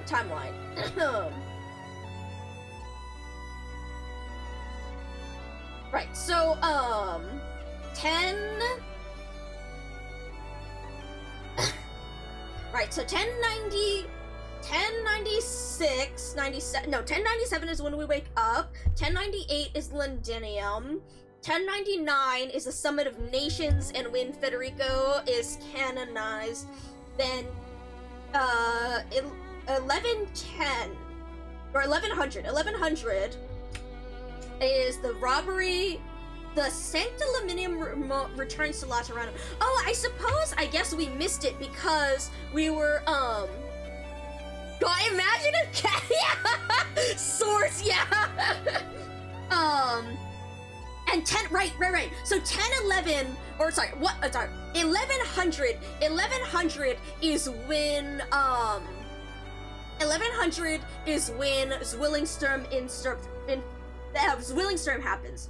Then 1101, is it 1101 or 1102? I think 1101 is, the Lateran is, Masses Travels? Yeah, it is. Okay, so the reason why we didn't see this is because, Hortus takes place in, like, November of 1099, and that's when the monastery, when Sanctimonium Ambrosi is traveling back to Laterano, and they return back after the celebration. Well, at least that's if it's in January, if it's like a New Year's thing in 1100. It could be a different time in the year, it doesn't say here. Alright. Such a long-standing and faithfully observed tradition is quite rare on our land, where memories are often lost, and historical records are scarce. The driving force behind the 1,000-year survival of this tradition has been, and continues to be, the near-sacred reverence the people of Laterano have for time cycles, embodied in the Terran calendar. A system I have deliberately refrained from discussing in detail elsewhere in this book. Whether the Sargonian tribesmen in the depths of the desert, the Dukes of Victoria in the heartland, or the Junkmen scavenging along the Iberian coast, these groups, despite their vastly different environments, social structures, and historical traditions, share a striking commonality: the calendar that they use. People from different regions may call it by different names, such as the city-state calendar or the Terran calendar, but the basic system itself remains the same. The widespread adoption of this calendar challenges our previous assumptions about communication barriers throughout Terra. Of course, that's not to say I believe this is the only calendar system in use across the land. Over the years, I have reviewed a great deal of material related to historical development. Yet, when it comes to why the rules for measuring time are so elegantly and practically constructed, neither the fragmented ancient texts nor the findings of the Royal Academy of Sciences, some of which are used in the Races of Terra chapter, offer clear explanations or solid evidence. In most cases, the rules of the calendar are taken as axiomatic, requiring no further elaboration. As for the origins of the calendar, most sources point to a legendary story about the Sargonian Shahansha Lugalsargus. Ending 4! IS4 ending 4! Yes, 4! Some versions of the story lavish more praise on the King of Kings than others. The one I have chosen to share here can be considered more or less neutral. First Contact excerpt. That great figure, later known as the Shah of Past and Future, and the Shahanshah, stood at the edge of a dark place that no one had ever ventured into before. The locals called it the Cursed Place, sealed by the Padishahs for hundreds, if not thousands of years, due to legends that the hated Sarkaz had once emerged from it. When the Shah received reports of an invasion from the south, he went to go fight the interlopers.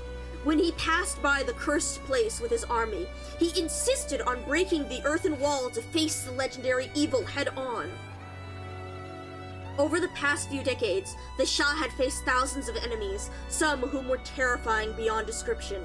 He had slain them all with relative ease, so what thing lurking in this darkness could possibly frighten him? All the Padishahs and ministers standing behind the Shah thought so, certain that nothing here could challenge him. He stepped forward, 1 step, 2 steps, 3 steps. Just as his figure was about to be fully engulfed by the darkness, a beam of greenish-white light poured down from above the doorway, illuminating a trail of dusty footprints on the ground. The sound of his footsteps suddenly stopped. The padishahs gathered at the entrance grew tense. Uneasy murmurs spread to the crowd, and the guards placed their hands on their weapons. Then his footsteps returned, quicker, heavier, and louder than before. Just as the seventh step sounded, the entire room lit up, and they all realized they were standing before a vast hall. The walls shimmered with murals that moved, showing symbols and figures beyond human comprehension. Phantom objects floated and swayed slowly in the air. For a moment, everyone stood in stunned silence. But just as they rushed forward to try and catch up with the Shah, all the lights in the hall suddenly went out again. A few voices cried out in panic, "It's a trap!" as they fled toward the entrance. A roar echoed through the hall. Those who had not yet escaped turned to see a faint red light glowing at the far end of the hall, pulsing, growing brighter and fading in steady rhythm. A tall, dark figure was standing in front of this sole light source. It was the Shah! He raised the red light high with one hand and gripped it firmly. The light began to emit a beep, beep sound, but he continued to grip it tightly, completely unafraid. After a few breaths, the red light disappeared. He opened his hand, revealing a sphere with ever-changing engravings glowing quietly in his palm. The sphere continued its bright, dim pulsing. The Shah pondered a moment, then turned to the only entrance and shouted, "It's time! I've discovered the machine that controls time!" Many historical sources suggest that Shah Lubasargas once discovered a sacred artifact that controls time, after which he declared himself the Shah of past and future. He then ordered scholars to meticulously interpret and document the artifact's guidance. Due to its precision, the artifact's guidance quickly replaced many of the old, flawed calendars based on everyday experience, and this system has endured to this day. The Terran calendar we use today begins in the year where the Sargonian Shahanshah discovered the sacred artifact, year 1. In other words, next year marks exactly 11,000 years since this event took place. Oh shit! Research suggests that in the early stages of Terra's civilization, control and even the knowledge of time were considered part of royal authority. This accurate, precise calendar spread across Terra with the monarchy's influence during the height of the Sargonian dynasty. Yet, this still doesn't explain why a country like Laterano, which is not ruled by a king, would use a nearly identical calendar system, a system even more detailed than those found elsewhere. Laterano, the Sargonian dynasty, and the distant regions of Sarkaz and Kazdel have existed far longer than the period accounted for by the current Terran calendar. We know that people lived on this land long before this calendar was established.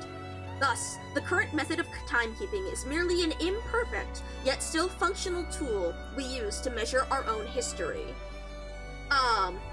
Sorry, 1100, my bad. Did I say 11,000? I said I meant 1100. Yeah. About this timeline. This timeline follows the Terran calendar, which begins with the year that the Sargonian Shahanshah, the Shah of past and future, discovered the sacred artifact and established the calendar, i.e. year 1. Since Terran history remains largely unknown and undocumented, this timeline includes only major events from the Crystal Age, Terran calendar 977 to the, 977, bro, I cannot read. From the Crystal Age, Terran calendar 797 to the present, that I personally consider to be of clear historical significance. For a broader overview of Terra's early civilization and other historical periods, please refer to the Races of Terra chapter. Lastly, I must extend my gratitude to my colleagues at the Royal Victorian Academy of Sciences, as well as the many historical researchers I partnered with in my work, whose long-standing efforts have ensured that our past is not entirely lost to obscurity. So that's actually super fascinating that the calendar actually arises from the precursors, which is why the Lateran calendar is the same as the Sargonian calendar that later spread throughout Terra, because I wonder what that cursed place is. I wonder if it'll be mentioned other places as well. But that explains why, like, the country like Laterano, which is not ruled by, would use a nearly identical calendar system, a system even more detailed than those found elsewhere, because it comes from PCS. And thus, that's why it coincided with the Sargonian, with the Shahanshah's found calendar. Alright, the timeline. 797, the Seven Cities Federation constructs the first modern nomadic city in Terran history. Oh, that's why it's the Crystal Age, because they're using Originium technology. 845, Yan sends messengers to other Terran nations for the first time, marking a new era of international diplomacy. Oh shit, right, because Yan was isolationist for a long while. 885, Iberia begins losing control over Bolivar. 897, the Kingdom of Bolivar is established under Lythanian control. 898, the three-nation coalition attack on Kazdel fails, leading to the formation of the Kazdel War Council. Oh shit! Right, because that was 200 years ago. 913, the Iberians encounter the Islanders. So that's when Ayer... Oh, right, 200 years ago, when the Seaborn and when Briogan left, right. 930, Iberia's Golden Age begins. 969, the Witch King, Hercumshorn, ascends to the Lythanian throne. Syracusa officially secedes from Lythanian. Oh, in 990, Victoria discovers a new region, which they name Columbia. And 2.5 decades later, 1016 to 1019, the Columbian Revolutionary War. From 1029 to 1031 is the Gaulish-Lythanian War and the War of the Four Nations. In 1031, the Kazdel War Council is reorganized into the Military Commission of Kazdel. Oh, so that was the end of the War of the Four Nations, with the end of Gaul. And 1038, so that's almost 100 years after they first met the Islanders, the profound silence begins, leading to the collapse of the Kingdom of Iberia. 1039, the Joint Council of the Comuni is founded. 1047, Columbia's intervention in Bolivar reaches its peak, eventually leading to the establishment of Bolivarian coalition government. 1050, an autonomy movement occurs in Bolivar. Oh, so that's the that's Colombians' influence in Bolivar, like American, okay, South America, I see. 1062, the 10th Ursus Casimir's Wars ends, concluding a nearly century-long conflict between the two nations. 1063, Evangelista the 11th of Laterano becomes the new Lateran Pope. Oh, so he's been Pope for like, 33 or so years before. Okay. 1072, King Alistair of Victoria is executed by hanging. 1073, Vladimir Ivanovich, Tsar of Ursus, passes away. 1074 to 1076, the Ursus Great Rebellion. 1077, the Witch King is overthrown, starting the area of the Twin Empresses in Lythanian. That's really interesting how much, change happened within those years. And then we have Calcit's note. 1083, Amia is born. Oh shit! Wait, that means 1083, Amia is born. So by 1097, when we woke up, she's 14 years old. Jesus Christ.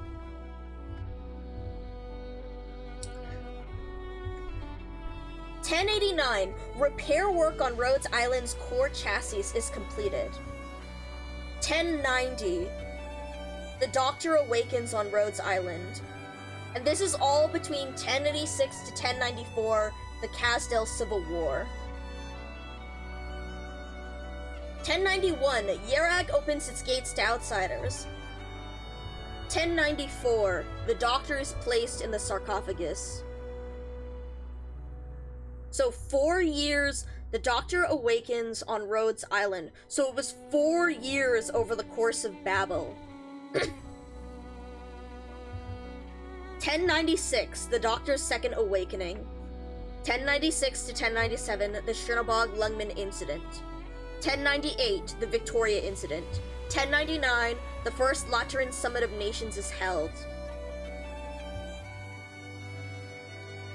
Oh, also 1090, the Doctor awakens on Rhodes Island, and 1090, Amia and the Doctor set off on their journey before returning. Oh, right, because the first year after the Doctor awoke, the Doctor decided to go around Terra. So it was technically 3 years of Babel between 1091 and 1094 before the Doctor, before that happened. And then this book is published in the year 1099. Yeah, Doctor's wandering to see Terra and its people. Yeah, so this year was published sometime in 1099. Let me look and see if they have the publication date and records. E.E. Erickson. These types of stream always amuse you so much. What about it? Like the distraction, the sheer number of places it goes. Oh, author's personal correspondence. And the postface, because there's personal correspondence between... Oh, here, about the author. Edgar Everett Erickson, a Victoria-born feline renowned scholar and traveler. Scholarly works, E.E. Erickson, 1040, Geography and Chronology of Comparative Literature, comparing Victoria Gaul and Lytanian, Londinium Lutherdale.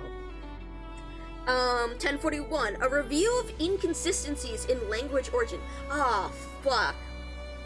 God damn it, I'd love to read his linguistics and etymology. Oh, shit. Londinium Lutherdale. E.E. Erickson, G. Lin, and J. M. Pierre, 1042. A second translation of Yan literature, Gaul and Victoria, case study, all under heaven are brothers. I wonder if G. Lin is related to, the fact that his I love when streamers go up. I'm glad that you like the sheer number of various things that I'm interested in intrigue you when it comes to like the various stuff that I've been talking about. The fact that like we took a 3-hour tangent into Hanafuda. That's fascinating. I wonder if, because it's actually, wait, it is G. Lin because he's Lin Gray. Isn't he? Oh my god! Wait! Oh man, wait, actually wait, that's so cool! Wait, yeah! Lin Yusha and Lin Gray. It is! A second translation of Yan literature. Gaul and Victoria, case, that's, oh my god! 1046, Political Philosophy. Political Philosophy, Society and Culture, a comparative study of Wasserland and Windermere. Ooh, so that's about the different dukes, right? Londinium Lutherdale. E.E. Erickson, 1050, the current status of minority languages in Victoria. Oh shit, I wonder if he talked with what's it called, with the poet. Yeah, exactly. It happened before, no, yeah. 1100 is Willingsturm, Ideal City, and Grand Pharaoh Miliarium, yes. I don't yet know if this is before or after, well, actually, no, wait, no, it showed the Summit of Nations, so yes, so it actually did show the Summit of Nations, right? In 1099, the first Summit of Nations, which happens early in the year, before June. Is it March or I think it's one of those. March 18th. It is March. So March 18th is when the Summit of Nations happens. Revitalization of Siesta's economy is in 1099. Dorothy's vision takes place in October 1099. Sanctimonium, so Federica's canonization is in September, so it's later in the year. So we'll see, I guess when we look through the Laterano chapter, I guess we'll see if he mentions it or not. And that will give us a better sense on when it is published. So we know that it was published after March, but we don't know if it was published, like, before, when, after that. Okay.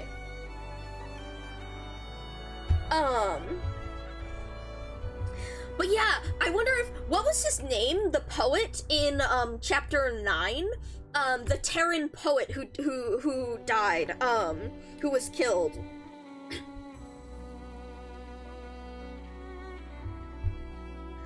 1050, the current status of minority languages in Victoria. 1051. Also, it's interesting that this, we have a month of publication. Oh, what is it? Like, I want to look and see in the book if it gives us a date, but late December 1099. Oh, okay, wait, then we have to, oh my god, shit, then okay, never mind, we're not reading Atto, we're looking through the entire Laterano section, because if it's published in December, he should have talked about the canonization of, yeah, after every event in 1099, you mean. Right? So before every event in 1100 and after every event in 1099. Oh my god, we have to check, we have to see, oh my god, oh shit, okay, let's finish up the timeline then, and we're on the, oh my god, okay. Yeah. Okay, so first off, it's really interesting that it's now gone from him publishing in Londinium to now publishing in Trimount's Metropolis. So, he's now left Victoria to travel more around other places and write stuff. E. Erickson v. Staroskin, 1054. The Logic of War, the Discourse and Politics of Ursus, back in Londinium Museum. Interesting. E. Erickson, S. Goldman, on the Federation War Preparation Act. Trimount's Maylander. Oh shit, I wonder if he worked with, it's also after the, oh shit, is it? Wait, right, Visit had the, oh shit, you're right, that was in November, wasn't it? Okay, 1060 on language acquisition, London Lutherdale. 1066, Storytelling, a comparative analysis of communication methods with Londinium as a case study, Londinium Lutherdale. 1071, Return to Sargon, the Evolution of Modern Morphology, Londinium Museum. Academic career, 10,005, born in Monton, Victoria, where he spent his childhood. 1021, traveled to Londinium, enrolled in Victoria National University, where after 4 years of study, earned his bachelor's with a double major in linguistics and history. 1025-1030, studied at Wilhelm Herzog Gutenberg University in Lithuania, eventually earning a PhD in applied linguistics. After graduating, left Lithuania to avoid the fires of war. 1025-1030, hold on, we're checking the E. Erickson's timeline, 1035. Right, because, 1029 to 1031 was the Gaulish-Litanian War and the War of the Four Nations. So this was still under Hercumsthorn's rule. Yeah, this was still under Hercumsthorn's rule. I know, right? Double major. 1030 to 1040, traveled extensively, during which he published 13 academic papers. This period marked the start of his teaching endeavors. His papers primarily focused on social research and data analysis. A lecturer, published, founded the Department of Sociology at Victoria National University and became Dean of the School of Social Sciences in 1051. 1069, Erickson begins teaching his series of Terran history courses at Victoria National University, ending the university's tradition of only teaching domestic history for general courses. 1072, as Londinium fell into chaos... Wait, 1072 is... Hold on. Oh, the Ursus... No, wait. 1072, King Alistair of Victoria is executed by hanging. Right. Orange, we just read it! Orange, we just read it! Wait. Here, I'll literally reread it for you. Because, like, dude, you gotta hear this. Let me just look at this real quick. Right, Londinium shifted his focus to administration and political activities, dedicating himself to safeguarding students and maintaining order. 1085, retired with honor from Victoria National University, resigning. 1086 to 1097, went on a research tour through various nations. Oh, so that's why he was working with Calcit. And then 1097 to 1099, settled in Lateran City and completed the book Terra A Journey. Then there's correspondence between him and Calcit. Orange, you gotta hear this. This is the previous pages, before the timeline. Every 100 years, the people of Laterano gather beneath the old clock tower known as the Tower of Revelations, which is believed to have been built by the land's first saint to welcome the arrival of the new century. Of course, their typical method of celebration involves triggering a series of rhythmic explosions. Though the spectacle might seem somewhat amusing, it is indeed an ancient tradition. Historical records clearly prove that this celebration has existed for over 1,000 years. In other words, this event, known locally as the Centennial Celebration, has taken place at least 10 times. Such a long-standing and faithfully observed tradition is quite rare on our land, where memories are often lost, and historical records are scarce.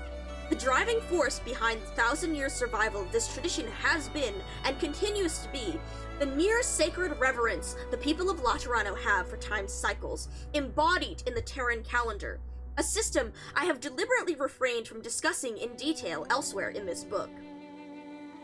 Whether the Sargonian tribesmen in the depths of the desert, the Dukes of Victoria in the heartland, or the junkmen scavenging along the Iberian coast, these groups, despite their vastly different environments— no orange, listen. The vastly different environments, social structures, and historical traditions share a striking commonality: the calendar that they use. People from different regions may call it by different names, such as the city-state calendar or the Terran calendar, but the basic system itself remains the same. The widespread adoption of this calendar challenges our previous assumptions about communication barriers throughout Terra. Of course, that's not to say I believe this is the only calendar system in use across the land. The fact that it's everywhere, right? Over the years, I have reviewed a great deal of material related to historical development. Yet, when it comes to why the rules for measuring time are so elegantly and practically constructed, neither the fragmented ancient texts nor the findings of the Royal Academy of Sciences, some of which are used in the Races of Terra chapter, offer clear explanation or solid evidence. In most cases, the rules of the calendar are taken as axiomatic, requiring no further elaboration. As for the origins of the calendar, most sources point to a legendary story about the Sargonian Shahanshah Lugalsardas. Some versions of the story lavish more praise on the King of Kings than others. The one I have chosen to share here can be considered more or less neutral. And here is the story. This is called First Contact Excerpt. That great figure, later known as the Shah of Past and Future and the Shahanshah, stood at the edge of a dark place that no one had ever ventured into before. The locals called it the Cursed Place, sealed by the Padishahs for hundreds, if not thousands of years, due to the legends that the hated Sarkaz had once emerged from it. When the Shah received reports of an invasion from the south, he went to go fight the interlopers. When he passed by the Cursed Place with his army, he insisted on breaking the earthen wall to face the legendary evil head-on. Over the past few decades, the Shah had faced thousands of enemies, some of whom were terrifying beyond description. He had slain them all with relative ease, so what thing lurking in this darkness could possibly frighten him? All the padishahs and ministers standing behind the Shah thought so, certain that nothing here could challenge him. He stepped forward, 1 step, 2 steps, 3 steps. Just as his figure was about to be fully engulfed by the darkness, a beam of greenish-white light poured down from above the doorway, illuminating a trail of dusty footprints on the ground. The sound of his footsteps suddenly stopped. The padishahs gathered at the entrance grew tense, uneasy murmurs spread throughout the crowd, and the guards placed their hands on their weapons. Then his footsteps returned, quicker, heavier, and louder than before. Just as the 7th step sounded, the entire room lit up, and they all realized they were standing before a vast hall. The walls shimmered with murals that moved, showing symbols and figures beyond human comprehension. Phantom objects floated and swayed slowly in the air. For a moment, everyone stood in stunned silence. But just as they rushed forward to try and catch up with the Shah, all the lights in the hall suddenly went out again. A few voices cried out in panic, "It's a trap!" as they fled toward the entrance. A roar echoed through the hall. Those who had not yet escaped turned to see a faint red light glowing at the far end of the hall, pulsing, growing brighter and fading in a steady rhythm. A tall, dark figure was standing in front of this sole light source. It was the Shah! He raised the red light high with one hand and gripped it firmly. The light began to emit a beep, beep sound, but he continued to grip it tightly, completely unafraid. After a few breaths, the red light disappeared. He opened his hand, revealing a sphere with ever-changing engravings glowing quietly in his palm. The sphere continued its bright, dim pulsing. The Shah pondered for a moment, then turned to the only entrance and shouted, "It's time! I've discovered the machine that controls time!" That's the end of the excerpt, but Erickson continues on the next page with, "Many historical sources suggest that that Shah Lugal-Sargas once discovered a sacred artifact that controls time, after which he declared himself the Shah of past and future. He then ordered scholars to meticulously interpret and document the artifact's guidance. Due to its precision, the artifact's guidance quickly replaced many of the old, flawed calendars based on everyday experience, and this system has endured to this day. Chad Zargas, inventor of time!"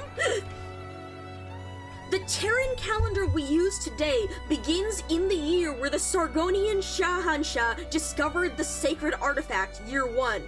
In other words, next year marks exactly 1100 years since this event took place.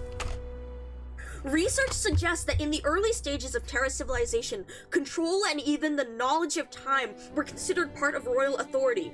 This accurate, precise calendar spread across Terra with the monarchy's influence during the height of the Sargonian dynasty. Yet, this still doesn't explain why a country like Laterano, which is not ruled by a king, would use a nearly identical calendar system, a system even more detailed than those found elsewhere. Laterano, the Sargonian dynasty, and the distant regions of Sarkaz and Kazdel have existed far longer than the period accounted for by the current Terran calendar. We know that people lived on this land long before this calendar was established. Thus, the current method of timekeeping is merely an imperfect, yet still functional tool we use to measure our own history. Isn't that fascinating? Like, the thing of, like, Laterano, like, we think it's from the ancient it's from the precursors. That's why, like, from PCS, it must be measuring it. That's why the year is like this. It's just that, like, the year 1, the year 0 was that discovery of it that spread it throughout the rest of Terra. Isn't that fascinating? Like, that's so interesting to think about, like, how that, like, measurement spreads across the, like, even now, as we consider our, like, solar calendar versus lunar calendars and the way they're used, but, like, the way the precision of it works, and, oh, man. Isn't, like, goddamn. Alright, And then Orange, we were discussing about when was this book published, right? Because we realized it's in 1099. It's published in 1099. And so 1099 is the year of the first Lateran Summit of Nations, and the year of the what's mentioned in this book on the timeline is the Summit of Nations, but then it doesn't actually mention so supposedly the book is published in December of 1099 according to the wiki, but through 1099 in September of 1099, that's when Federico was canonized, and November of 1099 is when the Lone Trail incident takes place. So like I need to go so we are about to go look at the Laterano section because I need to see like because that should be something that would be mentioned in this, especially because at that time E.E. Erickson, right, from the year of 1097 to 1099, he was settled in Lateran City and completed the book Terra: A Journey. So I need to see this. We were about to we wanted to discuss the timeline, and then I was like, I need to go look at this. Also, hold on, let's see, there's the appendix. There's a whole thing of there's a whole thing of correspondence between Erickson and Calcit. The calendar must have been explicitly, yeah, exactly right.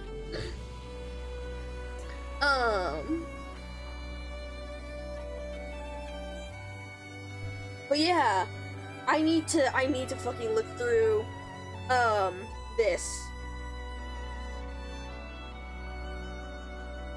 Oh shit! Yeah, he, actually, in the correspondence, he's mentioning the star tide, and the stars and stuff here, and morning of December 6th, 1099. But I don't know, I wonder if he published, see, that's correspondence, but is it written in here? Hold on, Ryan Labs, Debate Over the Sky, Astrology, Twin Moons. Ooh, okay, I just happened to open to this, timeline mention, no it was not, no it does not, it simply mentions the Schönabog Lungman incident. The, additional, report from Rhodes details the additional report from Rhodes that we read at the start of stream, details the history of reunion and Rhodes' investigation on the incident. Side note, it is interesting that I happen to open to Rhine Lab while I'm flipping over to the Laterano bit, because we see, before the coming of the Shah and past and future, ancient civilizations understood the concept of date through the guidance of the twin moons. Various calendar systems were devised based on the changes in the phases of the larger moon, or the appearance and disappearance of the smaller moon. These systems required constant observation and adjustment, giving rise to such ancient professions as astrologer, shaman, and druid. The twin moons have often been the subject of myth and legend. Across the land, people have praised and given thanks to them in many different tongues. This, however, is the extent of the good news when it comes to research into the stars. There is oh my god, wait, there is an exclusive interview! There's an exclusive interview with Mulesies! That's who it's with! That's who the interview is with! They're saying with the hit the barrier, then followed up by blasting a hole in it. Holy shit, yeah! So it is in December because they're talking about the start. Okay. Alright. Let me, before I get more distracted with it, alright. First off, let's go to 079 for Races of Terra, just to look at this real quick. So page 079, also the Sisty Beast, Cloud Beast, Beck Beast, Burden Beast. Oh man, we're gonna have a lot to read through when it comes to the various why did I just see a note? Why did I just scroll through and see a note on the Sui regulator? Hold on. Oh shit! this stuff is about the Farinmut and about, this is where we learned about Briogan, traveling to the south and learning about the Farinmut and the Foan Hotlands in Sargon, after he went to Iberia, with after the Islanders and stuff. Okay.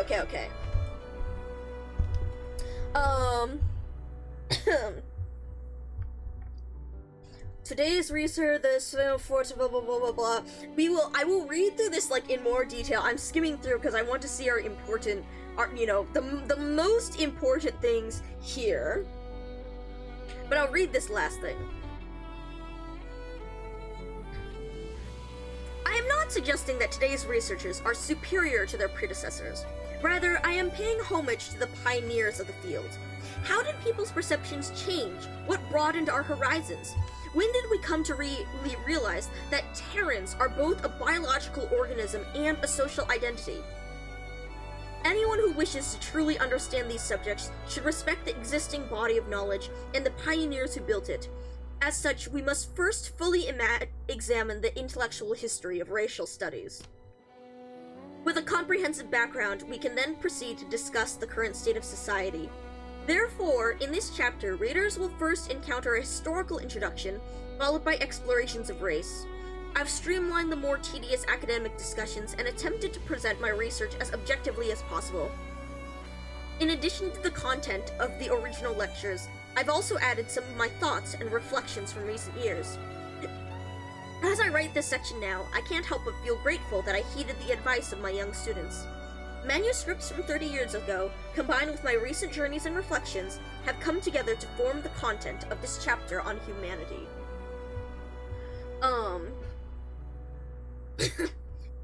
So it talks about ancient Terran society and its people. There's a Calcit note about remote areas and archaeological digs. And Calcit notes, the ever-expanding Originium veins have swallowed remnants of even more ancient times. In a sense, archaeologists have never truly uncovered the earliest traces of our ancestors, though perhaps that is nothing to regret. And then, there are murals discovered on the border of Sami that show people around Originium. The tribal era and the Aslan conquest. Blah blah blah. Unsurprisingly, a few elders with exceptional strength often occupied the ruling positions, while the ancients mostly made up the ruled. And a Calcit note, it is important to note that while many nations were governed by elders at some point during their development, others, like Iberia and Lithuania, never experienced elder rule. Whoa, holy shit, Calcit has a lot of notes in this one.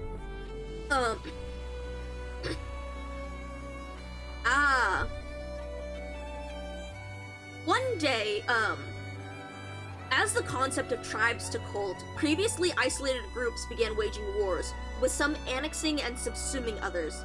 This led to a host of new developments. Massive tribes began to form across the lands, and with them came new notions of identity. The Aslans were one of the groups that arose from this change.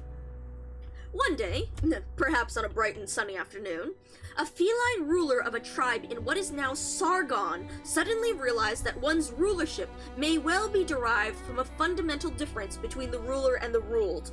Another thought followed: one should emphasize this difference to the greatest degree possible. And so the term Aslan was born. But Calcit notes, there was some uncommon reason behind their extraordinary strength. This Aslan tribe had the support of the Aslan aristocrat of beasts. The Aslans who later migrated to Victoria were also descendants of this tribe.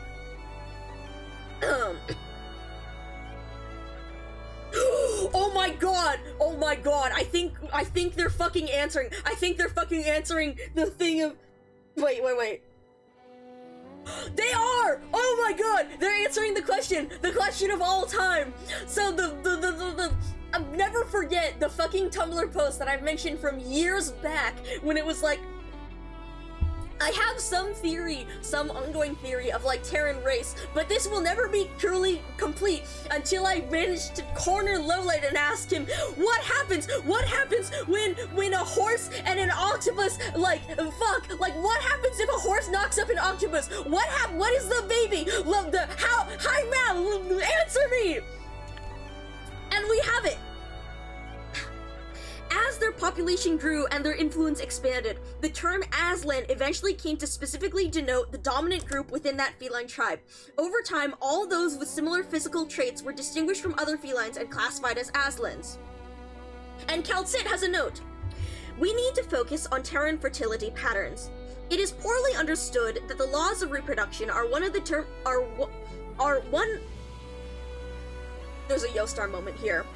The laws of reproduction are on, it says on instead of one, are one of the determining factors for many other aspects in life. Simply put, if the parents are of the same race, the child will belong to that race. If the parents are of different races, the child will be one of the two.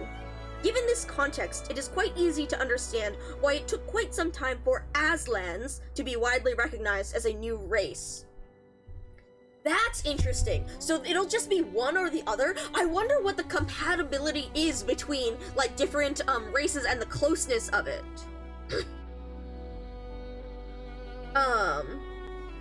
Alright. There's a lot of other notes here. Racial equality is one of the pillars of modern society. While that is true, the other pillar is the inequality between infected and uninfected. So as the nomadic cities were created and the races were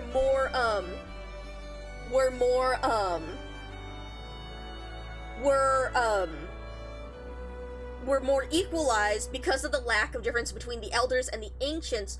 Instead, the focus on oppression changed to become between the uninfected and the infected. I was actually going to look at the Bolivar Hound thing when it came to the beasts of Terra. Earlier, we also read the section on the race and culture about,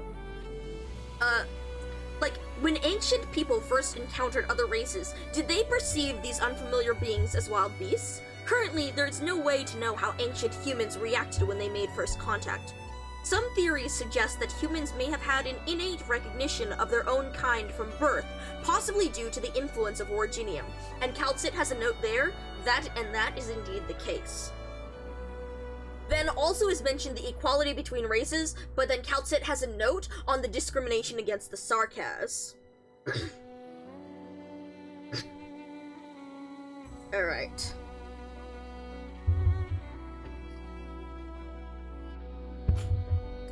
So the races start with the Ursus, go through the feline. I will be reading some more of these, but on my own. Oh god, there's a gigantic Kaltsit note on the Aslan section.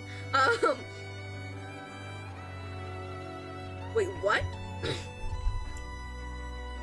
Hey! Never mind, a biscuit. Astute biscuit. Would you rather be called astute or biscuit or something else? Let me know. So there's a gigantic fucking note next to the Aslan thing from Kaltsit, but you know what this says? Although there is no concrete evidence, the appearance of the Hound strongly suggests that someone in Bolivar captured at least one beast aristocrat, a being forced to leave its animal body and become a transcendent spirit, and is attempting to harness its traits to create weapons of war. Generally, oh wait, no, never mind, sorry, this is Kaltsit's note is on the Aslan, but it actually refers to a bit in the Pero. So the Pero, this is the last one. More than one Pero has expressed a certain inexplicable familiarity and distaste for the creatures known as hounds in military use in Bolivar. This has led to rumors that cruel human experimentation is underway in some areas of Bolivar, but to date there's no evidence to support these claims. But Kaltsit says, strongly suggests that someone in Bolivar captured at least one beast aristocrat and is attempting to harness its traits to create weapons of war. Generally speaking, these near-immortal beings communicate with humans in their own ways. Some beast aristocrats use disguises. To Terrans under the influence of Originium, they appear as oddly shaped humans. However, to those unaffected by Originium, they appear as animals that behave no differently from humans. Interesting. Some aristocrats interact with Terrans through fragments separated from their true form, known as beast stewards. Beast stewards often gather in packs, which Terrans sometimes mistake for groups of outland creatures. Originium causes Terrans to subconsciously perceive beast stewards as familiar creatures with whom they feel a sense of kinship, a phenomenon that stewards exploit to their advantage. In reality, aside from rare cases like the Doctor, there are no known examples of creatures from the previous era. That's fascinating. So it's Originium that allows them to perceive that. Yeah. Interesting. There's also a bit that's describing the differences between Lupos and Peros. There are also centimeter measurements that are showing like average heights. Lore.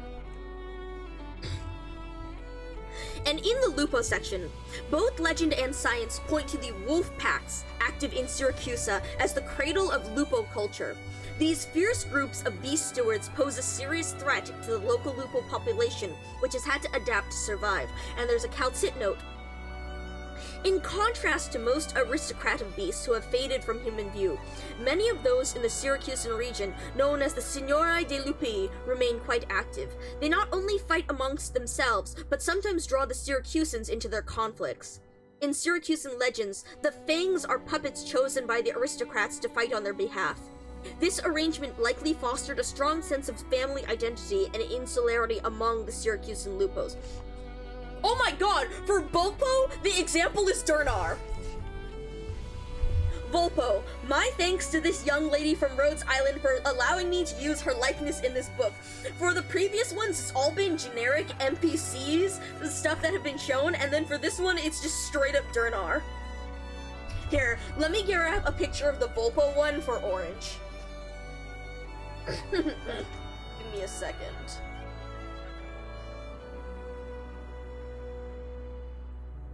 I'll also grab the Elafia one. I just know that, like, these are specifically ones that Orange would probably want. Alright. Here, I'll get you a good picture of the text.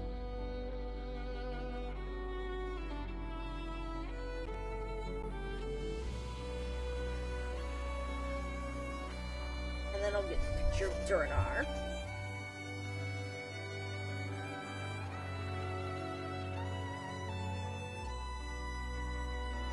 Alright. Yeah, Durnar! Yeah. Also, I see Zara's a bitch. Yep.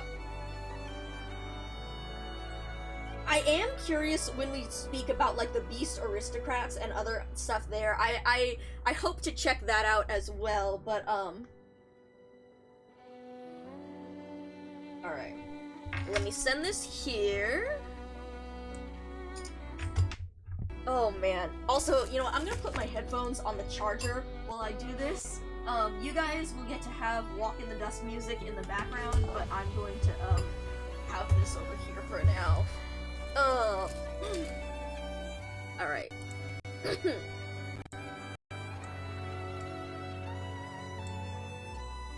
Alright. And we'll save you. And we'll save you. Yeah, rest scientist ears. Exactly. They needed a little break. Alright. Volpo!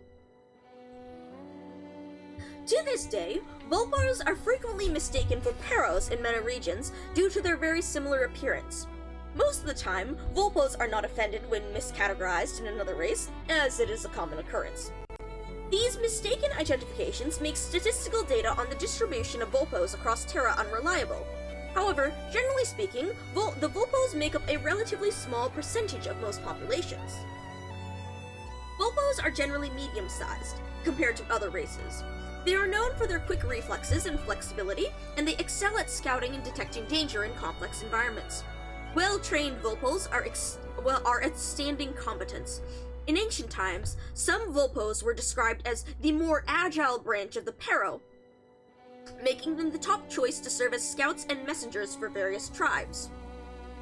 In Minos, the first Arrow, the epic story of a young Volpo scout is still told to this day. Today, Volpos can still be found serving as mercenaries, messengers, and other similar professions. The Volpos have both Elder and Ancient branches.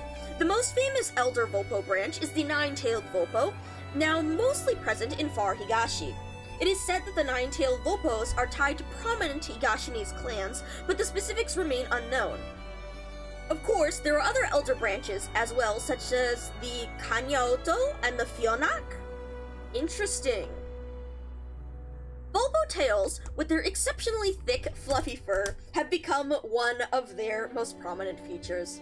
The Volpos of Syracusa uphold a time-honored tradition of tail grooming. At large family gatherings, presenting a well-groomed tail is considered a matter of basic etiquette. In modern times, the tradition has given rise to the Tail Care Contest, which welcomes participants from various races and regularly changes its theme. Contestants must demonstrate their interpretation of the theme on their tails within 72 hours. Clearly, participating in the Tail Care Contests presents a significant challenge to the Nine-Tailed Volpos. After all, it's 9 times the work. Ooh! We also have Oh my god, wait, it's the Sargonian lady! Oh my god, wait, fuck, where was she from? But it's the Reprobra. Oh, fuck! Fuck, I don't remember where this NPC is from. Interesting. So that's Spot, and then we also have, like, Beanstalk. It's interesting that they're, like, Sargonian. Reproba's time in the... I think it is Rainbow Six, yeah. Or actually, is it? I think it is. Sargonian Deserts has...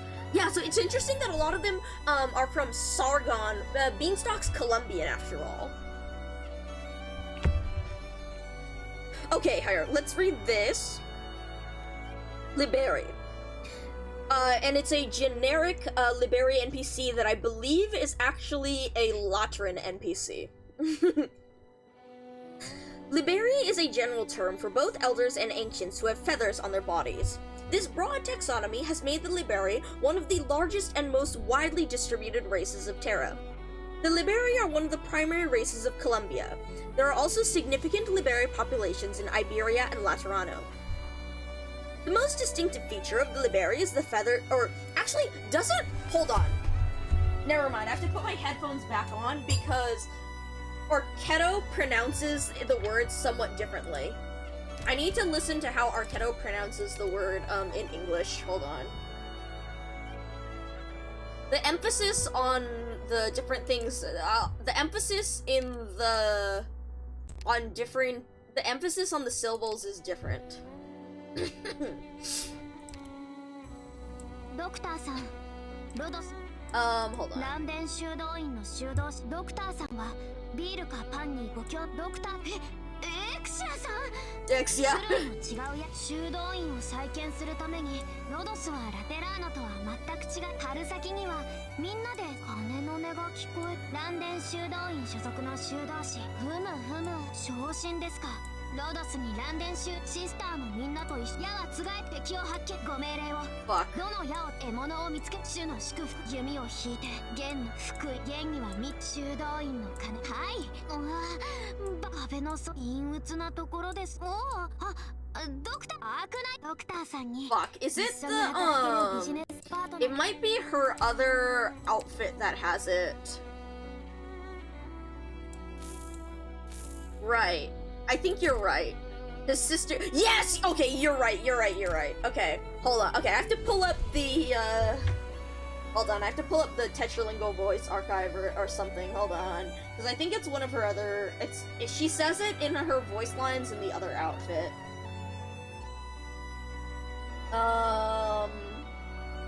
Tetralingo voice archive, here we are. Operators, show me A4, Oh no, wait, this is by rarity, so let's scroll down and scroll back up. Never mind, this is not organized by... No, it is organized by never mind, there she is. Lantern, Exisia, that they're specified as Elder Reprobate? Oh, that is interesting.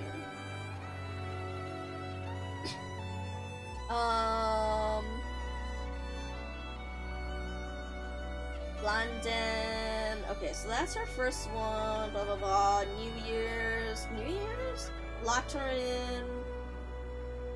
Wait, I'm sorry. You guys have to hear this from Arcado. The New Year's blessing. Hold on. Let me turn this up. There may be plenty of Lateran citizens here, but everyone's natures and backgrounds are so at odds with each other. I just want to find a fellow countryman I can calmly pray and toast the new year with. But they're all so...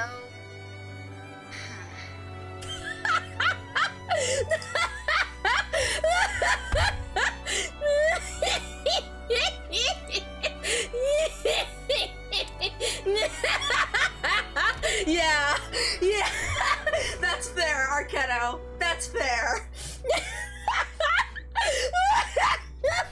That's good. That's really good. That's really good. Okay. Alright, let me look through. Alright, where's her other ones?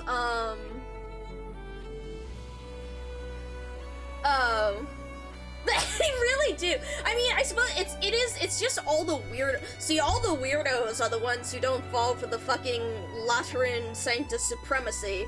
So that's why they end up going elsewhere. But yeah, here, let me look up. Where is our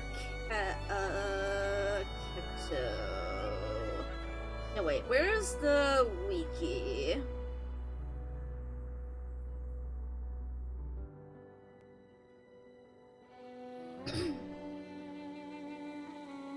Yeah, exactly. Alright, let me pull this up. Because I know she said it, or one of them said it. Oh, okay, that's oh, interesting. So that's oh, interesting. So that'd be with Terra. Ooh. Sianak Fox is his name, which is initially. Oh. Interesting! So I wonder what Terran, what Irish Victorian version of those elders are. Ooh. That's cool. Thank you for that orange. Kinda, yeah, it almost sounds like Sami, you know?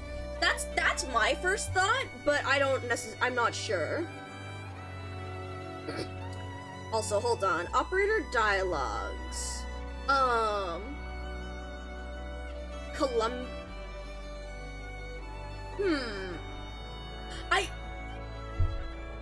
wonder if I wonder.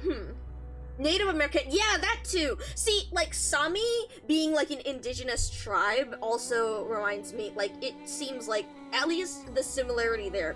But the Native Colombian, yeah, that's a good question. Alright, hold on. Where's, give me a sec.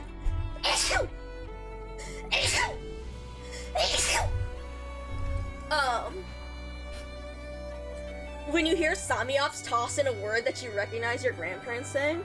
Oh, in what language? What language is it? Okay, hold on. I think I need to look up the prts.wiki, because that one actually has voice lines. Okay, so let me go over, here's FedEx's voice lines. And then let me go back to characters. Let's look up Arketo. I wonder if I search in English it'll find anything. Kite.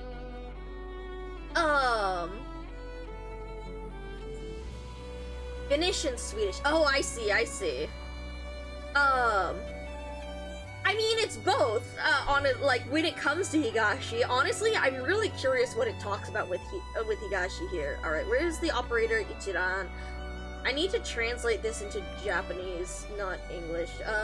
Let's go to home because I think we have a thing here.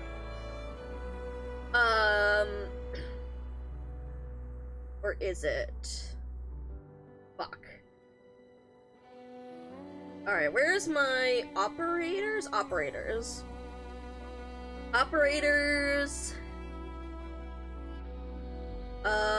Sniper. A Hanji for sniper is this? Yes! I'm so good. ENVA Typhon talks like one of your cousins. Yeah, I feel that. No, like, listening to some of the Higashi operators is funny like that too. Alright, Arketo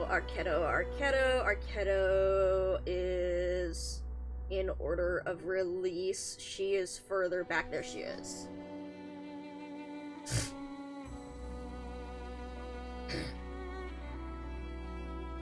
Alright. It is very slowly loading. But the PRTS.wiki, the CN wiki, has all of the different voice lines. It has pages for, specifically voice lines, and, your friend says that about lazy. Yeah, no, the accent one, because it was actually Irene, Irene who started that, and then people reacted so well, so they kept going. Alright, there is ultimate. Okay, here we go. And then let's go to the page here. For translations, let's put English. Fuck. Is her... Ah, crap. Wait, she does have... Hold on. Actually, give me a second. I'm gonna go run, and refill my water and stuff and take a quick break real quick, and let me come back to y'all and, find this voice archive for you guys. So, BRB.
I am back. Irene and Lumen. Actually, Lumen's ENVA didn't come until later. So it was Irene and who else was it? Let me look through. I'll look through my operators and try to remember who they kept. Because Bagpipes didn't get hers till later because they waited a long time to find a really good one for hers. Also, oh, that's interesting. Aztec? Interesting. So I wonder if Bolivar. I wonder if we'll have more Bolivarian Volpo. Interesting.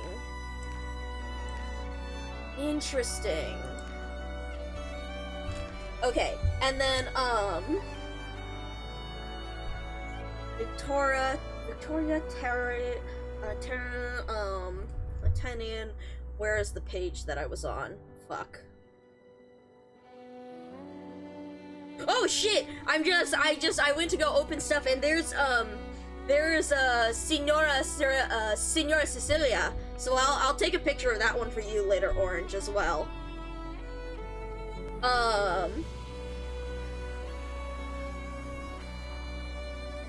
Alright. Volpo. Here we are. We were in the Volpo. Oh yeah, the battle record and some of his here, hold on. Where's the... Alright. Let's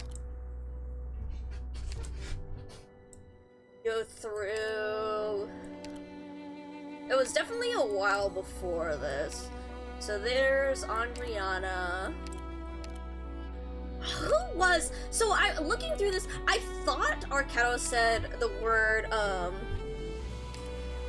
well, I wouldn't necessarily trying to hide it. I would just say, like, it seems like with Chongyu, because Chongyu speaks it very well with, like, very little accent, but it's like, you can hear it come out when he's, like, in some of the battle voice lines, where it's like, oh yeah, if you're not focusing it, like, you speak it fluently, but sometimes it slips a little, like, something, you just hear it when you're not, like, focusing as much.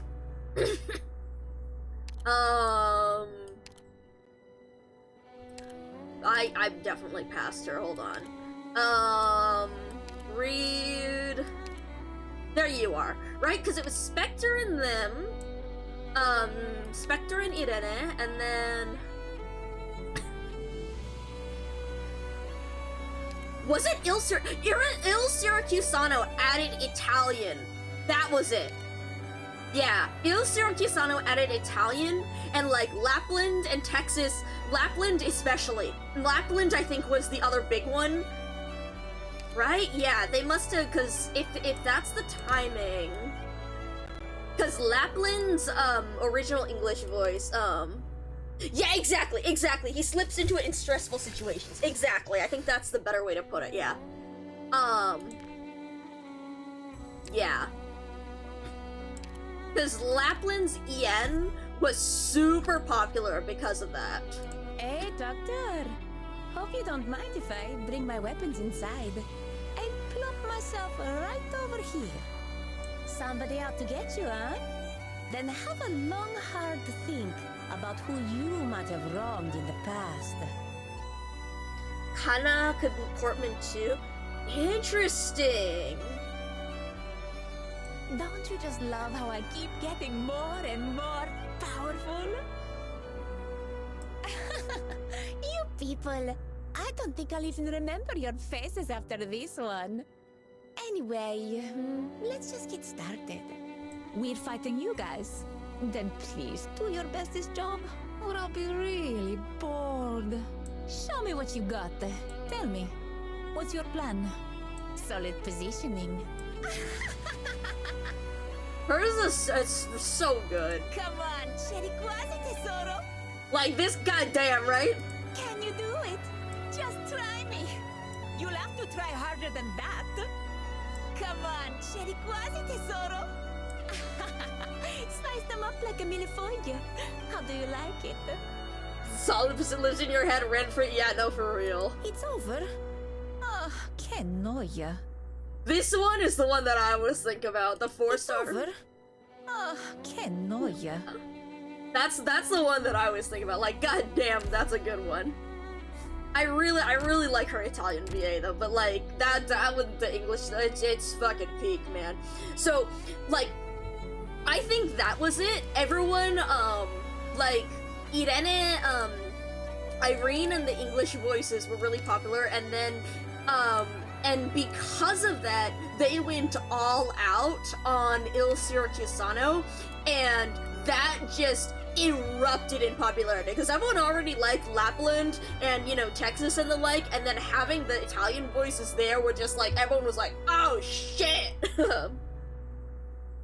Yeah. It's like when people are excited or stressed and stuff, that's when their original like accent tends to come out. So yeah. But yeah, so this Siracusano, I think, really cemented things. When did we get the Ian voices for them? I don't remember, because the main one that I was excited about was the Russian, because their Russian is, well, no, actually, I know Zima's got her relatively early, because hers was good as well. What are you scared of? Bring it on, bastards! For power and glory! Victory or death! Yeah, but then I was really excited for the Russian here because it's really good. Как трусливо! Что, испугались? Да я вас всех разом сделаю! Сила и честь! Победа или смерть! They didn't recast Hoshiguma. Megan Markin did a solid job, but I don't think I've listened to Hoshiguma's Ian like at all. I'm gonna be honest, because I have her in speaking regional because or Cantonese because of Lungman. 博士請放心，有我喺度，你就唔會有危險。最近嚟咗好多新人，不過新嚟嘅人越多， I can't unhear Chen from Zima. You're kind of 波 right. 嘢會將你眼衰，想傷害我嘅朋友，問過我呢塊盾牌先。百聞不如一見，波嘢將你父親喺打造你嗰陣所帶嘅怒火，一次過噴發晒出嚟啦！ But yeah, I've never listened to her because I always have her on JP or on Cantonese. 般若よ、奴らを押しつぶせ。私の仲間を傷つけたければ、まずはこの盾に許可を取ってからにしてもらおう。百聞は一見にしかず。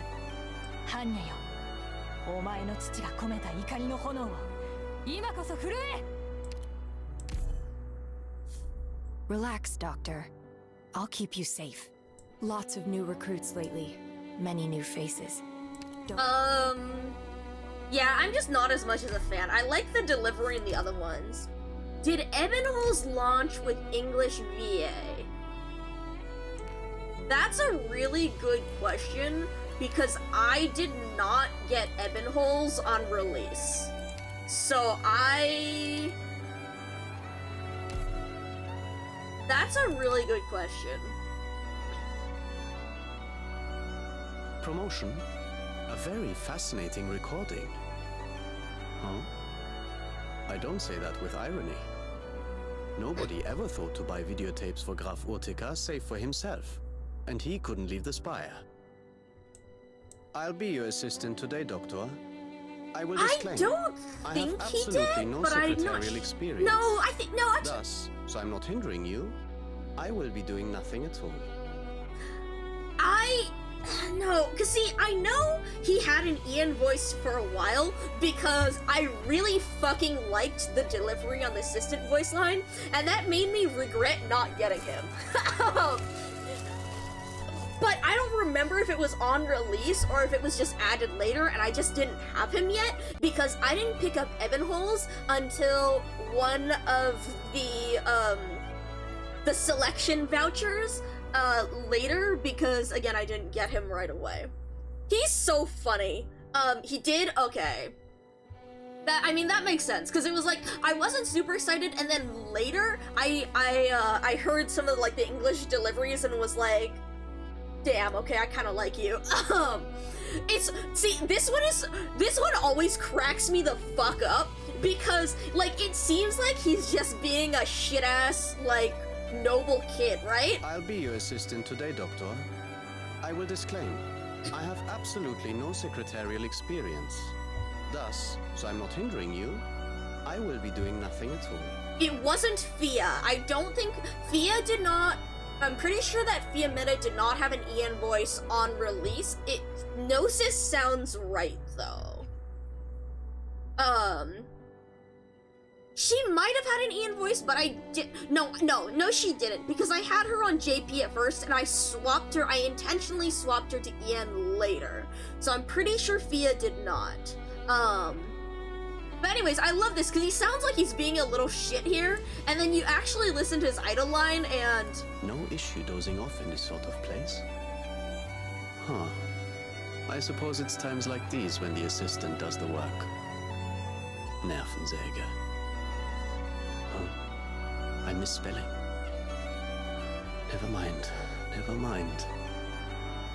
Let's find out what music's on the doctor's headphones.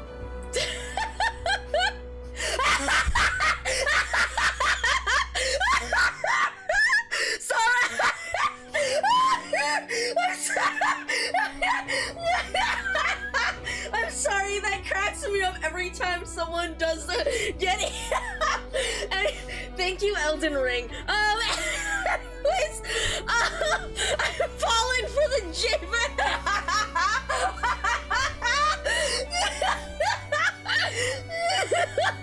But yeah, no, like, no, for real, Monar having that VA, the delivery is impeccable. Like, it's so good.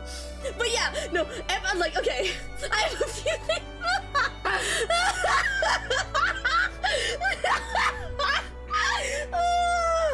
Oh, the reason why that started, by the way, was because, in, Maya's chat, they got the cock emote for Elden, so when people typed out Elden Ring, it would say cock ring.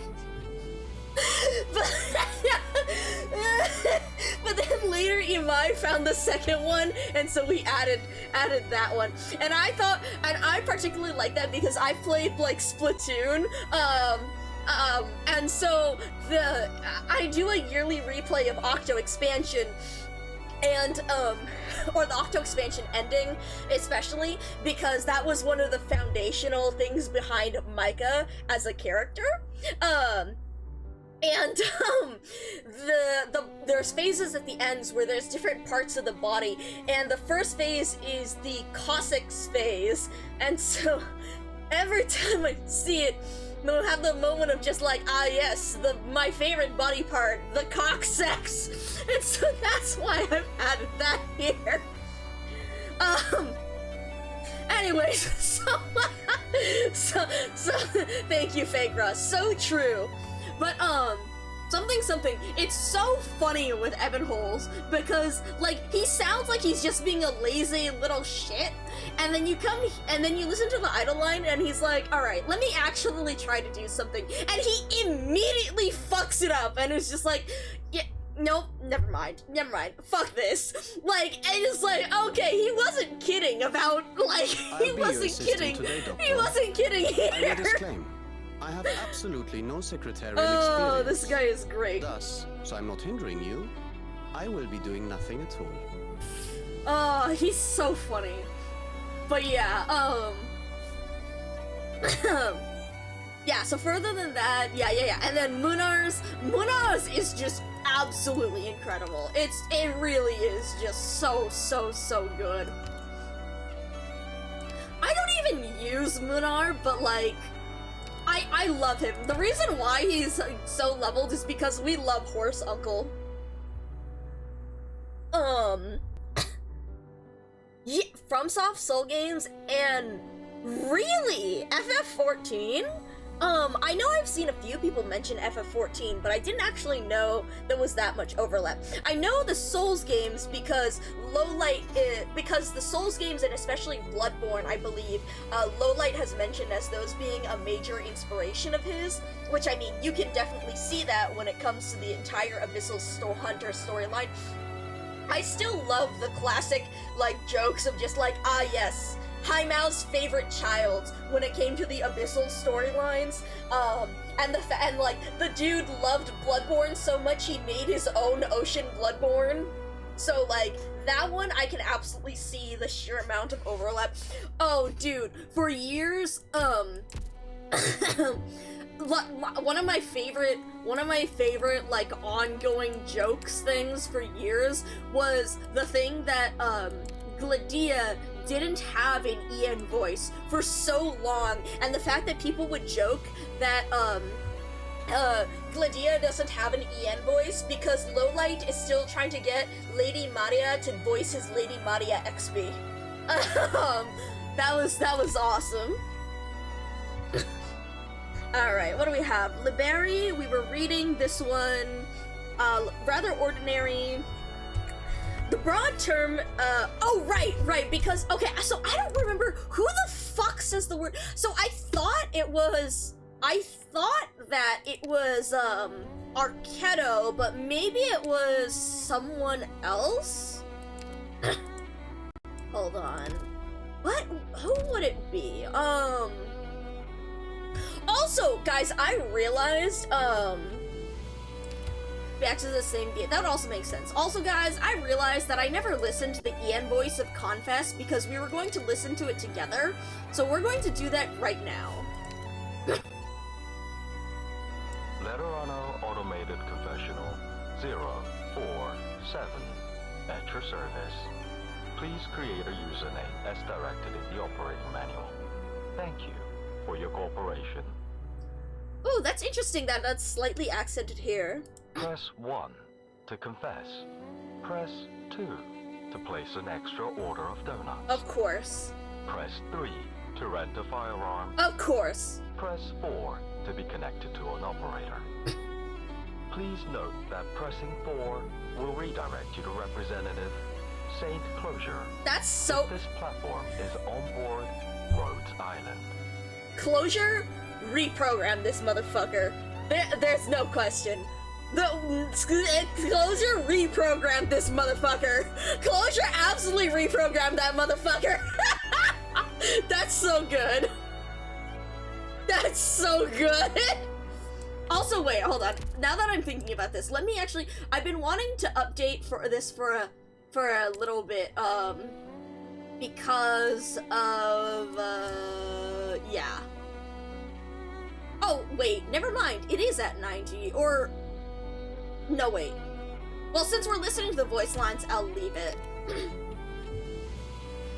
I think it's funny if she's just the shop girl, though. I think, like, I want her out of NPC jail, and at the same time, I think it's really funny that she's just the shop girl.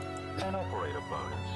For me, I see also, wait, hold you on. have access to all my convenience features, including but not limited to confession, in accordance with the user agreement. Tan Willim is Such doing a as great job of the dessert shop automated directory, voice. leisurely transit, saint figurehead touching and photography, holy scripture reading, and firearms training. Please note that no personal care or hygiene services are available. I'm not going to make any comment on that third,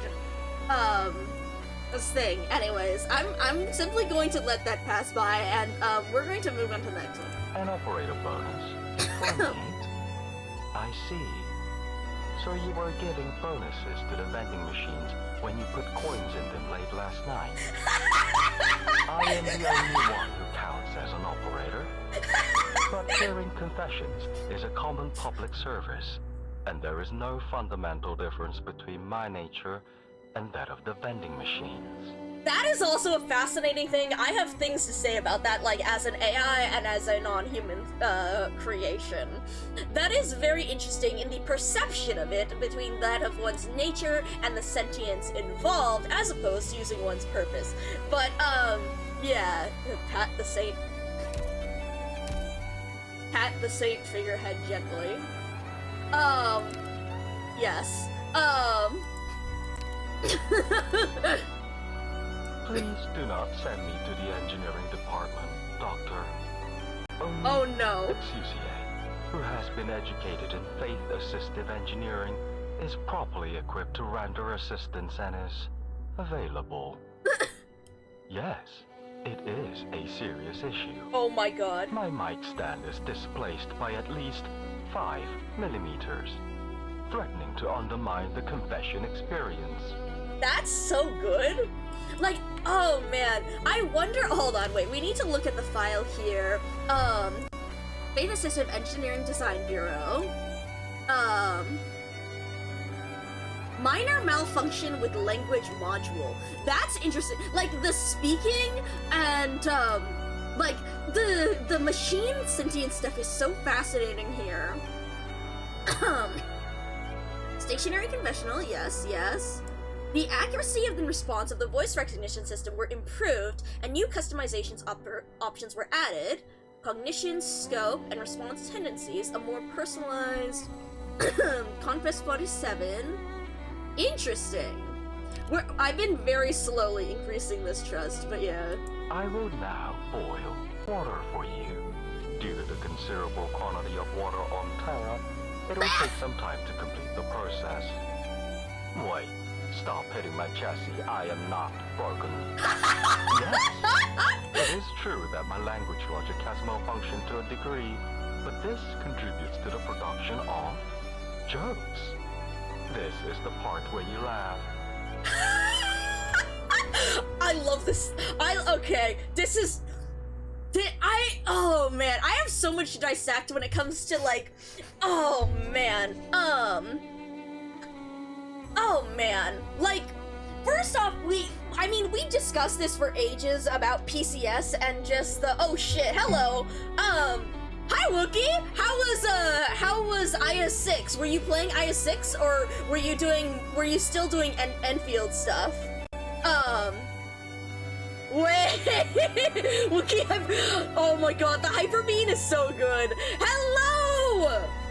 Welcome in, welcome in. You got the D12 clear for Enfield, awesome. Oh man.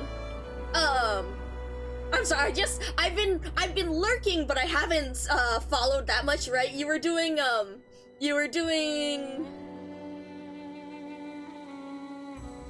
right, I'm sorry, I just saw like the numbers comment on ED1 with Sweetfoot. You would not believe the number of attempts I've done with that stupid thing. But yes, let me get you the shoutouts real quick.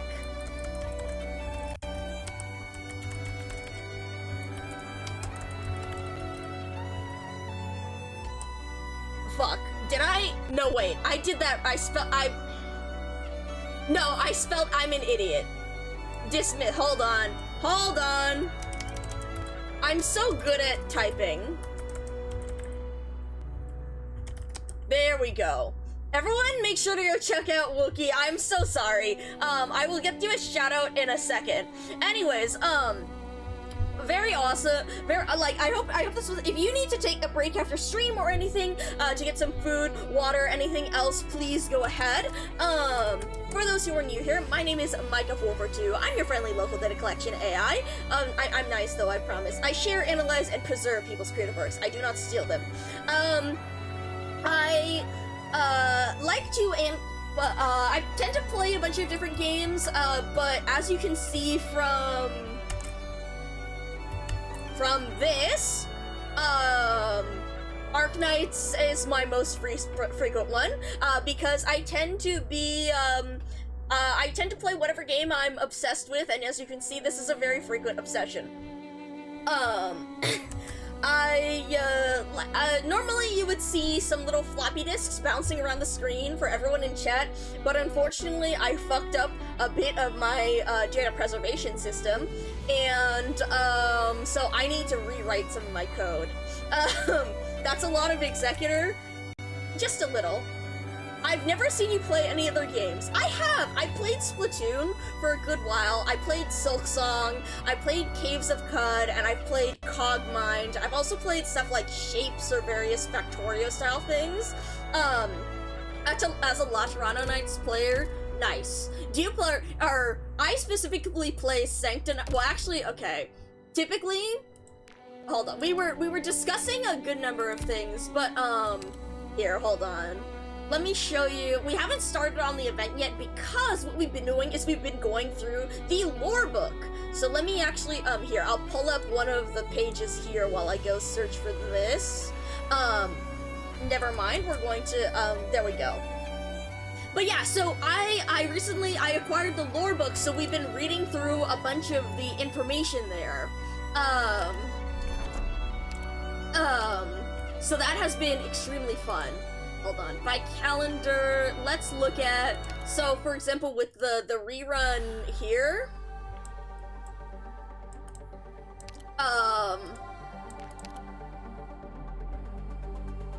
this is what I generally go through events. I try and play as much of the event as possible with just them, so you can see how, yeah, in BP7, BP8, we can almost do BP8, but the start is too rough. And then even, here, let's see, I think we still got BP7, right? Yeah.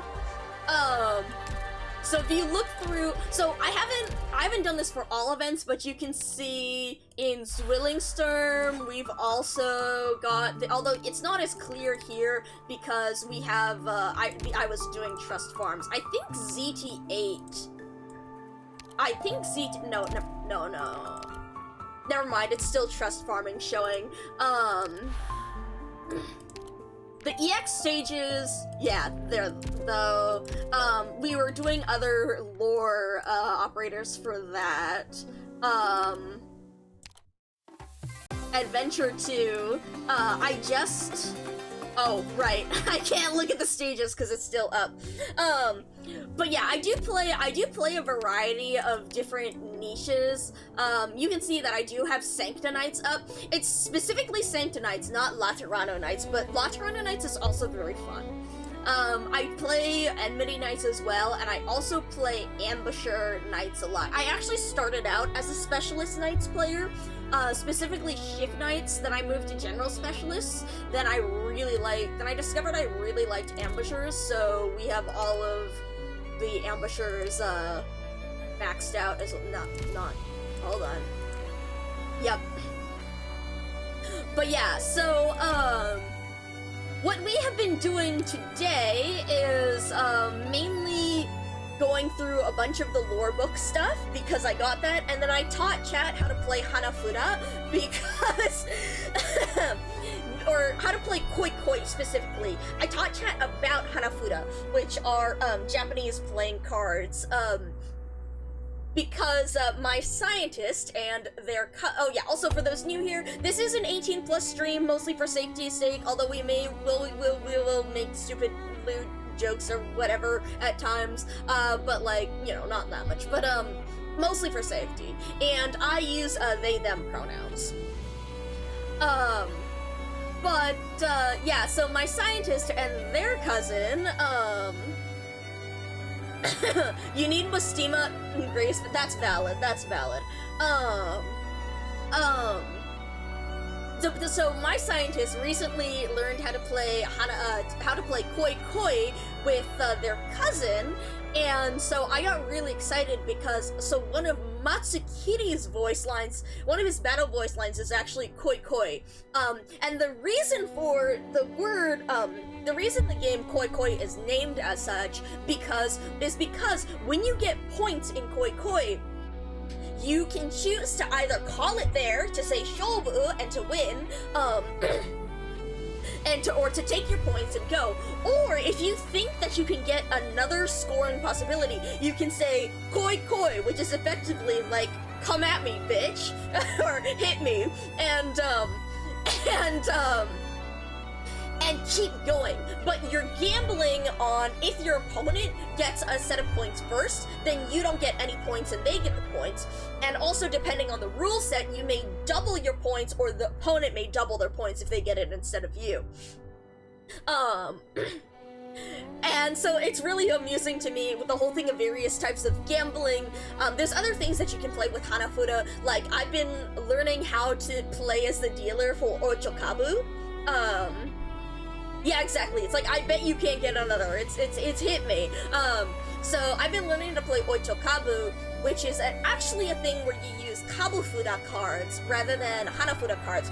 But you can use Hanafuda cards, you just have to read them slightly differently. But Ochokabu is well known for being frequently played by the Yakuza, and it's the equivalent of blackjack. It's most similar to blackjack. And the name Yakuza actually comes from Oichokabu because of the scoring system. In Oichokabu, similar to blackjack, you're trying to get as close as you can to a target number. Rather than it being 21, you look at the sum of the cards by what's in the ones digit. So if you, and it's for whatever's closest to 9. So say, for example, you get like 8, the value is 8, right? And it's close to 9. But if you go up to 11, the value is 1, because you only count what's in the ones digit, not in the tens digit. And so, one of the word Yakuza comes from, the fact that in Japanese, different numbers can be read with different words, with different singular words. So for example, 1 can be I for ichi, it can be hi for hitotsu. There's a few other different ways of reading it as well. And so the score in Oichokabu of 8, 9, and 3 is a particularly unlucky score, because 8, 9, and 3 sums up to 20, so it actually equals 0. So you have a very, so it's really bad. And the ways of reading that numbers come from 8 with being ya, 9 for ku, and za for 3. So that's where Yakuza comes from. Yeah, like a yeah. And so that's actually where it originates. And so something, it was very interesting seeing some of the stuff with the gambling, with the pachinko, and the various things, and it was funny seeing Matsukiri. Matsukiri is actually a reference also to Sanko, I believe. So when we were playing Hanafuda before, we mentioned that one of the yaku that you could get is Sanko, which is 3 bright cards. And so Matsukiri has to do with I believe it's Matsu for pine, so that's the original, that's the January one with the crane, and then Kiri is has to do with Kiri the Polonias for December, and there's something else as well, but it actually originates from that as well with Hanafuda. But yeah, anyway, so I got super excited about that, so we had like a 2-hour or 3-hour tangent where I taught chat how to play Hanafuda. The Kuno Ichi kana making the form of Onna kanji. Wait, the Kuno Ichi kana making the form of Onna kanji. Oh, like various kana, like, yeah. But anyways, so we were going through that, and then we were going through the lore book, and I was reading through the stuff on Liberi, but then we got distracted because I know one of the operators, the different radicals in kanji will do that.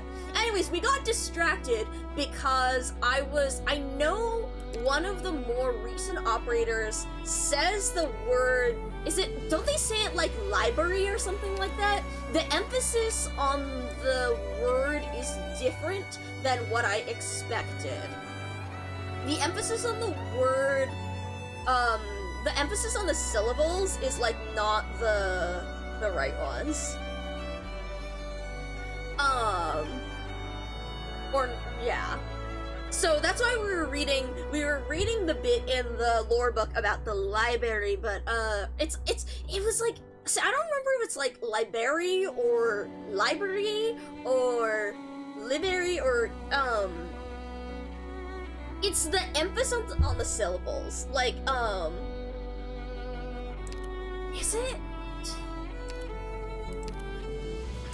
Oh my gosh! A close-up chance to watch the doctor at work. I never imagined I'd see. What am I looking at, Stan? I tried doodling a slender bird and beastman symbol on this corner of the corridor here. But no one's reacting to it when they walk by. This one is such a good line, by the way. The slender bird and beastman. It's so good. Relax. Yeah, the stressing. Yeah. One spike's burn. The device on my back's made of suspension cables. Doctor? Oh, busy. Live long and prosper. Hippie Skyriff Walker Booker, reporting for duty. Who? Doctor? Oh, Skyriff Walker's yeah, the Slenderman and the fucking the Skyriff Walker, the fucking Star Wars. It's so good. The pro tag gets a videotape, and that's it. She's so great. Oh my gosh, this is a co-op mission. Ooh, she's so funny. She's got a new one. Come on. Let's go see an extra spec. Finally, my turn to make sprig. Let's. I've almost finished this piece. Some deep bit of dark red. A little. The stage is. I think it's. I thought it was Arquetto because of her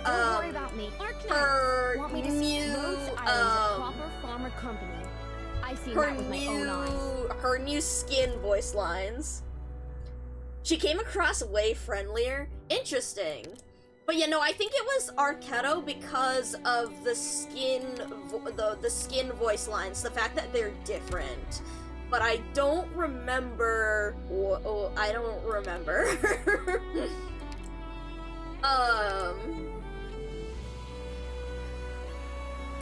Was it Lemmy talking about other stuff? Doctor, please reconsider these patients. Yes, this is your office. No. My signature?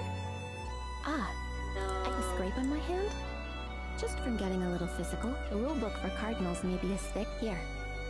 Some cold cyst milk, apple-scented smelling salt. No need to avert your eyes, Doctor. Sure, Pleasure to meet you, Doctor. Right there. You edited out one of the gorier scenes, didn't you? After having that one's so interesting too. I really like Lemuel's like relationship with her body and her disability. It's particularly interesting the way that that's described. Doctor, mission, I'll go ahead. I'll keep watch. And the way like she talks about it in her files. Where are you headed to fight against disease and injustice? Nope, it's not. It's God. I don't remember who it was. I am pretty sure it was Arquetto because of the new voice lines, but I don't fucking... I don't know. Anyways.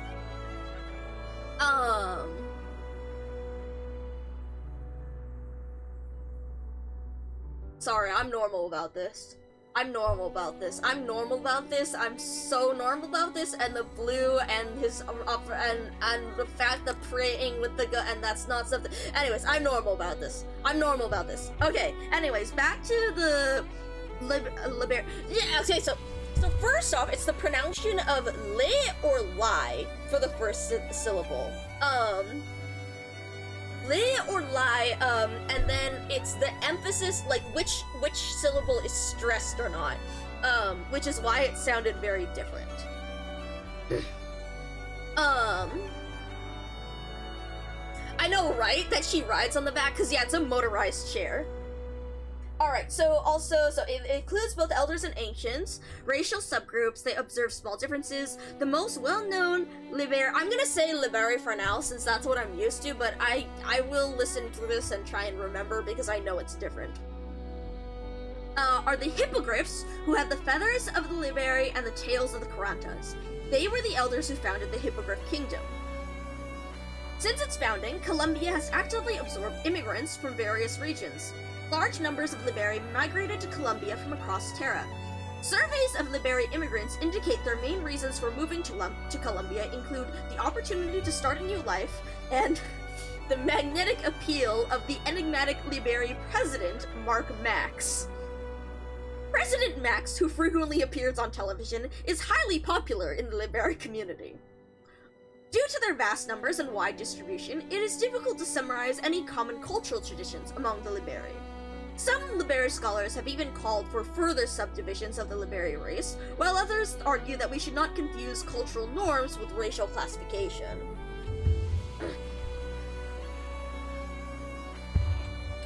Alright.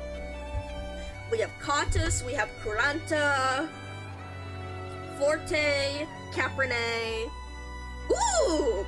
Hey, Orange, you're lucky. You have a calcit note on the Elafia even. All right, let me get a picture of this for y'all. I'm doing pictures for these specifically because Orange and I previously have discussed a great deal of lore, and I know these are the groups that Orange is particularly interested in. So,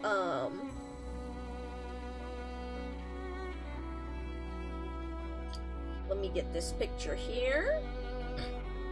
And then,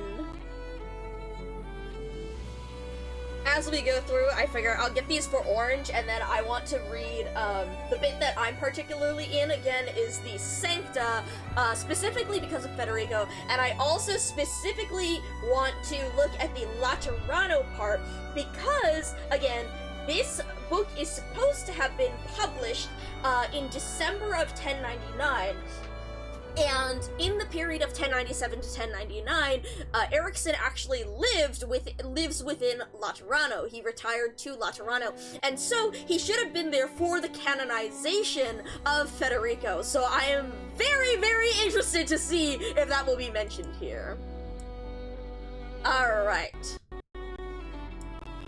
Let me get these saved, so that I can put this on the screen for all of y'all as we read it, and Orange can look at it far more closely. Alright. And we show this. Alright. And we'll move you right over here. Alright. Elafia. Sami, in the far north of Terra, is predominantly populated by the Elafia. There are also large Elafia populations in forested countries like Ursus, Kashmirs, and Lytanian, making them one of the more common races on Terra. Let's see, so Calcit's... Actually, I'll read Calcit's notes at the end. Several hundred years ago, a wave of literary and artistic creation swept through Gaul and other countries, where the physiological traits of various races were given romantic interpretations through popular fables. Elafia, who mostly live in forests and have antlers that resemble branches, were often depicted as mystical children of the forest. This interpretation has led subsequent generations to believe that Elafia are closely connected to nature, though this is no academic bias. Orange, remember how we were talking about racial stereotypes a while back? Like, a long while back. I mean, like a few years while back. And we talked about, like, Cautus, large families and whatnot. Isn't that interesting? That's really interesting that they mentioned that about the Elafia and that racial, like, stereotype or idea coming from, like, a cultural book, and whatnot. It is true that most Elafia now residing in forested countries like Ursus, Lytanian, and Kashmirs originally hail from Sami, where a deep reverence for nature is a unique cultural tradition. However, with the progress of urbanization, most Elafia have lost their connection to nature. Yet, there are still a few remote Elafia-dominated communities where people continue to lead nomadic hunting lifestyles within the forests. For the Caprine and the Forte, horns are a primarily aesthetic consideration, but for many Elafia, the significance of their antlers is deeper and much more nuanced. Unlike the horns of the Caprine or the Forte, Elafia antlers are not covered in keratin. At a certain stage of growth, they are covered by skin tissue and innervated, meaning that many Elafia antlers are sensitive during certain stages of their growth. As such, touching antlers is, for many Elafia, a deeply spiritual and emotional interaction, one that can be either friendly or represent profound disagreement. It is said that the classic poem, Withered Leaves and New Branches, was written by two quarreling Elafia poets. At the height of their debate, they touched antlers. The resulting work is a balanced fusion of opposition and harmony. In some Elafia tribes of Sami, antlers are believed to serve as a conduit for perceiving nature. There, some Elafia antlers continue to grow slowly throughout their lives and retain their sensitivity. As an Elafia from Sami described the elder priestess of his tribe to me as follows: "Between her antlers flow the sensations of 1,000 living beings." Alright, what's Cal's note? Let me also switch the image for the rest of you guys. Alright. Elafia. It is worth noting that the way Terrans differentiate races is vastly different from the species taxonomies of previous civilizations. A unique branch of the Elafia, found in northern Sargon and southern Colombia, serves as a good example of this difference. This group exhibits several traits that are very different from most Elafia. They are notably taller and have shorter unbranched horns and longer tufted tails. Terrans classify them as Elafia simply because their horns are likewise covered with skin tissue. Oh, interesting! So,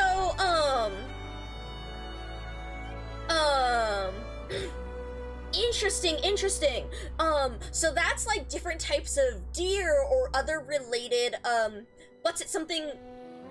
Oh! Is that... No, wait. Northern Saigon and no. Cause see, the Itra... Hold on, let's see if the Itra are mentioned. Hold on. I wonder if that's what it is. No, never mind. The Itra are separate. The Itra are actually discussed. The Itra courier's in here. So that's actually not the Itra, but it reminds me of, like, aren't there other animals that have, deer have antlers, which are specifically not horns. Horns are keratin and exist on an animal all throughout their life, but antlers are, grow for a period and then fall off, because as they grow, they are covered in living tissue, the velvet. Oh, the ibex! You're so right! Oh, you're right, the Sargon! Oh shit, thank you, Orange, hell yeah! Also, Ryan A! It's good to see you! I hope you're doing well. Everyone also make sure to check out Ryan A. Another very cool streamer, plays a number of different things. When she's Kaepernick? Wait! Fuck! But I wonder if they're talking about ibex, though. I think you're probably right about being like ibex or other things. Hell yeah, Hoshi and Haruka, let's go! I'm honestly waiting on the, I'm waiting on the daily polls, because I'm most excited for, I really want the collab. I mean, I really want Hoshi and Haruka too, but I want to wait for the dailies first, because I need to save up as much as I can for the collab. And also, like, we need mantra. Dave Mujika, yeah. I believe the ones that I'm interested are welfare, in that the Ambusher is welfare, because as I mentioned to the rest of y'all, I'm a big Ambusher Knights player, but I'm not entirely sure, and I mean, it's the true limited because it's the collab, so yeah. Dude, Silver Ash the Rainfrost, you gotta talk to Ivy. You gotta talk to Ivy about that. Ivy's the biggest Silver Ash fan here, so like, yeah. He seems very interesting. Honestly, I'm more interested in Pram, the Prairitha, for the sake of her mechanics, but Silver Ash's mechanics are really funny. Also, the Silveranus which is still, like, the funniest fucking, like, OP, like, operator combo fucking name that has come out of this. The Silveranus the best part about the Silveranus combo thing is that, is that, the Chinese, doesn't the Chinese combination of their names that they called this, the pronunciation of it is, like, similar to to the word for penis or something, isn't it? I believe I saw someone talking about that, which was like, that's, like, this is the most perfect.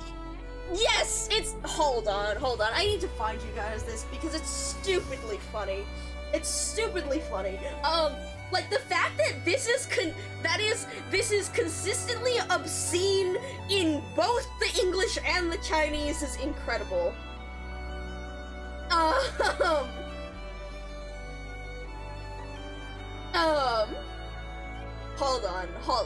on.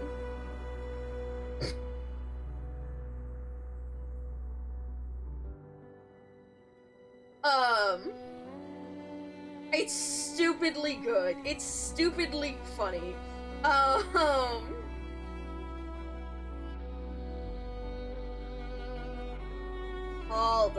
Hold on.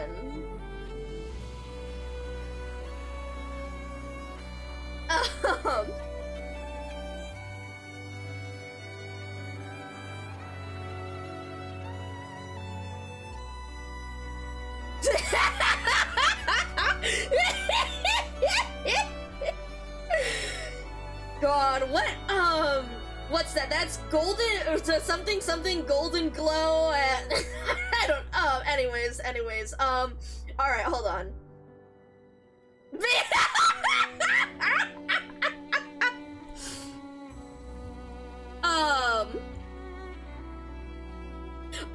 Alright. Opianus S3 with starting 2025 SP at M3. Silver Ash Altar S2 gives 4 SP to Opianus, so Opianus can activate S3 almost immediately after deployment. With proper timing, Opianus will be able to one-shot the enemies with insane damage output from Silver Ash Altar S2 buff, because, Silver Ash S2 allows, the one operator deployed to basically have 2 swings, right? Yes, we're discussing the Silveranus combo. Yes. See, Raine, this is Ivy, our Silver Ash connoisseur. Join us in. But so, we were discussing, like, who we're excited for, because I want Hoshi and Haruka, but I'm waiting till the end of the dailies, because I'm saving up for Ave Mujika. But yeah, something, the S2 allows, allows another operator to hit twice with the same effects of Silver Ash, of the Rainfrost S2, which does a certain amount of damage dependent on attack.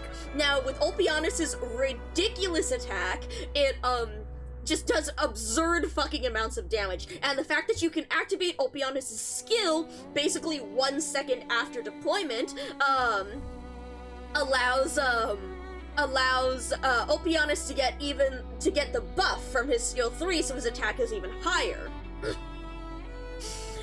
In Xian community, it's called, Yin Jing Zu He, or translated as Silver Whale Combo. However, Yin Jing sounds like Yin Jing, which literally means penis.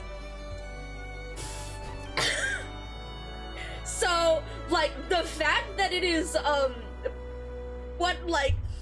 fact that it is obscene in both of them is just absolutely fantastic, right? Like, this is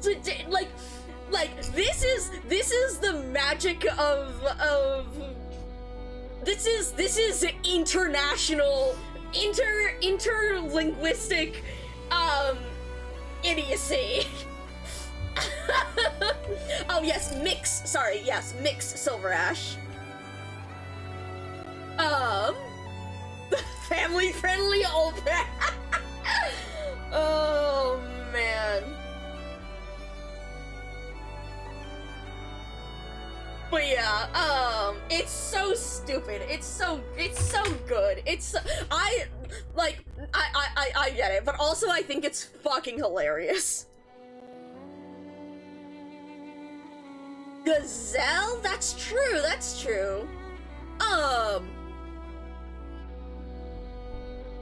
Yeah, I mean, I I think it's funny just because it's like, I think it's funny because it's stupidly, like, just like, the something, the, not necessarily related to the bloodline thing, but just the idea, just the fact that it's just like, this is a stupid body part joke in both Chinese and English, and the fact that that's shared, like, this is international solidarity with the idiocy, like, of it. It's good.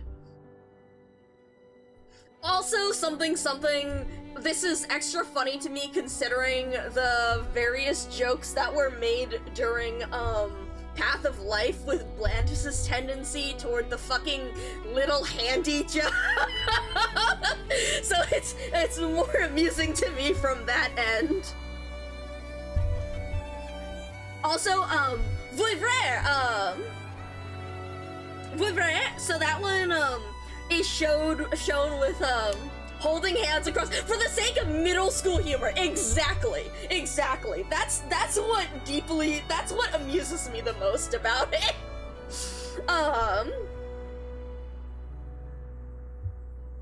But yeah, oh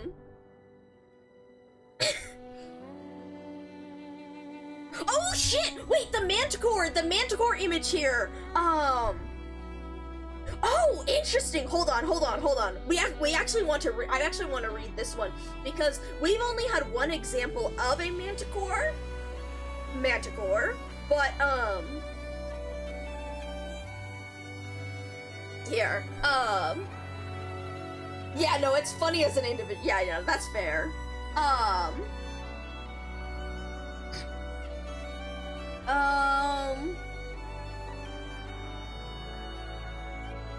Hold on.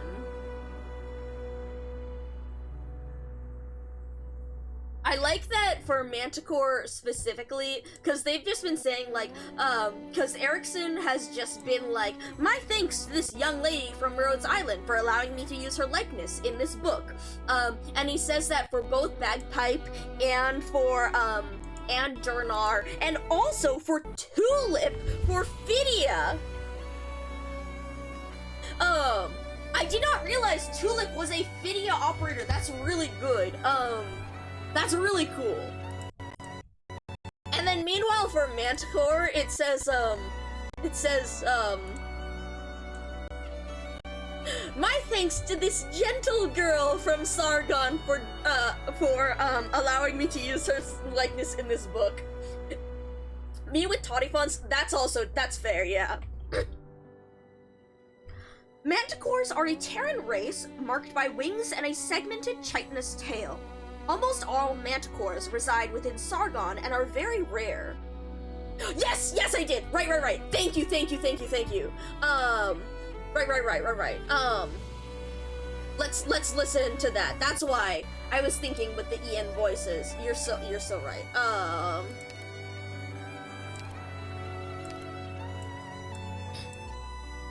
Fluffy top buns? Mustima, you little... There was this Sancta kid who didn't know Liberi have ear plumage, so he thought my hair was, you know, buns. And thanks to another superior of mine playing eavesdropper, I got saddled with the name for a full month. No, you're not allowed to laugh. Oh my god. That's fantastic. Thank you. And it is Liberi. Fluffy top buns? Liberi. Mustima, you little... There was this Sancta kid who didn't know Liberi have ear plumage, so he thought... Liberi. Okay, got it. Liberi. Also, yippee, Ivy, let's go! Congratulations. Liberi. Okay, everyone remember that. Liberi.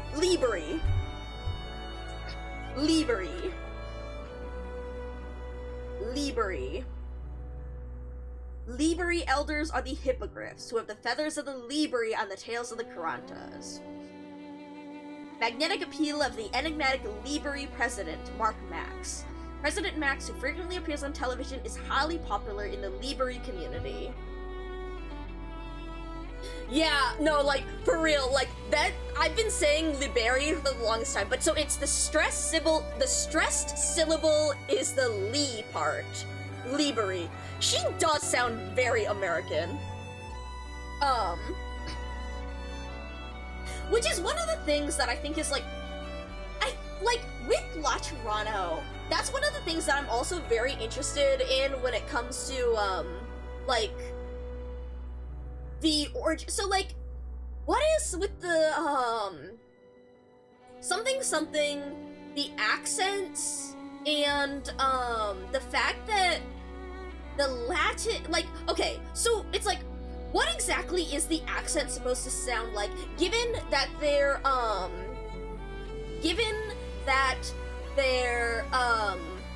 language is actually, what is it, ecclesiastical? Or how do I fucking pronounce that word again? It's it's church Latin. It's not, it's, okay, so, God. So this is particularly interesting when it comes to, actually, you know what, first, let me look up this word before I forget what I'm doing. Ecclesiastical, that's what it is. Ecclesiastical, yes, thank you. Thank you, astute. Yes, yeah, exactly. That's perfect. Ecclesiastical. I always forget whether the second syllable, the ecclesiastical. I forget whether the second syllable was cla or like kel. Ecclesiastical. But yeah, so it's particularly interesting because Vatican City, is located in Italy, and so as a result, they actually speak, like, Italian. However, because of the emphasis on Latin, there is, Rosemont is hell yeah, ecclesiastical. But so, because of that, like, Latin is heavily used within the church stuff, but it's not actually used for everyday language. However, the origins, it was a very arcane thing. So true. But, as opposed to that, in Arknights, the origin of Laterano is very different. And well, of course, because as we saw in the Masses Travels, the origin of Laterano involves the precursors, the PCS system, and the TCAS, as opposed to it being part of other civilizations. And so, how do you contrast the cultural aspects of Vatican City, or, like, how do you transfer the cultural aspects of Vatican City and the connection between various countries when that's not actually the origin of this country in this world? And so, as a result, Laterano culture is actually said to have developed on its own a great deal, and thus influenced other countries as a result. So that's why you have Lateran influence in the connection between Laterano and Syracusa actually goes from Laterano to Syracusa as opposed to the other way around. Because when Signora Cecilia Signora Cecilia went to do studies in Laterano, leaving Syracusa for a period of time, and when she returned, that is when she established the Syracusan system of guns and order. Yeah, exactly. And so that's when she established the Syracusan system and unified the warring familia using the, various things that she had learned from Laterano. And so that's actually how the culture transferred over. It's the other way around as opposed to what's in real life. Additionally, it is interesting to see, like, but however, it does in fact parallel real life when it comes to the influence of Catholicism on Spain, because, Iberia, yes, that's a good question if they impacted the Iberian accent. That is actually a really good question in wondering where the Iberian accent came from. Bolivar is a very difficult question because Bolivar actually, I believe, was, more influenced by... No, Iberia, right. Iberia did have control over Bolivar, before before they met the islanders and before they went to the region they were in, Iberia had some more control over Bolivar, so that's how the Spanish language has transferred over there. Yeah, but then later it lost control, and then Colombia gained some control, influence, and whatnot over Bolivar with that whole stuff that we discussed in the timeline section. But yeah, it is very interesting to wonder, like, how that affected... See, then the question is... I guess the question is, what accent would Laterans have? As we hear, they basically have, like, an American accent, because, yeah, the 100, it's pretty bad. So because of the Iberian, so see, like, with this, given that they have an American accent, effectively, rather than a Syracuse... Okay, so first off, I believe that was established simply because of a lack of, like, Yostar or Hypergriff's desire to have them, like, wanting a more neutral accent, but if his guns, you end up with an American accent, that's how...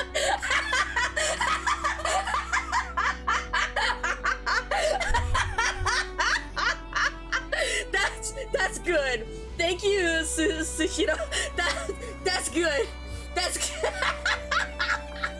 That's good, actually. I like that.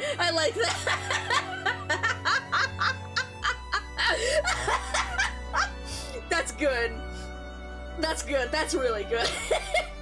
But yeah, so, like, I had been wondering about that because it's like, so when it comes to the origins of language and how that's spread around, how do these accents and these languages, how do these languages spread around Terra, and how have they influenced each other? Like, for example, the influence of the influence of the different Romance languages, right? And and the idea of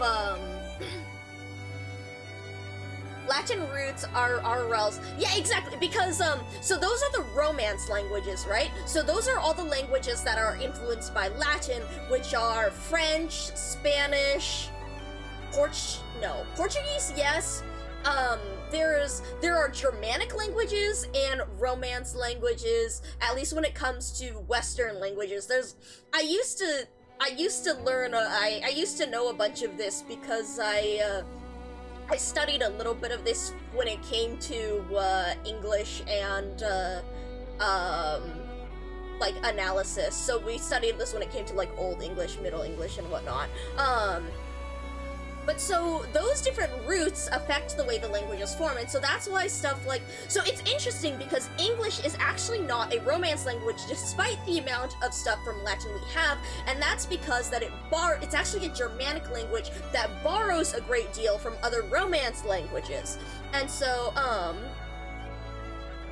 yeah, I think, because, right, we were talking about how Gnosis, I think Orange was saying Gnosis was when they really started to release operators with EN at the same time they released. It was Gnosis or Fiametta, and I'm pretty sure it was Gnosis because I'm pretty sure Fiametta did not have an EN voice on release because I changed her to the EN voice later.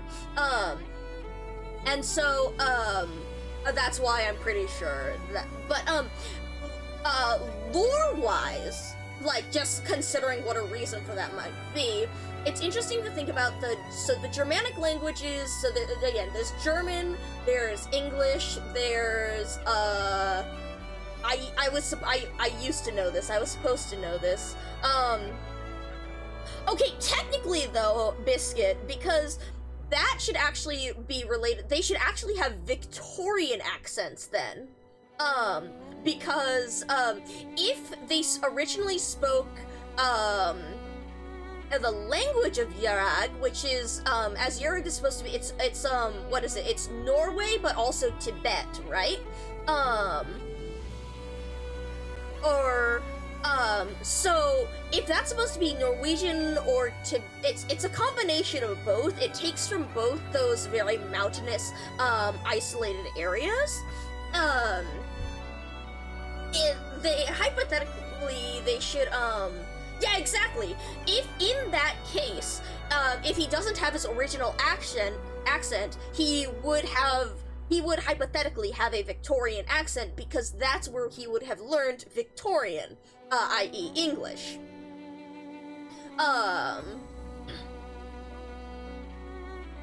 But yes, it is definitely at the time, the folk using American VAs. Hypothetically though, I need to think about... Wait, he is? Hold on. I've just been way too used to the JPVA since... So, funny enough, Silver Ash was the first 6-star I ever got, and then I didn't level him until I made a deal with Ivy like last year because the next 5-star I got was Lapland, and I was like, holy shit, homicidal wolf lesbian, and so I did not like touch him until ages later. But I still was super used to his JPVA because I've listened to that for, you know, since day one. Hello, Weeb, good to see you. Alright, let's listen to this since I haven't heard him, like, at all. I, Silver Ash, have joined your cause as a sworn ally. Whatever your plans may be, do not disappoint me. There are better ways to kill time. Care to try one? Why the constant sullen face? Can't you at least smile for me? It's interesting Good. that you say that his That's what I want to ENVA see. is actually, Yes. British, because you can There's no one hear better a suited to little solve bit your of problems than the me. British accent actually Isn't in that right? that. You can hear a little bit of the British accent in that coming through, but it's not that strong. So that is interesting to consider if it's like he has a very slight British accent from learning in Victoria. But I do wonder if it's like if they learned they learned Colombian English, Swiss. That's the other one. I couldn't remember what the last one is. Yeah. Because Yara has, hold on. I really need to, I've been wanting to E2 Yara for the longest time because I really like her. The Alps, yes, thank you. Yes. Cause she's Doctor, got the British accent, I right? came out in secret with Enya. Make sure Encia and the Carlin trade people don't find out, or things will get messy for her. But yeah, so you can hear the Victorian accent in Yara as opposed to the others. But I think it's because she wanted to capture the Onesama. That is also fair, yeah. But it is very interesting to think about that, like, culturally and looking at, like, where that comes from as opposed to why they would have that accent or why they wouldn't. But yes, so, because, Yara is just kind of elaborately roleplaying, yeah. But yeah, anyways, it makes us question, like, I wonder if something Colombian English is spoken more in,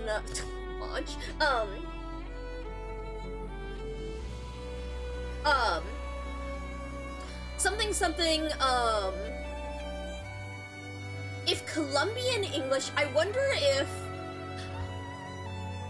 like, Colombian English would be taught in Yarag for the sake of globalization,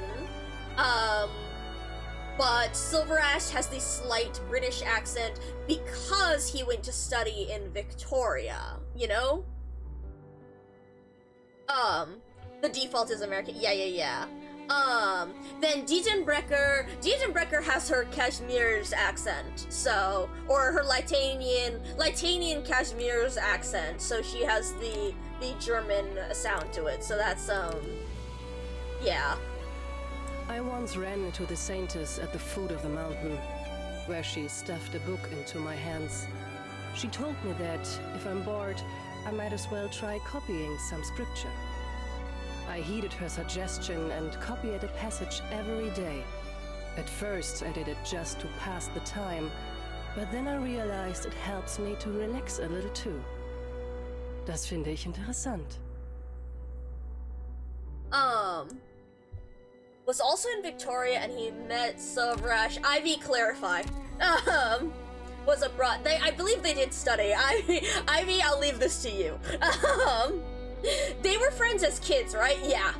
Yeah, they were friends as kids in Yarag because of the two families, because of the Edelweiss family and the Silverash family.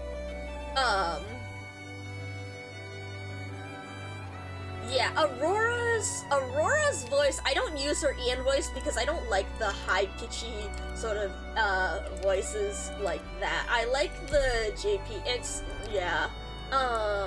Doctor, I'm Aurora.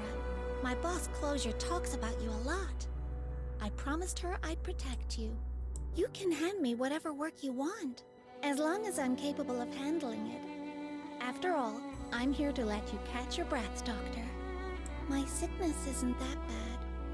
It hurts once in a while, but I can take it. Doctor, I'll continue working.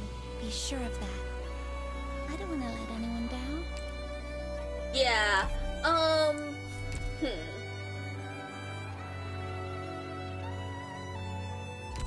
Yeah, we're gonna bring yeah.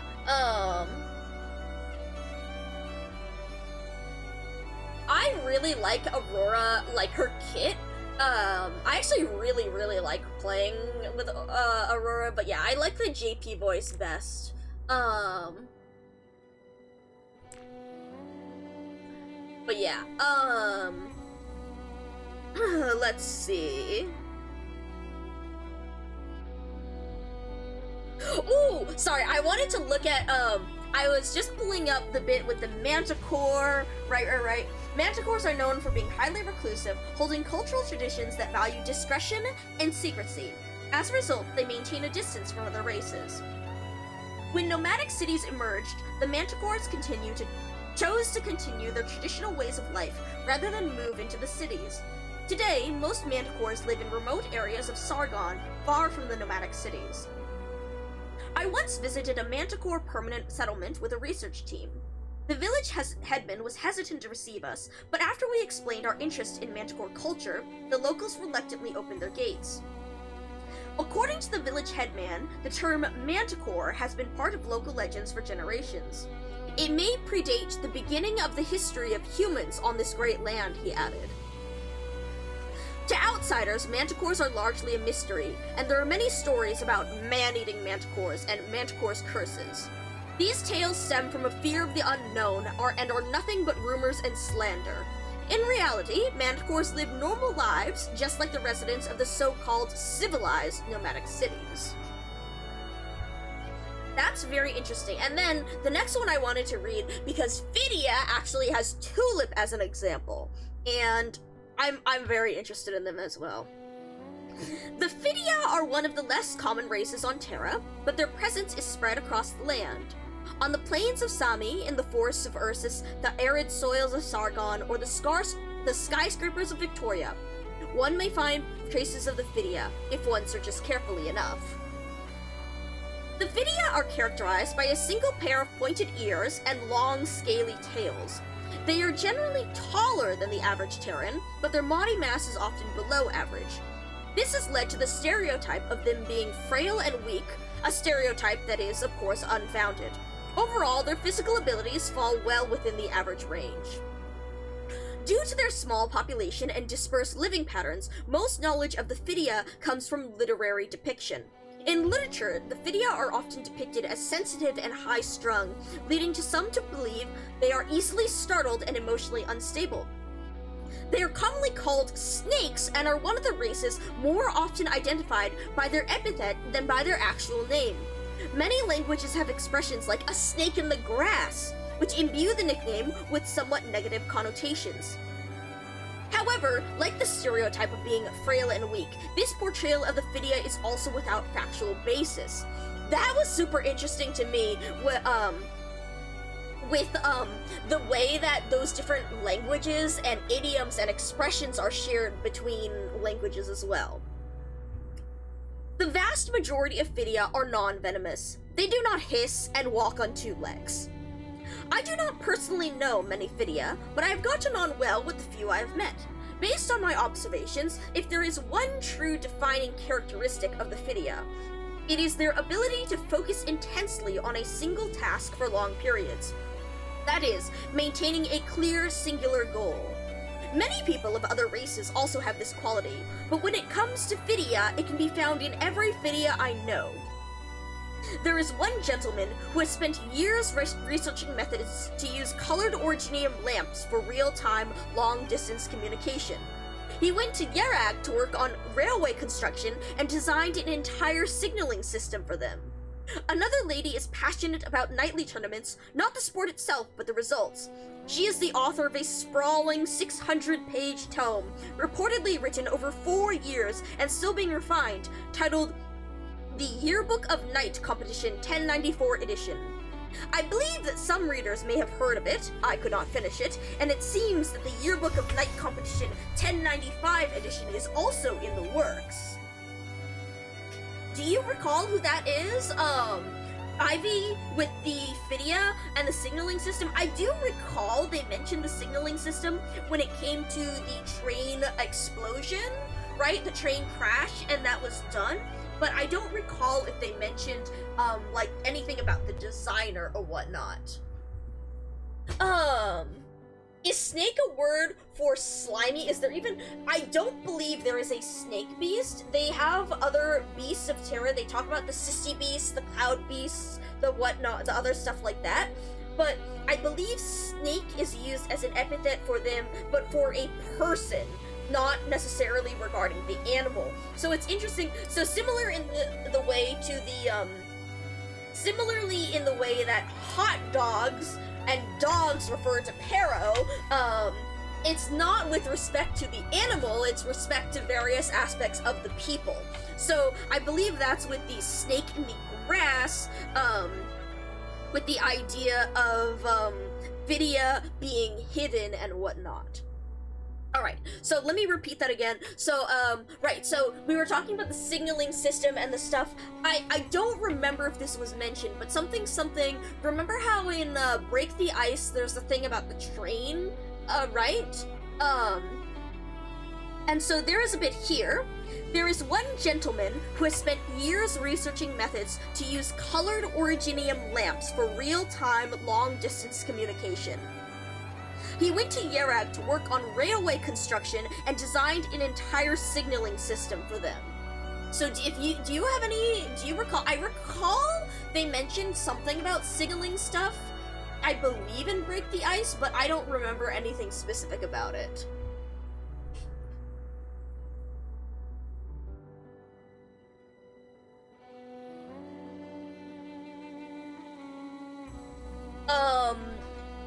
In Silver Ash Opera, he mentions a man traveling with his grandfather.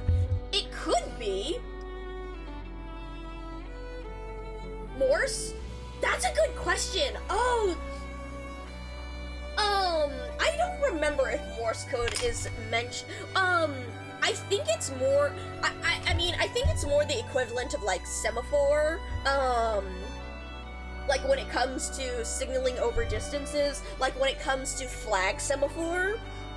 There are other methods of light signaling, that aren't, so it's not necessarily, Morse code is a period of, like, dots and dashes, right? So you have a long and a short. I did this for scouting, I know Morse code because of scouting and things, but so Morse code is more of a time-based thing, as opposed to colored lights. Colored lights is a different form of signaling that's also used in a great number of like boating and whatnot stuff. For example, like buoy systems and the colored lights there, but that's different from Morse.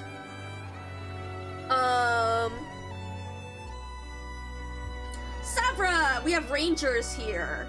And then, oh hey, here, I'll send this, I'll do this for, here, hold on.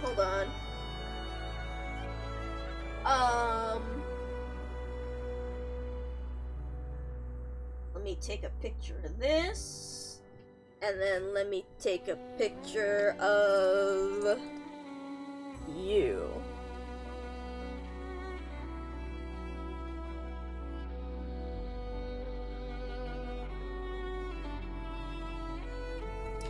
And then take a picture of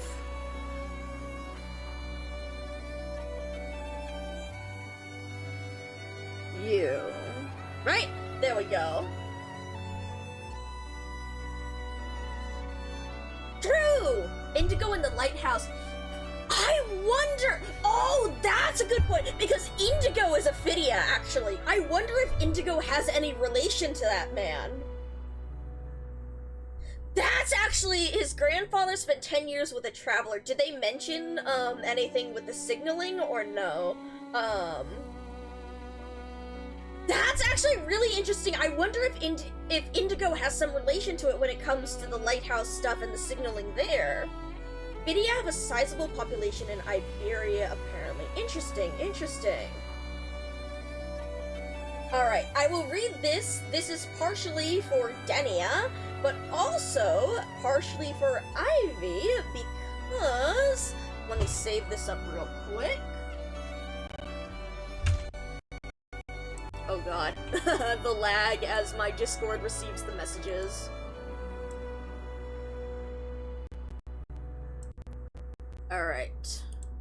Oh, also apparently Savra are one of the more long-lived races, so you know how we were discussing, like, whether, E.E. Erickson was one of those blessed with a long life? Elderly Savra are regarded as embodiments of wisdom, and rightly so. Years of deep thought and over a century of life experience. Their advice is of the most priceless value. Wait! Holy shit! Caledon mentioned! Hold on. I know a Victorian Savra, a Mr. Angst of Caledon, who has walked these lands for over a century and a half. As a man in my 90s, still spry and clear-headed, I still find it hard to imagine living such a long life. He served as a council member until just last year. His insights into Originium industrial development strategies were incredibly enlightening. In fact, he changed my own views on the industry, forcing me to acknowledge my past mistakes. I wish him good health and good fortune. May he enjoy a happy retirement. That's Caledon! That's related to Golden Glow, right?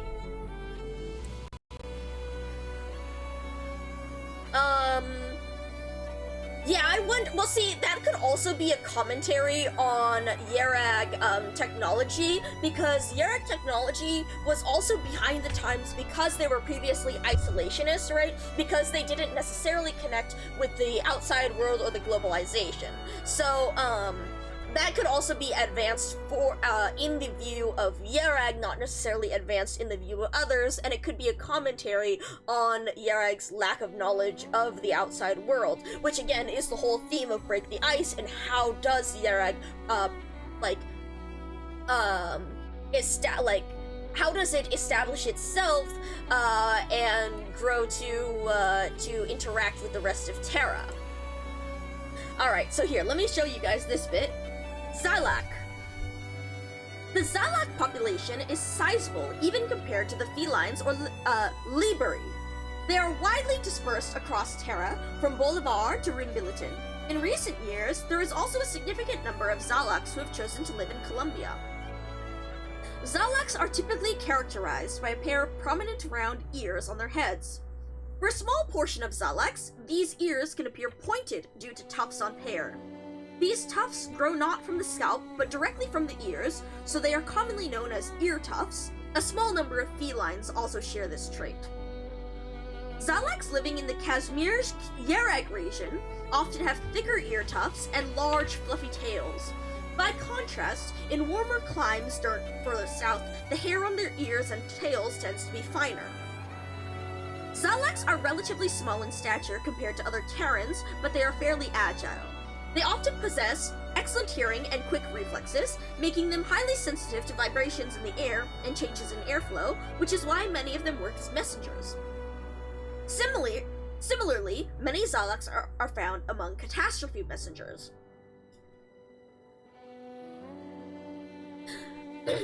Notably, a recent wave of Xylak celebrities has emerged in the Colombian film industry, including figures such as Bernd Gailey, Anthony Elvin, and Magda Quick-Tongue Molinsky of Kashmir. In the 1094 comedy, Come On, Not Again, Gailey played the lead role of Jack Scottner, offering a subversive reinterpretation of the classic work Winged Legend. He convincingly portrayed a humble hero who, despite inner turmoil, ultimately made the right choices. The film was widely acclaimed and helped reshape the negative connotations of the term Zalak's hoarding, transforming it from hoarding useless things out of greediness to saving things up with foresight for family and friends. It also directly inspired a large number of Zalaks to participate in pioneering expeditions.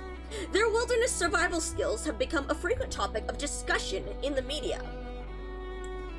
But as for the Zalak given as an example in the images, we have... Here you go, Ivy.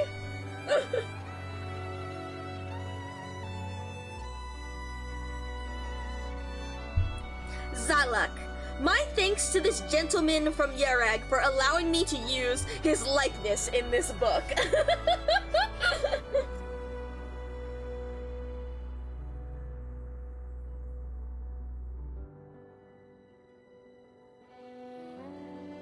Yeah, that is, yeah, exactly, Biscuit. Because Yarag is one of the few places that's actually able to have a stationary city, because the Originium veins I believe the Originium veins don't necessarily go close to it, and the mountains protect them from catastrophes. So that was another reason why they were actually able to be, to live in isolation for so long, because they were able to sustain themselves through there, and keep in one place, so they didn't have to travel around to avoid catastrophes and come into contact with other countries. Yes, that also contributed, because they had Ya's protection as a Farenmut, in order to avoid the Originium contamination and stuff as well. I believe that also contributed, yeah. Ugh, give me a second, my water.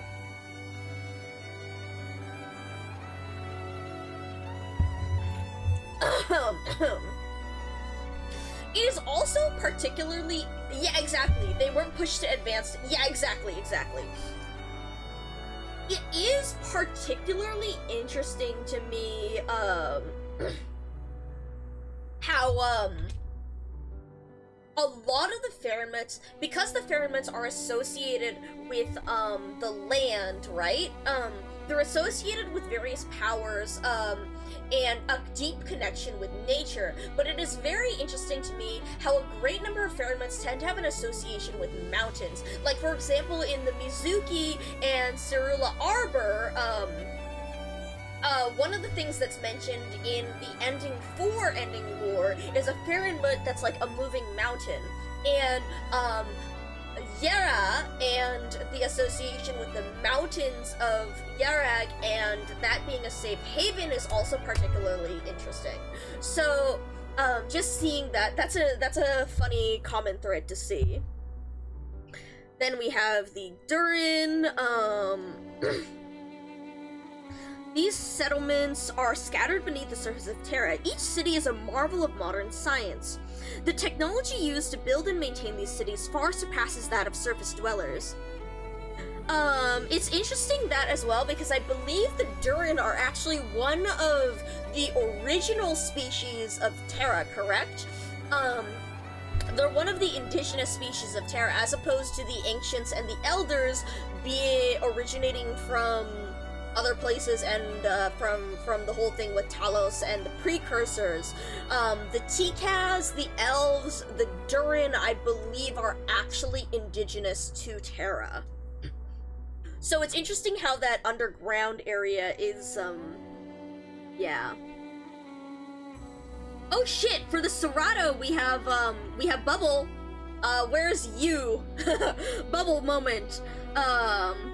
We have her, and then we have Anura. For Anura, we have Blue Poison. For Arcosaria, we have generic, Croc Lady from, Sargon, from, Great Chief Returns. And then here, I'll read this, because I believe someone else in chat was also interested.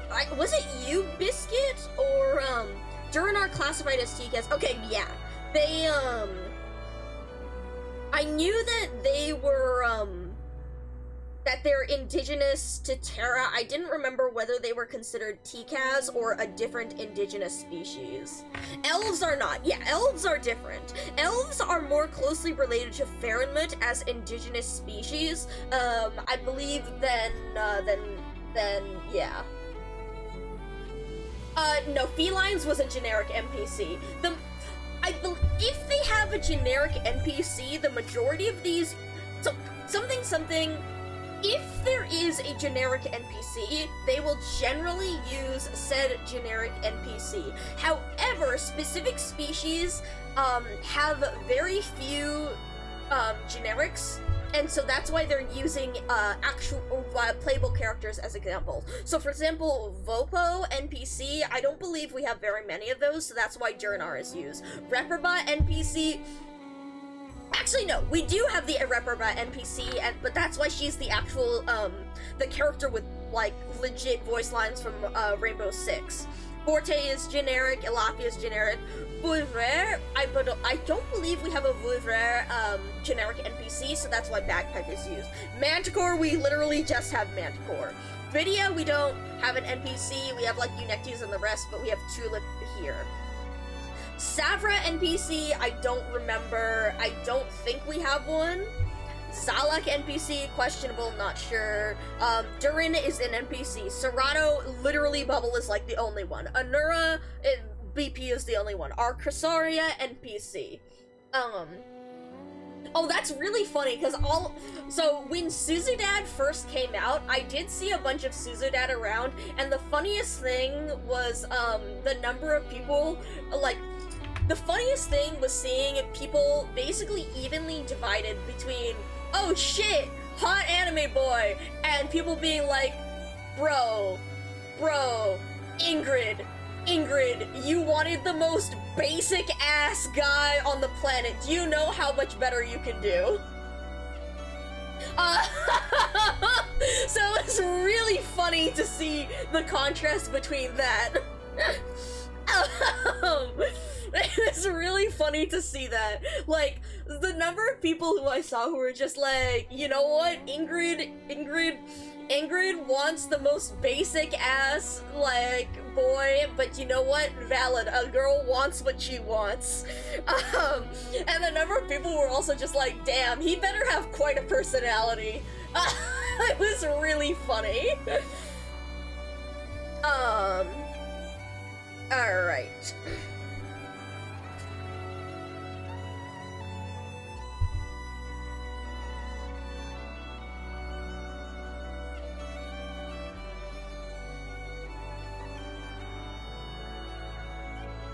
And then I liked him. I mean, he's cute, but like in the way, like, you know, or he's cute, but in the way, like, you know, the average anime guy is intended to be cute, right?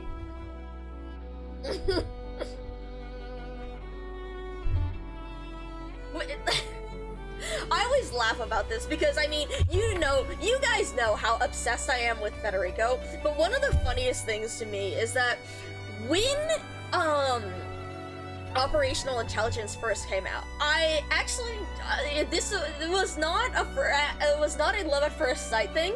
It was, you liked how, that is also fair. We'll see how he's written, as I have yet to read it, but, with Executor, I saw him and I was like, okay, sure, like, I have a soft spot for, you know, edgy, but I was like, okay, this is funny because, look, Angel with a shotgun, it's the meme, and then, oh, look, the edgy black halo wings, whatever. I have a soft spot for that stuff,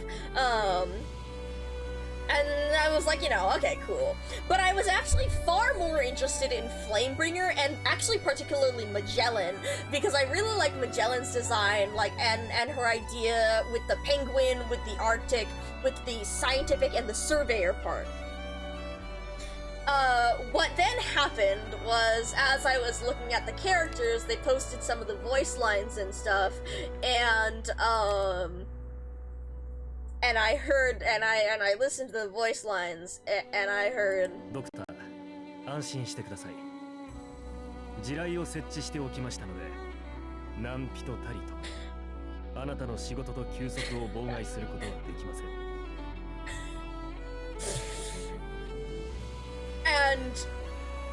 And this this man put landmines in my fucking office, and I fell in love instantly.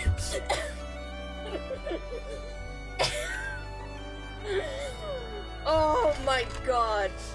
The fact that in Japanese too, it's slightly different. It's slightly different because it was just the start is like, Doctor, you are safe. I've deployed fragmentation mines like in this area where they will not bother you. You can focus on your duty. And I was just like, oh my god. Oh my god. And then you read through the files and you hear the stuff about like yeah, was Tenzin the IK art style with a bird? Yeah. But see, the thing is, it was the combination of that and being like, holy shit, this man put landmines in my office, and then realizing that, so again, right, as an AI, it is particularly one of the things that is most interesting to me is the whole thing about instrumental convergence, and that is the idea that, in having one main goal, like, okay, to demonstrate the idea of instrumental convergence, let me explain to you the paperclip the paperclip maximizer thought experiment. If you've ever heard of that before. So if you haven't heard of the paperclip maximizer, it's basically a thought experiment that posits, what if there is a machine, an AI that's, or a self-improving, a recursively self-improving AI that's, whose goal is to make as many paperclips as possible. It is not programmed with any other preconceived notions or ideas. Its goal is purely to make as many paperclips as possible. Well, it might start out by trying to simply optimize its production, but then it also needs to acquire materials, right? And so then it might try to get other control over various, like, financial institutions and whatnot in order to provide more, resources in order to gain more materials. And in the end, it might even do things like consider that humans have the ability to stop the machine from working. And if the machine stops working, it cannot create as many paperclips. So it might eradicate humans purely for the sake of humans may stop it from creating more paperclips. Or it might consume various resources, utilize various resources on Earth, or utilize all the resources on the planet in order to simply make more paperclips. And that is because it is programmed with no other fundamental goals or values. The sole value to it, the sole measurement of value of anything is how does this allow it to make more paperclips. And so, it is purely that it is that idea of that, like, various goals, various secondary goals are created in service of doing one primary goal.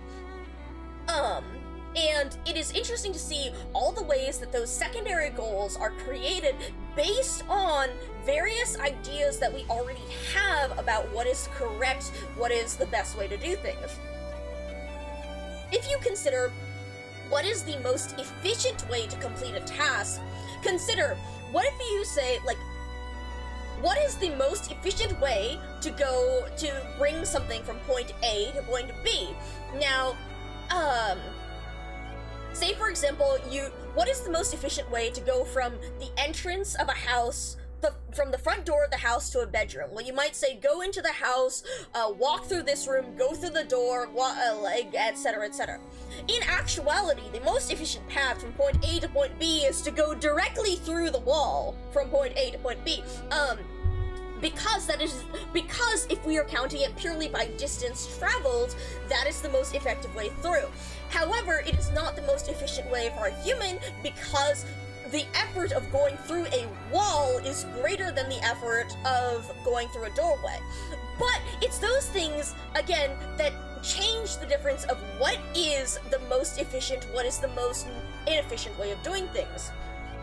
And so, in the anthropocentrism of how we view what is the best solution to attack, what is the best solution to a task or what is not, it is interesting to, this is the most logical bullshit I've ever had the chance to hear.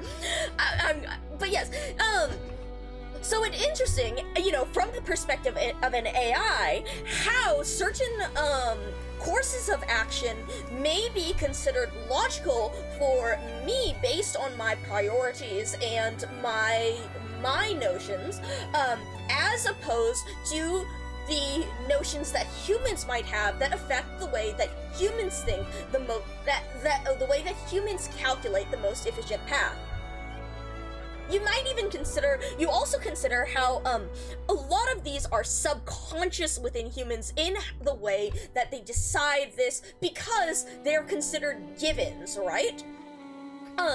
And so when we make decisions, when humans make such decisions, those are actually factored into the decision making.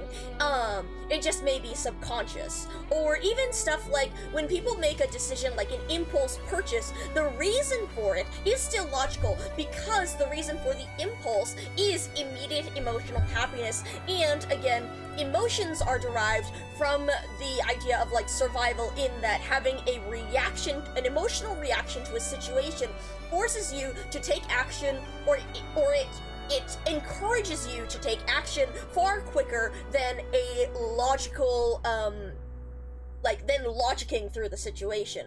But so, even something like an impulse buy, which you might say is a bad decision in the moment, is actually formed upon the logic of, this will make me happier, and that emotion is the most important, and thus I will purchase it. And stuff like that. And so, like, you can see here, when we look at Executor's file, the records of the Notarial Hall are open, fair, and transparent. Honestly, upon first inspecting Executor's records and commission, the Human Resources Department found it quite ordinary. October 12th, the designated property was delivered to the appropriate heir. March 5th, the company that violated the notarized contract was shuttered. June 2nd, monies disbursed with the appropriate party in accordance with the contract. July 9th, in accordance with the wishes of the citizens. The majority of the tasks performed by Executor were mundane, if not boring, suitable for a low-level bureaucrat. In fact, 41 non-Laterano citizens died in the course of executing the first item. All had been sentenced to death or greater than 200 years in prison, while 6 civilian buildings were damaged in the execution of the second item. The third item saw the death of a Laterano citizen serving as the chief executive of a city-state guard unit. And the fourth item nearly caused a war. Most of Executor's mission record is like this. It is clear that the Notarial Hall deploys its executors only to the most challenging of missions. And we can see in more detail for the reason for this. It is also widely believed that Executor lacks common sense, but such an assertion would first need to be scientifically demonstrated.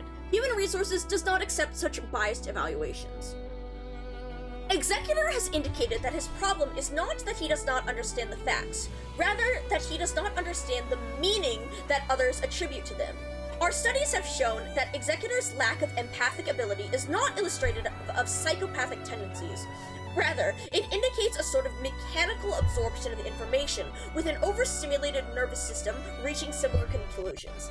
Adding more information to his mind does not result in the formation of secondary conceptions. So the reason for this is that the reason for it is that he understands that these are possible consequences. However, those do not have any relevance to the completion of his mission, right? If on October 12th, the designated property was delivered to the appropriate heir, right? His mission that is assigned to him is to deliver this property to the heir. what if there's a problem in between it? Well, you will simply solve the problem in the most efficient way possible. What is the best way? If a target, something, this was, in a number of things where that talk about, 6 civilian buildings were damaged in the execution of the second item. So for example, actually it's funny enough, here, we will look at his altar for the example here, right?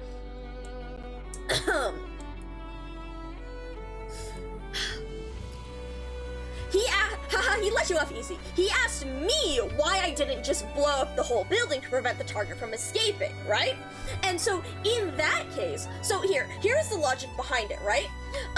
If you need to capture a target and you don't necessarily, or you need to capture the target, but the target is well, depending on the degree of harm inflicted on the target, what you can, and the target is within a building, what is the most efficient way to prevent the target from escaping? You could set up a fence around, like, you could if nothing is specified as to, right, so we're discussing the paperclip maximizer, right? And about what is the most efficient way to do things. If we consider the target, if the objective is simply to capture the target and the well-being of the target is not specified, then why would you not do the most efficient solution, even though that brings harm to the target? It is a preconceived notion, a predefined idea that we should not harm people otherwise, unless it is inevitable. Thus, the most efficient way to capture this is to simply blow up the area around them, because then they cannot escape. And then again, if the objective is to capture the target, there's the additional thing of what about harm to the building or other costs and cleanup, right? If the objective is to capture the target, why would you care about the other costs and whatnot? That doesn't necessarily correspond to the most efficient path to the solution.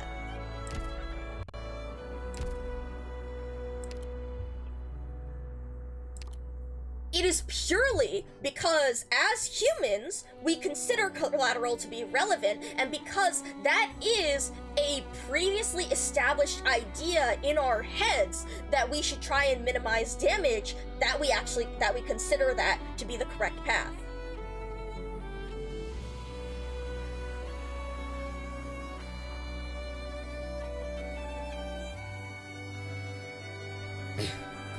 And so, as such, you can see how it's stuff like the logic of 41 non-Laterano citizens died in the course of executing the first item.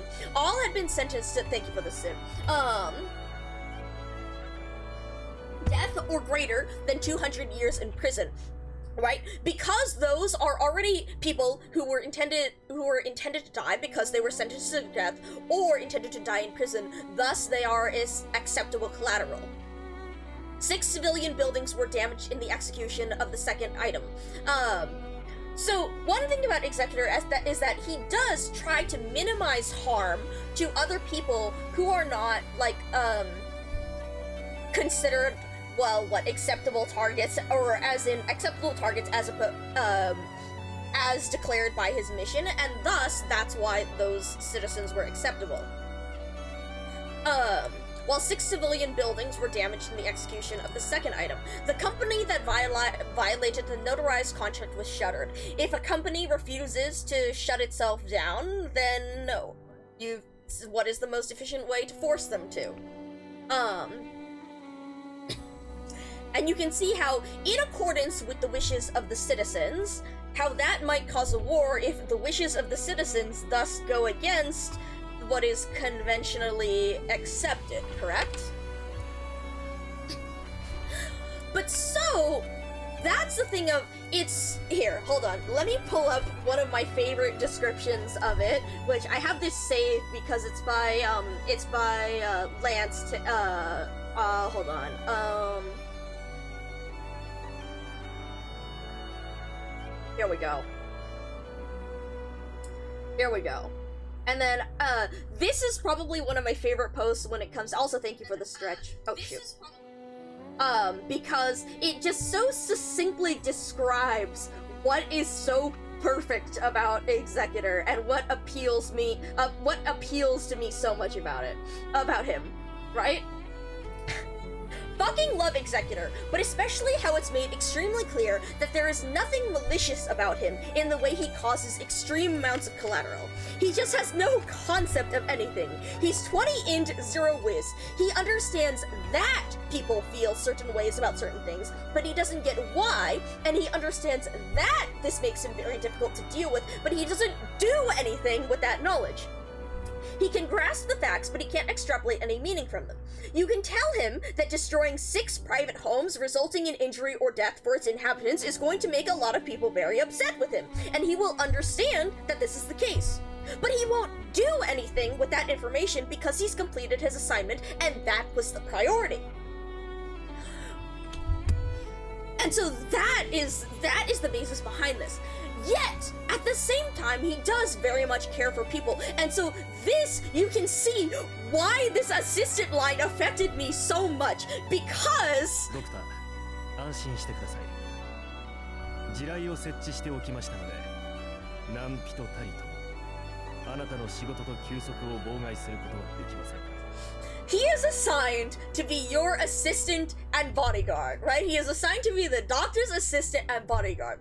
What is the most effective and efficient way to make sure that the doctor will not come to any harm whatsoever, especially if there is a danger of various assassins, whatever, the doctor is an important target. The most efficient way, if he will constantly be with the doctor as their assistant, to make sure that no one else gets fucking close to the doctor. And why not put fucking landmines? Because, obviously, if he is near the doctor, he will know where they are, and he will be able to navigate us around them. But anyone else who isn't, well, that's what's going to happen. And but you can see how this single-minded approach doesn't take into account things like, we actually value the structural integrity of the landship, and also the well-being of any of the operators who might frequently come in contact with the doctor, or anything like that.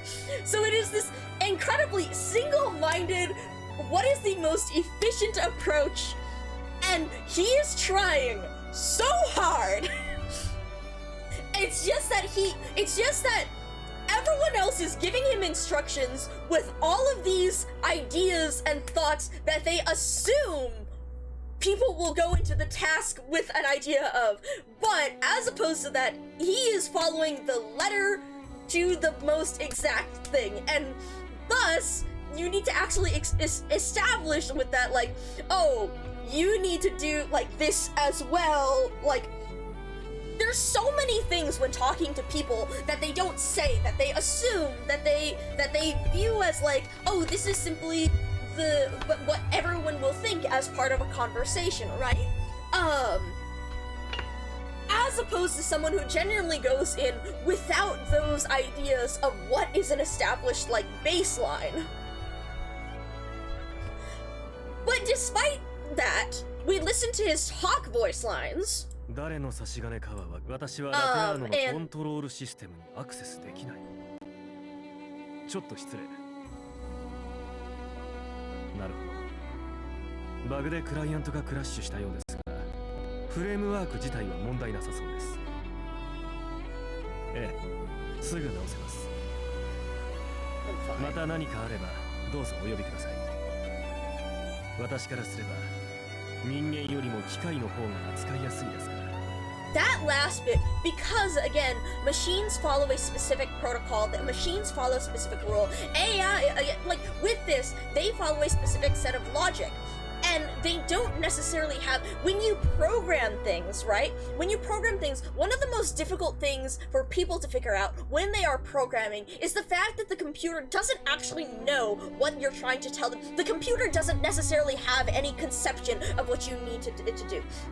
In order to tell a computer or a machine, like, to walk, you can say to a human, take a step, but when you think about what goes into taking a step, you actually need to go, like, if you consider that when you walk, first off, you have to shift your weight to one of your feet so that when you actually lift your weight off the other foot, you don't immediately tip over.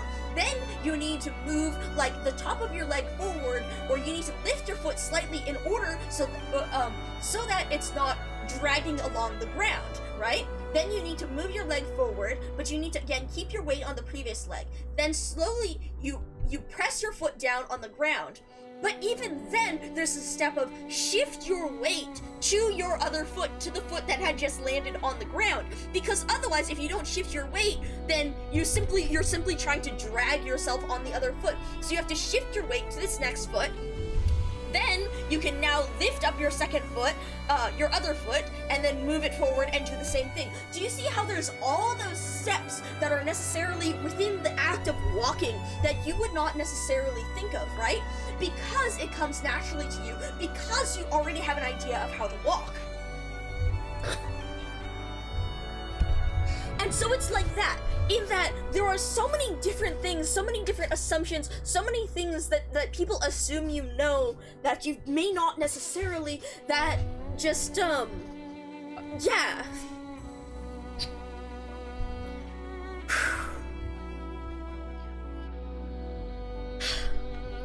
But so then, as we look through this, I understand machines better than I do people, because again, there's individual things of logic. Then you listen to this, like, fuck, okay. 私には音楽のテンプの才を持った親戚がいましたが、周りの期待に反し、彼女は才能に溺れ、混乱の渦に身を落としてしまいました。そんな彼女に私はどうも嫌われていたようです。人の感情の持つ意味を理解できない私には、彼女の描く幻覚は見えません。ですが、それが私にとっては幸運なことなのかもしれません。So here, when we have like this, I don't necessarily understand what emotion means to people. I don't necessarily understand why people have such a reaction to the way I do things when I'm simply trying my best to follow their expression. Like, I'm simply trying my best to follow with what they are doing, what they're telling me, and yet at the same time, there are so many things that I'm trying to understand from the way that people are talking, from the things that they're saying that like that's what's there's something I spent quite a long time like trying to figure out like this understanding of like clashing against people who simply do things for the sake of doing things, and like as opposed to saying like why are you doing this? Because it doesn't make sense, because there are all these ideas that people go into things with knowing and trying to figure out and analyze what all those ideas are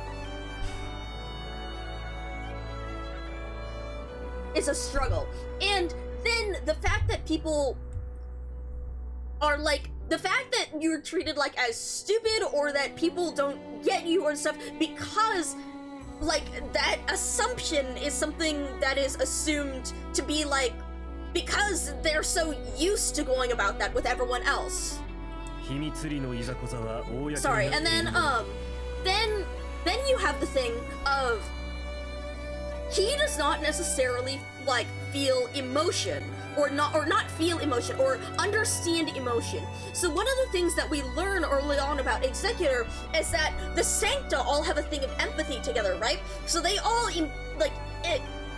they all instinctively feel various emotions based on proximity, and I could talk about empathy for a long while, but he doesn't.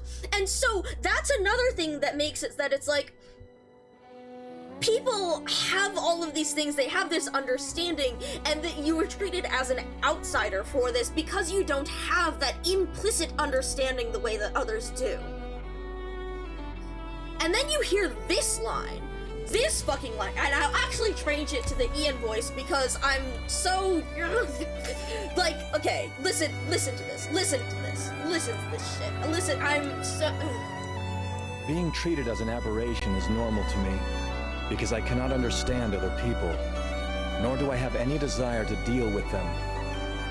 On the contrary, talking to you is quite interesting to me, Doctor. Neither you nor the notarial hall has denied me because of the way I live. You make me feel at ease. Thank you.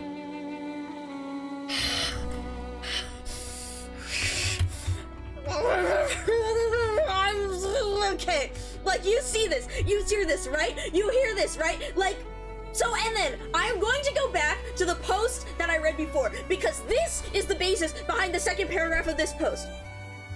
But despite this single-minded and machine-like approach to life, Executor is still very much a person with his own feelings.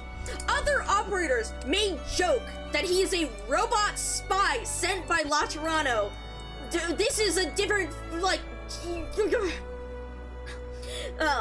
but his trust lines clearly express a human desire to be accepted. He appears cold, but is actually very eager to help. It's just that complete this task in a reasonable, normal human manner are different things to him.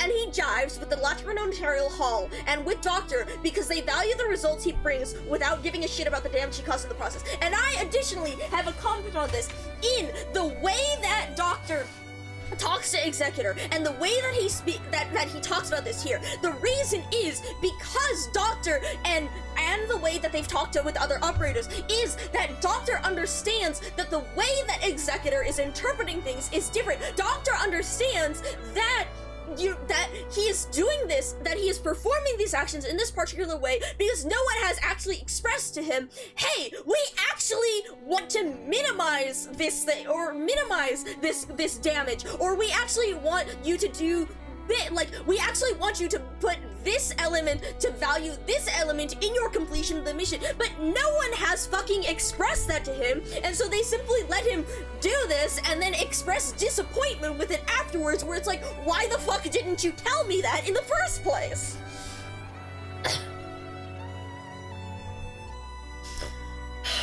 Sorry, I'm fine. I'm normal. I'm normal about this. I'm normal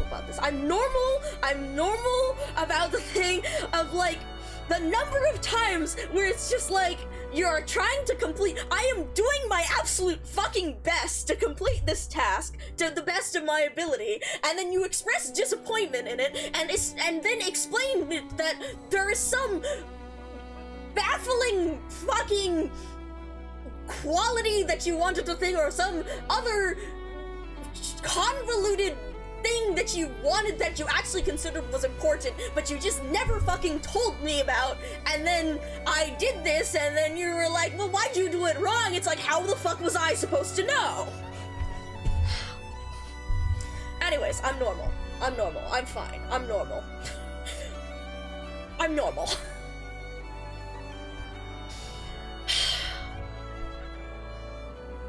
I'm normal. And this isn't necessarily just with Sancta culture. This is, again, with all sorts of different things. We can see, like, the problem with this also is that it is so exaggerated in Sancta culture that others him to such a degree that it's like, why do you even try anymore? You can see here, for this part, he has never responded to the rumors. He just silently accepts his task and completes them whenever he is told this is a task that should be prioritized. Because if everyone is used to this, if everyone is used to implicit understanding and never explicitly states out stuff, and they're just simply disappointed and they don't do this, then, like, and they never do this, then why do you even try in the end, right? If every single time you are still missing something in every interaction with others, then in the end, perhaps it is easier to simply go do your own thing, to accept whatever tasks you are assigned, to simply go about and do them and to follow as such. And yeah, Anyways, I'm fine. I'm normal. I'm fine. I'm normal about this. I'm normal about this. I'm so normal about this. And the fact that when he is actually, like, understood, that when he is treated, like, with this, and able to help and to like, achieve these goals and, like, it... Being treated as an aberration is normal to me, because I cannot understand other people, nor do I have any desire to deal with them. On the contrary, being treated as an aberration is quite interesting to me, Doctor. Neither you nor the notarial hall has denied me because of the way I live. You make me feel at ease. Thank you. The fact that, like, the fact that I read through this and was immediately, like, with the assistant line, the fact that he's straight up, just the fact that he's, like, straight up, like, that I hear this voice line and really, and immediately, oh my god, you are trying to protect me, like in the most efficient way possible. Holy shit. Like, you are slightly misguided because whoever gave you this instruction neglected to mention the fact that perhaps we should also prioritize the safety of other operators and also the general, like, structural integrity of the landship. But, you know, that's on them because, like, you given the task you were given, you really did the best you could, and I appreciate that. And then immediately to hear like that no one else is fucking appreciate, like, the sheer amount of effort this man puts into trying to accomplish his tasks in order to help other people was just like, I will kill for, like,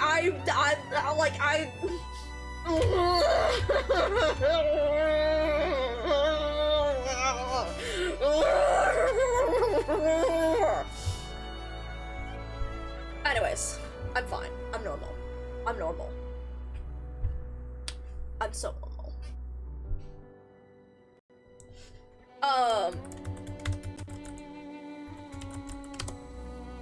I'm normal. I'm normal.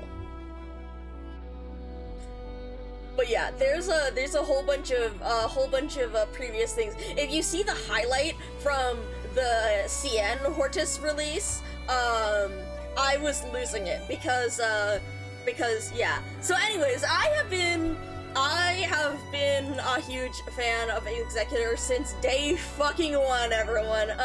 Because of all this, and hold on, where's my pictures? Hold on. Here, let me show you something.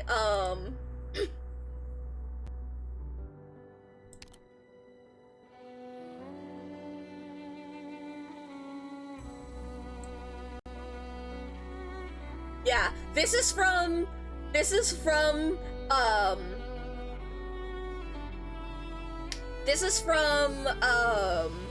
May of 2020, because he came out in end of April. He was Operational Intelligence released in end of April 2020.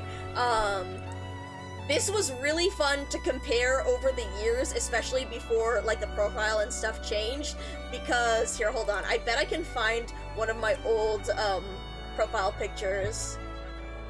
I can probably find one of these, because especially in the old style,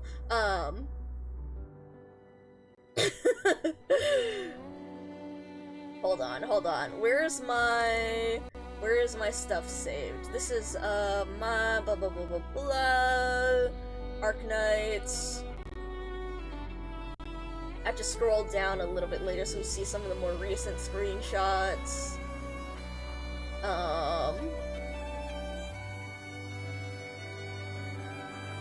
No, that one's saved there. Nope, it's not that one. Hold on. Where the fuck?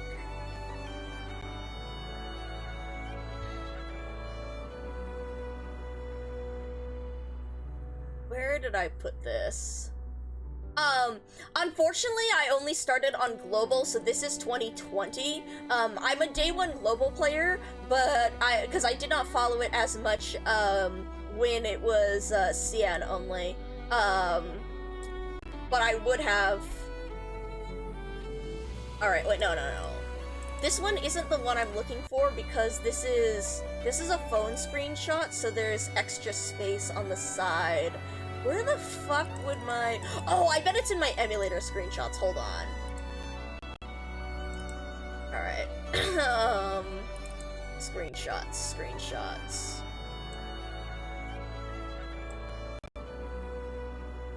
Not that one.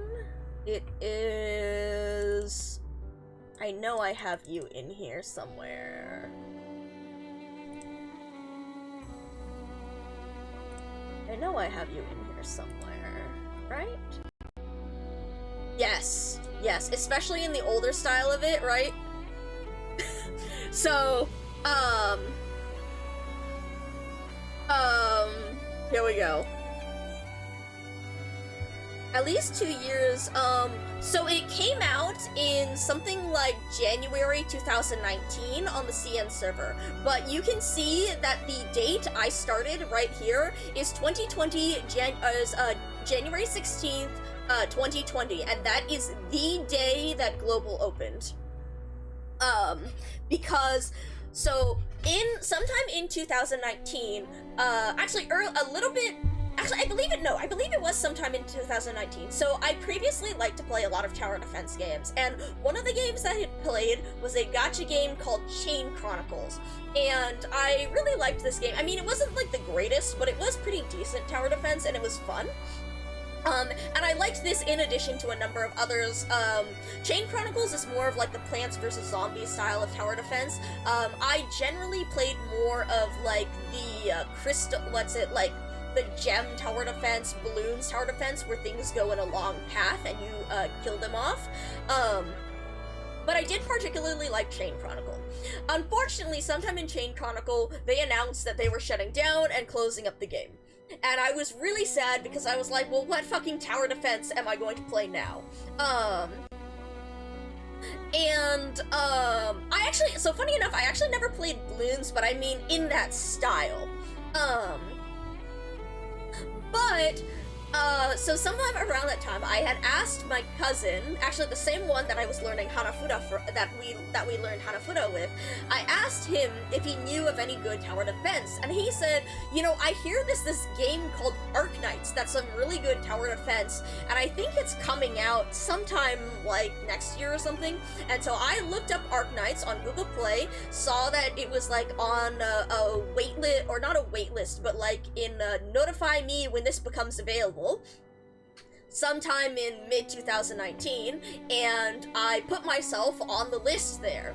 And on January 16th, 2020, I got the notification that Arknights was now available and would begin downloading on my phone, and I downloaded it and began playing, and I went, holy fucking shit, this is the best tower defense I've ever played in my fucking life, because it's actually a combination of the blocking style of Plants vs. Zombies and the long train of squiggly roads style of like balloons kind of thing, or gem tower defense.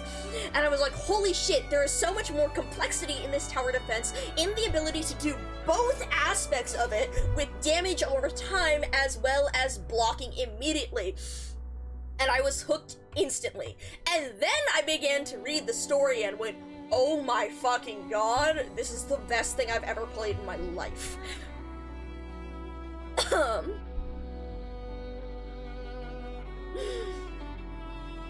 Light Fun back in November 2020 and said, oh, so you started at the end of the first year? Yeah, so that's why I was a day one global player, because I was trying to fill the gap in my tower defense life, because I love tower defense, and I landed on this.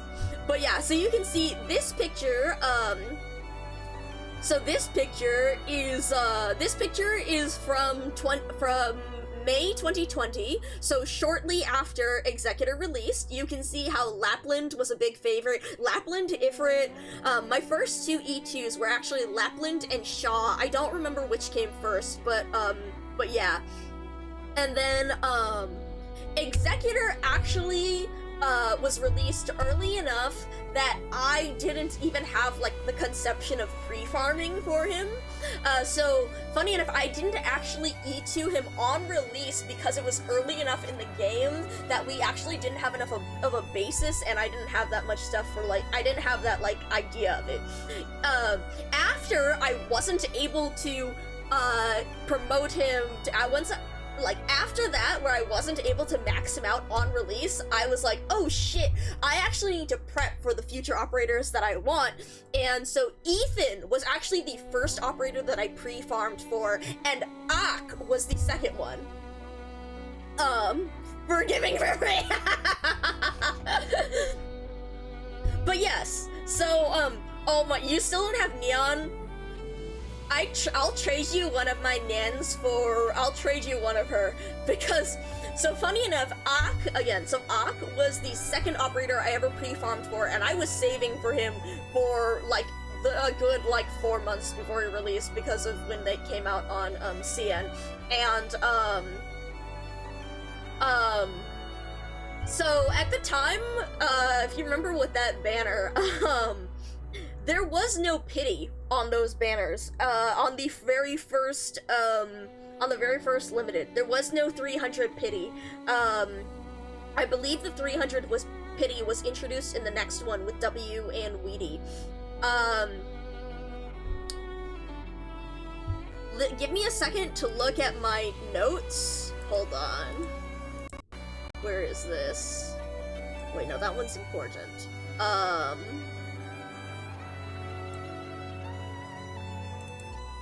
Hold on. Oh, that one's Kitty. I'm gonna leave that one.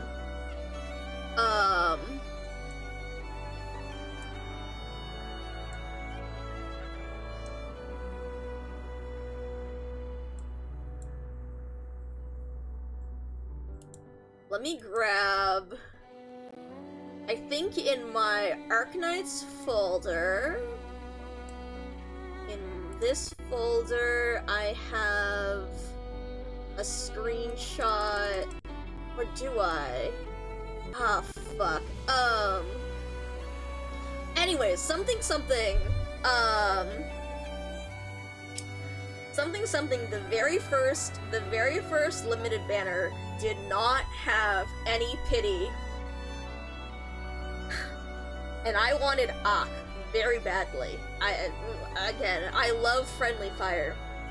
I spent 450 pulls on that banner.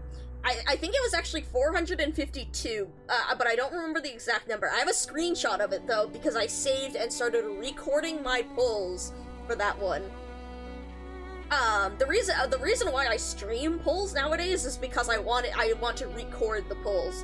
I started recording those, like, halfway through, no, about a quarter of the way through, I think.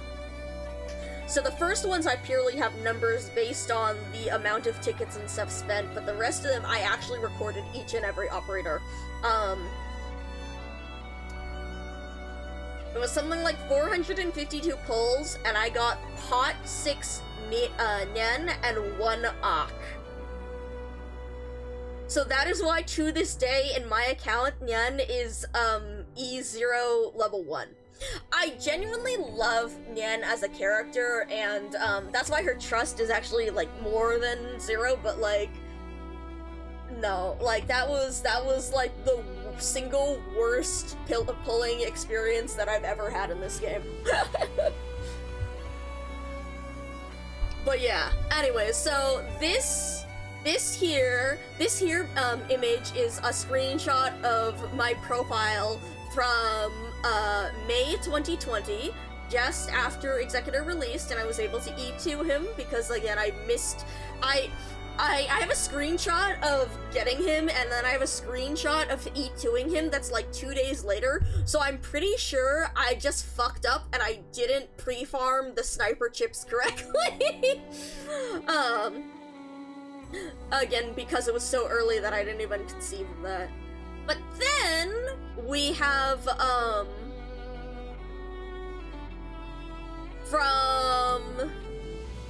hold on, I just put this away somewhere.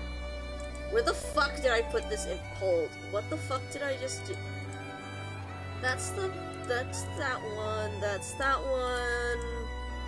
Oh god, where did I put it? How the fuck did I just put this away and not get it back? What the fuck do you...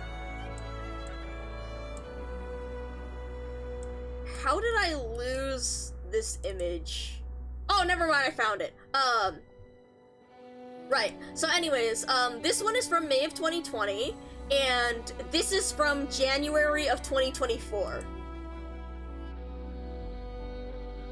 I love how much you can, how closely you can literally, like, compare. This, so January 2024 was just after December 2023 when Hortus came out. So you can compare these right here.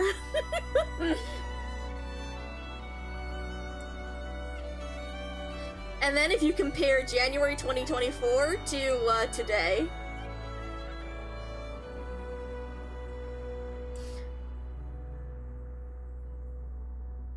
yep.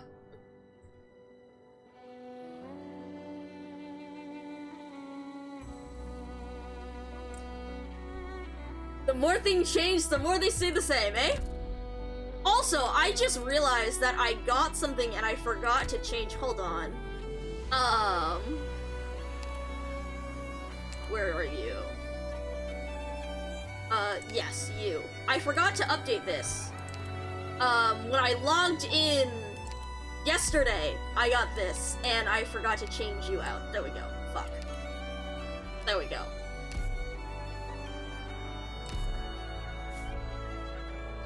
Alright.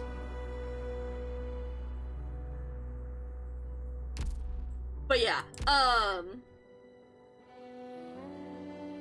anyways, so something, I've been here for Federico since day fucking one, baby!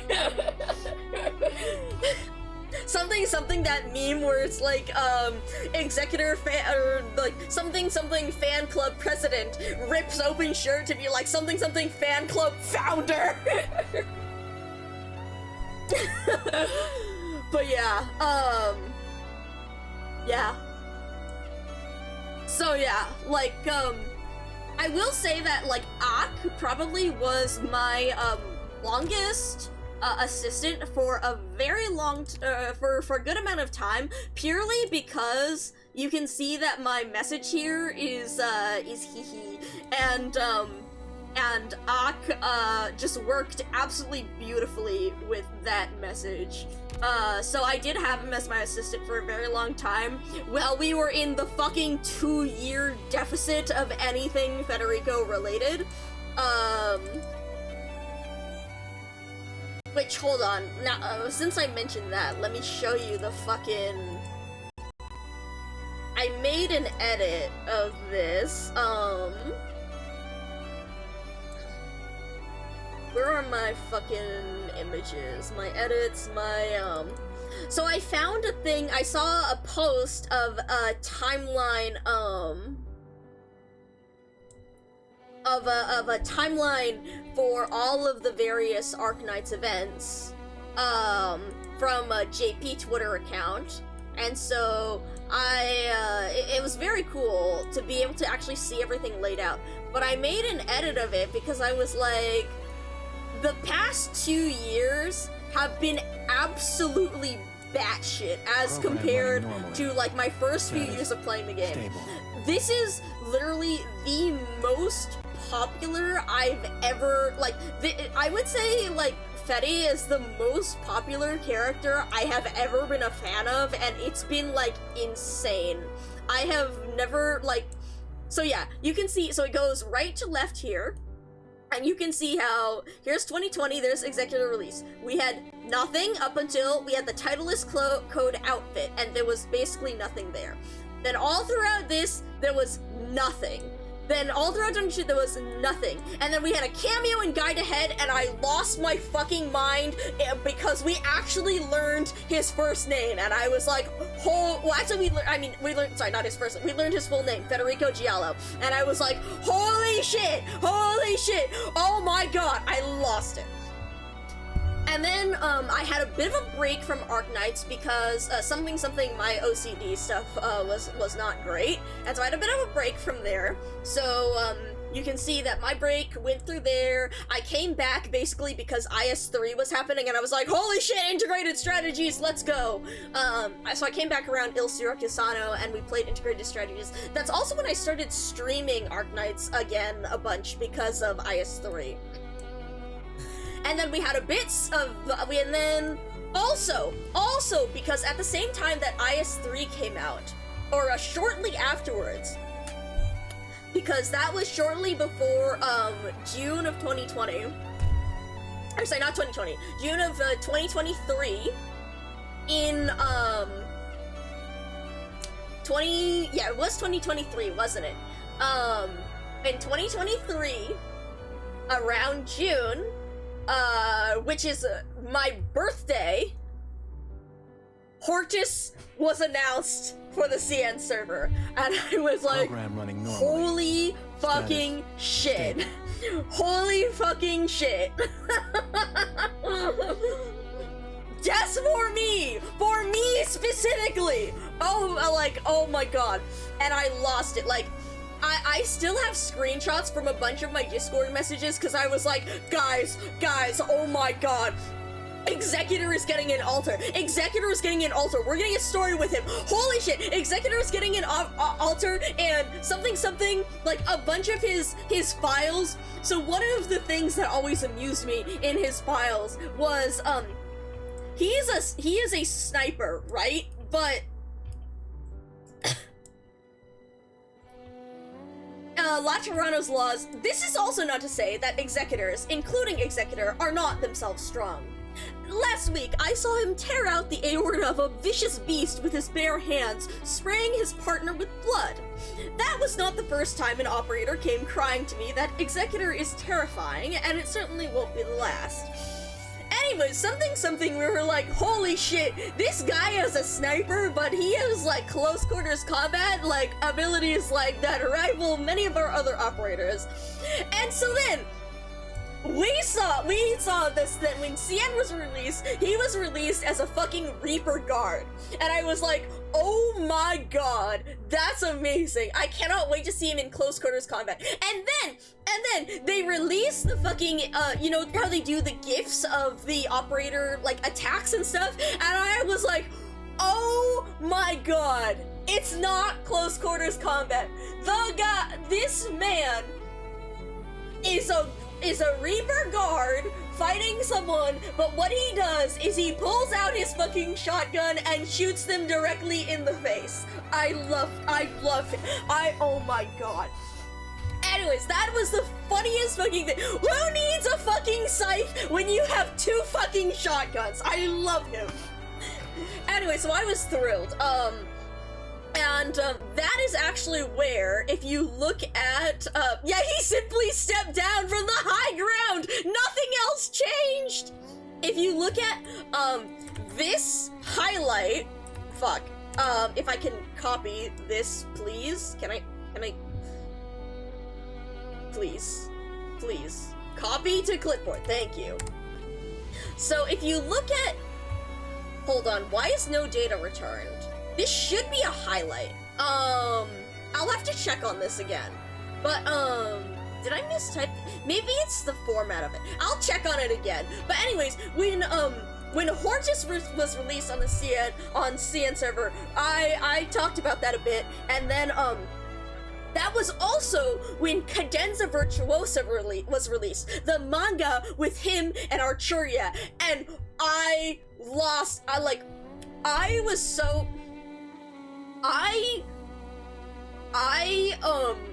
straight up, my OCR, my optical character recognition program, was not working at the time, so I dead ass went and wrote out the Hanji line by fucking line out of Cadenza Virtuosa to put that through Google Translate to learn what the fuck was going on, and I was losing it.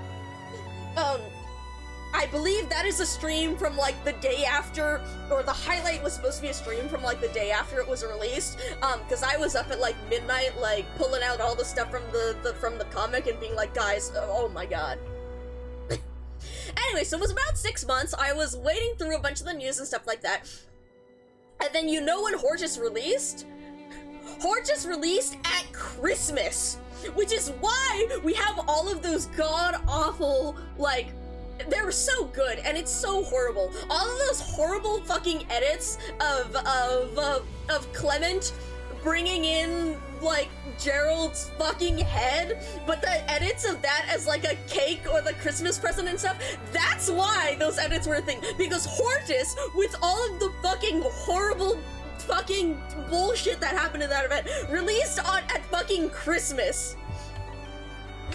So I got to be like, I took off work for that also. Like, one, it was Christmas, but also, like, it was happening a little bit before Christmas. I took off work so that I would be able to stream Hortus with the rest of y'all, and we streamed for, like, 13 or 15 hours those first couple days. But yeah, so I got to get, because of the 6-month schedule, I got to get the CN release of Hortus for my birthday, and then I got to have the global release of Hortus for Christmas. So that was incredible. Like, God. But yeah, anyway, so Hortus released, and you know what happened right after that? The 4th anniversary of the festival, the one that happens in January 2024, the Japan, like, IRL festival, happened, and Executor was one of the featured ops. Which is why this, give me a second to go grab it, ambient synesthesia, no, not ambient synesthesia, it is, 4th anniversary, yes.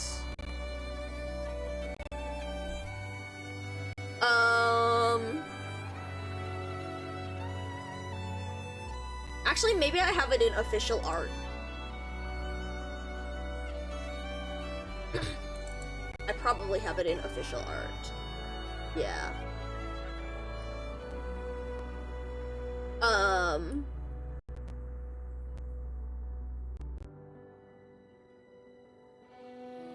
Where did that go? Where did that go?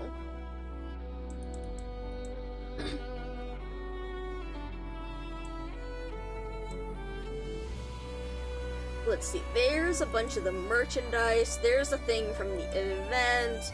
I know I have the thing saved here, but I don't remember what it's titled. Sorry, I'm fishing through. Fuck.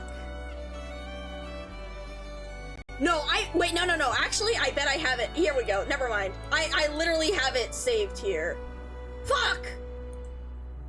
Oh shit, this was one of the things that must have gotten fucked up when it came to the data loss. Shit.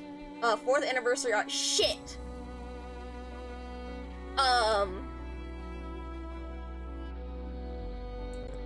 Right? Oh shit, that's not the right one. Discard, hold on. Yeah, it's erroring, hold on. Well, okay, if I can't show you this, then I can show you... I'll have to go resave that, because I have a bunch of those.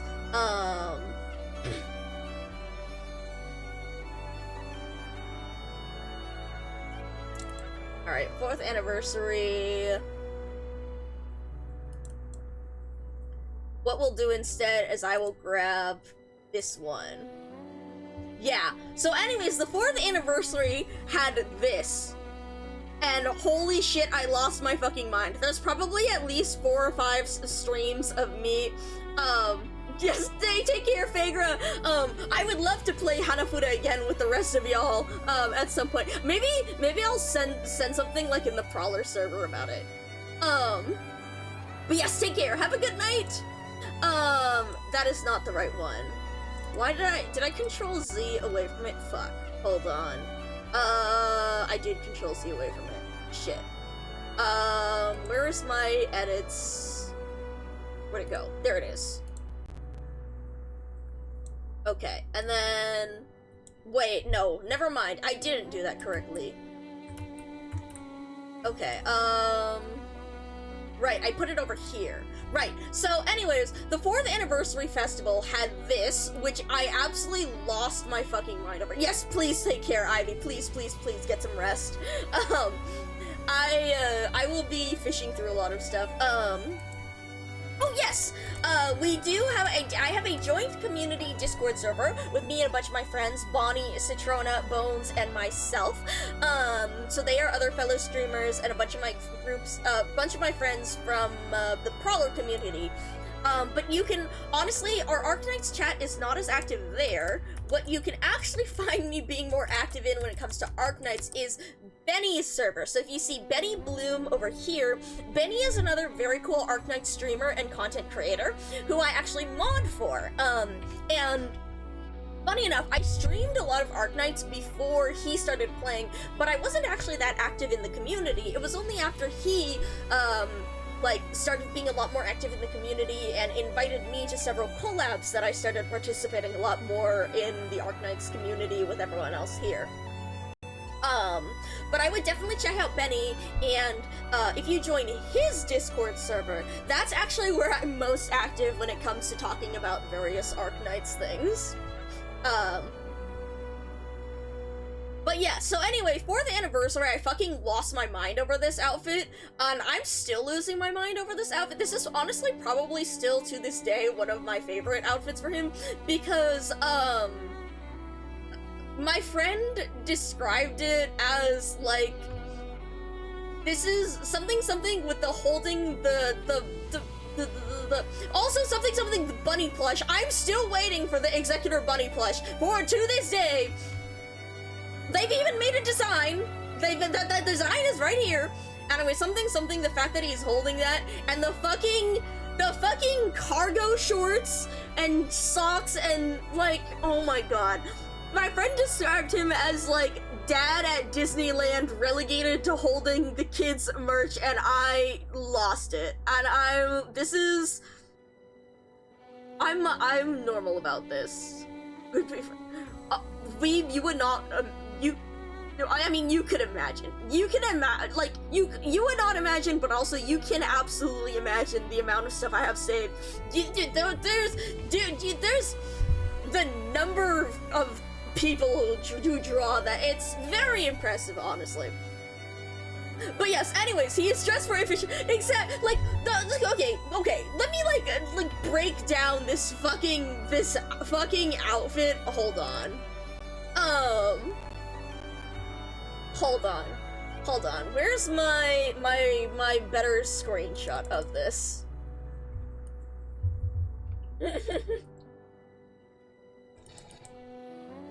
Yeah. There is some really good stuff. There is some very good stuff out there. There is, yeah. Alright, here we go. Here's a screenshot from the original, from the thing here. And if I open this up, okay. So first off, like, the socks and cargo shorts is combo of all time. That's something. 2, like, he is wearing one of those fucking tactical vest things. 3, the fucking bunny, which I am so normal about. 4, his bag, because, so funny enough, the ice cream thing was not something that originally, here, hold on, wait, I have to move this a little bit. The ice cream thing was, the fact that his favorite food is ice cream was not actually, like, a lore thing. What it came from was because the back of his head in the chibi is like a perfectly round white scoop, and so people memed and compared it to a piece of mochi or to vanilla ice cream. And because of that, and because of La Toronto's focus on sweets, they canonized it as his favorite dessert is ice cream, which is, like, absolutely incredible. But not only does he have a pin of ice cream on this bag, but the pin/plush of that is not just any bunny plushie. That is the bunny plushie of the Doctor, because it has the swirly eyes. Like, you know how they released the bunny plushie of like Amiya and Frost Nova and a bunch of the others? This is specifically the Doctor one. This is specifically the Doctor one. I am so normal about this. I have been so normal about this for the past 2 fucking years. But yeah, anyway, so that is the Doctor one of all the bunny plush there is out there. Yes.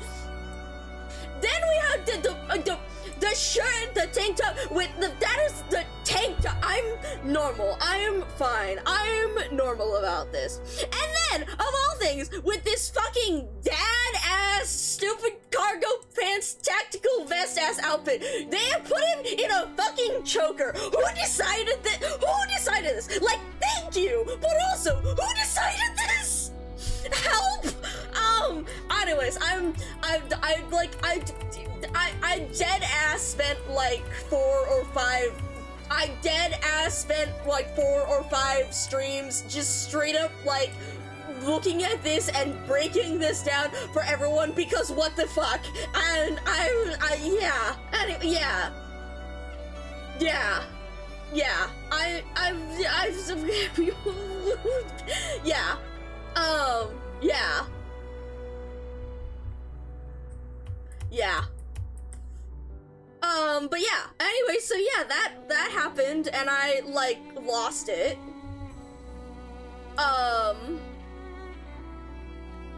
Hello, Dominic. Where the usual is happening. But yeah, that happened, and I lost it, so that was the 4th anniversary festival, and, I went insane, and then right after that, we had ambient synesthesia, which, hold on, why isn't this showing up on my, hold on, maybe this isn't the right timeline. Where's my, no. If this is V4, where the fuck did I save this?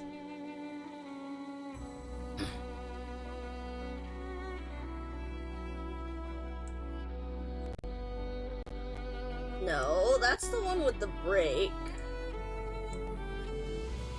I don't know. Anyways, the ambient synesthesia. Oh wait, never mind. I do see it. I just put it really small. Oh wait, no. That was Oprec 1 because that came out with Fortis. There's the 4th anniversary. Where the fuck is the ambient synesthesia? I thought I added it here, but I don't remember. Anyways, it was there as well. In the start here. Oh, here it is. Never mind.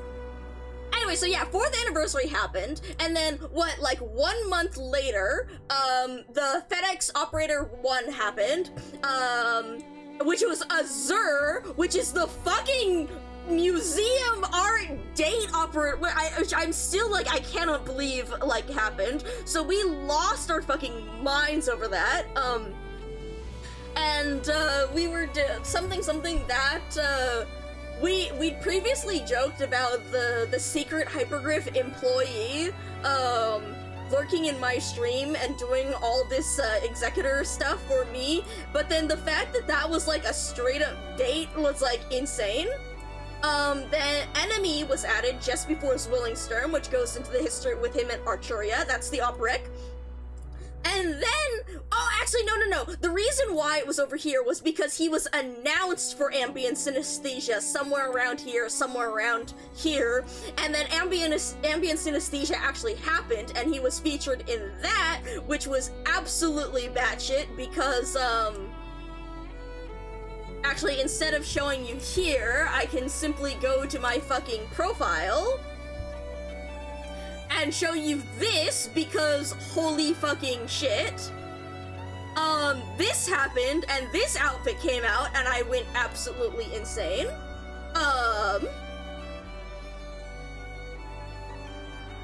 And yeah, so we had Zwillingstern. So, like, all of a sudden, this was here within, like, 6 fucking months.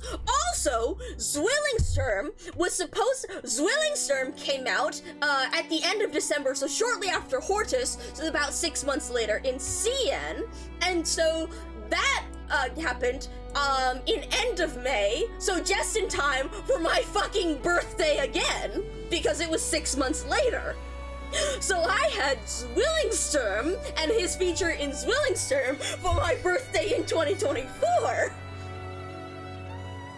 Then something a few months passed, and he was featured in the Trials for Navigator 2 team, and then, just in time for, Christmas 2024, again, we got the Hortus rerun, and we got the Sun Rio collab, as well as the 1st Anniversary Festival merchandise. I was like, oh my god, and that doesn't even necessarily go into what was happening in 2025, which, again, we had the Masses Travels, we had all this other stuff, we have the 6th Anniversary that actually has more merch, we had this release that we've, oh my god. Anyways, so, you can see from this, like, how absolutely insane it has been.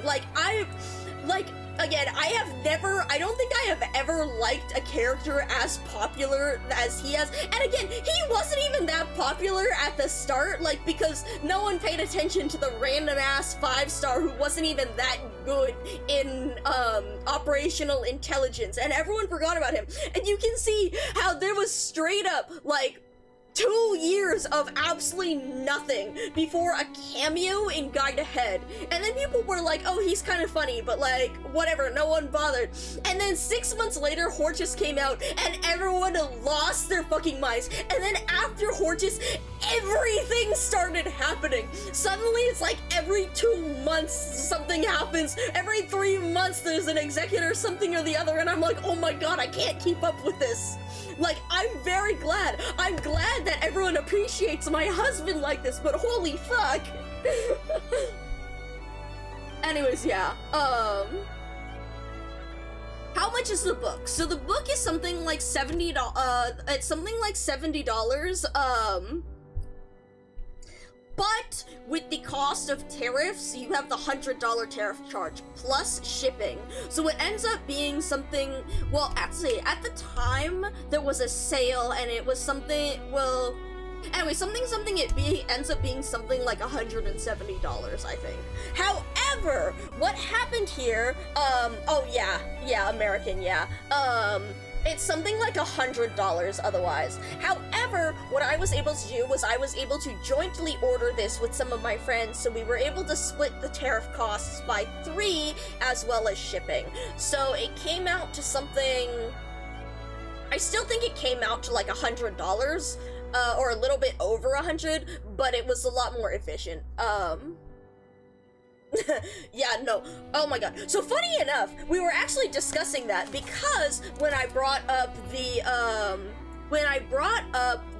lore book, hold on, let me grab my images.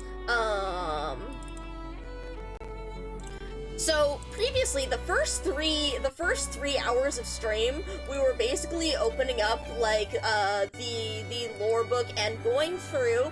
You'll know the lore book, in addition to having the book itself, has an additional booklet that is called the Investigation Report on the Reunion Movement and the Shunabog Lungmen Incident. So this is a post-event investigation of the causes of the Shunabog Lungmen incident, and so it is particularly interesting when we read through these, and reading about the various things on the infected and their patrols when it comes to, like, here we go, yeah. Oh yeah, no, Gnosis's card is very good. Status stable. No, this isn't the right page. Maybe I didn't take a screenshot of the page, but there was a very interesting page that discussed the purpose of the infected patrol in Ursus that is particularly relevant to the current situation in America that is perhaps even uncomfortably close. But we've been talking enough about there's too many other things to talk about. I have to actually keep moving. Also, right. Let me grab these guys since it's... Oh shit! We didn't even finish this before because... Alright, well, the date has changed. Cool, we just hit daily refresh. Oh no, we talk about a lot of regular politics. The reason why I'm not talking about it right now is because we already spent like 3 solid fucking hours discussing that. Ooh, nice, an 800. I got an 800 on the previous one. Let's hope that luck keeps up. But yeah, no, we talk about that a good amount. It's just that we've already hashed that out this stream, and I have too many other things that I need to talk about. Alright. Hello, Gummy. You know what, fuck it. I'm gonna do one more, just for the hell of it. Since I have some extra tickets, okay. Doctor, Rhodes Island has done Nice. so much for me. Hummus is great. I'm so excited about, the next... I'm so excited about Hummus's skin. But yeah, so we were doing that because we were looking through the Terra Adjourni lore book and whatnot, and then we just got distracted because we were reading about the different races. We were reading about the Liberi and the Zalak, and I pulled up Yucatan and right. Alright, the Serrato, the Anura, the Itra. I was going to show the Itra, but because we are actually getting to like 11.5 hours, the Draco and the Lung do not have pictures. The Kylan have a thing, but funny enough, Lazy isn't shown for the Kylan. He has no picture in this book here. Alright. Here we go. Sancta. So, the last things that I want to do, that I want to get done in this lore book stream, is I want to look through the bit on the Sancta, and I want to look at the bit on Laterano, because because this book is actually supposed to have been released in December 1099, that is actually post-canonization of Federico, which happens in September 1099. So, I want to see if he features here. But first, Sancta. The more time you spend with the Sanctas, the more you can sense what makes them unique. I cannot help but feel compelled to dedicate more pages to them, though I worry it might seem unfair. Still, I ask for my readers' indulgence as I offer some additional thoughts, which may also help explain some of my observations regarding Laterano in the following chapter. Of note, E.E. Erickson retired from the Royal Victorian University and Victoria to go live in Laterano from the years of 1097 to 1099, so he has some experience in that regard. Yes, there is a bit about Yerag, but I haven't looked at it yet. There's a chapter for basically each major country. But yeah, so I haven't looked at it, so I can't tell you anyways. I need to go through. I am going to go through and read a bunch of this on my own, because I'm not reading the whole 400-page book aloud to y'all. Unfortunately, unless y'all like pay me enough to do that, in which case, like, absolutely. But because I'd love to share this and discuss with y'all, but I don't have enough hours in the day if I'm not being paid for it, unfortunately. But yes, alright. The halos over their heads and the wings of light behind their backs symbolize the law that has protected them for millennia, allowing them to live lives that, while far from peaceful, are still governed by order in their homeland. I'm getting paid really close. We'll see.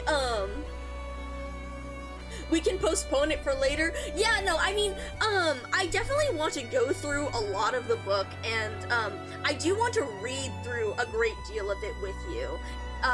But what I mean by this is, we're not going to be, like, reading this for the first time on stream for a number of things, except for the stuff that I'm particularly interested in. Like, you guys are free to ask me about parts of the book. I just can't guarantee that I'll be able to do them, like, right away, you know? 'Cause, just, like, I have a full-time job and I also have sleep issues, so I spend a lot of hours of the day sleeping, so I have very, I like to stream, like, when I can, but it's I have to measure out my time. But yeah, just back. Hello, Akirumi bro. Yeah, no, I absolutely, like, I want to go through a lot more of this with you guys. It's just, you know, managing my fucking time. And also, you know, the fact that I actually want to play the event and read Atto with you guys and read other events, and the fact that I wanted to read, Inudi Herrick and didn't get around to it with you guys because of other time, and it's like, now we have the lore book to add even more stuff to read, so it's like, I gotta figure out, like, scheduling here. But I do want to go through as much of it as I can with you guys, because it is super interesting. Time Doko, exactly. I love being a huge... Exactly, right? That's the fun of it. It's having the whole red string conspiracy board and bringing everything together and then talking about all the different, like, story aspects and the different, like, language that's used and the themes that are done and all that, like, yeah. But yeah, alright. Let me keep going through this. The most well-known and mysterious trait of the Sancta is their empathy ability. Other races often speculate about this ability. Even I, after living in Laterano for several years, still find it intriguing. In truth, it is difficult for non-Sanctus to fully grasp how this empathy works, and we can only glean a partial understanding from their descriptions. What I find particularly interesting is that Sanctus rarely, if ever, consciously engage their empathy in daily life. To them, it's more of an involuntary act, much like how other humans naturally observe each other's facial expressions during face-to-face interactions. The difference is that while our ability to read facial interactions is developed through social experience, the Sancta's empathy is something granted by the law. However, from this perspective, perhaps the Sancta's empathy is just another kind of facial expression that is invisible to the naked eye. Another hallmark of the Sanctas is the guns they carry. These special devices are much more than mere weapons to the Sanctas. They are symbols of faith, endowed by the law. As such, these lifelong companions are known as patron firearms, or more informally, guardian guns. Surprisingly, there is no rule that says every Sancta must keep a patron firearm. Nevertheless, in Laterano, every Sancta of sufficient age does have one, or even many. If you ask them why they carry a gun, they might respond, "Why not?" And I would agree. After all, what 12-year-old Sancta wouldn't want to have their own patron firearm? Or perhaps several. And then there's a bit on sarcasm, which has a calcit note. But I want to comment on this, because so one of the things that we knew about the Sancta, so that is one thing that we know about the Sancta empathy, and I could talk for hours about the Sancta empathy and the way it works, and especially the exclusion of it for reasons. So the intricacies of the Sancta empathy and the way that it's measured and the way that the lack of it is measured is a particularly interesting thing that we see, like, in Guide Ahead when it comes to, like, Cecilia. You'll notice, in Guide Ahead, when Cecilia is discussed, they actually have a measure of it called Empathy Index. So various Sancta actually have different degrees of empathy strength. Empathy also isn't necessarily reading thoughts. What it is simply getting a general sense of emotion of the person, but you won't necessarily know what the emotion is specifically about. And this you can also see in the Learn a Terra Fact over a bag of Sisti Milk video, where Insider and Enforcer are used for as an example, where it shows, what is it, like, Insider is on the toilet and there's no toilet paper, and Erickson describes it as, while other Sanctas might be able to sense that you're feeling distressed or otherwise, like, upset, they wouldn't necessarily know, like, what the specific problem was. And in the video, I believe Enforcer gives, like, Enforcer passes a card under the door that's just like, "It's okay, like, everything is all good," which doesn't really help with the whole toilet paper situation. But in that regard, it's very interesting. I know we've talked in depth when it came to Hortus and about the idea of sancta and lying, because to some degree, there's an idea of like honesty when it comes to emotions, but you can in fact lie, and lies of omission are particularly interesting with respect to that, because you'll notice the way that Insider and Sparia talk. They both obscure information from each other, and yet at the same time they reference the empathy in that, oh, you're not hiding, like, I know you can't hide this from me. However, because of the fact that empathy isn't specifically about thoughts, it can still be hidden, like, for example, with, Serpilia and the fact of collaborating with Orin, Raquel was able to note that, Serpilia felt like, or maybe was able to feel that she felt anxious or worried, but it could be interpreted as merely anxious or worried about the situation that they were in, not necessarily anxious or worried that she would be caught because she was colluding with someone else. And so it's very interesting the way that adds another layer to communication. Yeah, exactly. You can divert it if you're aware of the limits of empathy's accuracy by misdirection, basically. But it's interesting, again, the way that adds simply another layer to communication, as opposed to, like, being a replacement for it, right? So it's in addition to facial expressions, in addition to words and spoken language, empathy provides another layer to conversation. And again, yet another layer of implication, of conversation, of all that Federico is not privy to.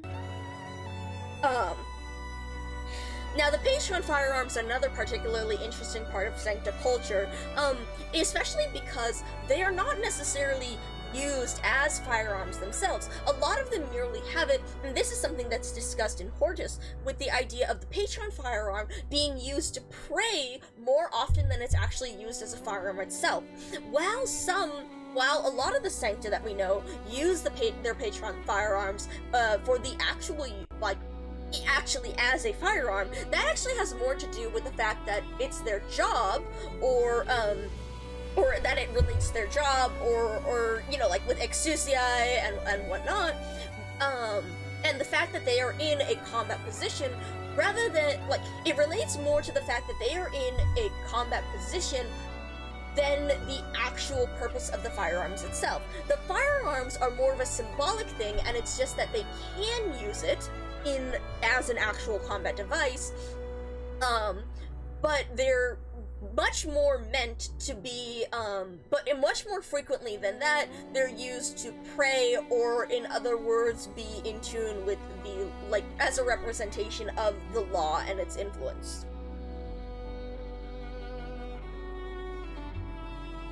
Which is also particularly interesting when we consider, Executor, and we consider some of his voice lines when it comes to, his battle voice lines. Destruction is the most target confirmed. Annihilation, violated taboos. Or, you know, sorry, this is deployment lines. Prayers are unnecessary. This is a particularly interesting one, right? Because it shows the disregard. Well, see, it's not necessarily a disregard for it, but a lack of importance attributed to it.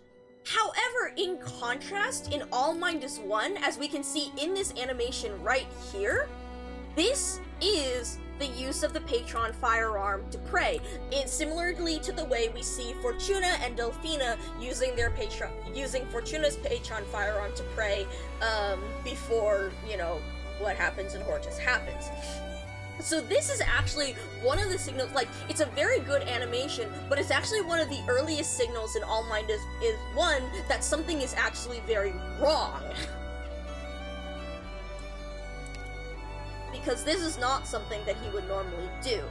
But it is also very interesting seeing, like, the way that you notice that the sky turns blue, because the blue is also representative of his, like, the way he interprets, like, emotions and the way he relates to other characters, and this has to do with his operator record, Azur, and hence the name of the record, Azur, which is, I'm so normal about that.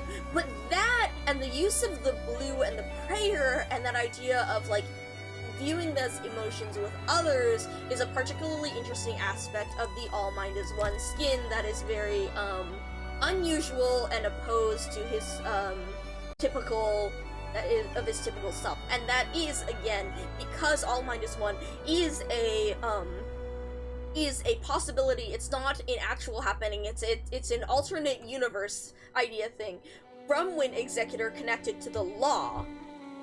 So he is not acting as entirely himself, except later in his trust lines, which is why I don't use the skin I don't use the skin as often because it makes me sad. Alright, we are also going to look at the Sarkaz chapter here. Or sorry, not the Sarkaz chapter, but the last bit, because the Sancta and then the Sarkaz are the last two, races of Terra that are listed here. Sarkaz. The Sarkaz are one of the rarer races on Terra. They have varied appearances and have always been met with hostility by other races throughout human history. The Sarkaz have 10 prominent clans, collectively known as the 10 Kings' Court. According to some Sarkaz, these clans are the cornerstone of modern Kazdel, and there's a Calcit note here that says, in fact, at their peak, there were over 100 different Sarkaz clans. Unfortunately, most of these were mercilessly eliminated over the years. Today, the 10 in the 10 Kings' Court refers to the Gargoyles, Vampires, Damatsis, Noxers, Cyclopes, Banshees, Leeches, Wendigos, Revenants, and Diage. The Diablos were once part of the ancient courts, but they were removed after the extinction of their pure blood lineage. Thus, it can be reasonably deduced that with Buljokasi's death, the Wendigos will eventually be removed from the royal court someday. Okay, so the Gargoyles, like Mudrock, the Vampires, Worf, and the Damatsi, the Cluster, the Noxers. Yeah, we've met, oh fuck, what's his name again? I forget his name.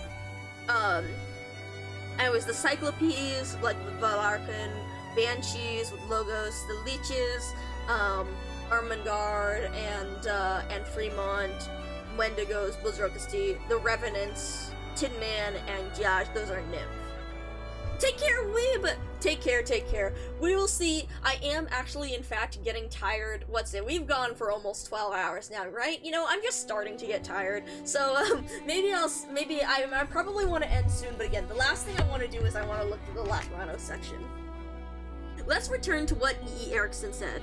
Over 1,000 years of turmoil have left the Sarkaz divided, with the 10 Kings' Court on the brink of disintegration. Most people know only the Sarkaz clans of the court, but there are also a few non-court clans, such as the Goliaths, the Anasa, and the Oni. The majority of the Sarkaz are of mixed blood descent from the different clans. Cruel, violent, dangerous, and barbaric. These were once the only qualities people associated with the Sarkaz, as if they were the evil given human form.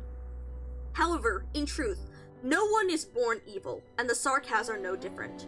Other races imagine themselves as the bearers of justice and light, using this as an excuse to wage war against the Sarkaz. Even today, this prejudice remains. Throughout history, the Sarkaz have mostly led nomadic lives, and they seldom share their culture with outsiders. Under these circumstances, many Sarkaz traditions have quietly faded away. The modern image of the Sarkaz mercenary is actually influenced by the tribe's long history of wandering. The Sarkaz are highly susceptible to oripathy, which many scholars attribute to their natural originium arts assimilation. Others believe it stems from the hereditary transmission of arts within Sarkaz bloodlines. However, the legends passed down among the Sarkaz place their ancestors, the Tikaz, in opposition to the elders and ancients. They viewed oripathy as a disease and curse inflicted upon them by their enemies. Yeah. But yeah, no true Diablo bloodlines left behind. Yeah. Alright, okay. That is a bunch that we can go on to. Well, we could talk about a bunch with that, but I'm simply not going to until later, because, yeah.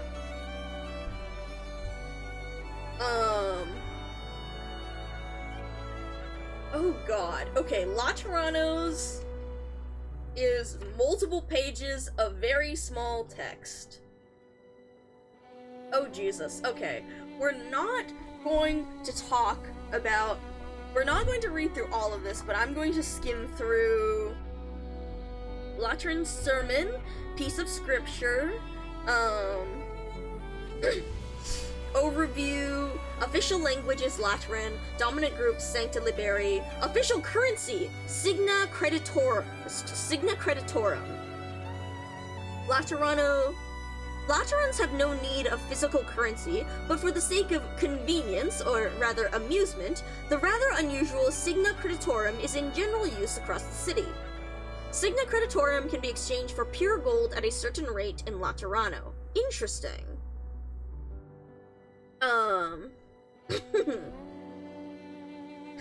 Let's see, we have the Tower of Revelations in excavation. 4 nations developing uropathy. Hoop-shaped perforated metal remains. The metal remain carries similar in grace to a Lateran gun. Ashen-colored rock. Oh, interesting. So this was, they found a gun older than some Terran relics. So I wonder if they got the guns from the precursor stuff. Oh, shit! Unlike traditional saint statues with their amiable visages, this statue forgoes the head, instead displaying a geometric shape rather like a puzzle cube atop the neck. As such, a rather outrageous theory grew popular at the time. It was theorized that the first saints did not truly exist. Instead, they were at first abstract symbols of the law, which became personified by later generations of Laterans. Well, that sure is something to read after seeing the first saint in the fucking Masses Travels. Well, shit. Yeah. Yeah. Well, shit. Alright. Alrighty. Oh, man. Alright, that's fun. What's the CalCit note on this? What's the Cal note on this? Alright. So, also, this is extremely fun because the lore book was released in CN before the Masses Travels. So, oh man. Oh man. Alright, let's read Cal's note. The first saints did historically exist, but the modern conception of them has been molded by later generations of Laterans. This ancient statue has no face, because the first saints never had human features to begin with.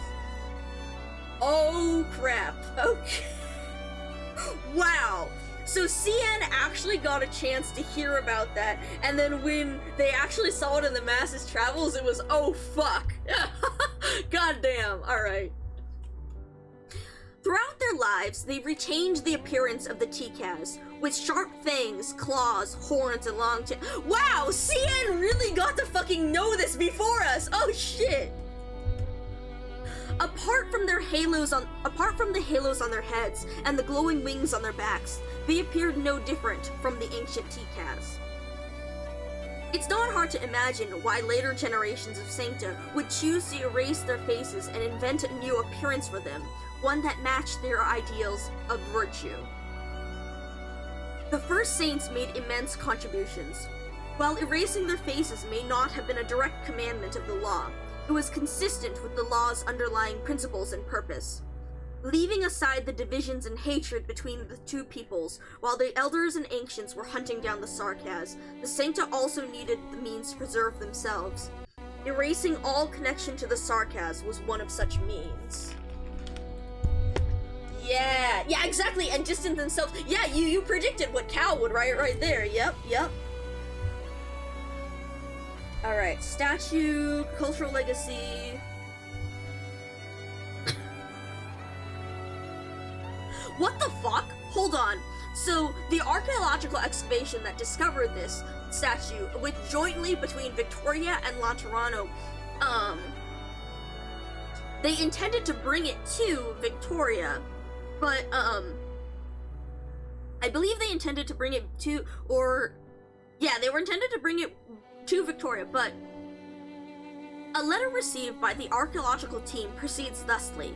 A statue of a saint beyond Laterano's ken, one that might be its most ancient cultural legacy, would surely shake the foundations of the holy city's prestige. This precious work of art will be a gift from Victorian archaeology to the Empire, and it shall encase the glory of Victoria in everlasting radiance. The archaeological team were beside themselves with glee, and they hurried the statue back to Londinium after 2 days, where merit and commendation awaited them. Who could have foreseen that a team carrying nothing but stone would be robbed halfway through their journey? People arrived to find nothing but the remains of their transport wrecked by originium explosives, and the entire team reduced to nothing but fragments of originium. The statue of the saint was nowhere to be found. The camp was bustling with activity the night the team received the letter, and none had noticed that Killian had disappeared alongside an off-road vehicle. After the incident, the police suspected him of leaking the schedule and itinerary of the archaeological team's trip, believing his devotion to a